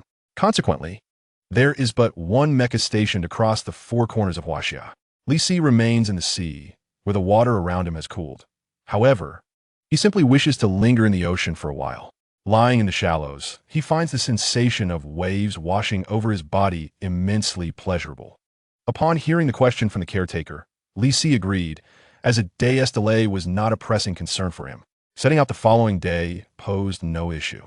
On April 6th, the next day, early in the morning, the Eagle Nation issued a global announcement. Nations wishing to join the Blue Agreement Organization were instructed to submit their applications today. Furthermore, the Eagle Nation extended yet another olive branch to Huaxia, inviting them to join the Blue Agreement, a proposition which Huaxia promptly rejected without a moment's hesitation. Additionally, Huaxia announced the formation of the Xiongmao Lianmeng Panda Alliance globally that morning, symbolizing peace. Nations joining the Panda Alliance would be entitled to Huaxia's technological support, with the sole requirement of aligning their international stance with Huaxia. What took everyone by surprise was that shortly after Huaxia's announcement, the Bear Nation swiftly declared its intention to join the Panda Alliance. This revelation astonished nations worldwide, as the Blue Star has long been rife with international disputes, particularly among the three most powerful nations, the Eagle Nation, the Bear Nation, and Huaxia. The Eagle Nation has consistently targeted Huaxia, fearing its rapid development could usurp its position as the world's foremost power. The Bear Nation has typically maintained a neutral stance between the two. While it may privately cultivate closer ties with Huaxia, it invariably adopts a neutral posture during significant events. Clearly, this situation reflects yet another covert struggle between the Eagle Nation and Huaxia, compelling smaller nations to become pawns in their rivalry, faced with the necessity of choosing sides. As these smaller nations grapple with the implications of aligning with the right leader, the announcement from the Bear Nation to join the Panda Alliance clarified their choices. The two remaining major powers have united against the first. The decision becomes an obvious one, joining the Panda Alliance led by Huaxia. However, not all countries qualify for membership in the Panda Alliance, as numerous nations have had disputes with Huaxia during its rise. For instance, the Sakura Nation, despite its desire to join, would find no welcome from Huaxia. The mere fact that Huaxia refrains from annihilating their islands is a gesture of mercy. If they wish for assistance, they ought to turn to their patron, the Eagle Nation. Inside the Pentagon of the Eagle Nation, leaders from various sectors convened to assess the qualifications of nations applying to join the Blue Agreement. However, upon learning of Huaxia's establishment of the Panda Alliance, their expressions soured. Bai Chuan, what does Huaxia mean by this? Why create a Panda Alliance? Is joining our Blue Agreement not sufficient? He had anticipated Huaxia's participation, intending to employ some underhanded tactics to compel them to relinquish their Godzilla-like beasts. In his mind, he believed that Huaxia's colossal creatures were under their command, possibly influenced by some concoction that rendered them obedient. He had heard rumors of a certain substance sold in Huaxia's public restrooms, which purportedly had this effect. Although he was unsure of its nature, he firmly believed that Huaxia, with its ancient history, must possess some unique means. To his astonishment, not only did Huaxia refuse to join his organization, but also established an entirely new one, which incensed him greatly. General Mike, it is evident that Huaxia intends to oppose us, Bai Chuan exclaimed in frustration, crumpling the speech prepared by his secretary and tossing it aside. This document was meant for his upcoming address at the Blue Agreement's inauguration. Observing the discarded speech, the secretary shook his head and requested another copy be printed. Bai Chuan inquired about the current number of applications for the Blue Agreement. The staff consulted their records and reported that, thus far, 65 nations had applied to join the Blue Agreement out of a total of 264 countries on Blue Star, with the majority being neighboring smaller nations. Is that all? Just 65? He replied incredulously. That implies 197 nations have opted for Huaxia's Panda Alliance. The disparity is staggering. What could account for this?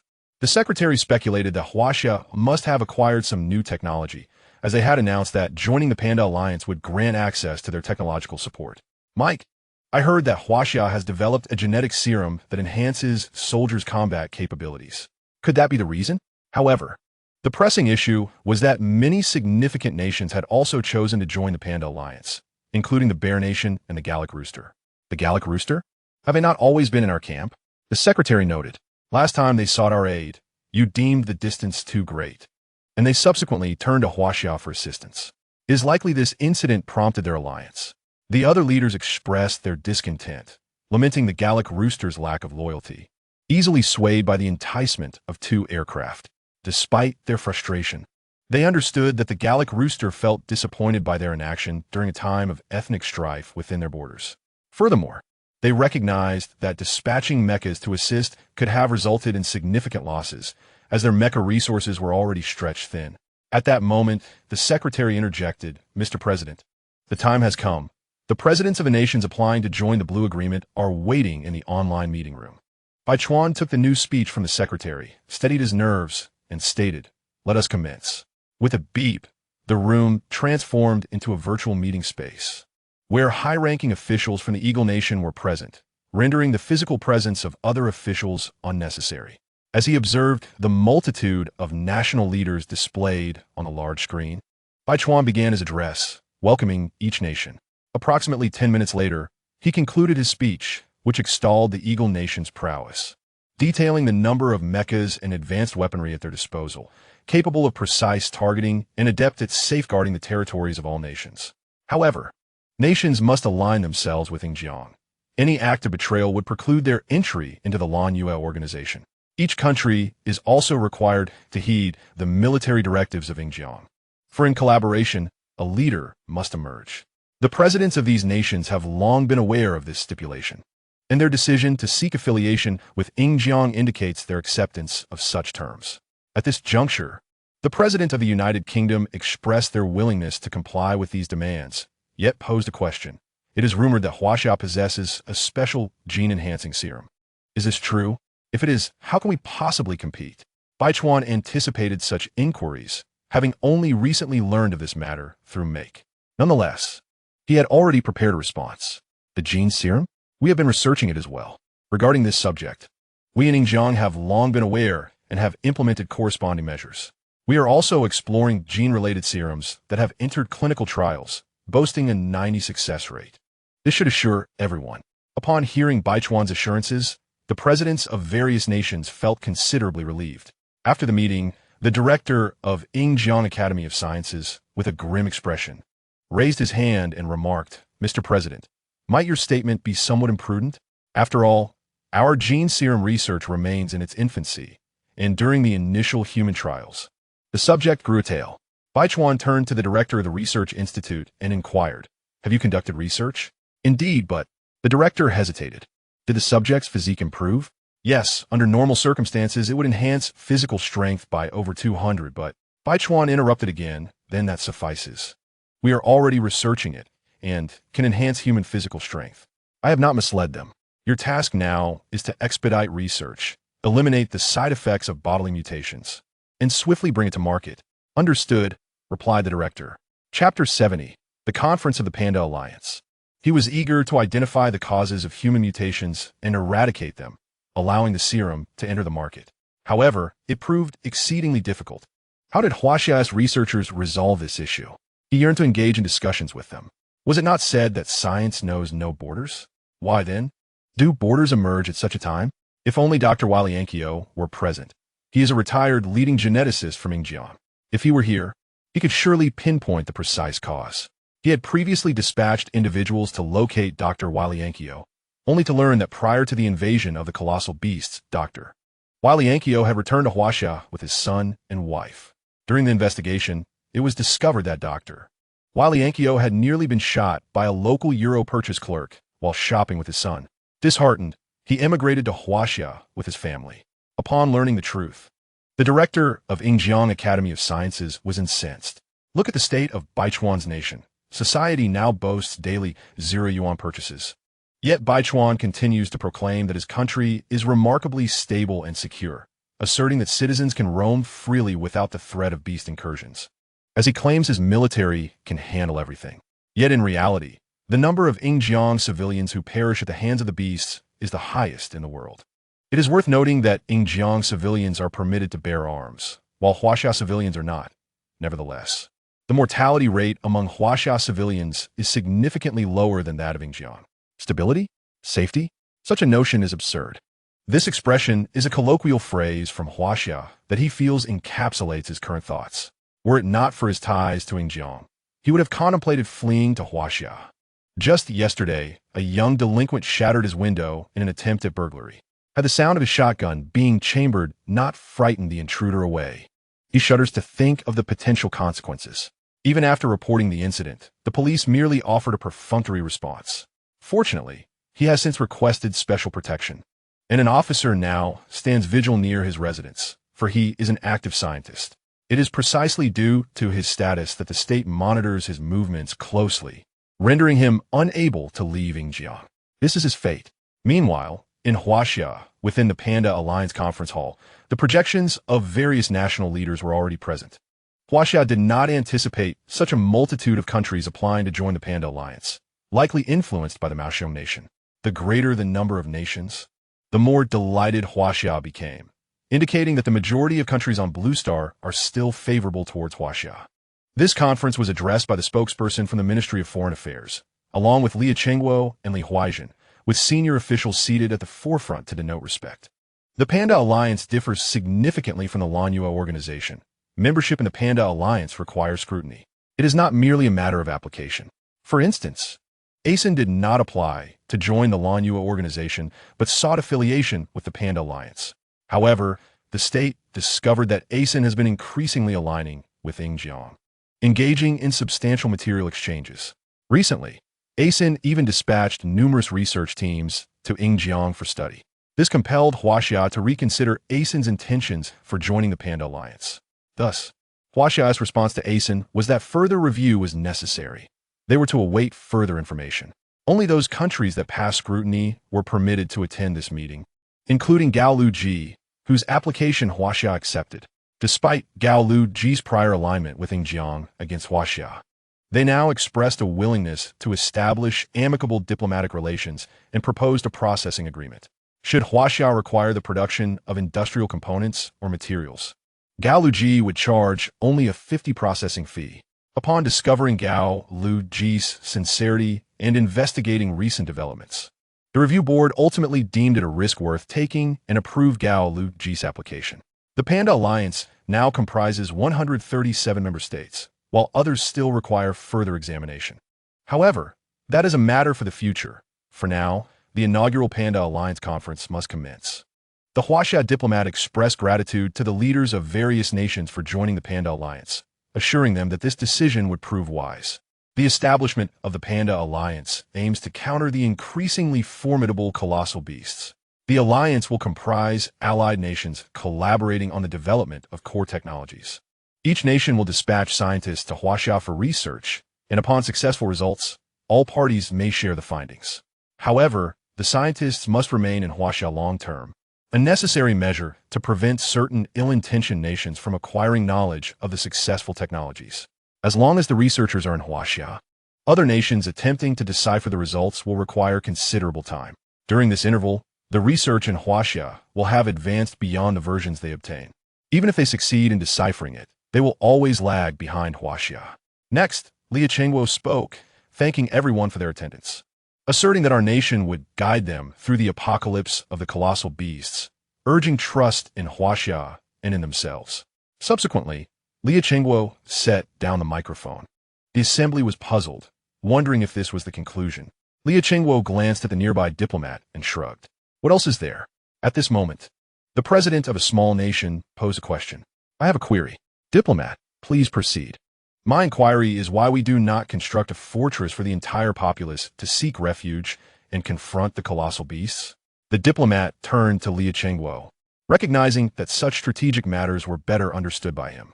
Liu Chengguo replied, "It is quite simple. Our adversary is the colossal beast, capable of reducing an entire building to rubble with a single punch. If we were to construct a fortress, how tall should it be? Once humanity gathers within the fortress, The colossal beasts would no longer need to scour the land for individuals. A single attack could annihilate all those sheltered within. Given our current technological capabilities, we are unable to create a fortress that can withstand the onslaught of these giants. Therefore, the most prudent course of action remains to disperse your populace and embed weaponry or mechs within the homeland to combat these behemoths. Even if we were to develop defensive structures capable of resisting the might of the giants, building a fortress would still be unwise, as there exist even larger monstrosities. A fortress would merely transform us into ants within an anthill, vulnerable to being wiped out by a single sweep of a beast's hand. Chapter 71. The Plan of Huaxia. All present nodded in agreement. Although the military leader from Huaxia spoke with moderate demeanor, his assertions were undeniably sound. It appears that Huaxia's research into the colossal beasts is indeed profound. Following Huaxia seems to be the right choice. Subsequently, someone inquired about the promised technological support from Huaxia prior to joining the Panda Alliance. After exchanging a glance with Li Huaixin stepped forward. As everyone is aware, our nation has successfully developed a serum for enhancing physical capabilities, which is now being promoted nationwide. Our plan is to collaborate with laboratories in qualifying countries to produce this serum, prioritizing its availability for our citizens since the serum is a one-time use. Once sufficient quantities have been produced for our populace, we shall share it with other nations, allowing you to manufacture this serum for your military and citizens as well. Do not perceive our actions as domineering. This is an unconditional sharing. You merely need to deploy a few geneticists to work alongside our team in production. During this process, you will gain insights into the research, and once our serum meets our needs, you will likely be able to produce your own version within a month. This decision has been reached after careful deliberation, primarily because Huaxia's current pace is too slow. Huaxia's goal is to ensure nationwide inoculation with the serum as swiftly as possible. With the assistance of various nations, we estimate that this could be achieved by the end of April, which is 2 months ahead of our original timeline. Moreover, this serum has already caught the attention of multiple countries. While it may not be openly discussed, there will undoubtedly be attempts to decipher it in private. Since it will inevitably be unraveled, it is more beneficial to teach them in advance, thereby aiding Huaxia in accomplishing the nationwide inoculation task sooner. Furthermore, they will appreciate Huaxia's goodwill. However, we shall not disclose our second or even third-generation formulations, as these are Huaxia's trump cards. Despite being part of an alliance, we shall not reveal all our secrets. Human nature is complex. One may consider the interests of others, while others may plot against you. Huaxia's primary objective remains the security of its citizens, providing appropriate assistance to allied nations while retaining some strategic advantages to guard against potential betrayal. Upon hearing Huaxia's statements, the leaders of various nations displayed little emotion, as they were already aware of Huaxia's technological advancements. However, they did not anticipate Huaxia would offer it so freely, with the sole condition being that the serum produced must first be administered to Huaxia's citizens. Is this a problem? Not at all. If they were to organize their own teams to decipher it, it would take at least 2 additional months, and the results would not necessarily be accurate. Now, they are being offered assistance, with the capability to use it themselves in a month. This is hardly an issue. Huaxia could have chosen to withhold the information, and by the time the nations figure it out in 2 months, Huaxia might have already inoculated its entire population. By making this information public, Huaxia has accelerated their own timeline for inoculation while simultaneously hastening the timeline for others to decipher it. This is truly a win-win situation. Furthermore, after this collaboration, Huaxia may gain favor, and should new technologies arise in the future, those nations willing to assist Huaxia now would likely be prioritized for distribution. Consequently, qualifying nations expressed their agreement with Huaxia's terms. For those nations unable to meet the criteria, once Huaxia fulfills its inoculation plan, they may exchange gold or resources for the genetic serum, thus providing hope to smaller nations as well. After concluding this matter, Liao Chenghua announced another research breakthrough. Presently, Huaxia has successfully developed the Tianwang radar system. What is the Tianwang radar system? Liao Chenghua explained that it is a radar system specifically designed to detect the presence of colossal beasts. Previously, our radar relied on electromagnetic waves to display data, which had limited range and clarity. In contrast, the Tianwang radar system has a broader range and is specifically engineered to detect these giants. Currently, We have established a base station within our nation that covers the entire region of Central Asia. If a base station were also set up in Gaul, the detection range would extend to half the blue planet. As a result, we would be informed in advance of any giant's appearance, allowing us to devise strategies for effective defense. This radar system was originally intended for monitoring colossal beasts within our own borders, but its efficacy has prompted Huaxia's leadership to decide to extend its monitoring capabilities to half the globe. Were it not for the tensions with the Eagle Nation, we might even have the capability to monitor the entire planet. Wherever a giant may emerge, we would be forewarned, enabling us to deploy combat personnel for strategic positioning. This would significantly enhance our ability to combat these beasts and evacuate civilians. For Huaxia, this system is immensely beneficial. For instance, if we detect a giant approaching from the north, mech stationed in the central region can be dispatched to assist. Similarly, if a giant threatens the south, mechs can be sent from the center to provide support. The same applies to the west. With the Tianwang radar, humanity stands to gain a significant advantage. The Gauls, concerned about how to win favor with Huaxia, were prepared for their application to join the Panda Alliance to be rejected due to their previous shortcomings. However, their application was accepted, prompting them to comply with all of Huaxia's requests in hopes of appeasing their new leader. The meeting concluded with the Gauls' approval, and subsequent preparations for the serum's production will be coordinated with the relevant nations. After the meeting, Liao, Chenghua, and Li Huaizhen left the conference room together. Liao, Chenghua, Li Huaizhen, how is the brain-machine interface experiment proceeding? Li Huaizhen replied, progress is slow, and we have recently been focusing on the research of the third-generation genetic serum, which has diverted much of our attention. However, our research on the colossal beasts has revealed that they possess multiple brains, indicating that their bodies are structured similarly. Thus, the plan to control the giants with human operators will likely be postponed indefinitely. Liao Chenghua responded, well, we have made some advancements in mechs. The second-generation models will be significantly more formidable. Is that so? Li Huaizhen Bia. That is excellent news. In your absence, we must rely on Jing Gang and your mechs. Indeed, may your endeavors yield fruitful results. Chapter 72. The Colossal Beast Power Bank. 5 days later, on the icy expanse of the Arctic, a colossal beast was traversing the terrain, followed closely by specialized research aircraft flying at a slow pace. Huaxia's technology has long enabled aircraft to fly slowly. Over the course of 5 days, Li Si swam from Huaxia across the Pacific Ocean, observing along the way, ultimately arriving at the Arctic Ocean. Here, the landscape was dominated by ice and water, a spectrum of white as far as the eye could see. The term Snow White used online likely stems from such a sight. Upon reaching land, Li Si scanned the vicinity with his senses. He had previously sensed a subtle energy fluctuation in this area, prompting him to hasten his approach. However, upon reaching the shore, that sensation vanished. What could be the reason? Li Si surveyed his surroundings and noticed a towering iceberg nearby, which appeared to be hollowed out in its center. As he approached for a closer inspection, he found that the iceberg stood approximately 300 meters tall, with a vast, excavated space within, large enough for him to easily enter. He also discerned that beneath the iceberg lay a thick layer of ice, and below that, the seabed. This indicated that a colossal creature once thrived here, but had since broken through the ice and submerged into the water. Previously, Li Si had sensed the presence of this giant beast, not overwhelmingly powerful, yet seemingly growing in strength. He initially believed it was absorbing some form of energy to enhance itself, which motivated him to seek an opportunity to seize it. But now, the creature had departed, and this iceberg bore no signs of energy. Could it be concealed underwater? At that moment, the ice surface inside the cavity had reformed into a thin layer of ice. Nevertheless, to Li Si, this was merely an ornament. He strode directly onto the fragile ice. In an instant, it could no longer withstand his weight, and he plunged into the water. Observing this from behind, the researchers aboard the aircraft exchanged glances, ultimately deciding to wait on the shore. After all, they were in an airplane, not a submarine, and could not follow him. Beneath the Arctic ice, the water temperature would surely be below 0 degrees.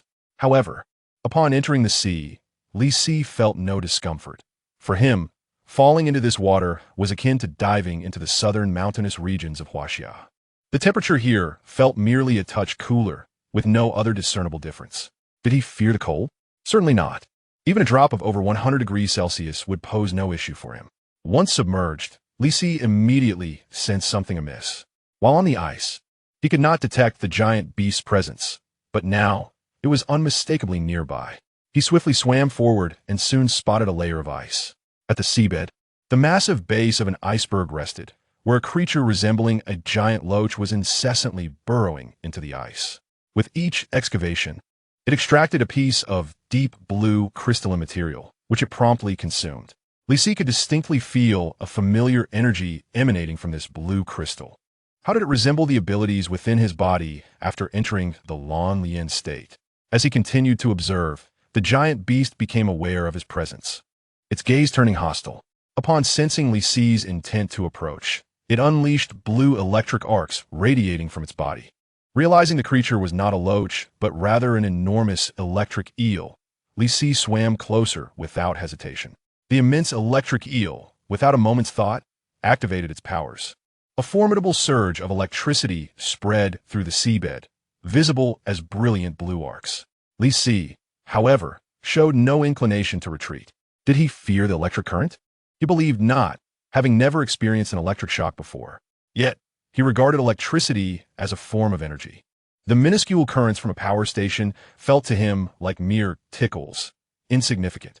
In a Lan Lian state, the blue arcs enveloping Li Si's skin were not electricity, but rather an outward manifestation of his abundant internal energy. They resembled electric currents, yet their potency far exceeded that of conventional electricity. The energy he sensed the giant electric eel absorbing was remarkably similar to the abilities he experienced upon entering the Lan Lian state, indicating that the eel could enhance its own strength by absorbing this energy. Li Si even speculated that it had grown from a small electric eel to this colossal size through such consumption. The electric arcs surged toward Li Si, instantly enveloping his body. He felt a current coursing through him, but experienced no discomfort. Rather, it invigorated his cells, rendering them more active. Simply put, his cellular energy was increasing. Realizing the eel's attack was ineffective against him, he decided to unleash his full power. Beneath the water, Li Si exhibited remarkable agility. Upon reaching the giant electric eel, he swiftly pinned its head against the iceberg. His immense strength caused chunks of ice to break away. The electric eel, perplexed by the ineffectiveness of its attack against this adversary, recalled its previous encounters with foes in this region. Ever since discovering this energy sanctuary, it had absorbed energy to grow stronger, defeating and consuming its adversaries one by one. Thus, when it first laid eyes on Li Si, it anticipated that he would succumb to its electric shock, just as its past opponents had. However, the reality was that Li Si had forcefully pinned its head against the iceberg. As the ice cracked and fell away, the blue energy within became increasingly visible. Initially, Li Si intended to eliminate it with a single burst of atomic breath after pinning it down. However, the creature possessed considerable strength, writhing to escape his grasp. It was simply too large. Li Si could not fully encompass it with one hand, its length exceeding 170 meters, over 10 meters taller than Li Si himself. Once freed, the giant electric eel swiftly coiled around Li Si's body from behind, encircling his neck like a massive python. Then, it unleashed another wave of electric currents. Having been unable to harm him from a distance, the eel now sought to deliver an electric shock up close. Li Si felt an overwhelming surge of electricity coursing through him, awakening his cells as if some genetic lock within was being unlatched. Gradually, deep blue patterns began to emerge on his skin, and he sensed a burgeoning energy within him. Ultimately, he transitioned into the Lan Lian form. Bewildered, Li Si wondered what had transpired. How had a mere skirmish led him to enter the Lan Lian state? There had been no system prompt indicating such a transformation. Was this giant beast a living battery? Chapter 73. The boiling Cartier Lake in the Arctic after having been electrified by the giant eel. Li Si entered the Lan Lian state. While initially ensnared by the eel, he unleashed the unique ability of the Lan Lian form, electromagnetic pulse. A powerful pulse wave erupted from the seabed, generating colossal waves that surged outward. The previously pristine underwater realm was instantly clouded by stirred sediment and various algae. Simultaneously, the electric eel loosened its grip on Li Si due to the shock wave and was thrust away. Seizing the opportunity, Li Si wrapped his arms around the eel's head. The creature's body was substantial, nearly as thick as the base of Li Si's tail. The eel writhed desperately in his embrace, attempting to escape like a loach. However, with Li Si's rough skin, the eel's slimy coating offered little assistance. It was firmly ensnared. With a powerful push of his legs against the seabed, Li Si propelled himself and the giant electric eel explosively out of the water, shattering the ice above. As both beasts breached the surface, the research aircraft hurriedly approached. Meanwhile, on the other side, Go was engaged in a fierce battle with another giant creature, prompting curiosity about the unfolding events. It turns out there's a colossal beast lurking beneath the sea. Quick, scan it and transmit the data back to the National Beast Information Network. While Li Si was engaged in a battle with the electric eel monster, the research aircraft, stationed at a distance, scanned the creature's information and relayed it to satellites above, which then sent it back to the nation. This research aircraft was dispatched solely for the purpose of gathering diverse information and specimens of giant beasts. Wherever Li Si ventured, other beasts were sure to be present, hence the deployment of this aircraft. Its singular mission was to collect data on these creatures, with no other tasks assigned. After returning to shore, Li Si dragged the electric eel monster onto land. Although it was agile in the water, on land it resembled a larger mudfish, utterly helpless. Furthermore, it could not unleash an electric attack on Li Si, as it realized that its adversary was becoming increasingly powerful after undergoing electrical therapy. Li Si, adorned with deep blue stripes, seized the eel by its tail and hurled it onto a nearby iceberg, causing it to collide violently and become disoriented. Li Si did not wish to kill it. He sensed that this creature was a native beast of Blue Star, and he intended to subdue it first, resorting to lethal measures only if it proved obstinate. After all, it could serve as a source of energy for him in the sea, and capturing it would be advantageous. The impact was so fierce that the iceberg trembled. With a furious roar directed at the electric eel, a surge of energy coalesced around Li Si. The electric eel, however, continued to resist, even after being thrown multiple times, showing no inclination to submit. It released another powerful jolt of electricity, activating Li Si's cells further, enhancing the brightness of the blue stripes on his body. This was peculiar. Surely it understood that its electricity served to energize him. Why then? Did it persist in discharging electricity? The awakened energy within him grew increasingly abundant, leading Li Si to experience discomfort, a manifestation of his body's overabundance of energy. Nevertheless, he pressed the eel's head against the iceberg, undeterred by its writhing body clinging to his leg. Li Si tilted his head slightly, a prelude to unleashing atomic breath. His dorsal fins began to emanate a deep blue glow, gradually ascending from his tail to the crown of his head. Observing this, the research aircraft swiftly distanced itself, aware that Li Si was incensed.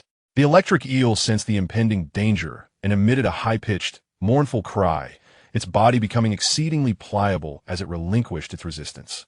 The once defiant creature, which had clamped down on Li Si's arm, now lay as if lifeless.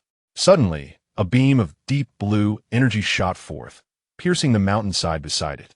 The towering iceberg, estimated to be over 1,000 meters high, was effortlessly penetrated, the atomic breath emerging from the other side.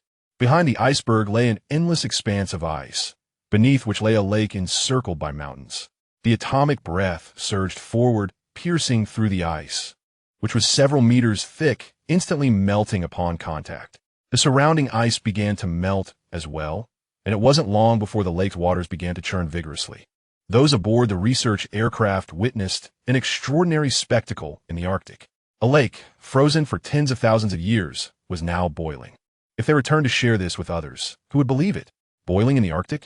Such concepts seemed utterly incongruous.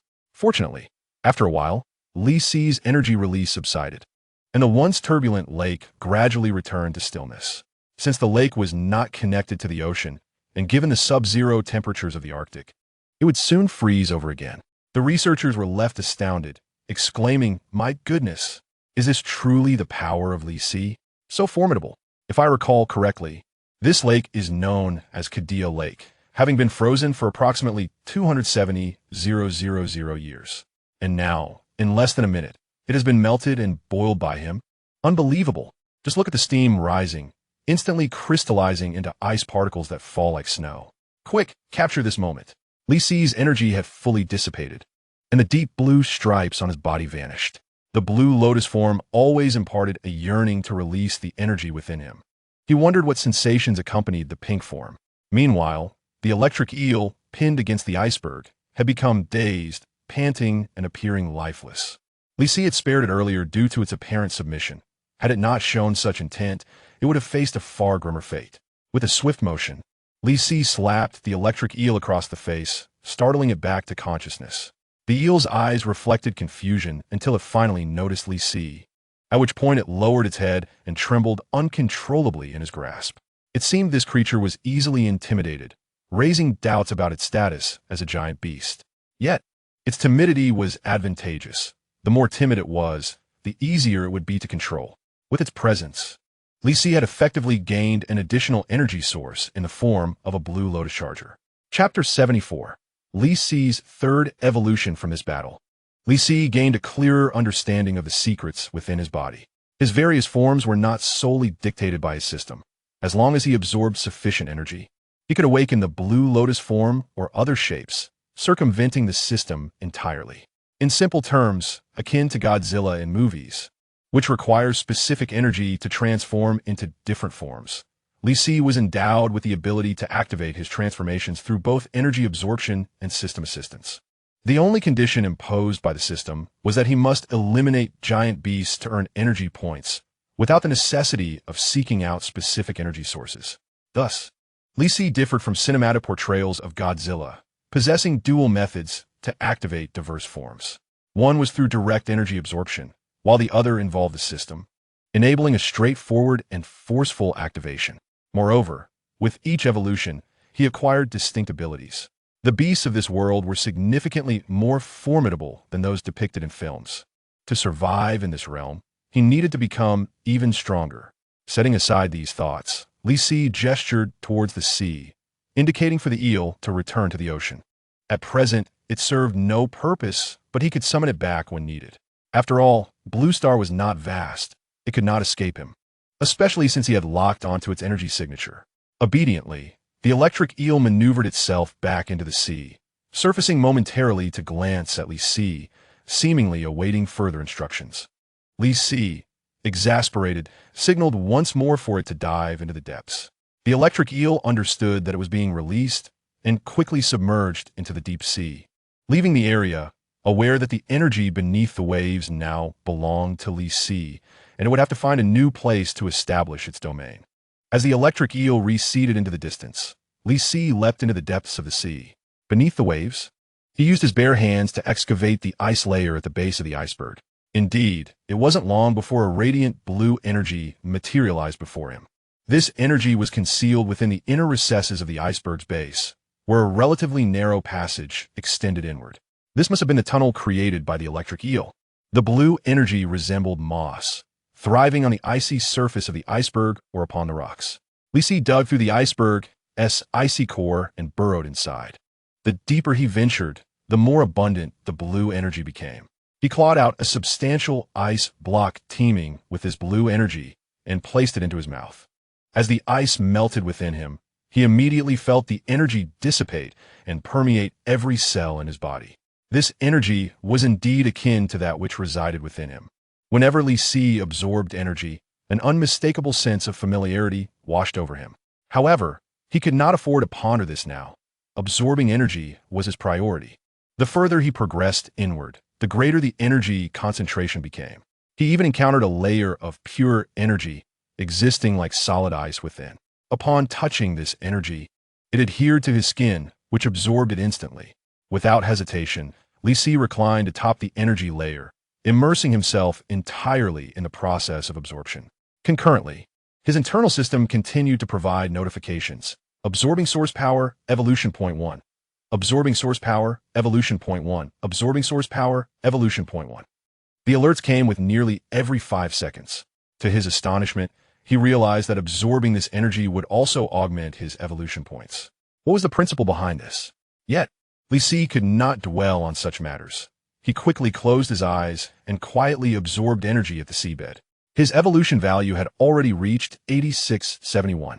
As long as he remained here, it wouldn't be long before he attained 10,000. Indeed, within less than 2 hours. His system provided a new notification. Evolution value has reached 10,001. Evolution possible. Would you like to evolve? Was there any need for contemplation? Yes. Evolving, Li Si succumbed to the evolution process and began to slumber. Meanwhile, the research aircraft, in Li Si's absence, managed to collect cellular samples from the electric eel behemoth. These samples were fragments of flesh torn from the creature during its battle with Guzong. The research aircraft detected that Guzong had entered a state of slumber, prompting them to return home with the giant beast samples and planned to return once Guzong had revived. As Li Si fell into a deep sleep, the research aircraft returned to Huaxia, bringing back new giant beast samples. Lin Qingsu resumed her role as a researcher following Li Si's departure. She was an exceptionally talented researcher, but as the only one capable of comprehending Guzong's words, she had been temporarily assigned to oversee Lin. Now that Guzong was gone, she returned to the research institute, which was in dire need of personnel.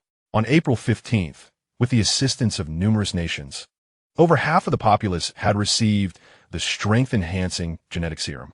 The nation was now thriving. Moreover, ever since Guzong's departure, no giant beasts had appeared in Huaxia. The second-generation mech from the Southern Sky Project had been deployed on-site. Currently, there were 3 mechs in the south, 1 first-generation and 2 second-generation. The north was similarly equipped, with 2 in the center and 2 in the west. The east was currently guarded by Jingang. While Guzong was absent, this creature reveled in its freedom, frolicking in the southern district. Fortunately, it remained confined to that area. Otherwise, it could potentially harm civilians. The military was compelled to take stringent measures. Jingang had behaved exceptionally obediently while Guzong was present, but once he left, it seemed liberated, reminiscent of the adage, when the cat's away, the mice will play. The military believed this was Jingang's inherent nature, as it belonged to the primate family and naturally enjoyed jumping around. Previously, it had refrained from such antics out of fear of punishment from Guzong. Now that he was gone, its true temperament had emerged. In the Huaxia Research Center, Li Huai was conducting experiments on the third-generation serum alongside his students. William, Li Dan, Lin Qingsu, and William's father, William Qiao. Having passed the stringent national review, William Qiao had officially joined the National Research Project. At present, only the Huaxia Research Center, also known as the Kyoto National Research Institute, continued to explore new genetic serums. While other research institutes focused solely on producing the first-generation genetic serum, as it was the national priority, the focus of the third-generation serum remained on enhancing physical strength. The previous second-generation serum was intended to bestow rapid recovery capabilities upon humans, but inadvertently resulted in a temporary reagent, classifying it as a semi-finished product. This time, they had learned from the lessons of the second-generation serum and built upon the foundation of the first-generation serum, aiming to create a formulation capable of significantly enhancing human strength with permanent effects. Li Huai stated this time, "We have extracted certain genetic enzymes from Jingang and combined them with human serum. Since Jingang belongs to the primate family, its genes are relatively similar to humans, which may greatly increase our chances of success. Let us first experiment on a normal monkey. If successful, I, Li Huai, shall rewrite human history. Humanity will no longer be the weak and oppressed individuals at the mercy of other beings." Chapter 75. A duality of fortune and misfortune in the laboratory. There stood a frail little monkey, one of the weaker members of its kind. Using a mechanical arm, the researchers injected the newly developed third-generation serum into the monkey's body. Instantly, the monkey became ferocious, and its strength surged, allowing it to break free from the apparatus that had restrained it. Just as everyone rejoiced, the liberated monkey suddenly rolled its eyes back, and the electrocardiogram monitoring its life signs flatlined. What? It was gone? No one anticipated that the monkey, after such a brief period of vitality, would succumb to death. Li Huai lowered his head, disappointment etched across his face. He was aware that a giant beast had appeared on Sakura Island the previous day, wreaking havoc on a city there. In the end, when Sakura attempted to deploy nuclear weapons, the beast submerged and escaped. Increasingly, such creatures were emerging worldwide, causing destruction before retreating into hiding, instilling a growing sense of dread. Who could say that today it was rampaging in Sakura, and tomorrow it could be at one's doorstep? Thus, the time available to him was dwindling. If he could not develop the third-generation serum, humanity would be relegated to mere fodder for the giant beasts. Only by enhancing human physicality could further research be conducted, such as controlling giant beasts with the human brain. Upon discovering that the giant beasts were multi-brained organisms, Li Huai abandoned the plan to control them with human intellect, realizing that the human brain, when weak, would inevitably fall under the beast's influence. Only when human strength and mental fortitude reached a certain threshold could there be a chance to exert control over the giants. Even if controlling them proved unfeasible, humanity could steadily evolve and grow stronger. Who says an ant cannot bring down an elephant? It depends on the ant. Humanity is no different. This failure in the experiment undoubtedly exacerbated the already limited time. Li Huai raised his head, his voice resolute as he declared, "Continue. Proceed with the next experiment. Reduce the serum concentration by 50. Understood." Meanwhile, in Gallia, their capital was still under reconstruction. However, another city, Falala, was once again besieged by a giant beast. Fortunately, after their accession to the Xiongmao Lianmeng, they received invaluable support in mecha technology from Huaxia, allowing them to develop 2 first-generation mechas in a remarkably short period. Their mecha pilots were also injected with a genetic serum, endowing them with the capability to operate the mechas independently, significantly enhancing their maneuverability. Under the assault of these 2 mechas, a colossal beast measuring 50 meters in height and 130 meters in length, resembling a lizard, was subdued by the mechas of the Gaulish nation. This marked the second appearance of a giant beast in their country. The first had nearly obliterated the capital. Now, however, the second beast was vanquished. Upon learning of the nation's triumph over the beast, the populace erupted in jubilation, for they had previously endured the devastation wrought by such creatures and understood their terrifying potential. Thus, their yearning for victory was profound. When victory finally arrived, who could remain indifferent to joy? Simultaneously, the Gaulish leaders realized that the eagle sauce merely spun grand illusions without ever genuinely offering assistance. In the mere half-month since they joined the Xiongmao Lianmeng, their advancements were astonishing. They witnessed this stark contrast firsthand. Now, the upper echelons of Gaul regretted their previous blind faith in eagle sauce as promises, wondering if they had been swayed merely by the allure of its status as the largest economy on the blue planet. Yet, how did it attain this status? Was it not through the exploitation of other nations' economies? Alas, they had once been so naive. The leadership of Gaul had resolved to align themselves with Huaxia henceforth. Many of their leading scientists had already been dispatched to Huaxia, and Huaxia had even sent personnel to oversee their research projects. Although the current production of the genetic serum must first fulfill Huaxia's requirements, they anticipated that within the month, they would be able to manufacture their own serum, enabling their citizens to attain the same strength as those of Huaxia. In addition to Gaul facing the threat of a giant beast, the Jambul nation was also attacked today. Being a member of the Eagle Sauce's Blue Alliance, their mechas were constructed under its guidance and were of the dual pila variety. The beast confronting John Bull was a gigantic blue gorilla that emerged from a deep pit, unleashing powerful gales with each attack, as if it could command the winds. These winds were more ferocious than a typhoon by the sea, shattering countless windows. A person standing in the streets could be swept away by the sheer force. The destruction was immense. By the time John Bull's mecha arrived, the beast had already ravaged nearly half the city. Although the mecha engaged the beast, the leadership of John Bull harbored an ominous premonition. They hastily sought assistance from Eagle Sauce. In the face of this giant ape, their mechas appeared as mere toys, lacking both the agility and strength to compete. However, the damage inflicted by their combat aircraft on the beast was minimal, leaving them no choice but to appeal to Eagle Sauce for aid, hoping for support before their mechas were utterly annihilated. Without the timely arrival of Eagle Sauce's mechas, the fate of their city and its civilians would hang in the balance. At this moment within the Pentagon, Bai Chuan was savoring a snowflake steak while listening to the Secretary General's report. Huaxia had rejected the applications of 59 countries. Bai Chuan paused, asking, "Wait, are you saying that Huaxia rejected these 59 countries?" The Secretary General nodded affirmatively. Bai Chuan was elated. Huaxia's rejection effectively pushed these 59 nations closer to his side. Excellent, remember, we must not refuse them. We should bring them all into the Blue Alliance to match the number of states in the Xiaomao. The Secretary General hesitated, summoning courage to say, Mr. President, in fact, these rejected countries did not apply to our Blue Alliance. Baichuan exclaimed, what? Why not? His assumption was that these nations, feeling spurned, would surely seek to join his organization.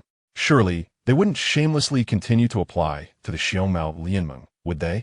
The Secretary General clarified, actually, Huaxia did not explicitly reject them. They merely extended the evaluation period. Baichuan responded, what are they waiting for? They should join our Blue Alliance directly. Send them an invitation and be courteous. The Secretary General replied, in fact, General Mike has already sent an invitation. But they said they would wait until Huaxia's rejection is more definitive before considering. With a crash, Baichuan swept his steak off the table, shattering it into pieces. Damn Xiaomao, one day, I will make you pay. The Secretary General, startled, trembled as he spoke. Mr. President, there's one more thing. Speak. Baichuan was now exceedingly impatient. John Bull has suffered an incursion from a giant beast and has requested our assistance, hoping we can send mechas to aid them. What do you think? Chapter 76. The Inevitability of Eagle Sauce and Huaxia's Superiority. Baichuan, brimming with impatience, retorted, useless. Did we not already send someone to assist them in constructing a mecha? The Secretary General continued, well, it seems their mecha pilots are somewhat inexperienced, so they're likely to struggle. He could only offer this reassurance, for he could not admit that the mechas they had guided in construction were flawed, leading to their inability to combat the beast. Even if that were the case, it would be the fault of their pilots, a burden they would not bear. After contemplating for a moment, Baichuan decided, let General Mike dispatch 10 fighter jets for reinforcement. Our mechas are currently insufficient. The Secretary General cautioned, Mr. President, that may not be advisable. Last time, Gaul was left vulnerable because we did not send mechas. Baichuan realized he could not afford to lose any more allies. He used his office phone to contact General Mike, inquiring if it was possible to allocate mechas for support. The response was affirmative. They had just completed a spare mecha. Baichuan instructed, very well, send one over. Additionally, have the media accompany it to widely publicize our mecha's prowess, promoting the notion that joining our Blue Alliance ensures such protection. The Secretary General replied, understood. John Bull never anticipated that their plea for assistance would be transformed into a promotional event for Eagle Sauce. Nevertheless, even if it turned into a publicity stunt, as long as it resolved their national issues, they welcomed it. Hours later, in John Bull, the giant ape leaped mightily and struck the ground with both hands. A tremendous wind surged, ripping roofs off numerous old houses. The majority of structures in John Bull were indeed aged, built decades ago when the economy thrived, but now, with economic decline, they could not withstand even moderate winds. Utility poles and vehicles were swept away as the center of the tempest surged forth, with only the 130-ton mecha struggling to withstand the hurricane. Seizing the moment, the giant ape lunged at the mecha, mounting it and grasping its head. The mecha had already activated its arm-mounted laser weapons, but before it could respond, the giant ape wrenched its head from its body and hurled it into a distant building, resulting in an explosion. The John Bull mecha was defeated. With the loss of their mecha's defense, the giant beast rampaged through the city like a wild stallion. Meanwhile, Gaul, situated just across a strait from John Bull, dispatched mechas to the opposing shore as the beast had encroached dangerously close to their territorial waters. They were prepared for any potential threat should the beast decide to flee from John Bull towards their homeland. However, he would not hastily seek assistance from Jehaniu, for that was another's domain. To intrude upon another's territory recklessly invites rightful retribution. After all, they had not solicited his aid. Fortunately, at this moment, the aerial reinforcements dispatched by Jiang had arrived. With a thunderous boom, a colossal mech descended from the transport aircraft above. The mech swiftly wielded its massive sword, striking the back of the giant ape. A deep gash appeared on the creature's back. Meanwhile, Jiang's television network was broadcasting the event live. Look, our mech has injured the colossal beast with a single blow, the host exclaimed, urging viewers to pay attention to their mech. The leaders of various nations can witness our unwavering support for friendly nations. When Jehaniu called for our assistance, we responded immediately, unlike certain countries that profess to help yet have never deployed their mechs. Though the host proclaimed this with fervor, netizens seemed unconvinced. The higher-ups in Gaoluji were also watching the live broadcast, sharing a knowing smile. Huaxia had refrained from intervening, as their technological prowess was sufficient to withstand the giant beast. Moreover, Gaoluji's officials had anticipated that Jianiyu would indeed seek help from Yingjiang, yet they doubted Yingjiang would dispatch their mechs without ulterior motives. As predicted, Yingjiang was indeed motivated by self-interest, attempting to promote their Blue Alliance even amidst such chaos. Were the leaders of other nations really so naive? Furthermore, the mech seemed ill-equipped to confront the giant beast. The dual-pilot mech was simply too slow, while the giant ape moved at least twice as fast. After sustaining an initial blow, the giant ape, now severely wounded, evaded the mech's subsequent assaults. Ultimately, the giant ape overpowered Yingjiang's mech, violently tearing it apart despite its relentless bombardment and the aerial support. The giant ape, undeterred by its own injuries, continued to dismantle the mech piece by piece. Enraged by the earlier attack, just as it obliterated Yingjiang's mech, another mech descended from the sky, this one exhibiting notable agility. The giant ape recognized a new adversary and charged forth, while the mech, too, advanced towards the beast. In an instant, as they closed the distance, the mech crouched and leapt, seizing the giant ape's head and positioning its blade against the creature's neck. With a slight exertion, the mech decapitated the giant ape. Just as Yingjiang wondered about the arrival of this new mech, they noticed the insignia of Gaoluji emblazoned upon it. So this was Gaoluji's mech? Were they attempting to curry favor? Before Yingjiang could voice their inquiries, high-ranking officials from Jianiyu emerged, publicly expressing gratitude to Gaoluji for their assistance during Yingjiang's live broadcast. It turned out that Jianiyu's officials had realized Yingjiang's mech was no match for the giant ape. Gritting their teeth, they had offered 500 tons of gold to summon Gaoluji's mech, stipulating that payment would only be rendered upon a successful kill. Gaoluji readily accepted, knowing that 500 tons of gold would suffice to construct another mech. Jianiyu, left with no alternative, recognized that the giant ape had gone berserk, and without its defeat, their nation would face utter devastation. Yingjiang had only dispatched a single mech, which was inadequate against the giant ape, thus prompting them to seek assistance from Gaoluji, opting to pay for the resolution. Upon learning that Jianiyu had independently summoned the mech, Yingjiang was incensed. You sought my aid, and I arrived. Yet you still choose to call upon another mech? What does this imply? Do you not trust me? Though Yingjiang had indeed failed to vanquish the giant beast, they felt their trust had been undermined. They cared little about the potential destruction the beast would wreak upon Jianiyu's territory. Their concern lay solely in the humiliation they faced. Consequently, they sought to confront Jianiyu. With Gaoluji's mech having departed, Yingjiang began to lay blame. During the broadcast, President Baichuan declared Jianiyu's unilateral contact with Gaoluji, a member of the Panda Alliance, will be taken into account. Should this occur again, Yingjiang will consider revoking Jianiyu's membership in the Blue Alliance. Jianiyu publicly responded, Yingjiang may do as it pleases. We have resolved to withdraw from the Blue Alliance and apply for membership in the Panda Alliance. After all, with Yingjiang having crafted 2 mechs and Huaxia guiding the construction of another, the superiority of their mech was now evident. Chapter 77. The evolution of Guzong concludes Jianiyu's decision sent shockwaves across the globe. It was widely known that Jianiyu had always been a sycophant of Yingjiang. Yet now, they were abandoning Yingjiang in favor of joining the Panda Alliance established by Huaxia. How could this be? No one believed it. Conspiracy theories began to proliferate online. Some suggested this was yet another scheme by Yingjiang to counter Huaxia, while others believed Jianiyu had experienced a moment of clarity. After all, the battle had been broadcasted live, and everyone was aware of Yingjiang's intentions to showcase their benevolence towards the Blue Alliance member states, seeking to win hearts. Yet what was the outcome? Not only had they lost a mech, but the giant beast had also been decapitated by a member of Huaxia. Did this not imply that Huaxia's member states possessed greater combat capabilities than Yingjiang's own? Would they not stand even less of a chance against Huaxia's indigenous mechs? This wave of reverse speculation left Baichuan on the brink of fury within the Pentagon. What was intended to be a meticulously orchestrated display of prowess had been undermined by a member state of Huaxia. In fact, Huaxia had not even intervened, and throughout the unfolding events, they had remained silent, as if this incident were too trivial to warrant their attention. This was what infuriated Baichuan the most. Had Huaxia merely exchanged barbs with Yingjiang, he might have felt somewhat appeased. However, Their indifference was the greatest affront to Ingjiang. Other nations awaited Huaxia's response, curious to see if they would accept Jahaniu's application to join the Panda Alliance. Should they do so, the rift between Huaxia and Ingjiang would be irrevocably widened.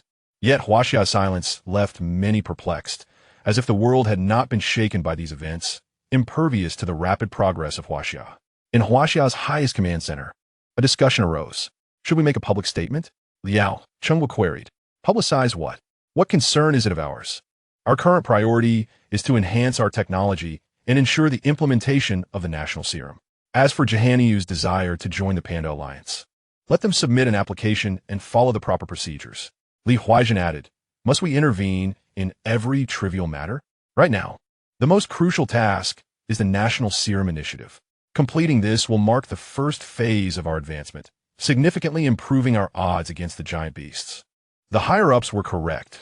Regardless of external opinions, this was indeed an opportune moment for us to focus on our own development. Strengthening ourselves was the only truth that mattered. Huaxia's silence became an enigmatic puzzle, deepening the intrigue surrounding this incident. April 20th. The Arctic beneath the icebergs. The previously excavated cavern in the iceberg had frozen over once more due to the extreme cold. From the outside, a massive black beast could be faintly discerned lying within. Li Si had been in this state for 7 days. His evolution, since becoming Godzilla, had taken longer than ever. Upon awakening, Li Si felt the newfound might coursing through his body. Indeed, he had ascended to a new level and had even grasped new abilities.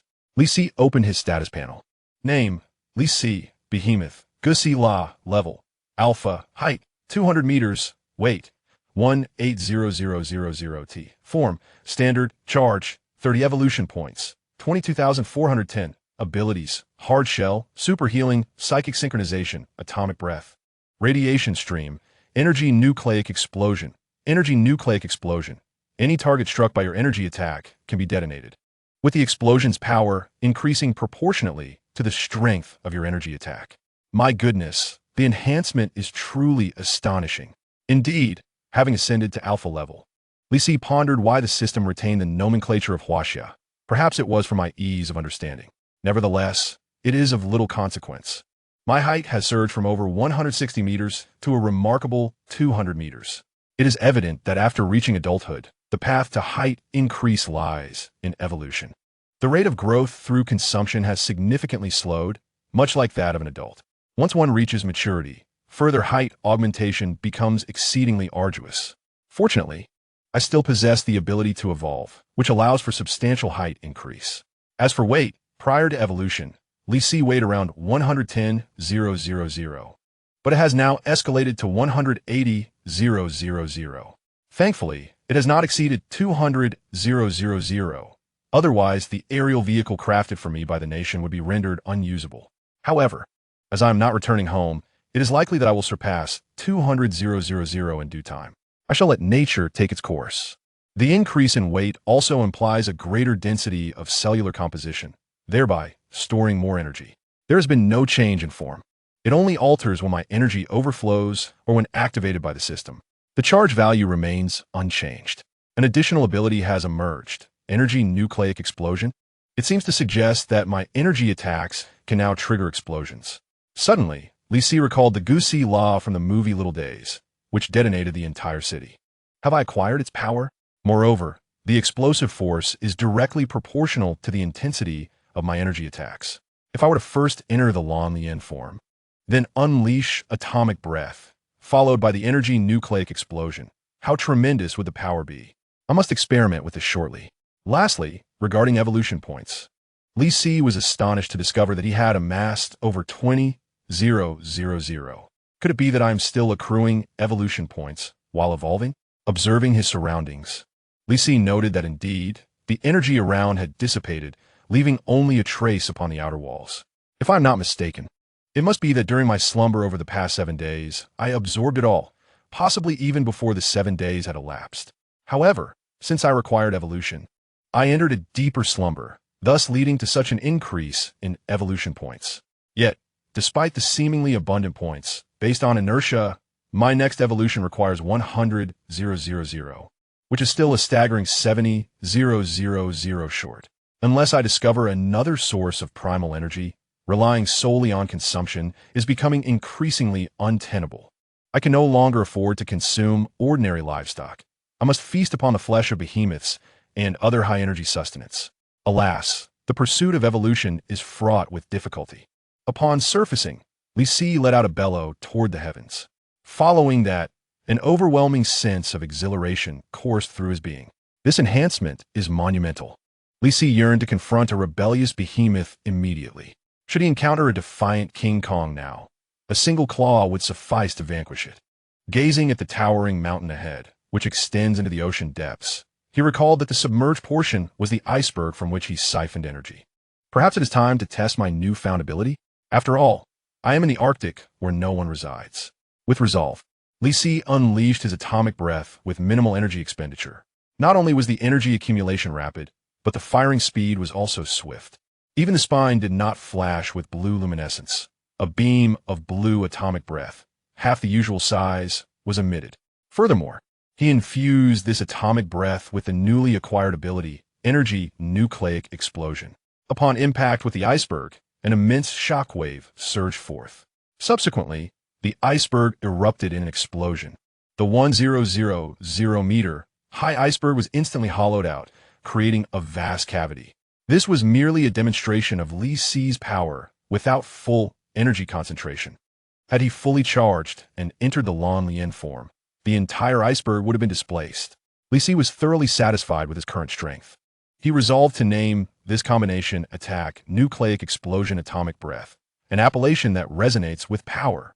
As the snowflakes and dust settled, Lissi intended to depart when he suddenly noticed a peculiar object emerging from the cavern he had created. It appeared to be some form of bone. Dear readers, my writing pace is rather slow. I kindly request your support, be it through gifts or recommendations. Chapter 78. The Remains of Godzilla. Curious, Lissi approached the iceberg to investigate. The 1,000-meter high mountain had been blasted open to reveal a gaping hole over 400 meters deep. Nearby, research aircraft detected an anomaly. Previously, they had returned to Huaxia, apprehensive that Godzilla might awaken and escape. Thus, they awaited in the vicinity of its slumber. Upon Godzilla's awakening, they scanned and discovered its astonishing transformation, marveling at its newfound strength as it had just created a massive cavity in the mountain.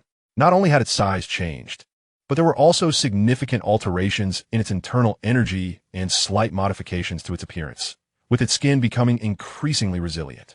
At its current stature of 200 meters, Godzilla could easily surpass any previously encountered behemoth. It is conceivable that even the dragon-like behemoth, King Ghidorah, encountered in the capital of Gaul, would find itself at a disadvantage against Godzilla. To put it into perspective, Godzilla now stands at a towering 200 meters, equivalent to the height of a 66-story building in human society. This is an unprecedented height. No behemoth documented on Blue Star has reached such an elevation. While some may have approached 170 meters in length, none have achieved this height. As Godzilla evolves once more, it is a source of pride for Huaxia. However, as the iceberg exploded, the aircraft's Tianwang radar system emitted an urgent alert. The Tianwang radar was specifically designed by Huaxia to detect behemoths. If the radar is issuing warnings, does that not imply the presence of a behemoth beneath the ice? Fortunately, with Godzilla nearby, the research aircraft felt a sense of security. The 400-meter deep cavity could easily accommodate the current 200-meter Lissi. Upon entering, Lissi discovered indeed a skeletal structure lay within. Despite having blasted a 400-meter wide cavity in the towering mountain, only a small portion of the skeleton was visible. From this fragment, it appeared to belong to a colossal behemoth, one that dwarfed even Lissi. Lissi sensed a familiar essence emanating from the remains.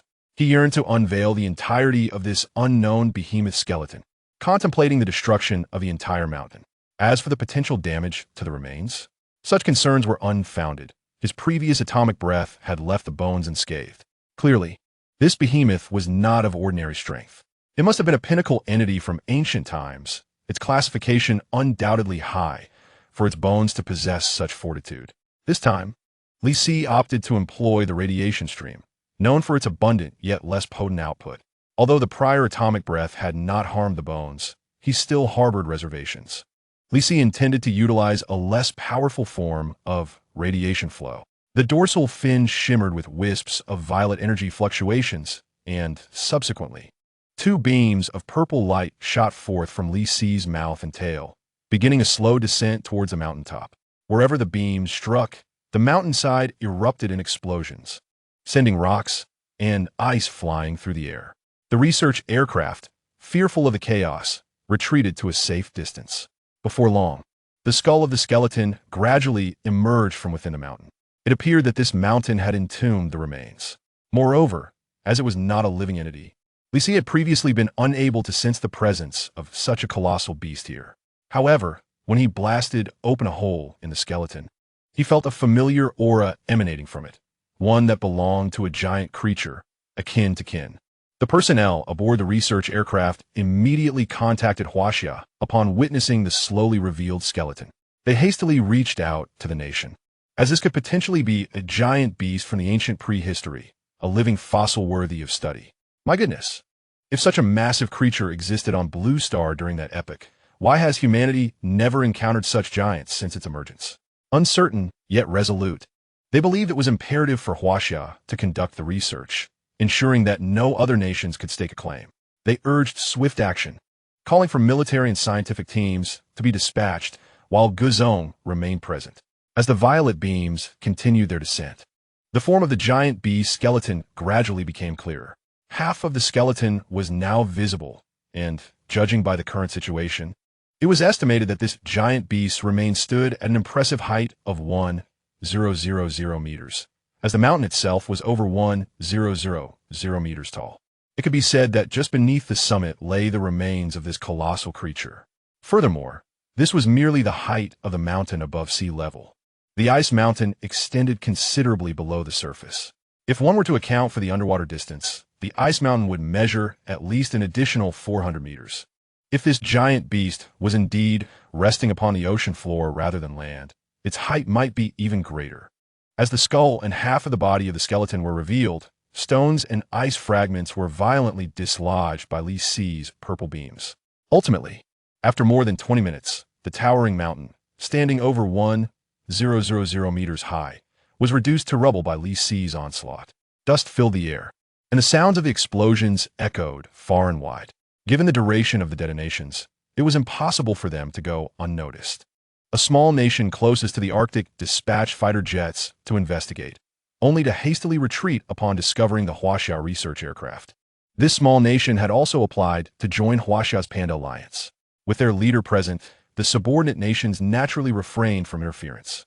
Under Huaxia's guidance, this small nation, now a member of the Panda Alliance, even deployed troops for temporary stationing, a declaration of sovereignty over the giant skeleton, asserting that it belonged to their alliance, while forbidding the Blue Alliance from encroaching. As Huaxia's specialized military forces arrived and assumed control of the defensive positions, research commenced, with the surrounding dust settling. The full visage of the skeleton slowly came into view. From the perspective of its head, it resembled the remains of a dinosaur. However, no dinosaur of such colossal height had ever been discovered. As one gazed further down, the skeleton appeared less like a dinosaur. Dinosaur skeletons typically lay nearly parallel to the ground, while this giant beast body was positioned at a 45-degree angle. Even a Tyrannosaurus rex, bipedal by nature, could not maintain such an upright stance. Additionally, the back of this creature bore dorsal, fin-like structures akin to those of a shark, and not merely one, but several. This resemblance raised questions. Could this be a skeleton of a creature similar to Guzong? Chapter 79. The remains of an ancient giant. Li Si beheld the entirety of the skeleton. Was this not the remains of Godzilla? Could it be that there existed another Godzilla aside from himself in this world? The skeleton of this Godzilla was at least 1,000 meters high. If it were still alive, its height would exceed 1,000 meters. Did such powerful giants truly exist on Blue Star during ancient times? Or perhaps in the realm of the Earth's core? Presently, Li Si had yet to locate the entrance to the Earth's core, but he felt he was close, indeed very close. Previously, he had sensed an inexplicable gravitational pull guiding him, and now he had an undeniable intuition that he would soon find the entrance to the Earth's core. Upon witnessing the skeleton of his kin, he experienced a profound sense of familiarity. Could this sensation truly stem from a shared lineage? If that were the case, could the primordial energy he absorbed from the ocean floor be the legacy left by this creature? The more he pondered, the more plausible it seemed. After its demise, perhaps its energy had seeped into the soil as its body disintegrated. Situated in the Arctic, where even in ancient times the world was blanketed in ice and snow, its remains had been frozen within the ice mountain for hundreds of thousands, if not millions, of years. Over time, the ice mountain had accumulated a layer of soil, resulting in the current state of discovery. The massive electric eel he had encountered might have relied on the energy absorbed from this Godzilla, explaining its remarkable size. No wonder its attacks served to recharge itself. It was drawing upon Godzilla's energy. That creature had likely absorbed an immense amount of energy, leaving Li Si with merely over 20,000 evolution points. Yet the pressing question remained: how had this Godzilla met its end? Did other Godzillas still exist in this world? For Li Si at present, these questions were shrouded in mystery. Only time would reveal the answers, but he could not afford to linger here. The emergence of the giant skeleton captivated the attention of the entire world, and even many giant creatures took notice of the situation. However, due to Li Si's presence, the giants dared not approach. Following his evolution, his perception abilities had greatly enhanced. He sensed numerous giant creatures lurking nearby, both underwater and on land. Most were beasts that had previously ravaged human cities and subsequently hidden away. Others were native giants of Blue Star. Li Si had no time to pursue each one. He had other energies to absorb. With a resounding roar, Li Si unleashed his kingly aura, causing the lesser giants to flee in terror. Yet one creature, a beast from the depths, lingered in the vicinity. Li Si remained uncertain of its intentions, yet he leapt directly into the water. Upon his entry, the creature swiftly fled, likely sensing Li Si's formidable essence. Before long, the Huaxia military and research team arrived at the scene, bringing with them a mechanized guardian to secure the area for the research team to study the ancient remains without hesitation. Lin Qingxue accompanied the research team, which was led by another top scientist from Huaxia, Cheng Lao. Cheng Lao and Li Huai were classmates from different departments, and they were relatively familiar with one another. Li Huai specialized in genetics, while Cheng Lao focused on archaeology. Cheng Lao had come to investigate the giant beast fossils, as his research was aligned with this domain. Li Si emerged onto the shore, witnessing the arrival of the Huaxia military and several research aircraft. Ye Song. Lin Qingxue rushed to his side. Have you evolved again? You look so majestic. Upon his ascent, she noticed that Gu Zong had grown taller, and his energy had become even more formidable. She had heard rumors at home that Gu Zong had fallen into slumber, only to awaken when the research aircraft returned to collect samples. At that moment, she speculated, could it be that Gu Zong has evolved once more? Now, witnessing the formidable presence of the fully evolved Gu Zong, it was evident that his aura had grown immensely powerful. While others might feel trepidation in his presence, she remained unfazed. After all, having spent so much time by Gu Zong's side, she had long since acclimated to his aura and majesty. Li Si nodded at her in acknowledgement. Upon observing the numerous aircraft and vessels from Huaxia, along with mechas, he discerned that the research team had arrived. This meant he could now depart. He sensed that further north towards the Arctic, there was another energy concentration, likely even more potent. He shouted to his assistant, who immediately grasped his intent. All right, you go ahead first. Contact us anytime. We will remain here to study the skeleton. Subsequently, Li Si submerged into the ocean, swimming towards the depths of the Arctic. As he watched Gu Zong gradually disappear beneath the ocean's surface and into the ice layers, she took a moment before immersing herself in the research endeavor. Initially, other nations had intentions of seizing the research rights. However, fearing the colossal beast of Huaxia, they hesitated. Just when they thought they could seize the opportunity after Gu Zong had descended into the sea, the military of Huaxia arrived, leaving no room for maneuver. Li Si departed, leaving inquiries about the skeleton for later with the assistant. His destination was the very center of the Arctic. The blue planet was influenced by the sun, with its energy directly illuminating the world. The blue planet possessed its own magnetic field, with the south and north poles akin to the poles of a magnet, gradually guiding a portion of solar energy to the poles and through them into the depths of the planet. At the center of the blue planet, this energy converged, which is commonly referred to as solar wind. Li Si's purpose in journeying to the Arctic's core was to absorb the energy of the solar wind. If memory served him correctly, in the film, Godzilla transformed into pink Godzilla after absorbing solar wind, thus entering the Barbie pink form, a super battle mode of Godzilla. Being Godzilla himself and recognizing the existence of such a phenomenon on the blue planet, it was evident that he must absorb this energy. Li Si pressed onward. The further he ventured, the thicker the ice above the ocean's surface became. However, this posed no issue for Li Si, as he could remain submerged in the water for extended periods without difficulty. While submerged, the flowing water passed through his skin, and the cells beneath the skin's surface absorbed oxygen from the water, allowing him to breathe. Unlike some depictions in Earth cinema, where creatures possessed gills, he lacked this feature and instead absorbed oxygen through his skin. Thus, even after prolonged submersion, Li Si faced no risk of asphyxiation. During his earlier evolution, he had remained submerged for 7 days without consequence. As he ventured deeper, he sensed the magnetic field intensifying around him. Gradually, he discovered a peculiar situation at the ocean floor. A cave resembling an Arctic frost cave appeared in his line of sight, and the surface of the water here no longer bore ice. Li Si surfaced and looked up, only to find that the frosty pillars within the cave were tinged with pink. Upon witnessing this pink energy, it was immediately apparent that this must be the energy source formed after the solar wind was drawn to the Arctic center by the magnetic field. The energy here was likely even stronger than what he had encountered previously. However, this was not his original source of power, and he was uncertain whether it could contribute to his evolution points or simply recharge his energy. Li Si was unsure, but intended to experiment. Slowly, he approached the pink area, but before he could draw near, a colossal beast suddenly surged from the depths. This creature, adorned in pink, resembled a serpentine water snake with scales, yet its neck bore a fan-like structure akin to that of a frilled lizard. Its head appeared reminiscent of a legendary dragon, and its scales looked exceedingly sharp. With a pink hue enveloping its form, it was, surprisingly, quite aesthetically pleasing.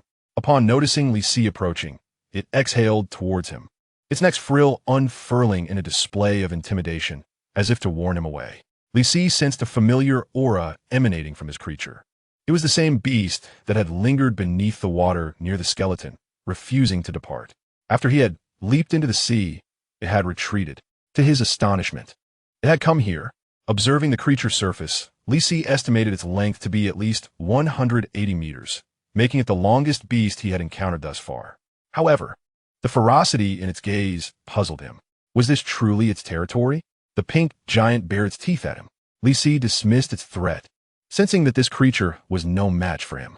Nevertheless, he recognized it as a native beast, thus granting it a choice: submission or demise. Li Si swam past it nonchalantly, yet the creature hesitated to attack, aware of the immense energy within Li Si's body. Previously, it had approached the skeleton merely to ascertain whether the electric eel had perished. It and the eel were old acquaintances, each governing an energy base in the Arctic, frequently clashing and attempting to invade each other's lairs. In truth, this creature was slightly stronger than the electric eel. However, the eel's ability to discharge electricity would often incapacitate it, allowing the eel to escape. After enduring the powerful electric shock, it had never emerged victorious. Recently, it had noticed another formidable beast had arrived in the Arctic, coinciding with the sudden disappearance of its old nemesis. Thus, it had come to investigate. To its surprise, this powerful aura prompted it to flee upon entering the water, not expecting Li Si to follow. As Li Si approached its lair, the creature could no longer restrain itself and raised its head above the surface, releasing a cloud of pink mist towards him. Aware of the impending attack from the creature behind him, Li Si understood it was desperate to protect its territory.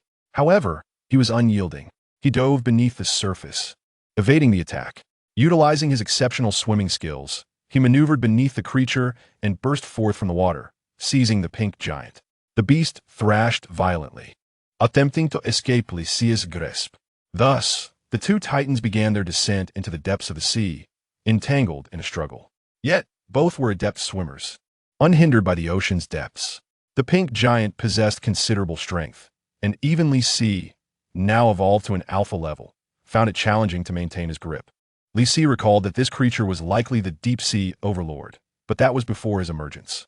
Now, whether on land or in the depths of the sea, there could only be one overlord, himself. This also indicated that the creature was indeed formidable. Based on the energy fluctuations emanating from its body, it was likely very close to alpha level. Its energy surpassed that of the unicorn giant rhinoceros he had encountered previously in the Northern Sea province. Had he not transitioned into the blue lotus form from the outset, he might not have so easily vanquished the rhinoceros. Did he need to enter the blue lotus form to contend with this beast? Certainly not. This creature was not superior to him in terms of beast classification. And while it was agile in the depths, he was no slouch either. Moreover, he had the advantage over it in terms of beast classification. Presently, his energy recharge value stood at 30. Conserving energy was prudent, as advancing further might unlock additional battle forms. The two beasts continued their descent into the abyss. Li Si found himself ensnared by the creature, which incessantly writhed against his body. It sought to slice his skin with its razor-like scales. However, it underestimated Li Si's defenses. Even if it were to shed all its scales, it would still be futile against his formidable protection. At present, he was a colossal beast of alpha rank. Do you understand what it means to be alpha? Li Si stepped on a rocky outcrop at the seabed and propelled himself upward. The two beasts surged toward the surface. Grasping the creature's head, Li Si exerted a powerful pull, wrenching it from his body. Subsequently, he held its head firmly and began to ascend. The creature, akin to a larger sea serpent, was utterly immobilized in his grasp. As they rose, a faint pink luminescence began to flicker around its neck. Li Si observed, sensing that it was preparing to unleash a significant surge of energy. However, he could tell that the energy it was gathering paled in comparison to the atomic breath he could effortlessly emit. Thus, he allowed it to accumulate, showing no intention of interrupting its process. Moments later, a wave of pink energy erupted from the creature, creating a powerful shockwave that churned the surrounding waters. A towering wave, exceeding 50 meters, surged to the surface.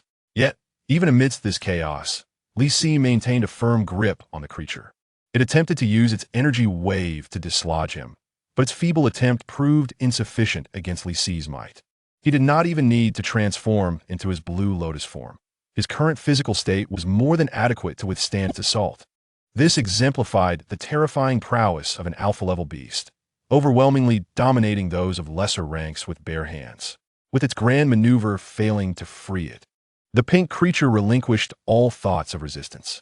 It had likely realized long before that it stood no chance against Li Si, but had simply wished to drive him away from its lair. Little did it know the vast disparity between them. Emerging from the water, Li Si ascended onto the thick ice within the ice cave, slamming the creature down before placing one foot firmly on its head. He issued a thunderous roar, clearly offering it a choice: submit or perish. The pink beast emitted a high-pitched, piercing scream, starkly contrasting with Li Si's commanding voice.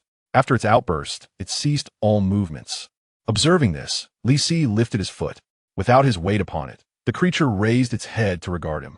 However, this time, the fan-like appendage on its neck remained closed, indicating its unwillingness to continue the fight. It had capitulated. Li Si gestured toward the sea, and it obediently swam back, surfacing to gaze at him. Unfazed, Li Si dove into the ocean, swimming deeper toward its lair. The creature, now deterred, turned away with a despondent expression, diving into the depths to vacate the ice cave. Li Si took note of its departure, but was unconcerned. This creature would surely think twice before opposing him again. His priority now was to absorb new energy. He had confirmed that this was indeed its lair, as it bore a similar aura to that of the creature itself. This beast had likely been dwelling in the Arctic, silently amassing energy to grow stronger, much like the previous electric eel. Now that he was present, all this energy was his for the taking. As Li Si approached the ice cave, he submerged, discovering a vast amount of pink energy at the water's bottom, confined within a narrow cavern. Without hesitation, he unleashed an atomic breath, obliterating the cave's confines. The pink energy flowed along the walls toward the seafloor. Li Si reached out to touch the energy, and immediately, his skin began to absorb it. A notification appeared in his mind. Ultra-strong radiation energy detected. Absorption will unlock the next stage of combat form. Oh, unlocking a new form? Previously, The Blue Lotus form had been unlocked upon reaching a power level of 30. So now, could he unlock it simply by absorbing this energy? Upon entering the cavern, Li Si laid down inside, allowing the abundant pink energy to converge around him. He began to slowly absorb this energy, feeling the immense radiation contained within.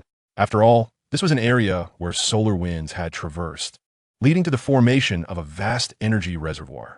The radiation from the sun was largely concentrated at the poles, hence the elevated radiation levels here. Beyond the radiation, this pink energy was a novel energy type formed by solar winds. Li Si was unaware of its name, and no one would dare approach this place due to the lethal radiation levels.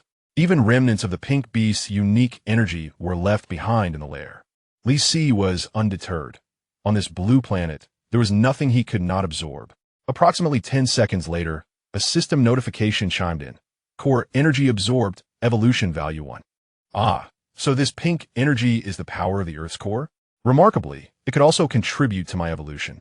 Although it wasn't as rapid as the primordial energy, it was still beneficial. Any increase was welcome. Li Si closed his eyes in contentment, allowing his body to absorb the energy at its own pace, determined to exhaust the energy within this chamber first. Meanwhile, in Huaxia, Nanshan District, Jin Gang was battling a colossal, pitch-black rat, standing 100 meters tall and 150 meters long, which had emerged from a deep pit in the area. Jin Gang, currently only 120 meters in height, found himself struggling against the massive rodent. Military aircraft soared above, relentlessly bombarding the beast with incendiary projectiles. Unlike the flame demon giant ape, which was devoid of fur, this rat was covered in hair, prompting the military to employ fire in an attempt to incinerate it. However, they had grossly underestimated the rat's resilience. Though it feared fire, it did not mean it could be easily killed by flames. Even ablaze, it charged forward. Jin Gang, gripping its tail with all his might, roared and hurled the giant rat toward the shoreline, distancing it from the other sectors of Jianghai City. The military pondered their next move. Jin Gang had just been bitten, his arm bleeding profusely, and mech support would require some time. Are the incendiary rounds ready? Prepare armor-piercing cannons. Armor-piercing cannon 1, ready. Armor-piercing cannon 2, ready. Armor-piercing cannon 3, ready. Good. Aim for the rat's back, where it has already been scorched. Fire. With a thunderous roar, all 3 cannons discharged simultaneously, striking the rat's already charred back. The cannonballs penetrated its flesh, creating a catastrophic explosion that left it grievously wounded. In agony, the giant rat surged toward Jin Gang. Clutching his injured arm, Jin Gang faced the oncoming beast and shouted, raising his fist to deliver a powerful blow to its head. The 2 colossal creatures collided once again. While they were similar in size, Jin Gang had previously held the advantage in strength. However, whether due to Jin Gang's arm injury or the rat's newfound ferocity from its wounds, he found himself being pushed back. The towering structure, akin to the height of King Kong, was mercilessly struck down by the colossal beast. Observing King Kong's precarious position, the military grew anxious. What should be done? King Kong was on the verge of collapse. Hadn't the nation proposed to create an exoskeleton suit for him? It needed to be utilized. However, the state was prioritizing the creation of the suit for Guzong, and it was reported by Lin Zhongwan that Guzong had grown larger, necessitating a complete redesign. King Kong had only received a single gauntlet, and that was for just one hand. They decided to employ what they had available, infusing the gauntlet with a substantial dose of analgesics and recovery agents, as King Kong must have been in excruciating pain, rendering him powerless. Shortly thereafter, King Kong found himself cornered at the edge of Nanshan District. He had exhausted all his strength. How could such a massive rodent have grown to this size? He attempted to tear the rodent's jaws apart, but the hand that had been bitten was too weak to exert any force. At that moment, a military helicopter lowered a completely black metallic exoskeleton gauntlet above King Kong. He looked up to see the soldiers gesturing towards his injured hand, signaling him to raise it. Understanding their intent, King Kong let out a thunderous roar, bracing himself against the onslaught of the giant rodent, and then raised his injured hand. With precision, the helicopter released the metallic gauntlet, which fit perfectly onto King Kong's fist. Once activated, the gauntlet's electronic screen pulsated with various data. Subsequently, a large dose of analgesic and recovery agents was automatically injected into King Kong's arm. In no time, he felt significant relief in his injured arm. With fierce determination in his eyes, he glared at the giant rodent and unleashed an explosive punch, channeling all his power through the newly donned black metal gauntlet into the rodent's head, sending it crashing into a nearby building. The structure, towering twice the height of the rodent, collapsed atop it. King Kong seized the rodent's tail, dragging it inch by inch towards the seaside of Nanshan District, his fierce fangs glinting ominously. He turned to glare at the dazed rodent, which had been struck by his earlier punch. Now, it was time to settle the score for its previous bite. Chapter 82. The giant rodent meets its end. With the recovery agents coursing through his veins, King Kong's body was swiftly healing. Coupled with the analgesics, his injuries were rendered nearly inconsequential. He dragged the disoriented giant rodent to a location near the seaside and slammed it against the building. Then, King Kong stepped onto the rodent's body, thrusting his hands into its mouth and gripping its two prominent incisors. These very teeth had bitten into his bicep earlier, leaving him weakened in the subsequent battle. He could not quell his burning rage until those two instigators were extracted. The pain jolted the rodent awake, realizing that its adversary intended to pry out its vital teeth, which were essential for its survival. In a frenzy, it struggled to escape King Kong's dental extraction. Yet, King Kong held firm, pressing down on the rodent's body while forcefully pulling its teeth. The rodent's attempts to bite were futile, as King Kong had a firm grip on both its upper and lower incisors, while his weight kept its head firmly pressed down. Ignoring the rodent's frantic clawing at his legs, King Kong unleashed a powerful yank, snapping both of the rodent's incisors. Blood poured from the rodent's mouth as it let out a mournful cry, crawling step by step towards the deep pit, yearning to return home, to the embrace of its mother. But it soon realized that its tail had been caught beneath King Kong's foot. Turning its head, it saw its tormentor, the one who had just extracted its teeth, staring down with piercing eyes. In desperation, the rodent squeaked in supplication. However, King Kong seized its tail, slowly pulling it back towards him. As the distance between them diminished, the rodent frantically dug at the ground. Yet, no matter how hard it tried, it could not escape King Kong's grasp. Once King Kong had it close, he aimed to grab its legs and slam it down. But sensing its impending doom, the rodent stood upright, using its front paws to claw at King Kong's chest. King Kong responded with a punch, and the rodent's claws proved ineffective against his mighty fist. Instead, King Kong landed a blow to the rodent's chin, toppling it onto its back. Seizing the opportunity, King Kong mounted the rodent's head and furiously tore at its ears. With both ears ripped away, he continued to rain down punch after punch onto the rodent's head with the gauntlet-clad arm. One punch, two punches. He relentlessly hammered away for several minutes before finally pausing. By this point, King Kong was splattered with blood and flesh, but it was not his own. It belonged to the giant rodent, which was now reduced to a headless body. Only when he had pulverized the rodent's head into a bloody pulp did King Kong rise. Standing tall, he spread his arms wide, clenched his fists, and let out a triumphant roar towards the heavens, as if declaring to the world that he had emerged victorious. Above, the military aircraft observed King Kong in awe. Witnessing the beast reduce the rodent's head to a mushy mass, they could not help but gasp in astonishment. King Kong was indeed ferocious. Compared to Godzilla, though Godzilla was formidable, he remained a subordinate of King Kong.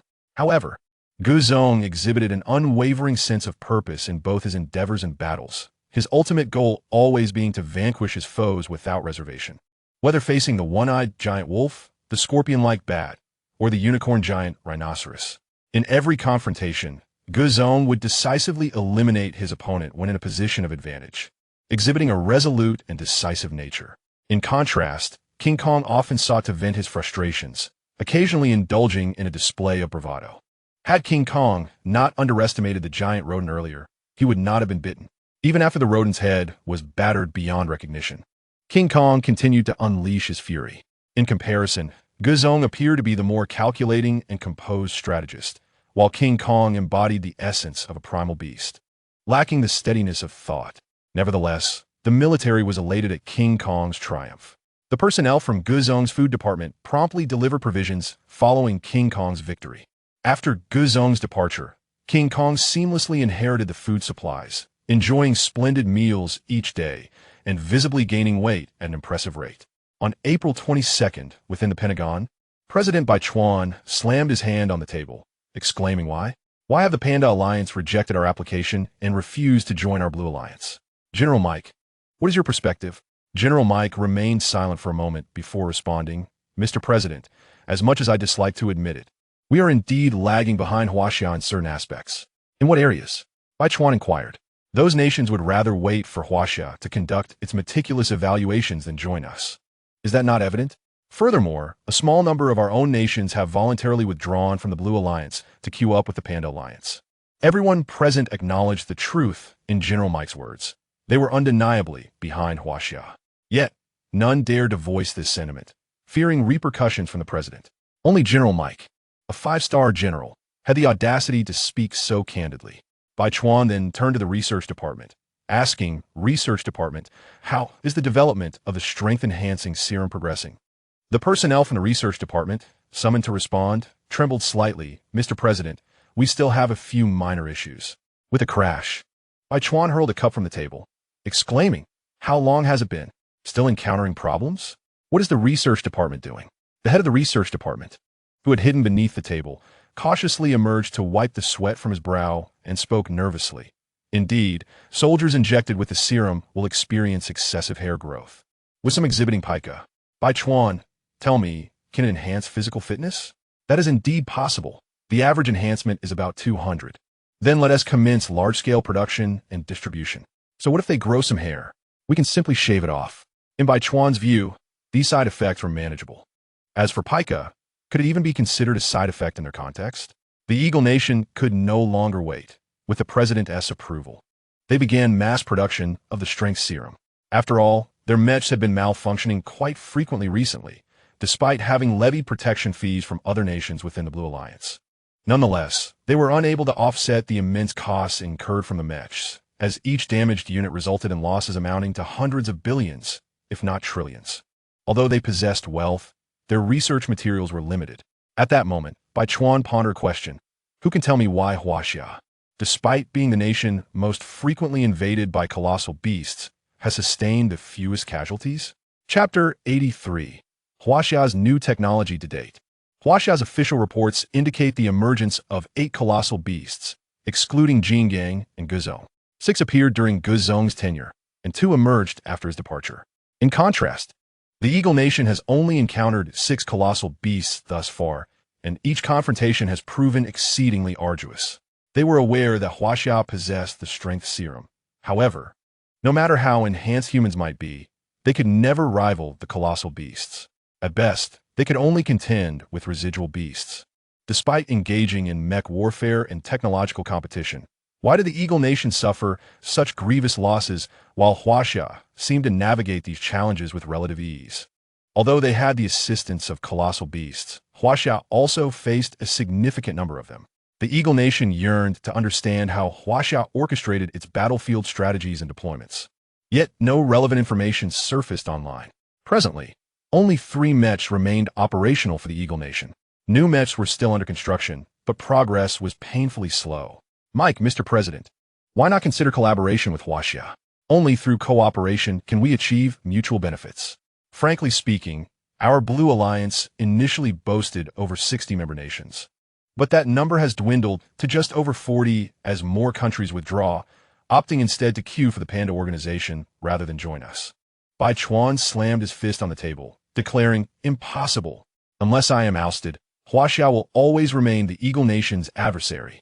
By the way, ISNT Huaxia looking to exchange potatoes for a batch of oil? Rejected outright. Secretary General, Mr. President, we are currently facing a food shortage. I suggest we proceed with the exchange. Mike, I concur. Our essential supplies are exceedingly scarce. The assembly murmured in agreement.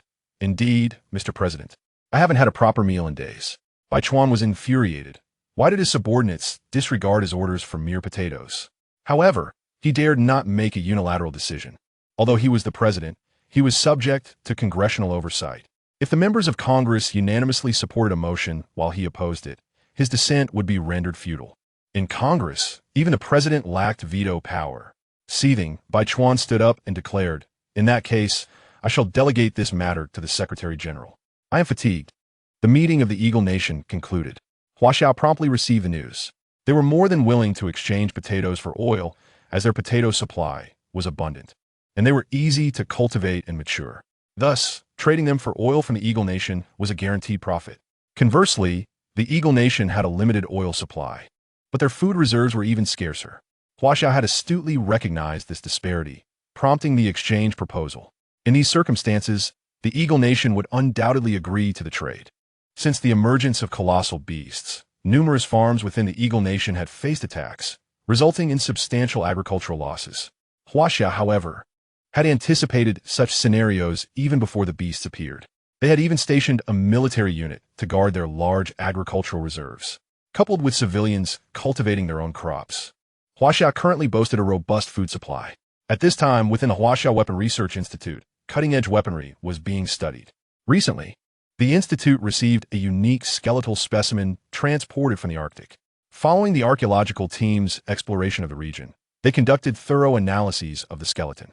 It has been confirmed that the remains belong to a prehistoric Godzilla, as genetic fragments associated with Godzilla were discovered on the bones, even though they had fossilized.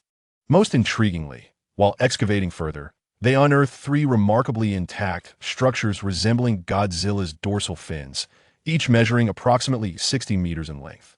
Crucially, they discerned that these structures were unlike the skeletal remains. They appeared to be complete and well-preserved. If Godzilla's dorsal fins could harness energy, could these also possess similar properties? With such inquiries in mind, these 3 dorsal fins were transported to the Huaxia Weapon Research Institute for further study, aiming to determine their potential for weaponization or energy accumulation. In addition, the Weapon Research Department had made recent discoveries regarding the colossal beast skin, which could be utilized to create specialized combat suits. The skin was not only exceptionally resilient, but also adept at transmitting energy efficiently. For instance, everyone is aware that electrical energy can propagate through metals. Yet each metal exhibits different resistance levels. This is why household wiring predominantly uses copper rather than iron. Copper's conductivity surpasses that of iron, minimizing energy loss during transmission.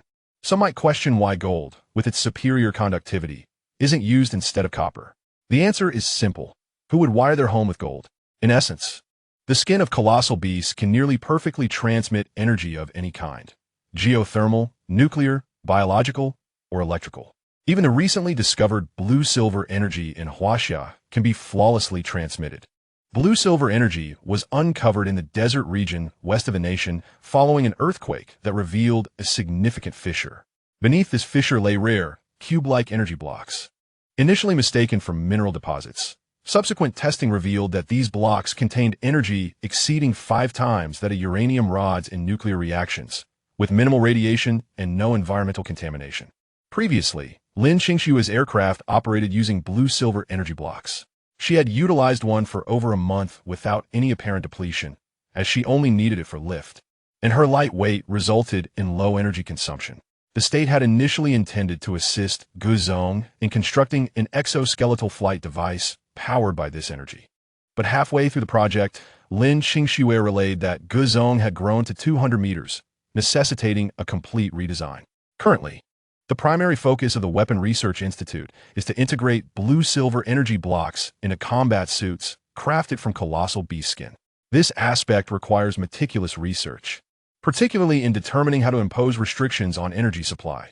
The energy blocks should only transmit energy during combat.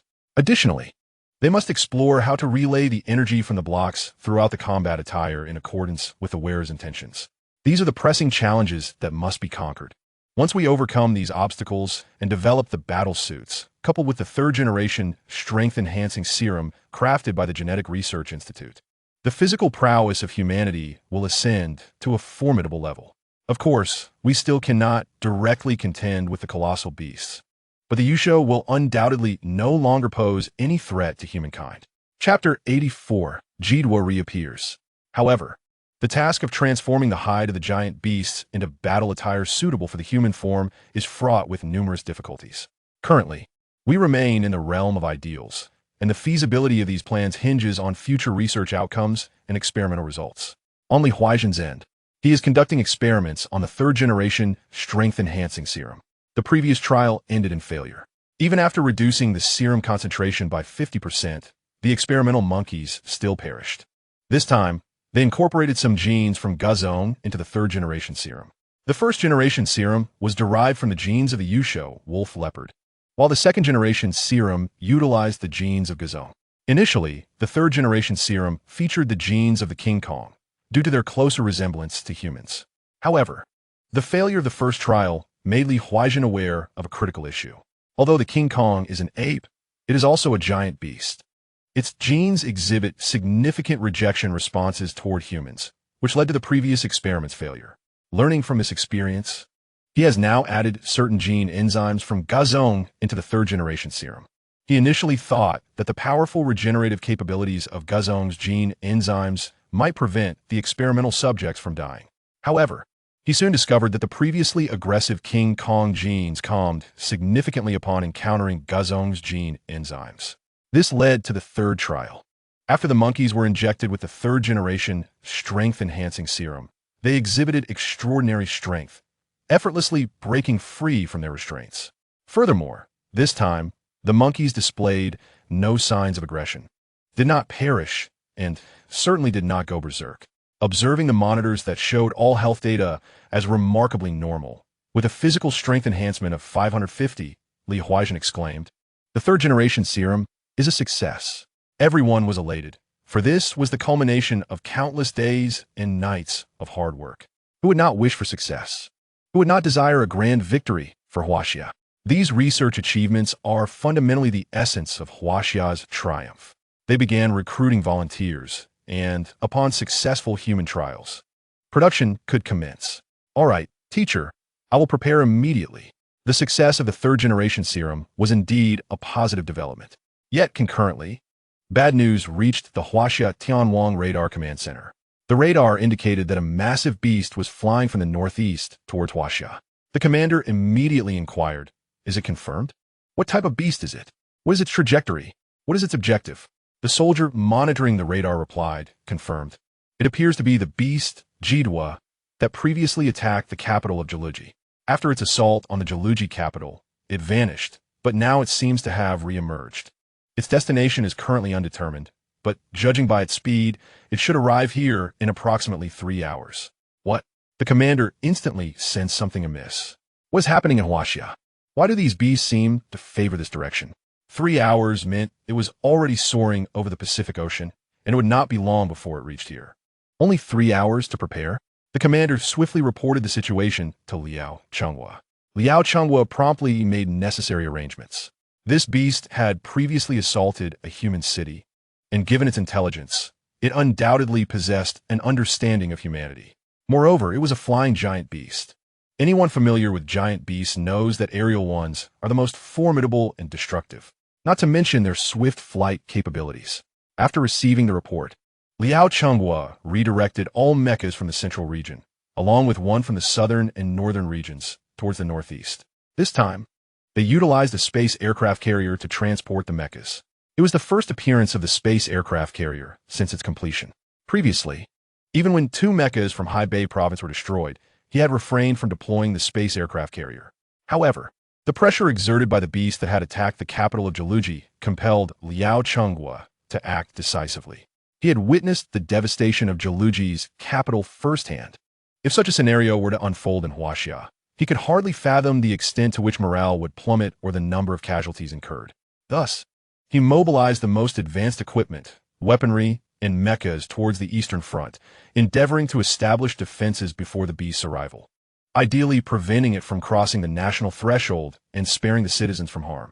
Liao Chenghua hurried to the Tianwang Radar Command Center to ascertain the latest information regarding the giant beast so that he could issue the most accurate commands. Upon his arrival, he swiftly made his way to the command center, flanked by 3 fully armed security personnel. Although they were in Huaxia, Liao Chenhua's safety was entirely their responsibility. As he pushed open the door to the conference room, the attendees were already prepared. After taking his seat, Liao Chenhua's first inquiry was the current location of the giant beast? Is there any relevant information available? From the audience, a bespectacled technician, appearing to be in his 40s, picked up his notes and stated, "Currently, we have detected Jidwa in the Pacific Ocean, approximately 400 nautical miles to the northeast. Its speed is increasing, and at this rate, it will reach our coastline in just over an hour. Based on the latest information, Jidwa appears significantly stronger than when it last appeared in the capital of Jaluji, and it is likely approaching the alpha level of giant beasts.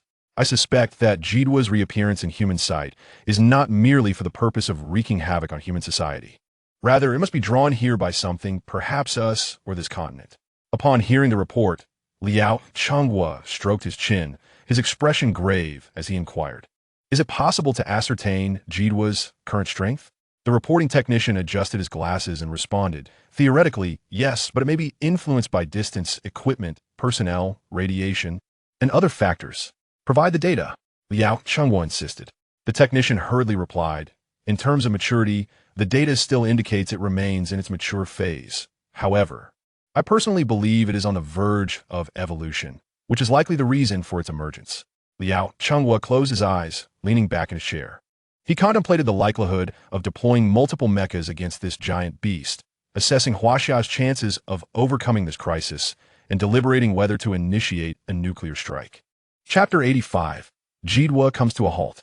When the thought of a nuclear strike crossed his mind, Liao Changhua promptly dismissed the idea. He recalled the events during the attack on Jaluji's capital. The mechas of Jaluji, in their desperate attempt to eliminate Jidwa, activated their self-destruct sequences. These mechas operated on nuclear energy, yet Jidwa emerged unscathed, continuing its rampage through Jaluji's capital as if radiation posed no threat whatsoever, rendering it completely ineffectual. The most destructive aspect of nuclear weapons is their radiation.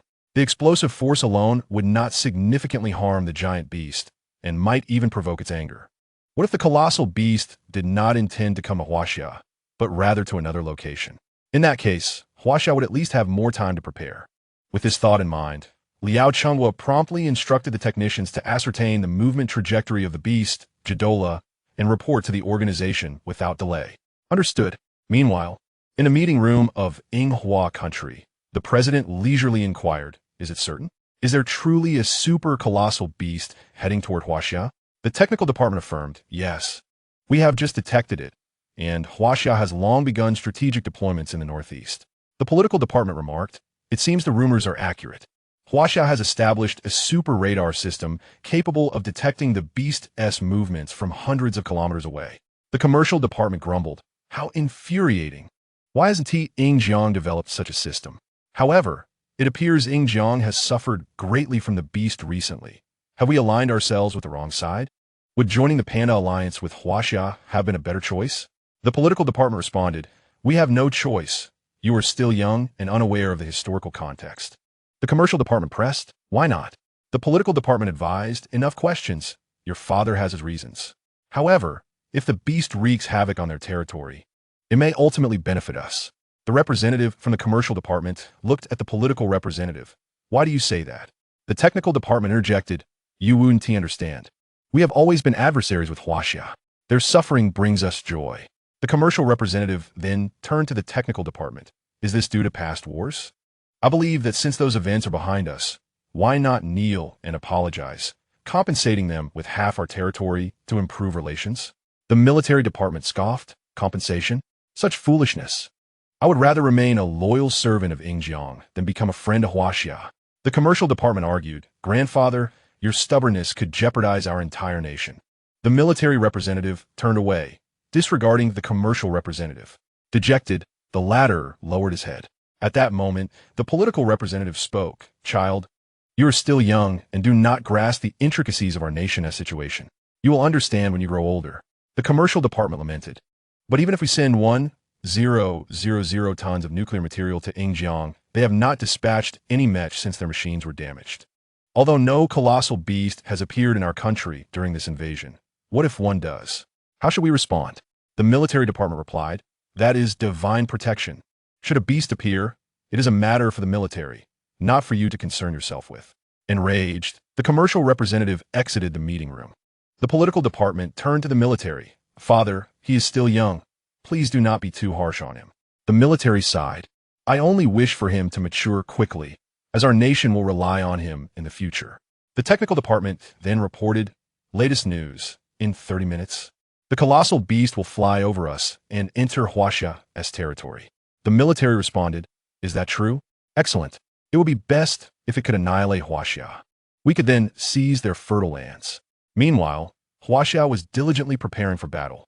Liao Chenghua stood at the northeastern front, shouting urgently into the phone.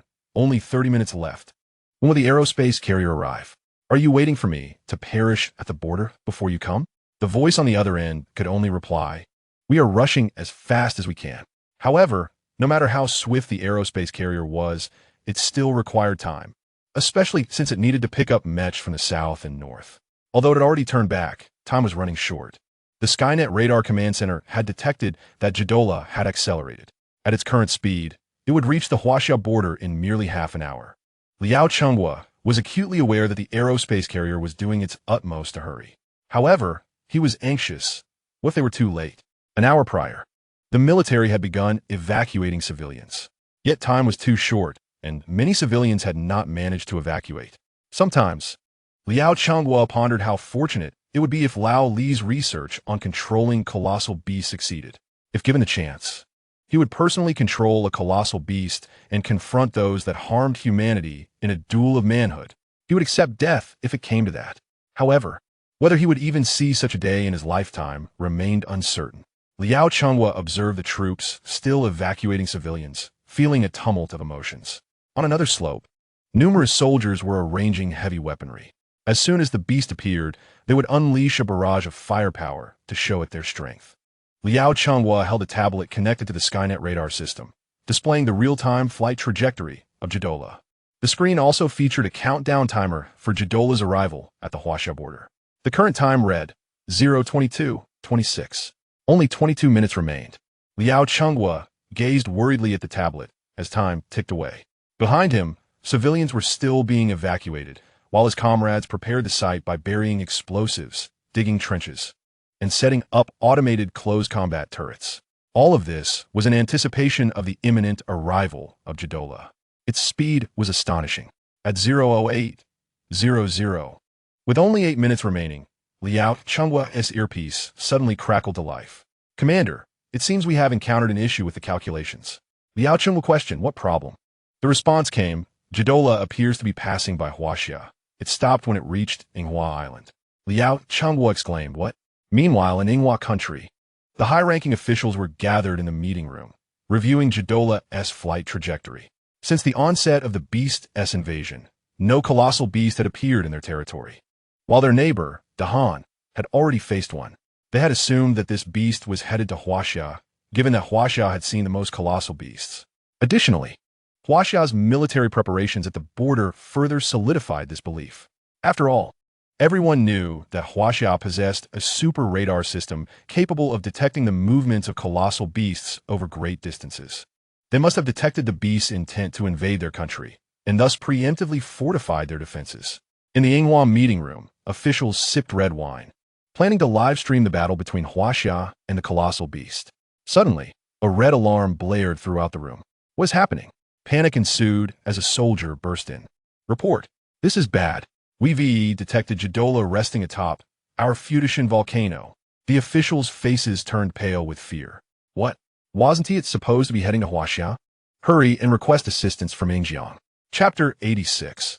There's an old saying in Huaxia. Recognize the times. At this moment, the soldiers stationed at the northeastern border of Huaxia, prepared to fight valiantly against the colossal beast, were somewhat bewildered. They had just seen the beast soaring through the sky, its wings spread wide, measuring at least 400 meters. From afar, it exuded an inexplicable sense of oppression. All the soldiers along the border had braced themselves for battle. Yet, inexplicably, as the beast passed by Inghua Island, it suddenly swooped down and landed there. The soldiers, who had been tense and anxious about the impending battle, found themselves confused. The enemy had vanished, or rather, it seemed to be attacking their troublesome neighbor instead. This left the soldiers perplexed. Were they not supposed to be the target? Why was it assisting in the battle against their troublesome neighbor? Liao Chenghua found himself somewhat bewildered as he inquired through the communicator, what is happening? The technician from the Tianwang radar responded, Commander, Judora has taken refuge on the summit of Futa Mountain on Inghua Island. We may have misjudged its intentions. It likely aims for Futa Mountain. After all, it is an active volcano. Suddenly, Liao Chenghua recalled something mentioned in Lin Qingshue's dream materials. Some colossal beasts consume nuclear energy. while others feast upon the geothermal heat of volcanoes. Could this giant beast be one that feeds on the thermal energy of the volcano? If that were the case, a volcanic eruption coupled with the rampage of the giant beast would spell disaster for the entire Inghua Island. However, the pressing concern was whether the beast, after gorging itself, would venture forth to harass neighboring nations. This was of paramount importance, and Huaxia dared not gamble on this matter. Liao Changhua issued a notification for all personnel to remain on standby and urged the space carrier transporting the mechas to expedite its arrival. Additionally, he reached out to Lin Qingxue, inquiring if she could locate Guzong. This beast had already been assessed to be on the verge of evolving into an alpha-level creature. If it absorbed volcanic energy on Inghua Island, there was a substantial probability it could ascend to alpha-level status. An alpha-level beast would pose a threat even to Jingang, let alone Huaxia's mechas. Should Ghidorah evolve into an alpha-level beast next to Huaxia, it would represent a cataclysmic disaster for both Huaxia and the entire world. However, the notion of aiding Inghua was out of the question. Firstly, Inghua had never shown remorse towards Huaxia, having consistently allied with the eagle sauce against them. Furthermore, the beast is not foolish. It would surely harbor resentment towards those who attack it. If it had no intention of coming to Huaxia, but was provoked by Huaxia's fire, it could retaliate, resulting in a net loss. Thus, Liao Changhua would certainly not issue orders to assist Inghua. His primary task was to secure his own nation's borders, and the fate of other nations, even those that had been adversarial, would be left to fate. Huaxia could take this opportunity to fortify its border defenses, striving to enhance its protective measures. At this moment on Inghua Island at Futa Mountain, the populace beheld a colossal bird obscuring the sun as it descended upon their sacred mountain. As the people grappled with the bewildering sight, the giant bird unfurled its wings, casting a shadow that plunged the mountain's base into darkness. Subsequently, the beast at the summit waved its wings, unleashing an incredibly powerful wind that uprooted buildings, trees, and manhole covers in an instant. Many individuals remained unaware of the unfolding chaos until they discovered their rooftops had vanished, and they too were lifted skyward along with their homes. Along the streets, Akita dogs found themselves unexpectedly airborne, soaring to heights of 100 meters, though their descent was rather unfortunate. Countless beings and objects were swept away, akin to casually blowing on an anthill and watching the multitude of ants scatter, an effortless act for the giant beast, which regarded humanity as nothing more than ants in comparison, invoking dread. Inghua had urgently sought assistance from Eagle Sauce. However, whether help would arrive remained uncertain. And even if it did, it would take over 10 hours for aid to traverse from Eagle Sauce. 10 hours. Would Inghua still exist by then? Hence, the military minister of Inghua deemed it imperative to prioritize self-defense. A significant number of tanks and fighter aircraft were dispatched to the vicinity of Futa Mountain, even including anti-aircraft missiles. While Inghua was prohibited from possessing nuclear weapons on the international stage, they found themselves with no alternative. In secret, they had covertly developed 2 nuclear warheads, unbeknownst to the world. If Eagle Sauce did not arrive in time, they would have to rely solely on themselves, constantly employing radar to track the beast's position. Should the situation necessitate, the president would issue a command for the nuclear warheads to be launched from the distant Akita Island towards Futa Mountain. As for whether Futa Mountain would erupt, with the nation on the brink of collapse, who would still concern themselves with the volcano's potential eruption? These 2 clandestinely developed nuclear warheads stood as Inghua's greatest reliance. At the crater of Futa Mountain, nearby military units swiftly dispatched aircraft to the disaster site. However, faced with the giant beast at the volcano's mouth, they dared not approach closely, marking their inaugural encounter with such a formidable creature. The pilots circled overhead, awaiting commands from above. The moment orders were given, they would engage the fire button. Unbeknownst to them, as they aimed at the beast, the creature had also locked onto them. The pilots believed they were safe within their fighter jets, which had been procured at great expense from Eagle Sauce. Yet in the pilot's line of sight, the beast suddenly spread its wings and waved at him. The fighter jet, once steady in flight, was now sent spiraling away like a paper airplane. The aircraft lost all control, crashing into a residential area several kilometers away, resulting in an explosion that ignited a fire, quickly engulfing the surroundings in smoke. The Inghua military personnel stood dumbfounded. Was this the power of the beast? A mere flap of its wings had sent their aircraft flying as if it were made of paper. The disparity was staggering. How could they possibly combat this? A profound sense of helplessness surged within the soldiers. There's an ancient saying in Huaxia, to strike an egg against a stone, and they felt that they were not even eggs, while the beast was forged from rebar. Another adage states, those who recognize the times are the true heroes. Should they not simply surrender to the beast? After all, it was not their first time doing so, was it? However, the soldiers had little time for contemplation, as the operational command had already been issued. Operational directive: all fighter jets, engage in a long-range strike against the giant beast to compel it away from the volcano. This directive was prompted by radar reports indicating that the beast was continuously absorbing volcanic energy from the crater and even attempted to enter the volcano. If allowed to feast indefinitely, the beast would grow increasingly powerful, posing a significant risk of eruption for the volcano.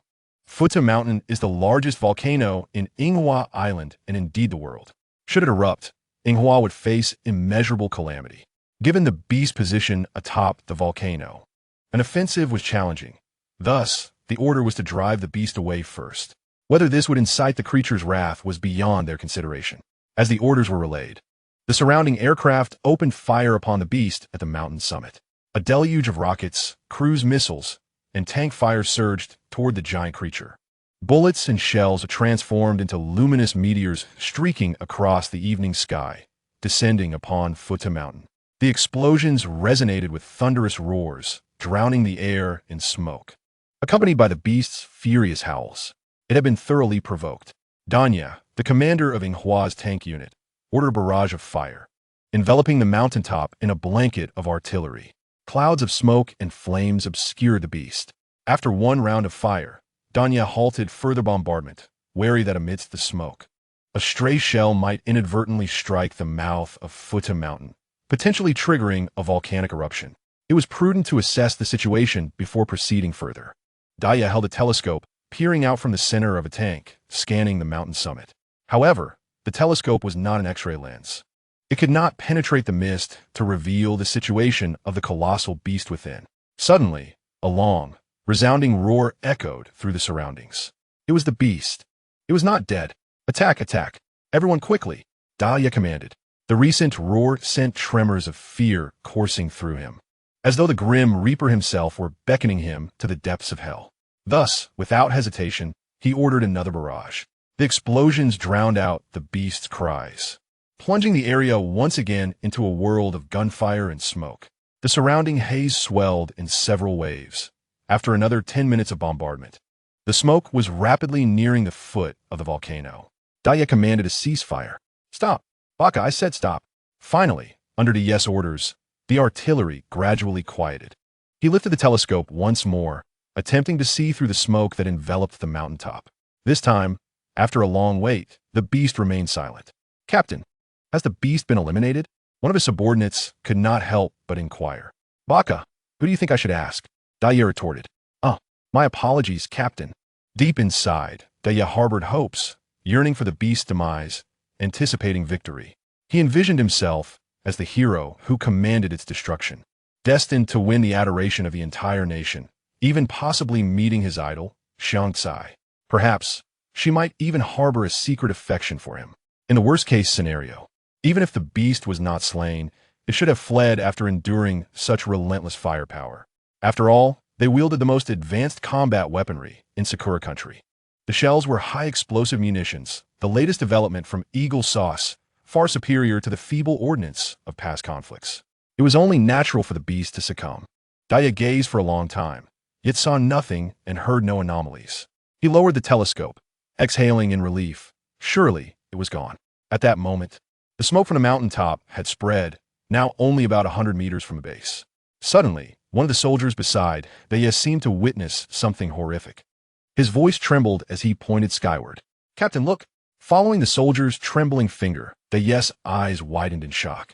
Amidst the smoke, a massive dragon's head emerged, gazing down at him with hostility and disdain, as if regarding a mere insignificant insect. The enormous head of the western dragon loomed over him, appearing to be the size of his own house. Then, another dragon head broke through the smoke beside it. The beast was alive. It had been lurking in the haze all along. A wave of terror engulfed everyone present. Daya, paralyzed by fear, collapsed onto the tank, his legs weak and unsteady. Rolling into the tank's hatch, he then shouted into the communicator, "Attack! Attack!" After a tense 10 seconds, the soldiers finally snapped back to reality, firing at the beast shrouded in smoke a mere 100 meters away. Previously, when the beast was atop the mountain, they had not perceived its enormity from afar. Yet now, with the creature so close, its colossal form instilled an undeniable fear within them. Should they really attack it? Would its massive jaws swallow them whole? A torrent of complex thoughts flooded their minds, causing them to momentarily neglect Daye's commands, delaying their artillery fire. Boom! Suddenly, aircraft overhead launched 2 missiles at the beast, causing its head to retreat back into the smoke. It was then that the soldiers realized the beast feared artillery after all. They had merely been stunned by its imposing figure. Thankfully, the aerial comrade's missile strike revived their spirits. The aircraft, swift and agile, soared above, unlike their sluggish tanks. With the planes engaging, the tanks resumed their assault. Just as the aircraft intended to depart the area, a bolt of yellow lightning shot from the smoke. The fighter jet erupted in flames mid-air. The suddenness of it all left the pilots caught off guard, resulting in their destruction. Emerging from the smoke, the gigantic figure stood nearly 180 meters tall before the tank battalion.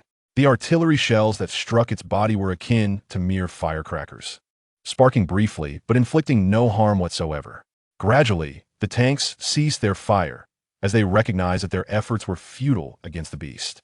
The creature unfurled its massive wings, spanning over 400 meters, casting a shadow that left all present in awe. It resembled a sovereign, surveying the insignificant insects beneath, majestic and powerful. Chapter 88. Father will not forgive you. Bang. The sound of a gunshot reverberated through the stillness. The previously tranquil atmosphere was shattered by the sudden noise, prompting the soldiers to turn and investigate. To their astonishment, they beheld an elderly man, unsteady on his feet, firing a shot from a hunting rifle at the beast. His trembling lips repeated a fervent chant, "Long live the Emperor! Long live Sakura country!" The sight of this frail figure, uttering such a rallying cry, inexplicably stirred something within them, awakening a dormant resolve. Despite his shaky stance, the elderly man persisted in his defiance against the beast, moving all present to tears. They were warriors of Sakura country. Did they not embody the spirit of the samurai? Were they to cower before an 80-year-old man? These soldiers, trained and valiant, were the pride of their nation. They should draw inspiration from this elder's courage, confronting fear with unwavering bravery, for only through such valor could they conquer their trepidations. Just as the soldiers began to feel their spirits rekindle, ready to fight back, tragedy struck. A colossal foot came crashing down, obliterating the elderly man who was still reloading his rifle. Why is my foot sticky? Did I step on a speed bump? The unexpected brutality left the soldiers in stunned silence. Just moments ago, they had looked to the elderly man as a beacon of hope, only to witness his instant demise beneath the beast's foot.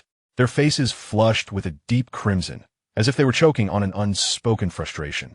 Fire! Daya bellowed. Instantly, everyone returned to their tanks, preparing to retaliate in vengeance for this fallen pioneer. However, before they could launch their assault, several bolts of yellow lightning rained down upon the battlefield. One by one, the Mets were annihilated, engulfed in flames, while the explosions had no effect on the beast whatsoever. How absurd! Mere child's play would hardly faze one clad in impenetrable armor. As night descended, Sakura Island succumbed to an eerie silence. The sky echoed with the sound of numerous fighter jets, while nationwide emergency alarms blared. Countless civilians began to evacuate to the shelters.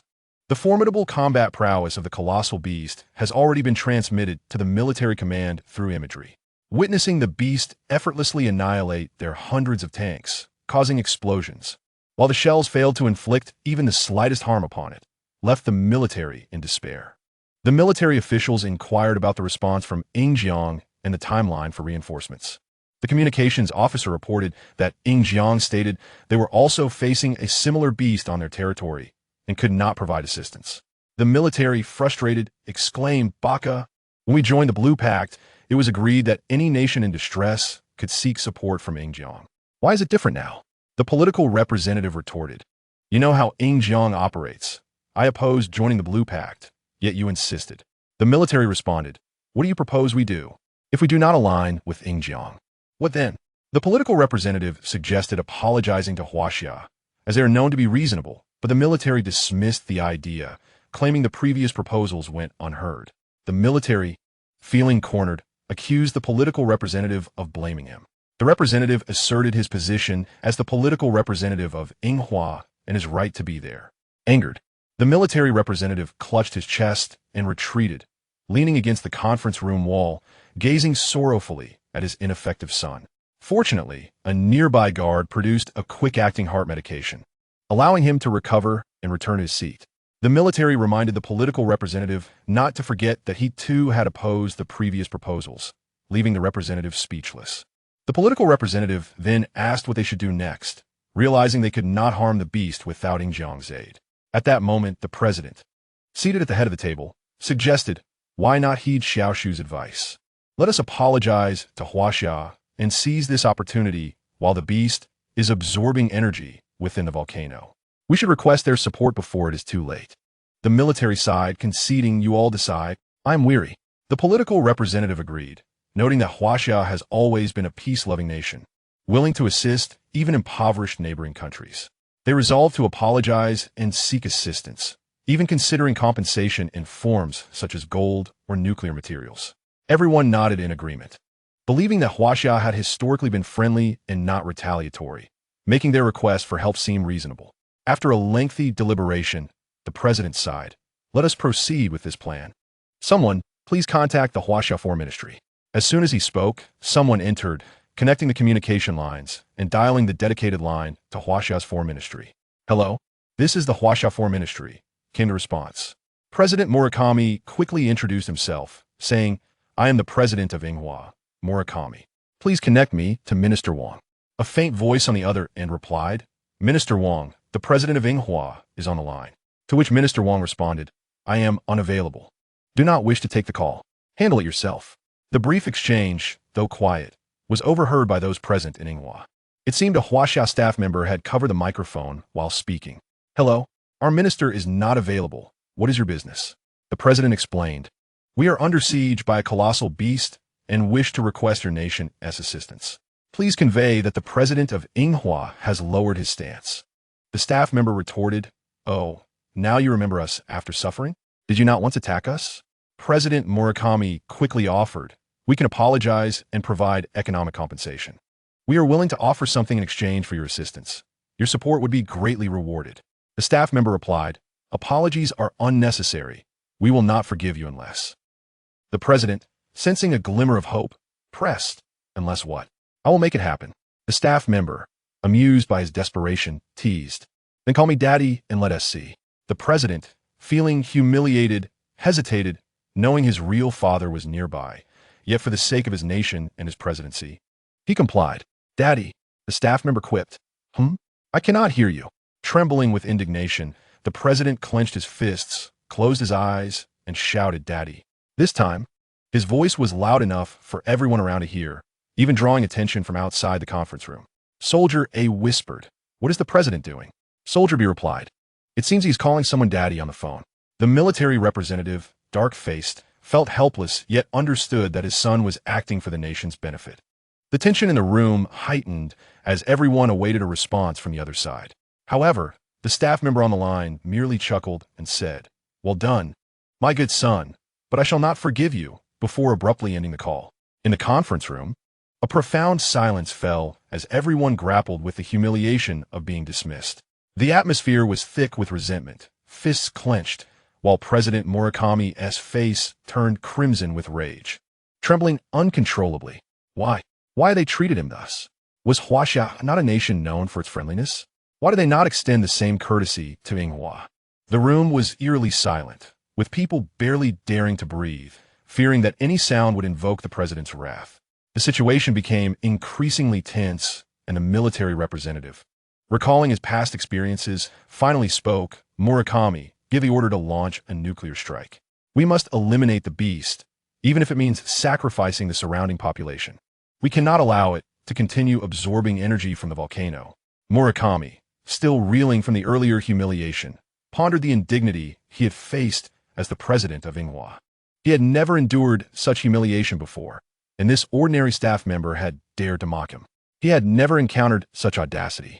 Today has marked an encounter, stirring a sense of frustration within me, yet I find myself utterly powerless against it. As a competent president, his demeanor and qualities are exceedingly refined. However, at this moment, he yearns to utter a curse. Murakami? Murakami? The military representatives incessantly call his name, pulling him back from his reverie into the stark reality. What is it? His upbringing, instilled with good manners from a young age, compels him to confront the grim reality of this nation, teetering on the brink of devastation. I say, launch a nuclear strike on the area where the colossal beast resides. We can no longer afford to wait. The longer the beast absorbs the energy from the volcano, the more formidable it becomes. At that moment, the political department interjected, suggesting an assault on Huaxia, one missile to their capital and one to Jinghaishi. They dare to mock our nation, and I cannot swallow this indignation. Murakami pondered. A wave of helplessness surged within him. He addressed the political representative. Do you truly believe that if we launch a nuclear weapon, it will reach its target? Huaxiao's interception system is among the finest in the world. Not to mention, they now possess the Tianwang radar. The moment we press the launch button, they will have already locked onto our missile. It is likely that before the nuclear warhead even exits our territory, it will be intercepted. Upon hearing these words, the political department's representatives appeared despondent. What shall we do then? Is our only recourse to destroy the colossal beast? The president's few remarks ignited a profound sense of powerlessness within all present. Indeed, the most despairing situation is when one cannot even drag the adversary down with them. Over the years, Huaxia has developed at an astonishing pace. Before we could react, they had already surpassed us. Now, they have left us far behind, with even our elder brother, Ingjiang, lagging in certain aspects. Now, the desire to drag them down is thwarted. This is what renders one utterly hopeless. The military understood the president's words to be true and could only nod in agreement. At present, our only avenue is to destroy the colossal beast. At this moment, in the Arctic, an exceedingly rare phenomenon of daylight has appeared. According to international time, it should be dark now, yet here it is not.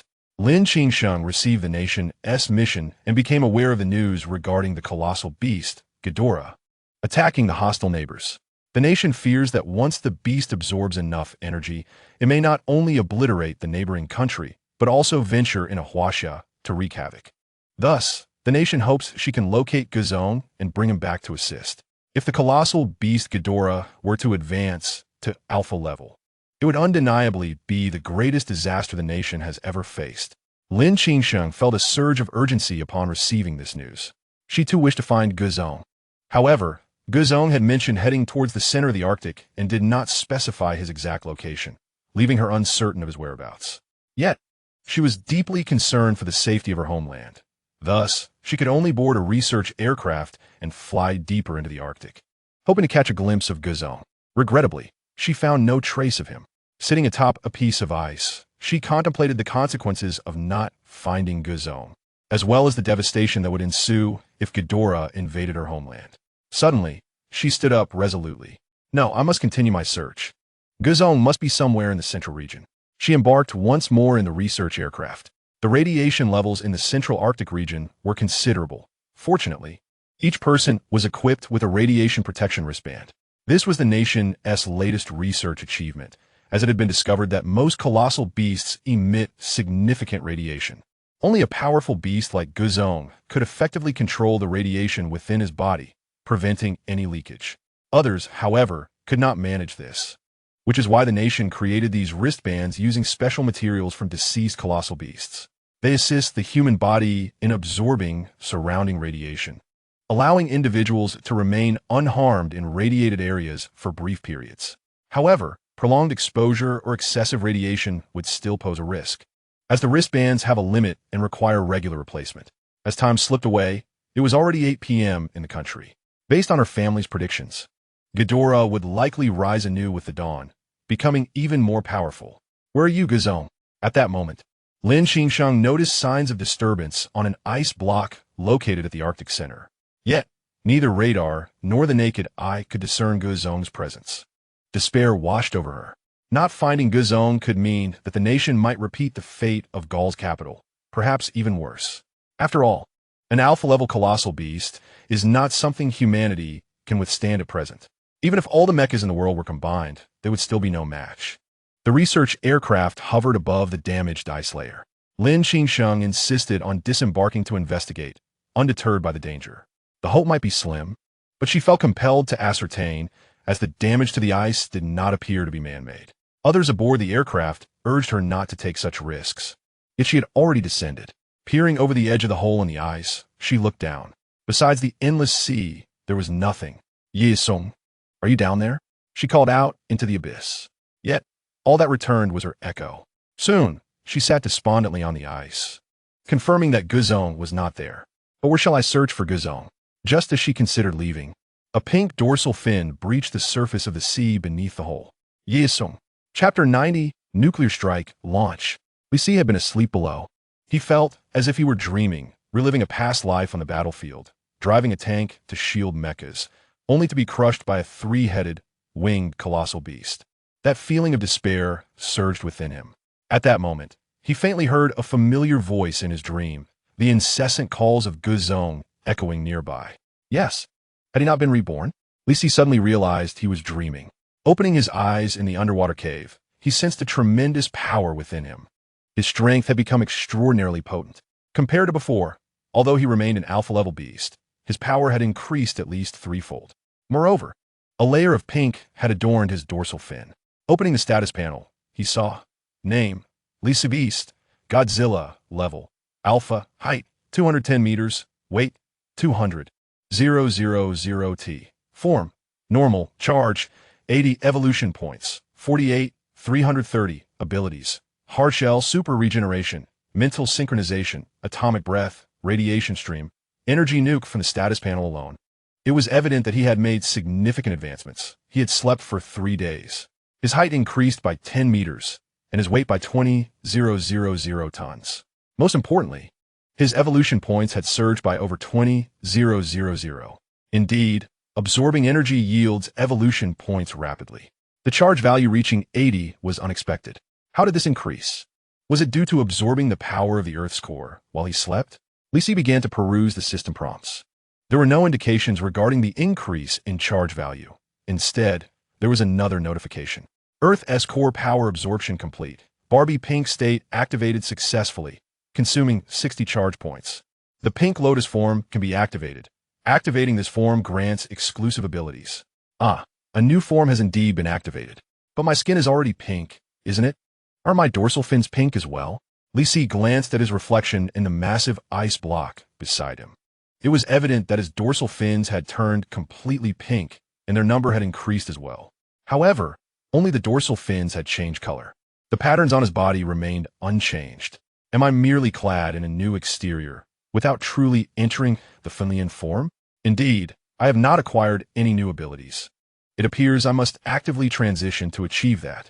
Thus, in my current state, my skin retains its original grayish-black hue, yet my dorsal fin, along with a small patch of skin beneath it, has turned pink. What transformation awaits me if I do enter the Finlian form? Will my entire being be enveloped in pink patterns? Surely, I shan't become wholly pink. That would be quite overwhelming. Realizing the nature of my current transformation, Li Si cast his gaze around. The pink geocentric energy had been entirely absorbed by him, leaving the nest vacant. It was then that he swam towards the ocean surface. As he broke through the water, he caught sight of the little caretaker attempting to depart. Upon noticing him, her face instantly brightened with a smile. Ye Song, the house is on fire. Do you have time to return home? Lin Qingxue, positioned above the ice hole, called out as soon as she spotted Guzong. She observed that Guzong had undergone yet another transformation.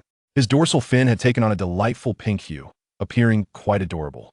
Furthermore, the power within Guzong had significantly amplified, surpassing his previous strength.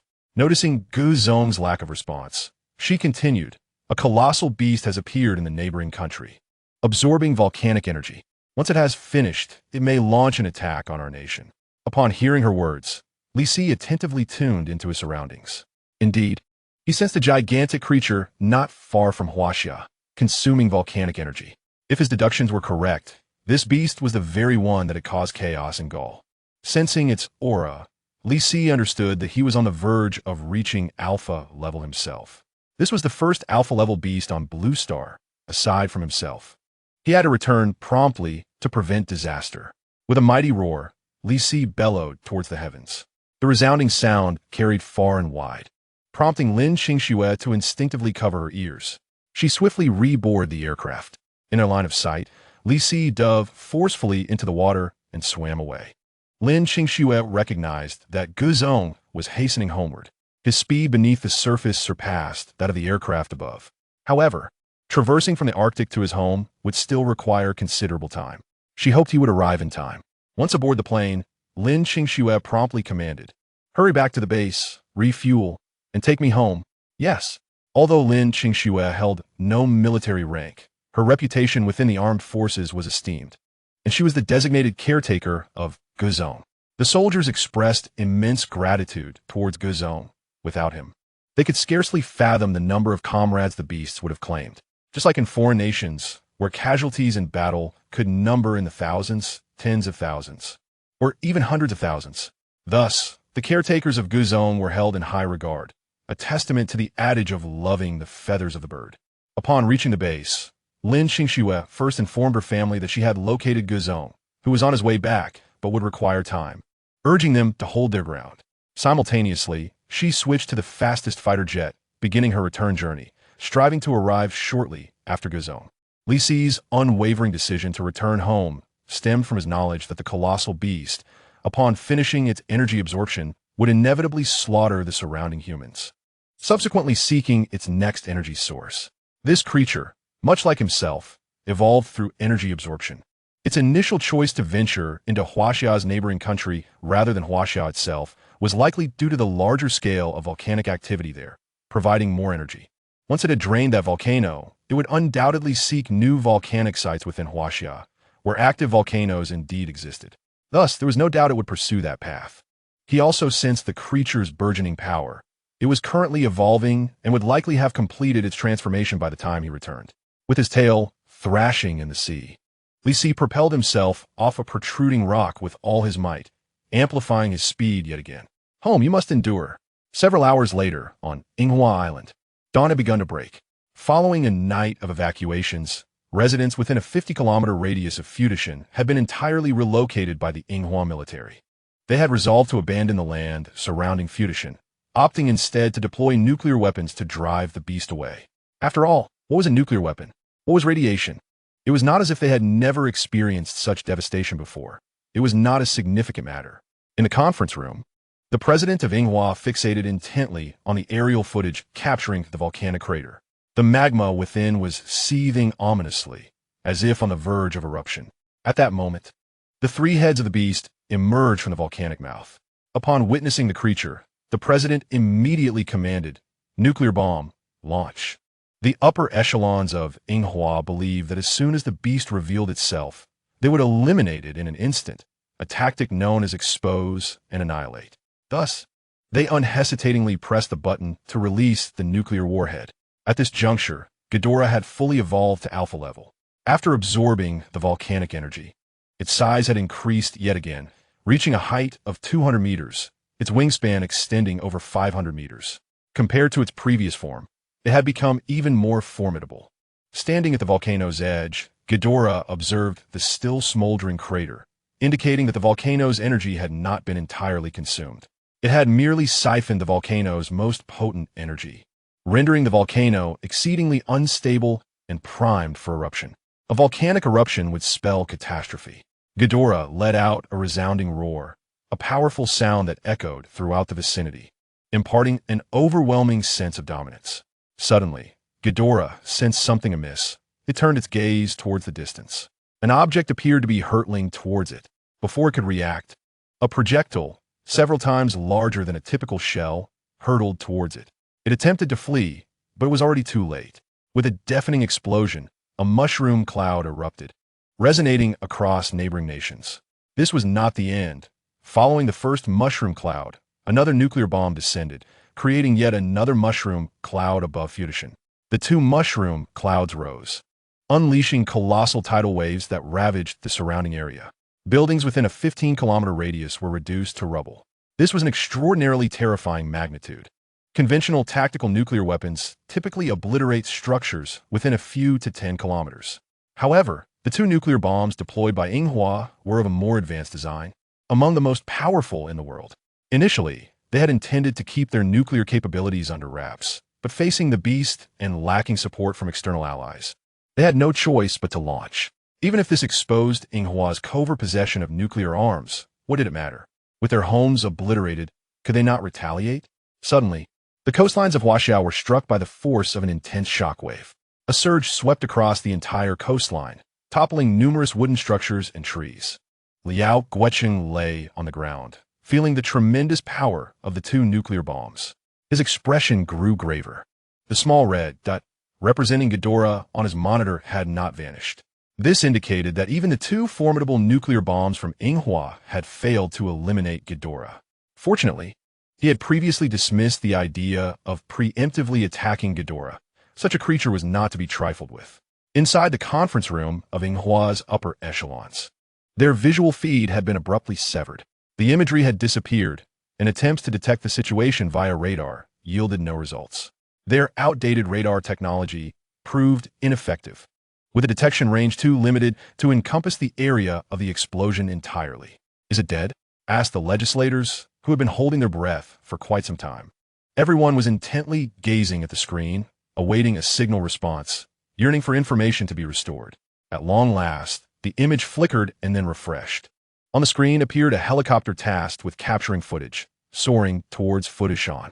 The helicopter pilot was a volunteer willingly exploring for the nation, and as for radiation, the volunteers had already cast aside their lives. As the lens flew forward, the visuals became increasingly clearer. Inside the conference room, the aftermath of a nuclear explosion was vividly displayed. From above, countless buildings lay in ruins. The forest fared no better, with towering trees uprooted and lying askew. And this was merely the periphery, an area ravaged by the shockwave. As the camera zoomed closer to the epicenter of the explosion, the footage flickered intermittently, likely a consequence of radiation disrupting the signal transmission. Yet, the people remained undeterred, their sole concern being whether the behemoth had perished. If it had, then Inghua would have weathered this crisis. If not, their only option would be to flee. Other nations were also keenly observing this battle, as it marked humanity's first attempt to strike a colossal creature directly with nuclear weaponry. However, lacking Huaxia's advanced Tianwang radar system, they could only dispatch agents to gather intelligence, resulting in a significantly slower response. In the Inghua conference room, the live feed had now reached the heart of the explosion zone. The image flickered more violently. The pilot's voice came through in fits and starts. "I feel extremely hot. The air is thick with the scent of molten metal." The visuals stuttered, in sync with the intermittent audio.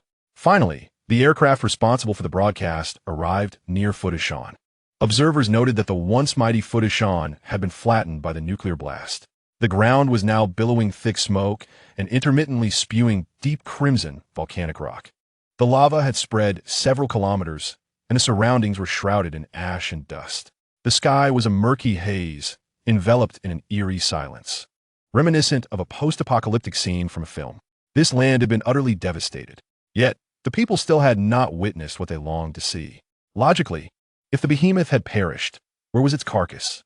Although Inghua had never encountered such a creature before, they could hardly believe that a nuclear bomb could completely vaporize its body, an impossibility. Had the behemoth escaped? Just as confusion spread among the crowd, one of the legislators exclaimed, "Look, behind the smoke." Everyone focused intently on a corner of the screen.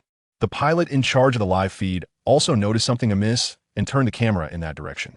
Through the haze, the head of a western dragon emerged, gazing intently at the helicopter above. The behemoth was not dead. A collective gasp filled the room. Two nuclear bombs, powerful as they were, had failed to vanquish the creature. What would it take to slay this monstrous being? As the footage revealed, King Ghidorah emerged from the smoke, and it became evident that one of its heads had been obliterated. Originally possessing 3 heads, it now had only 2 remaining.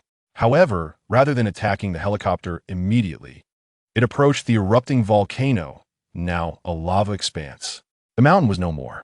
After absorbing energy from the molten rock, the severed head sprouted anew before the astonished audience. And it did so at an astonishing rate.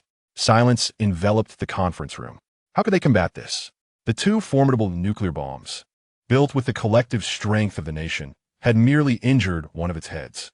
Furthermore, the creature regained its lost head after absorbing just a modicum of lava energy. What could possibly stop it? The president of Inghua found himself utterly drained, uttering, "Let us retreat. We have done our utmost." A profound sense of helplessness gripped the assembly. Retreat? What could they flee? Who would take them in?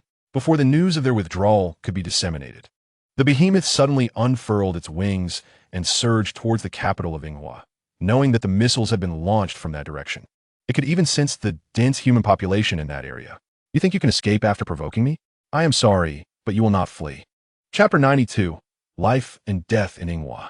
The behemoth was a highly intelligent being, its intellect rivaling that of humans, with a deep-seated desire for vengeance. Having been struck by such powerful nuclear weapons, King Ghidorah would undoubtedly unleash relentless retribution.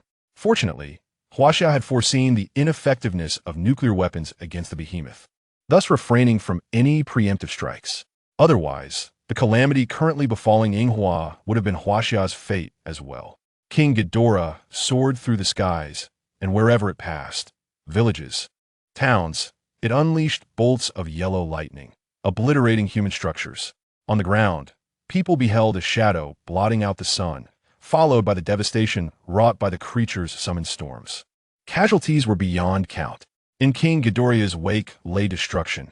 Towering buildings were reduced to rubble, wooden homes became infernos, and the city's power vanished entirely, leaving Inghua's police forces powerless. Survivors sought refuge in hiding places, weeping for those lost, family, children, who perished on this forsaken land. An overwhelming sense of helplessness and terror permeated the atmosphere. Yet, unbeknownst to them, there had been a time when they had inflicted similar misfortunes upon others. Now, however, their adversary had learned the harsh truth of power dynamics and had far surpassed them in strength. The behemoth continued its flight above, seemingly intent on annihilating all living beings on this land to quell its wrath. In the Inghua conference room, the high-ranking officials remained gathered, receiving continued reports of devastation from across the nation. Murakami's face was etched with regret and anguish. Had it not been for the nuclear bombs, perhaps the behemoth would not have attacked their homeland. Perhaps if they had not aligned with the United States, they would have fared better. Perhaps if they had not opposed Huaxia at every turn in recent years, they would have avoided this fate. If only they had heeded calls for reconciliation and offered apologies to Huaxia, perhaps assistance would have been forthcoming. When the behemoth invaded other nations, they had thought themselves fortunate, as neighboring Huaxia was besieged by over 10 such creatures, while their island had yet to see a single one. However, with the emergence of the first behemoth, their nation faced imminent annihilation. For years, they had strayed further down the wrong path, ultimately leading to their current plight, bereft of any ally willing to intervene. Not even the request for assistance from the American mech station in Korea met with approval. They faced vehement opposition instead. It was only at this moment that Murakami realized the dire state of his nation's international relations and its dismal influence. Watching the relentless stream of disaster reports, with destruction heading straight toward their capital, Murakami understood that escape was no longer an option. His eyes vacant, he addressed those present, stating, "Broadcast nationwide. Hide while the behemoth is still here. Do not resist in any way. Once it has vented its wrath, it may depart." As he uttered these words, all his strength seemed to drain away, leaving him slumped in his high-backed conference chair. Perhaps this was the ultimate retribution. The decision to broadcast such a message was born of desperation, for even nuclear weapons had proven incapable of inflicting significant harm upon the creature. What else could possibly impede the behemoth? It seemed utterly impossible. Now, they can only leave their fate to chance, waiting for the colossal beast to finish venting its wrath on their territory before it departs. At that time, there will surely be survivors. But whether they will endure depends on fate. After the high-ranking officials broadcast this news, they began to withdraw in succession. The capital is equipped with large-scale air raid shelters, and these individuals are currently being escorted by bodyguards to the shelters. The citizens of Inghua Island, upon hearing the official announcement, fell into a profound state of fear. The issuance of such a notification by the authorities signifies that even they are powerless against the giant beast. They never anticipated that the empire they sought to conquer could one day face defeat. At this moment, at the border of Huaxia, 6 mechs have gathered, marking the first time since the invasion of the colossal beast that Huaxia has amassed its strongest military forces together. All are second-generation mechs, standing at a height of 150 meters and weighing over 30,000 tons. They are constructed from newly developed composite materials capable of withstanding temperatures exceeding 10,000 degrees and can maneuver freely in water. Their energy source consists of the finest blue-silver energy blocks currently available in Huaxia. Each mech is equipped with 5 blocks, sufficient for several months of operation, though combat would certainly alter that consumption rate. Despite this, Liao Qing's face is clouded with concern, for he knows that these second-generation mechs are unlikely to stand against the alpha-level beast, Ghidorah. At best, they might buy some time. However, they have recently developed a secret weapon specifically designed to combat the colossal beasts, known as the blue-silver energy cannon. This weapon is characterized by its speed, consuming 1 blue-silver energy block with each shot, extracting all the energy within and releasing it, though its destructive power remains untested. Having just been created, Liao Changhua has authorized its deployment to the border for testing against the giant beasts. Following the discovery of blue-silver energy blocks, Huaxia has excavated deeper, uncovering more of these resources. Although the exact quantity remains unknown, the state has decided to utilize these resources to address the current crisis, for energy can be replenished. But losing one's homeland is irrevocable. The blue-silver energy cannon has been mounted on a high platform at the border. Should a colossal beast approach, it will be fired upon, with the mechs standing ready. Nevertheless, everyone hopes that the beast will finish absorbing energy and depart, especially with Gun not present. Even Huaxia, in its current state, lacks the confidence to confront such a formidable alpha-level beast. It would be preferable to navigate this calamity without a single soldier being lost. Yet, should danger arise, the people of Huaxia will undoubtedly not cower. Liao Qing's tablet continues to display the movements of the colossal beast, revealing that it has now reached the capital of Yinghua country and has lingered there for some time. Suddenly, the border of Huaxia is struck by a powerful shockwave. Subsequently, a mushroom cloud rises once more from the island of Yinghua country. The crowd is perplexed by this turn of events. Liao Changhua examines the tablet closely, cross-referencing the location of the beast with the map of Yinghua country. He concludes that it must be the largest nuclear power plant in their capital, the one responsible for discharging nuclear waste that has been detonated by the beast. At that moment, Liao Changhua receives a message through his earpiece from the Skynet Radar Command Center.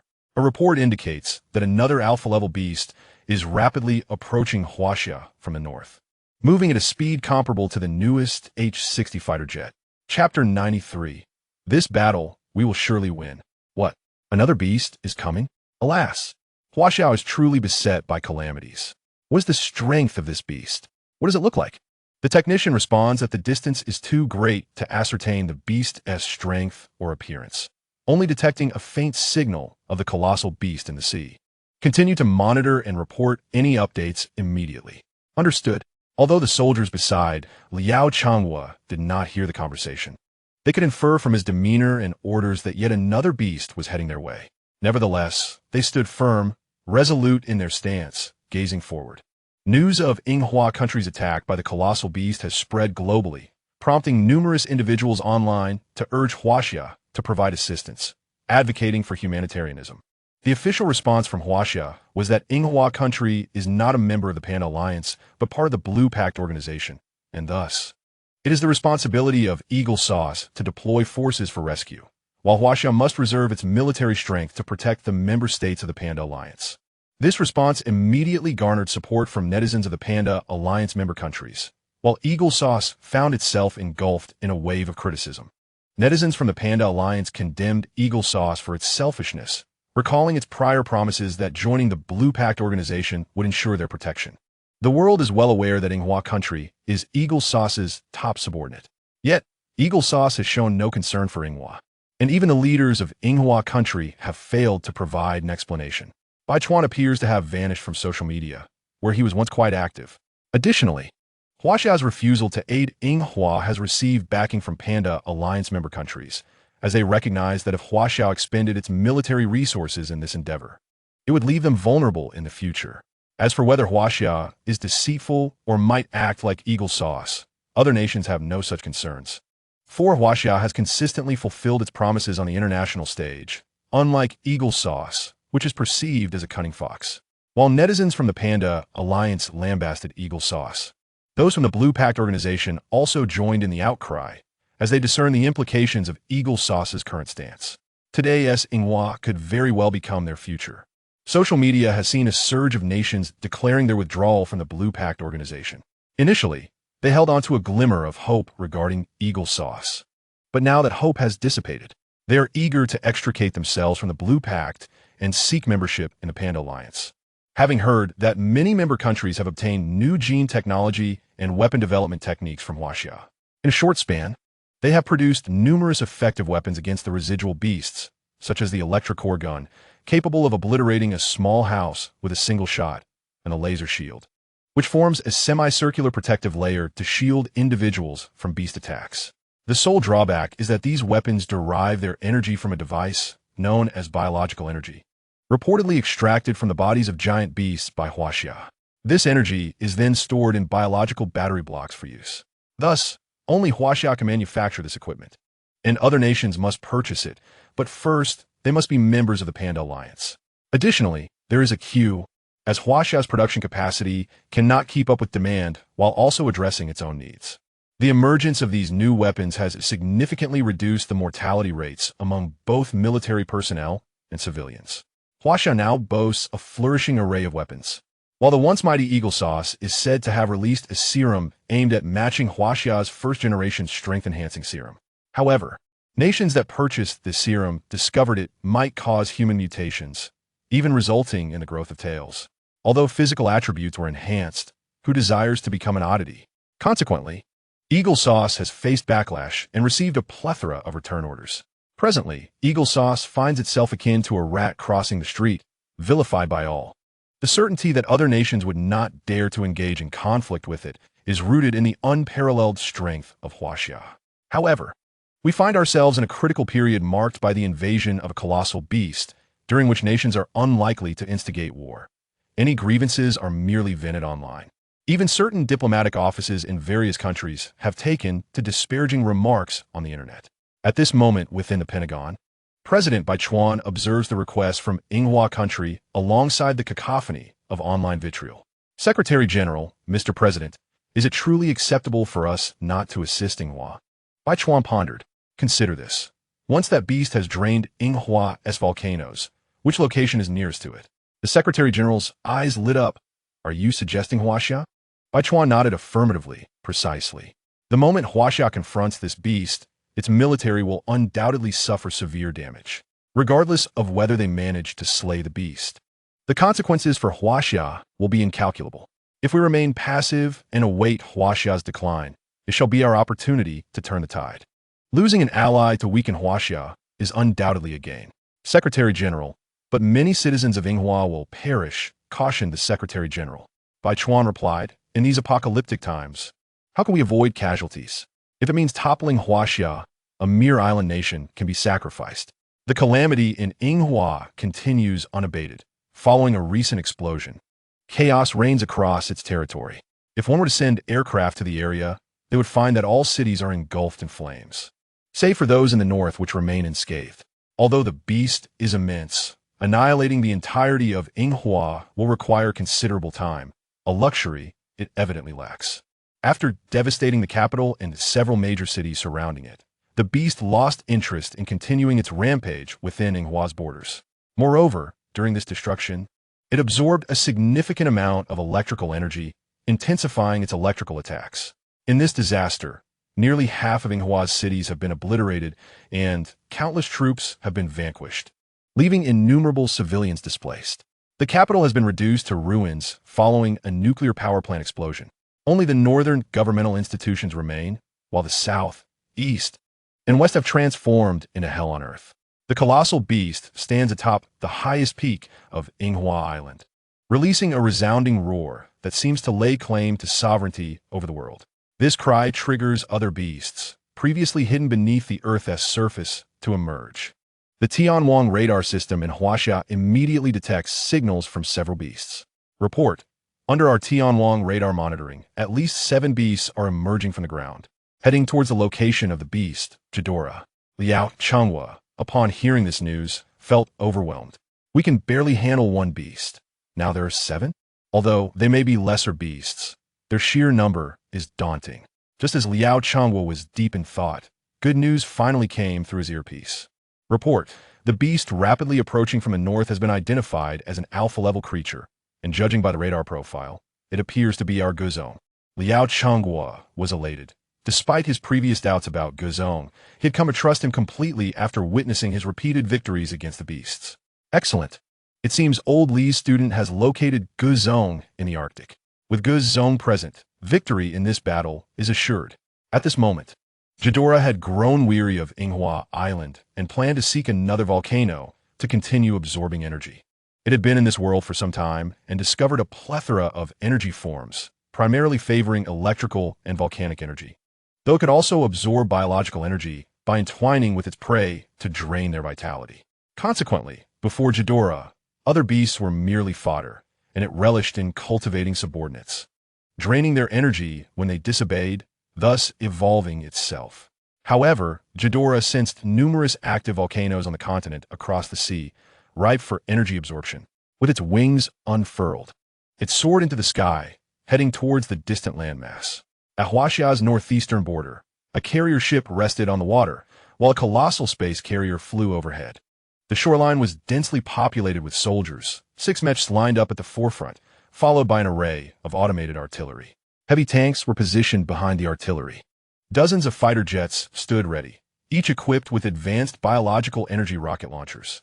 Behind the tanks, an array of heavy armor-piercing cannons awaited deployment. Should a standard beast, such as the Cyclops Wolf, appear again, the current heavy artillery could penetrate its flesh with a single shot. Indeed, if the Cyclops Wolf dared to re-emerge, Huaxia could obliterate it without deploying mechs, relying solely on concentrated firepower. The soldiers were stationed in camps, as firearms had become obsolete in the face of these colossal creatures. They needed only to control the modern weaponry to repel the incoming beasts. Other soldiers operated drones using VR equipment, employing self-destruct mechanisms to attack the beasts. Typically, drones targeted the beast's eyes, mouths, and other vulnerable areas to inflict significant damage while protecting the mechs. Lastly, Huaxia's most advanced weapon, the blue-silver energy cannon, stood ready. This heavy artillery, measuring over 20 meters in length with a cross-section diameter of 2 meters, featured an electronic targeting screen and a chamber for a blue-silver energy core. It could only load 1 projectile at a time. The cannon's design exuded a strong sense of technological advancement, and its base was embedded in a heavy-duty alloy steel plate measuring 50 meters on each side to stabilize the cannon during firing, preventing it from being jolted into the ground by recoil. This formidable weapon required only 3 operators, 1 for aiming and firing, 1 for observation, and 1 for loading ammunition. While the cannon could theoretically auto-target, it had not yet undergone testing. Thus, manual operation was deemed preferable for the initial firing, handled by specialized military technicians. As the shadow of the approaching beast loomed on the horizon, anxiety creased the brows of the soldiers, for they recognized that this beast was the most formidable they had ever encountered, surpassing even the strength of a unicorn rhinoceros.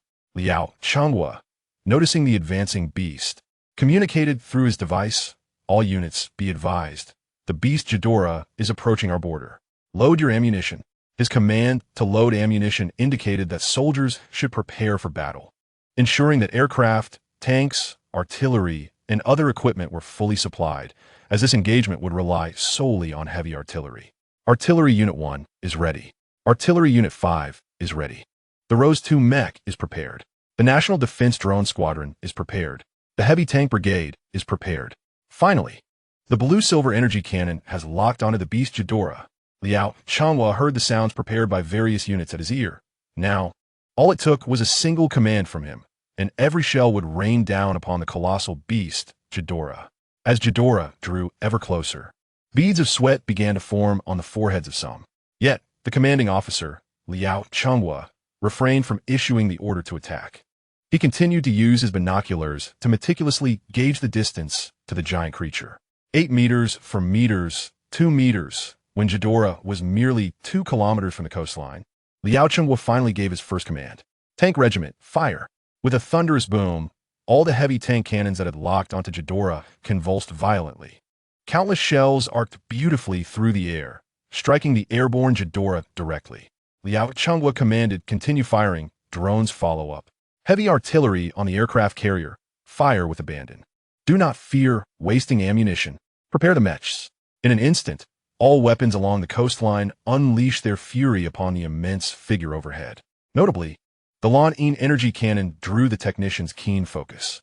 After locking onto Ghidorah, he licked his lips, eager to demonstrate his latest research, crafted specifically to combat such vile invaders. As Ghidorah approached within striking distance, the technician unhesitatingly pressed the launch button. A sound reminiscent of cinematic laser weapons erupted. A blue energy wave surged from the cannon's mouth. The 3 individuals standing around the Lon-In energy cannon, initially steady, were suddenly jolted by the recoil, a cloud of dust enveloping them. The square alloy plate connected to the cannon sank roughly 5 centimeters into the ground, a testament to the weapon's tremendous force. After firing, the once crystalline blue energy sphere transformed into a white stone, tumbling from the ammunition chamber. The blue energy wave soared over the tank regiment, passed above the automated turrets, and pierced through the gap between 2 mechs, striking the colossal beast just 1 kilometer from shoreline. With a deafening crash, the beast's chest was directly hit, causing it to plummet into the sea like a wounded bird. The onlookers were left in stunned silence, gazing at the Lon-In energy cannon. Goodness, our tank regiment, turrets, and various long-range weapons have all taken their shots. Yet we haven't even managed to pluck a hair or scale from it. And you take it down with a single shot? How formidable! The technician responsible for the launch was equally astonished by the weapon's immense power. However, upon seeing the depleted Lon-In energy sphere on the ground, he felt a pang of heartache. Firing 1 shot consumed 1 energy sphere. Even a nation could hardly withstand such depletion. Just as everyone pondered the fate of Ghidorah, 3 dragon heads emerged above the surface. It was preparing to take flight again, but seeing only a few scales had fallen from its chest, disappointment washed over the crowd. Was it still not enough? Ghidorah's fierce gaze swept across the battlefield, locking onto the distant Lon-In energy cannon, fully aware that it was that very weapon that had caused the scales on its chest to fall, leading to its loss of balance and subsequent plunge into the water. Meanwhile, the heavy tanks and nearby aircraft carrier continued to concentrate their fire on the spot where Ghidorah had lost its scales, yet their efforts seemed to yield little effect. Just as Ghidorah attempted to spread its wings and soar, it was suddenly seized by something from the depths of the sea. In an instant, the entire beast was dragged underwater. What was meant to be a grand ascension transformed into a desperate struggle. As the soldiers on the shore of Huaxiao wondered about Ghidorah's predicament, a pink energy column burst forth from the ocean, soaring toward the heavens. The crowd rubbed their eyes in disbelief at the sight of the column. That energy column felt oddly familiar, but why was it pink? Chapter 95, The Weak King of the Beasts. Although the onlookers found the pink energy column somewhat peculiar, its unmistakable oppressive aura and shape identical to the previous blue energy column left no doubt. It could only be Godzilla. Moreover, the only entity capable of dragging an alpha-level Ghidorah underwater was another alpha-level creature, Godzilla. Other giants lacked such power. At that moment, Li Si gripped Ghidorah's thigh tightly underwater, pulling it downward. However, Ghidorah had the audacity to turn and bite him. Without hesitation, Li Si unleashed his atomic breath. But Ghidorah managed to kick him away just as the energy was gathering. Fortunately, Li Si quickly halted his attack and charged towards Ghidorah, pulling it deeper into the ocean, away from the shores of Huaxia. If the battle spread to Huaxia's territory, it would result in catastrophic damage. Li Si approached Ghidorah from below, careful to mask his presence. Knowing the seabed effectively concealed him for a surprise attack, Ghidorah remained on the surface, and Li Si sensed that this creature had also reached alpha level. As a fellow alpha level beast, he knew he had to go all out. Underestimating Ghidorah was not an option. In the water, Li Si's agility would greatly increase. So without a second thought, He attacked as soon as Ghidorah was submerged. Although Ghidorah possessed 3 dragon heads, it was still a flying beast. In the water, Li Si held the advantage.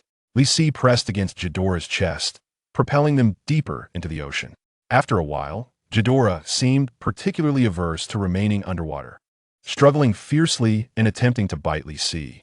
Li Si swiftly threw Ghidorah onto a nearby reef, pinning it down and preparing to unleash his atomic breath once more. However, Ghidorah, disregarding any sense of fairness, lunged at Li Si's back with its 3 heads. The pain forced Li Si to cease his energy gathering. At that moment, Ghidorah broke free from Li Si's grasp and began to ascend toward the surface. On the Huaxia side, the positions of the 2 giants were now evident. Liao Changhua immediately issued the order for all units to advance toward Inghua Island, for Guzong and Ghidorah were locked in battle beneath the coastal waters.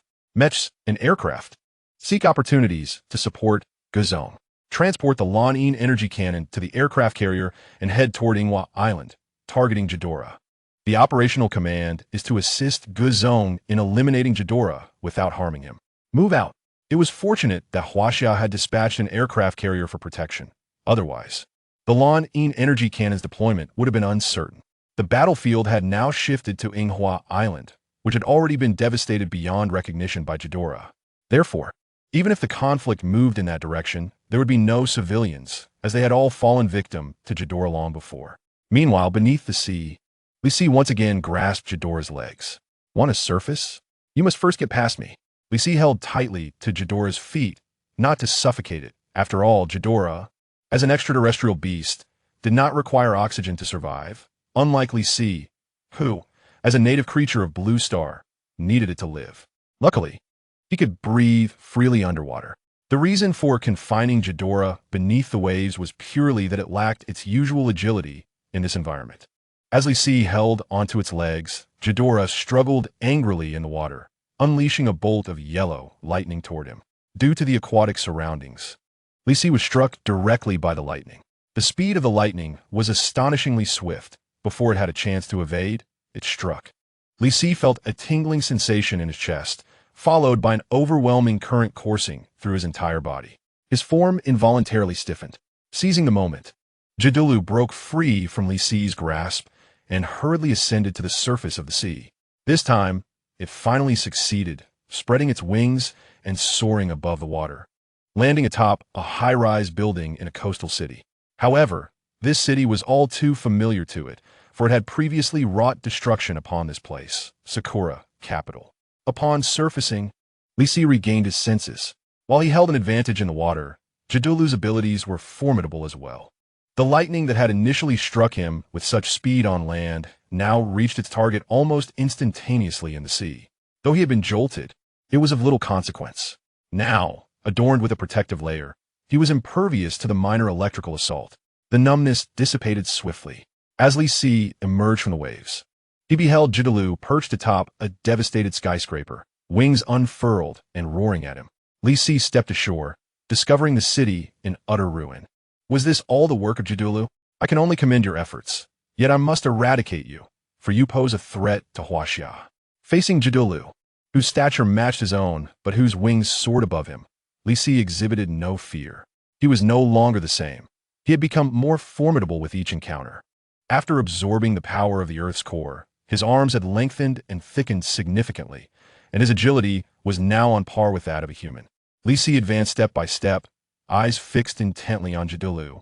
In response, all 3 of Ghidorah's heads let out a challenge. Li Si seized a nearby dilapidated building, moving closer to Ghidorah.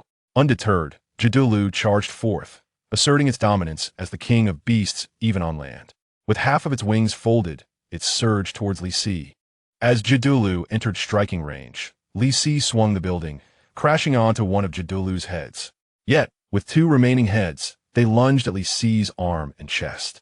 Li Si retaliated by biting the center head. You think biting is your only skill? The injured Ghidorah recoiled. Li Si, anvilits torelent, grasped the middle head and forcefully slammed it down onto the ground. With a resounding crash, the already ruined building crumbled, sending a shockwave of dust and debris into the air. However, this was not the end. Just as Ghidorah anticipated a pause in Li Si's assault, it felt itself lifted once more, crashing heavily onto the ground, generating another powerful shockwave.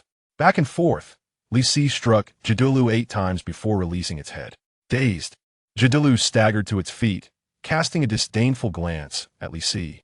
A cosmic beast? The king of beasts? Such a weak king indeed.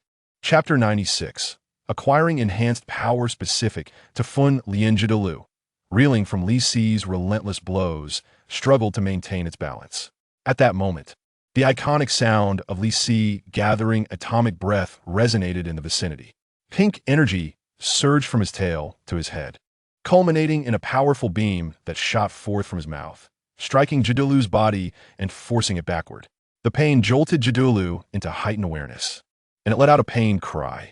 Suddenly, Li Si was attacked from behind, nearly losing his footing and halting his atomic breath.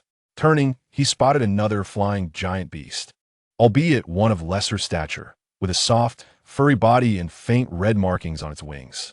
Could it be? Li Si pondered, recalling that this creature might belong to the same species as Jidulu, known for absorbing thermal energy. How fortuitous, for if you have come, then you too shall perish. Li Si had not anticipated that Jidulu had an ally. He roared at the aerial beast, but Jidulu simultaneously unleashed a lightning attack. Li Si was struck, the powerful current rendering him momentarily numb. In that instant, Jidulu lunged, seizing Li Si and hurling him into a nearby building. In the air, Li Si was also scratched by the flying creature.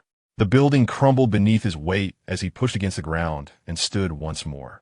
Meanwhile, in the waters adjacent to Sakura Island capital, the Huaxia aircraft carrier had arrived. The mechs were still en route, relying on transport as they could not fly. Thus, the carrier arrived first to provide support. The technician operating the blue-silver energy cannon spotted Li Si under attack by the two beasts. Yet, with their mechs still en route, they could not assist. Only the blue-silver energy cannon remained to help.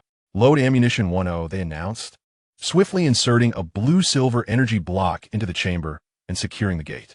The technician then aimed the cannon at the flying beast, recalling that they had already fired upon Jidulu, merely dislodging a few scales. However, Jidulu was an alpha-level beast, while the creature resembling a pterosaur was only in its adult phase. Its defenses were far inferior to Jidulu's. Perhaps they could inflict damage? As Li Si rose, Jidulu struck him again with lightning, and the pterosaur-like beast prepared to ambush him from behind. The technician, recognizing the treachery, swiftly pressed the firing button. The familiar sound of the technological laser cannon filled the air, causing the carrier to dip several centimeters under the recoil, though its massive structure mitigated the force. The crowd watched in anticipation as the flying beast, about to pounce on Li Si, was struck by the blue-silver energy cannon. Instantly, a gaping hole appeared in its lower body, and its entire form turned a vivid crimson before plummeting to the ground. The crew aboard the carrier erupted in exhilaration. They had pierced through an adult beast with a single shot, the cannon's power exceeding their expectations. From now on, even without Li Si present, Huaxia need not fear encountering adult beasts. Yet, the battle was far from over. Load another round. The technician prepared to aim at Jidulu's head. You think you could toy with Li Si? With a resounding bang, Jidulu's head was struck, causing it to tilt instinctively. Another shot hit a different head, followed by a third. After 3 shots, one of Jidulu's heads was bleeding profusely. The carrier was rocked by the recoil, floating erratically on the water's surface as if caught in a violent sea swell. Li Si finally regained his composure. This creature's attacks could not inflict significant harm upon him, but the numbness lingered. Seizing the opportunity, while Jidulu was distracted, he prepared for the next move. Li Si raised his foot and stomped down on the adult behemoth that lay gasping behind him, reducing it to a pulpy mass. With the assailant dispatched, Li Si sprinted towards Jidulu. The recovering Jidulu was seized by Li Si, who grabbed hold of its 2 heads and let out a thunderous roar, biting off the right head in one swift motion. He then yanked it away, tearing it from Jidulu's body. In agony, Jidulu let out a skyward howl and clamped its jaws around Li Si's back, beginning to siphon the energy from his body. At that moment, the aircraft arrived. Lin Xingxua, witnessing the scene, realized she was too late and hastily commanded the aircraft to attack Jidulu, hoping the assault would compel it to release Gazon. However, she underestimated Jidulu's defenses. The aircraft's onslaught proved utterly ineffective. Li Si could feel the energy within him being relentlessly drained by Ji Duo La remarkably. The head he had just torn off had already regrown. Yet, the present Li Si was not the same Godzilla from the films. He felt remarkably invigorated. Even if his energy was being drained, it was inconsequential. It was akin to a person being immobilized by a leech's bite. Ji Duo La was merely a larger version of a leech. Li Si deftly maneuvered his tail and struck fiercely at Ji Duo La's back. The assault interrupted Ji Duo La's energy siphoning. Seizing the opportunity, Li Si grasped the central head, gradually prying apart the heads that had ensnared his body. With the central head loosened, the other two heads posed little threat, allowing Li Si to break free. He held onto Ji Duo La's central head with one hand, enduring the bites from the other two heads. Their attacks were significantly weaker than that of the central head, and Li Si could withstand them merely with his body. You seem quite fond of absorbing energy, don't you? Very well then, indulge yourself. In an instant, the winds around him stilled. The pink substance on Li Si's dorsal fin began to transform into a fine pink powder, drifting through the air like pollen from certain flowers. This pink hue spread from his dorsal fin, gradually extending along the intricate patterns of his body. The formerly grayish-black patterns were now enveloped in pink. Li Si's entire form was adorned with pink markings, while his scales remained a dark gray. Even his arms and tail were now embellished with these pink designs. He was truly a vision of pink. Entering the pink lotus form. Gained pink lotus exclusive ability, amplification. Amplification. You can enhance your energy attacks. The longer the amplification, the stronger your attack becomes. Gripping Ji Duo La's central head with one hand, Li Si, now in the pink lotus form, regarded it with disdain. Like to suck? Go ahead, try it again. Lin Qingxue gazed in astonishment at the Godzilla adorned with pink patterns. No way, Godzilla. You just left me for a brief moment, and already you've changed your skin? Previously, she thought the transformation of Godzilla's dorsal fin to pink was the extent of it. She never anticipated that he could assume another form, transforming all of his patterns to pink. She could sense that, in this state, Godzilla was far more powerful than in the blue pattern state. The others were equally astonished by Godzilla's appearance. As the saying goes, the pinker the skin, the fiercer the fighter. Yet, this was merely a figure of speech. No one would genuinely wield a pink baseball bat in battle, nor would a formidable warrior brandish a pink machine gun on the battlefield. But Godzilla, you are serious about this. Strangely enough, this version of Godzilla exuded an unconventional aura of dominance. It was a kind of pink dominance that made it clear to onlookers that it was not to be trifled with. Hiduola, which had been relentlessly attacking its opponent, Li Si, was taken aback when it noticed that its foe not only ignored its assaults, but also changed its skin right before its eyes. Moreover, the opponent's strength had surged by more than double after the transformation. It sensed an overwhelming danger. The pink was terrifying. Li Si, enveloped in pink, held Ji Duo La's central head. After entering the pink lotus form, his power escalated even further. He contemplated his newly acquired ability. Amplification. You can enhance your energy attacks. The longer the amplification, the stronger your attack becomes. Upon reading the ability's description, Li Si immediately grasped its significance. In simple terms, he could now amplify his atomic breath or other forms of energy attacks. This differed from the gathering of energy typically seen with atomic breath, where energy would gradually coalesce from the lower body to the upper body before being expelled. In that scenario, any energy that gathered in the upper body had to be released, otherwise, it could inflict harm on the body. However, now he could continuously gather energy in the upper body before amplifying it. The atomic breath, after amplification, would likely multiply in power significantly. Coupled with the ability of energy nuke, Li Si could hardly fathom the strength of a full-force strike in his pink lotus form. Understanding his new capabilities, Li Si looked at Ji Duo La, still struggling in his grasp. He slowly released Ji Duo La's head. Come on, I'll let you go. I hope you can muster the strength to show me your limits against my starting point. Having just entered the pink lotus form, Li Si was eager for a fierce battle with a gigantic beast to validate his strength, while also venting his frustrations.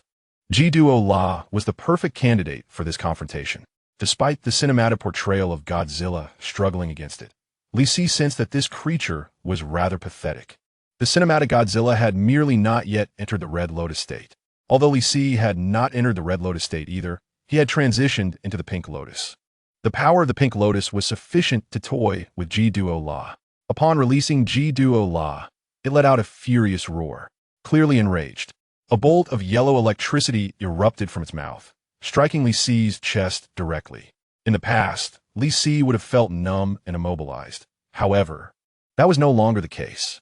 While still somewhat unaccustomed, he could at least move now. Therefore, Li Si allowed the attack to strike him. He wanted G-Duo La to understand that if it wished to reign on Blue Star, it should first weigh its own worth. Li Si brava G-Duo La Soul. Advancing closer before delivering a punch to one of its heads. He seized the central head and, with a roar, exclaimed, "Aren't you strong?"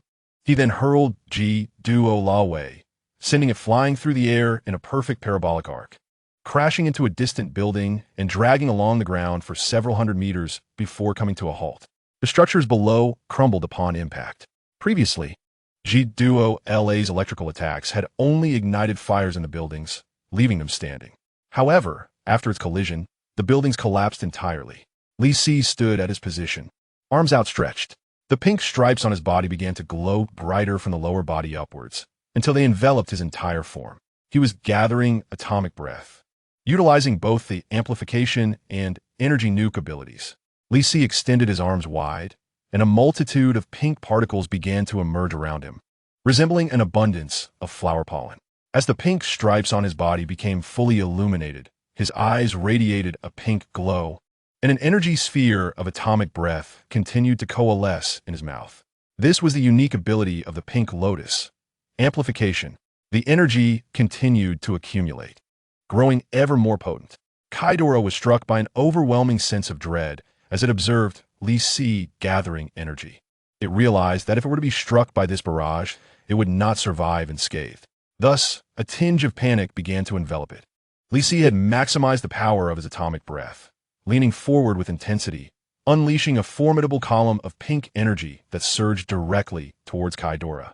Anticipating this, Kaidora spread its wings and soared into the sky, narrowly evading the attack. However, just as it believed it had escaped, a tremendous explosion erupted behind it, sending a shockwave that propelled its body forward, causing it to plummet downwards, landing right at Li Si's feet, where it was inadvertently stomped upon. The surrounding winds howled ferociously, and the remnants of the explosion were far from dissipated. Yet, despite the overwhelming force of the aftershock, Li Si remained utterly unperturbed. After all, with a weight of 200,000 tons, moving him was an impossibility. At this moment, the Huaxia mechas had just arrived at the borders of Inghua Island. As the 6 mechas landed, they witnessed the pink figure unleashing a beam of energy towards Kaidora, who took flight to evade the attack.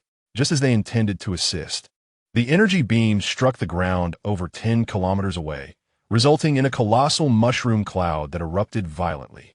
Its power rivaled that of the hydrogen bombs developed in modern society, perhaps even surpassing them. The shockwaves radiated across Inghua Island. Had Kaidora not previously ravaged this area, Li Si's shot would have annihilated every soul in the capital. The forceful waves sent several recently landed mechas tumbling into the sea. Had they not been situated over 20 kilometers from the epicenter, those mechas would have undoubtedly been rendered inoperative. No one anticipated the extent of Li Si's newfound power. Previously, his energy beams could merely melt buildings and steel, or at most, blast the heads off colossal beasts. Who could have foreseen that his atomic breath could rival humanity's most potent nuclear weapons? Chapter 98. The ascendancy of Li Si. How is it that our scientists have spent years, even decades, creating powerful weapons, only for them to be overshadowed by a single blast from Li Si? Is this the nature of colossal beasts? Is this evolution? Why can't humanity evolve by simply absorbing energy like these beasts? The mecha pilots were equally bewildered. Having just disembarked, they were thrust back into the water by an invisible force. The aircraft carriers at sea were also pushed back significantly by the shockwaves. Even Liao Chenghua, stationed at the Huaxia border, found it peculiar upon witnessing the mushroom cloud. They had not detected any country launching nuclear weapons at Inghua Island, and the original nuclear power plant in the capital had long been destroyed. So, from whence did this mushroom cloud originate? Upon learning that it was the result of Li Si's atomic breath, a bead of cold sweat trickled down his forehead. Thankfully, Li Si was on Huaxia's side. Otherwise, Should he turn against them, the nation would surely face annihilation, if it weren't for the overwhelming evidence before their eyes. Who would believe that such a colossal mushroom cloud was the result of a beast destruction? In the capital of Inghua, after Kaidora had obliterated numerous skyscrapers, only a significant number of ruined buildings remained. Yet, with Li Si's shot, the entirety of the capital's structures was leveled. Indeed, as you might comprehend, it was utterly flattened. The entire city vanished, along with the surrounding mountains and bridges. Given that Inghua is an island nation, its urban expanse is relatively small, and the nation itself does not exceed the size of a single province in Huaxia. Therefore, the explosion's radius obliterated the entire capital. Li Si gazed at the ruins where skyscrapers once stood, now reduced to rubble. He too was taken aback by the sheer force of his own attack. While he anticipated its strength, he had not expected such devastation. The entire city had been eradicated. He turned his attention to Kaidora, now beneath his foot. The fierce glint in Kaidora's eyes had vanished. It recognized the magnitude of Li Si's recent assault. Had it been struck, its demise would have been inevitable.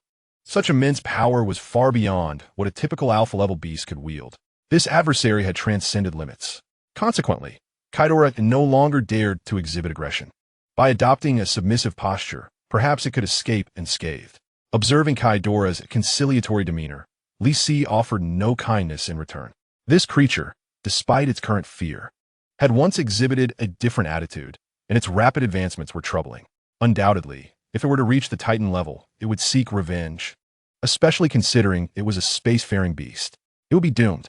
Kaidora lowered its 3 heads in a gesture of submission, yet Li Si seized one of its wings, forcefully tearing it away. This act rendered Kaidora incapable of flight. The pain from the severed wing elicited cries from Kaidora, which now understood Li Si would not spare it. In desperation, it bit at Li Si's arm and body. Li Si firmly grasped the central head, exerting all his strength to hurl it skyward. He then concentrated on gathering his atomic breath once more, increasing its pressure again and again. When Kaidora finally ceased its ascent and began to descend, Li Si unleashed the atomic breath. With only half a wing, Kaidora could not maintain its flight nor alter its trajectory, and it was struck directly by the atomic breath. 3 seconds later, its body could no longer withstand the energy and erupted in a cataclysmic explosion. Kaidora slain. Energy recharge. 60. The detonation of an alpha-level beast was indeed formidable. Thankfully, Li Si had refrained from augmenting his attack with a nuclear explosion. Otherwise, the devastation would have been far more catastrophic. Even so, the humans and mechas on the ground felt the powerful shockwave reverberate through the air. Nearby in Dahan, the inhabitants sensed a fierce gust of wind, knowing it was Huaxiao engaged in battle with a peak colossal beast. Yet, they dared not approach nor even glance, for such a creature was beyond their reckoning. The entire world was riveted by this confrontation. Should Huaxiao falter, it would plunge into the most arduous period of this century.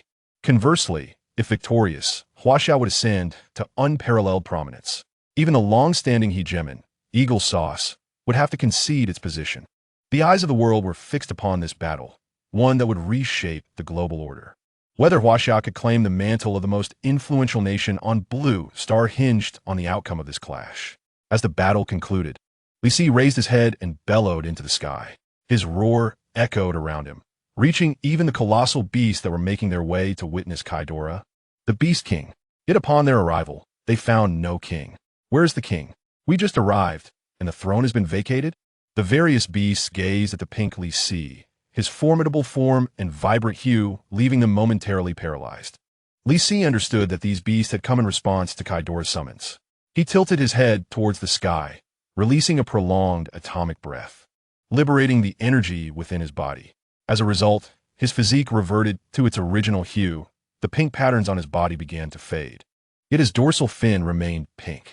The pink of the dorsal fin had become an immutable aspect of his normal form. Subsequently, Li Si cast a fierce gaze towards the various colossal beasts that had gathered. Upon meeting Li Si's eyes, they immediately bowed their heads in submission. Li Si nodded, noting their intelligence. Should they dare to show any defiance, he would not hesitate to eliminate them on the spot. As Li Si approached the Huaxia aircraft carrier, he passed by a colossal beast resembling an elephant, towering even above him. Upon seeing Li Si approach, it promptly lowered its head to the ground, prostrating itself and trembling in fear. Though this creature appeared enormous, it was merely an adult beast, acutely aware that Li Si could easily dispatch it with a single blow. Hence its apprehension. As Li Si waded into the sea, an electric eel suddenly leaped from the water, baring its teeth at the elephantine beast nearby. Witnessing this, Li Si swiftly slapped it, reprimanding it for its tardiness and its audacity to threaten a beast that had already submitted. It seemed this creature had rushed over after hearing Li Si's roar, sensing that its new lair was in proximity. However, since Li Si could enter the pink lotus form, he felt no need to summon it, as it could only assist him in achieving the blue lotus form. The electric eel, having been struck, finally realized that these colossal beasts appear to have a profound fear of their elder brother, and indeed, it had arrived too late. This moment of Li Si's ascension to kingship among the colossal beasts was recorded in its entirety by Huaxia. The onlookers could hardly believe their eyes. Their elder brother had truly become the king among the giants. The 1.4 billion people of Huaxia had witnessed their elder brother's growth from a mere 20 meters in height during his youth to now possessing such formidable strength. Chapter 99. The Fainted Baichuan. Huaxia emerged victorious. In the conflict between humanity and the most formidable colossal beasts, Huaxia triumphed without sustaining any damage. It was widely acknowledged that Huaxia won thanks to their friendly beast, Godzilla. The video depicting Godzilla's ascension to king of the colossal beasts had already been uploaded online. The people of Huaxia responded with endless cheers and shouts, rejoicing in the growth of their elder brother. Many had even fed him, whether online, in reality, or at his dining hall, forging a unique bond with him. Witnessing his newfound strength, how could they not be exhilarated? International observers, particularly members of the Panda Alliance, celebrated Huaxia's strength, recognizing that a strong Huaxia implies a stronger world. Conversely, nations outside the Panda Alliance, having distanced themselves from the Blue Alliance, aspired to join the Panda Alliance, believing that Huaxia's strength would guarantee their future prosperity. Meanwhile, countries still aligned with the Blue Alliance contemplated going undercover, biding their time until the Panda Alliance might require their allegiance. Thus, the global sentiment leaned towards joy, save for the Eagle Nation and the recently afflicted Sakura, along with a handful of die-hard supporters. News of Huaxia's victory reverberated across the globe, with cheers resonating in every corner of Blue Star. In contrast to the Eagle Nation leading the world, people preferred Huaxia, more responsible, credible, and mission-driven, to take the helm. At that moment in the Eagle Nation's Pentagon, upon witnessing the video of Godzilla's ascension, Baichuan furiously smashed his teacup onto the floor. How can this be? How can Huaxia have triumphed? General Mike, a 5-star general, inquired. Mr. President, what is our next course of action? How shall our nation develop? What direction should we take? Our food supply is dwindling, and we lack sufficient matches. Mike posed several pressing questions, igniting Baichuan's fury. Initially, he was already in a foul mood after Huaxia's victory. All he desired was to relax, enjoy a slice of snowflake steak, and savor a glass of red wine to unwind. Yet Mike's barrage of questions stoked his anger further. Can't you resolve these issues yourselves? What am I paying you for? The Ministry of Civil Affairs reports, Mr. President, that we have already lost 100,000 lives to starvation. Our food supply is insufficient for the national consumption. We truly need to devise a solution. What? We just received a shipment of potatoes from Huaxia, and now you're saying there's nothing to eat? It's true. The potatoes were consumed within 5 days of arrival. Mike, shouldn't we consider negotiating peace with Huaxia? After all, they are thriving, and if relations improve, they might offer us assistance. Baichuan waved his hand dismissively. Absolutely not. As long as I am president of the Eagle Nation, that will never happen. Contemplating, Baichuan turned to the research department. Have the side effects of the first-generation serum been resolved? What about the development of the second-generation serum? Seeing the research department head stammering, Baichuan realized they had accomplished nothing. He suppressed his anger and commanded, issue a nationwide alert. Be vigilant for any potential actions from Huaxia. Mr. President? Mike exclaimed, this is sheer fantasy. I assure you, Huaxia will not attack us. We should focus on the survival of our citizens and how to deal with the colossal beasts. Baichuan retorted, no. Huaxia will undoubtedly seize this opportunity to attack us and absorb us. They have always harbored such intentions, and I know them well. Mike was exasperated, wondering what the president was thinking. Huaxia was currently advancing in science and technology, weaponry research, and genetic studies. They had no time to concern themselves with the Eagle Nation. As long as we did not provoke them, they would not retaliate, especially with only 2 months remaining until the second phase of the apocalypse. Who would invade another country at such a time? Everyone would be focused on advancing their own technologies to prepare for the impending crisis. Meanwhile, the Eagle Nation not only failed to prepare, but also continued to sow discord among nations, attempting to undermine Huaxia's prestige. Mike understood all too well that with the entire populace of Huaxia having received the first-generation genetic serum, coupled with their new technologies and bioenergy weapons, the Eagle Nation would stand no chance. If Huaxia were to strike, the Eagle Nation would be utterly defenseless. Their inaction was merely a preparation for the second phase of the apocalypse. At this juncture, they should align with Huaxia and learn new technologies. Otherwise, how would they survive the upcoming crisis? Could they rely on their outdated mechs, which have been patched up multiple times? The research on second-generation mechs had been prolonged without resolution. Huaxia had already overcome these challenges and was now investigating third-generation mechs. Yet, here was their president, fixated on trivial matters. Mike stood abruptly, stating, "I believe this matter cannot be decided by you, Mr. President. Your leadership has been utterly ineffective. It should be left to Congress for deliberation." Baichuan's eyes seemed to blaze with fury. "What did you just say? You dare to bypass me and initiate a congressional discussion? Absolutely not. I will not allow this," Baichuan declared. However, at this moment, the head of the Research Institute at the end of the meeting raised his hand and declared, "I agree to initiate the congressional discussion." Mike looked at him in astonishment. How dare he defy the president's wishes to support him? Just as Baichuan was about to admonish the head of the Research Institute, another individual raised his hand, stating, "I also agree. I too concur. In favor of commencing the Congress." Agreed. As Baichuan observed that nearly everyone present was in agreement, he seethed with anger, his nostrils flaring. "What is your consensus matter? To initiate Congress, it requires the agreement of everyone except myself. But let us not forget, the Secretary General is my ally," Baichuan proclaimed with a hint of pride, a reason behind his elevation of the Secretary General. At that moment, the Secretary General, standing beside Baichuan, raised his hand and said, "Mr. President, I also agree." The Secretary General's agreement stemmed from the fact that he had not had a proper meal in over 2 weeks. He understood that Xinjiang needed to change, or else it would inevitably deteriorate further, potentially leading to national collapse. Baichuan looked incredulously at the Secretary General he had personally promoted. Suddenly, his eyes rolled back, and he fainted in his seat. The Secretary General hurriedly transported him to the hospital. The individuals in the conference room exchanged glances, pondering how Congress could proceed with the president in the hospital. Chapter 3. Sharing a frustrating experience encountered while delivering a package. Someone had purchased a girlfriend online, and I delivered her yesterday. However, she was not home, and he instructed me to leave her at the door, promising to return shortly. I complied and proceeded to deliver elsewhere. Later that evening, I received a complaint stating that I had exposed his privacy. No, it was packaged that way by the seller. It's not my fault. I felt drained. Now only the small gifts from the esteemed readers can lift my spirits. I seek rewards. I seek free gifts. Chapter 100. The Conference of Huaxia. It has been proven that even in the absence of the president, Congress can still convene. After 3 hours of intense discussion, Congress passed 4 new bills, all with unanimous approval. First, Baichuan, due to his advanced age, is deemed unfit to serve as the president of Xinjiang and is to be immediately relieved of his duties, with a resignation letter to be communicated later. Second, General Mike will assume the role of acting president until the domestic situation stabilizes, at which point a nationwide vote will be held.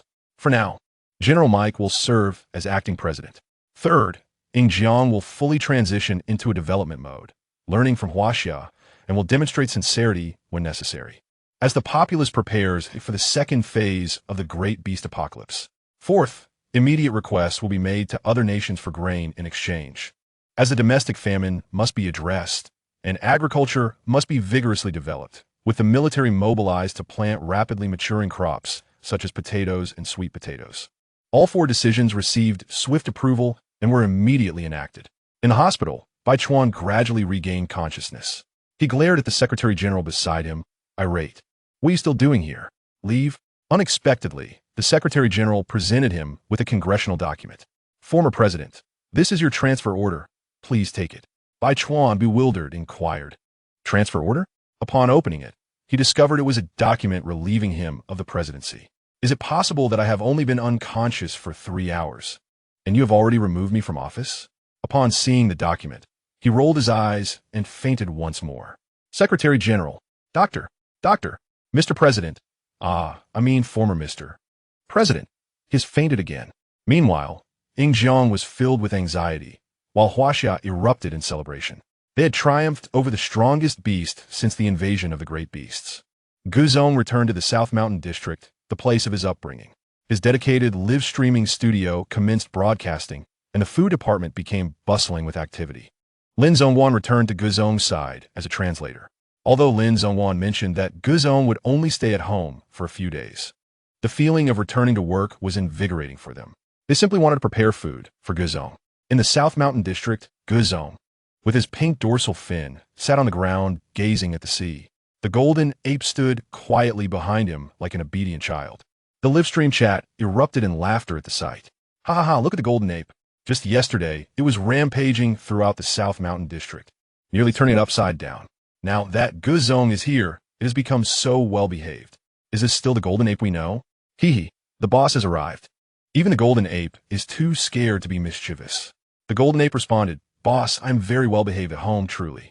Witnessing Guzong again in a live stream was delightful, reminiscent of a long-lost family member returning home.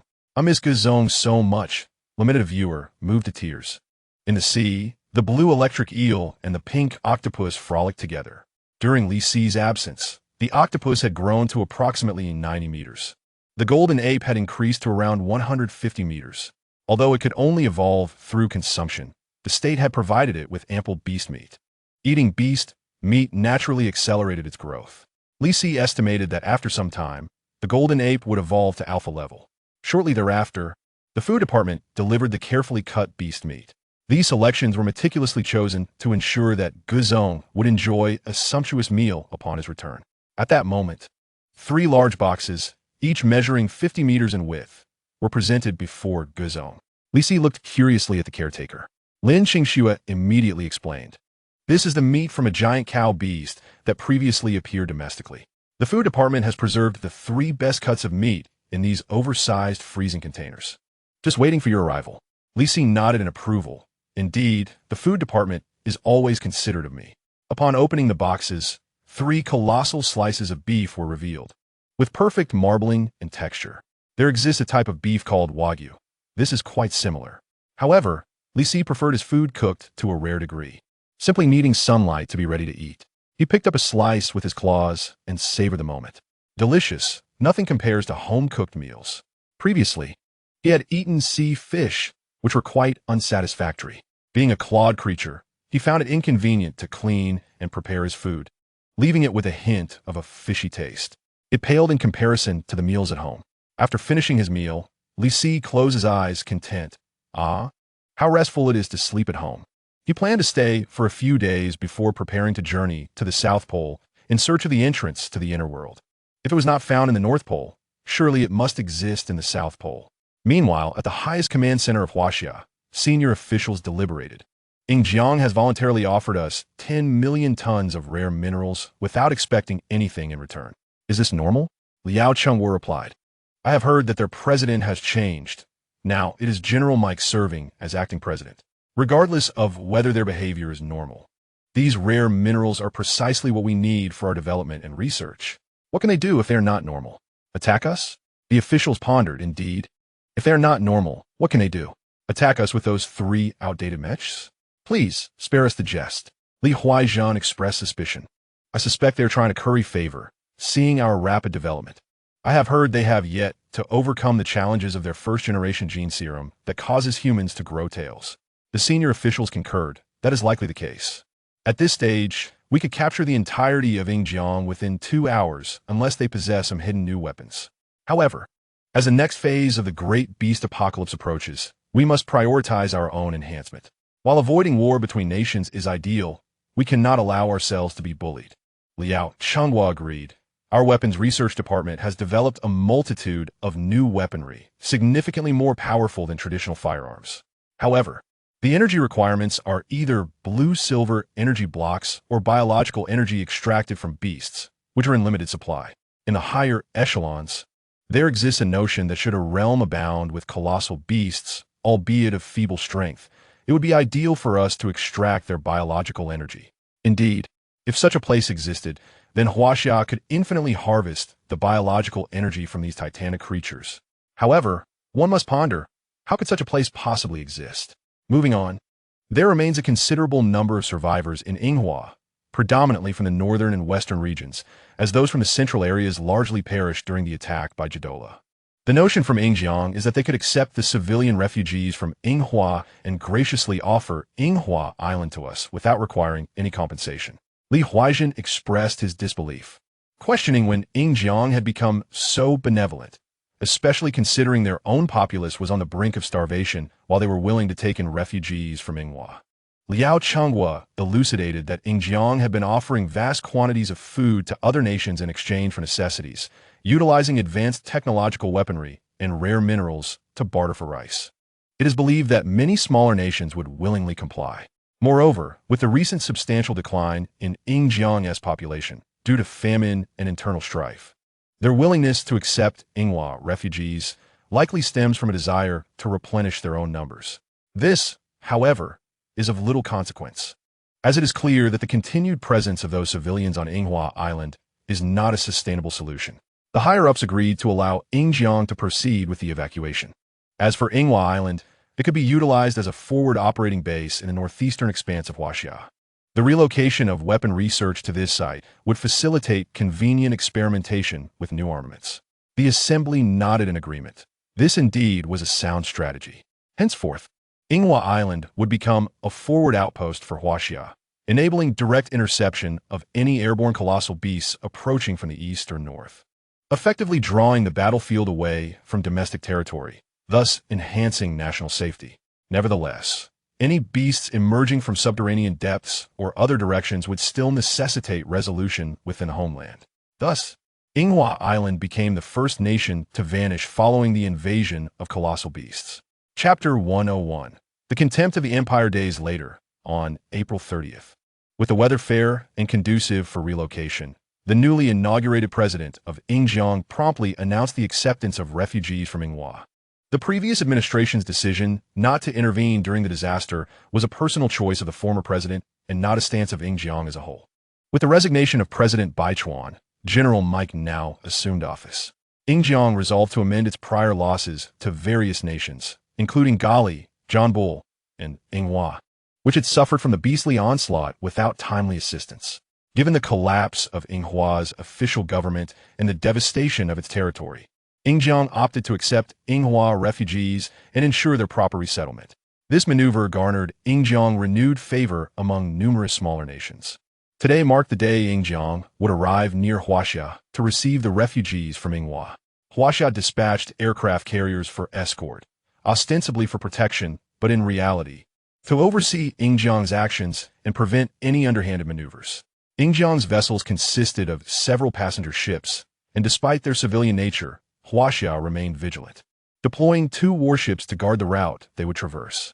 This served as a demonstration of strength, asserting that Yinghua Island now belonged to Huaxia, and any vessels wishing to pass must submit to our oversight. As Liao Changhua observed the incoming ships from the deck of the aircraft carrier, he relaxed upon realizing they were all passenger vessels. His concerns did not lie with the potential for conflict, but rather with the safety of his comrades. Knowing that Yingjiang's ships were purely civilian in nature, he understood they had no intention of engaging in deceitful tactics and were genuinely there for the purpose of evacuation. At this moment, an elder clad in military attire approached him.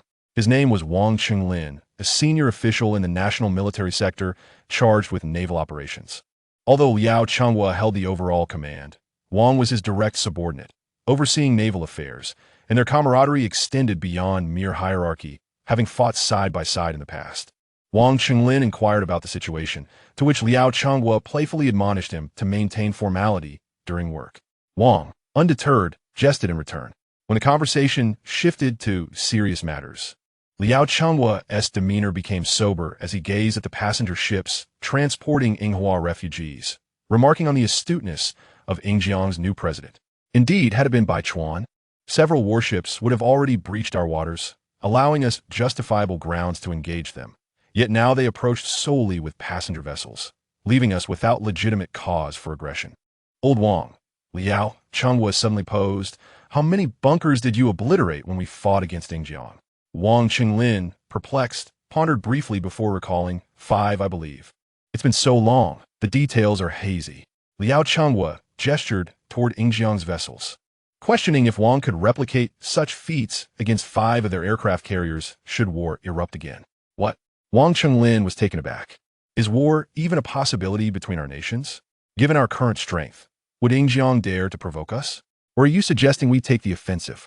Liao Chengwa, sensing Wang's confusion, chose not to elaborate further and instead retreated into the ship's interior. On the surface, Huaxia's 2 warships stood resolutely in the path of Ingjiang's passenger vessels. Soldiers were stationed aboard, armed with the latest rifles developed by Huaxia, ready to spring into action at the slightest misstep. The newly devised radiation absorption wristbands allowed individuals to endure brief exposure to radiation. Should a wristband shatter, it would indicate that the absorption threshold had been reached, necessitating a swift retreat to a safe zone and the application of a new band. Thus, even in close proximity to Yinghua Island, there was no risk of radiation exposure. The survivors from Yinghua were predominantly from the northern and western regions, largely unaffected by radiation despite the assaults on the central and southern parts of the island. Had they been contaminated, Ingjiang would hardly have shown such goodwill in accepting them. The first vessel dispatched by Ingjiang set sail, predominantly carrying the affluent from Yinghua. They would likely fare well in Ingjiang, unlike the subsequent impoverished refugees who would be relegated to menial labor. They were acutely aware that their reception in Ingjiang would not be without prejudice, particularly given the complex socio-political climate there, where historical tensions between white and black individuals had persisted for centuries. The sudden influx of yellow-skinned individuals would undoubtedly exacerbate existing discord. These refugees from Yinghua, being yellow-skinned, were likely to be regarded as even lower than the black population, a consequence of their homeland's demise. However, had they been from Huaxia, the situation would have been markedly different. A renowned sociologist from Dahan once remarked that without Huaxia, yellow-skinned individuals would possess little standing on the global stage, often needing to reach for their tiptoes just to place an order for coffee abroad. Huaxia not only safeguards its own citizens, but also elevates the status of yellow-skinned individuals on the international front, a significant contribution to the global community of yellow-skinned nations. As Ingjiang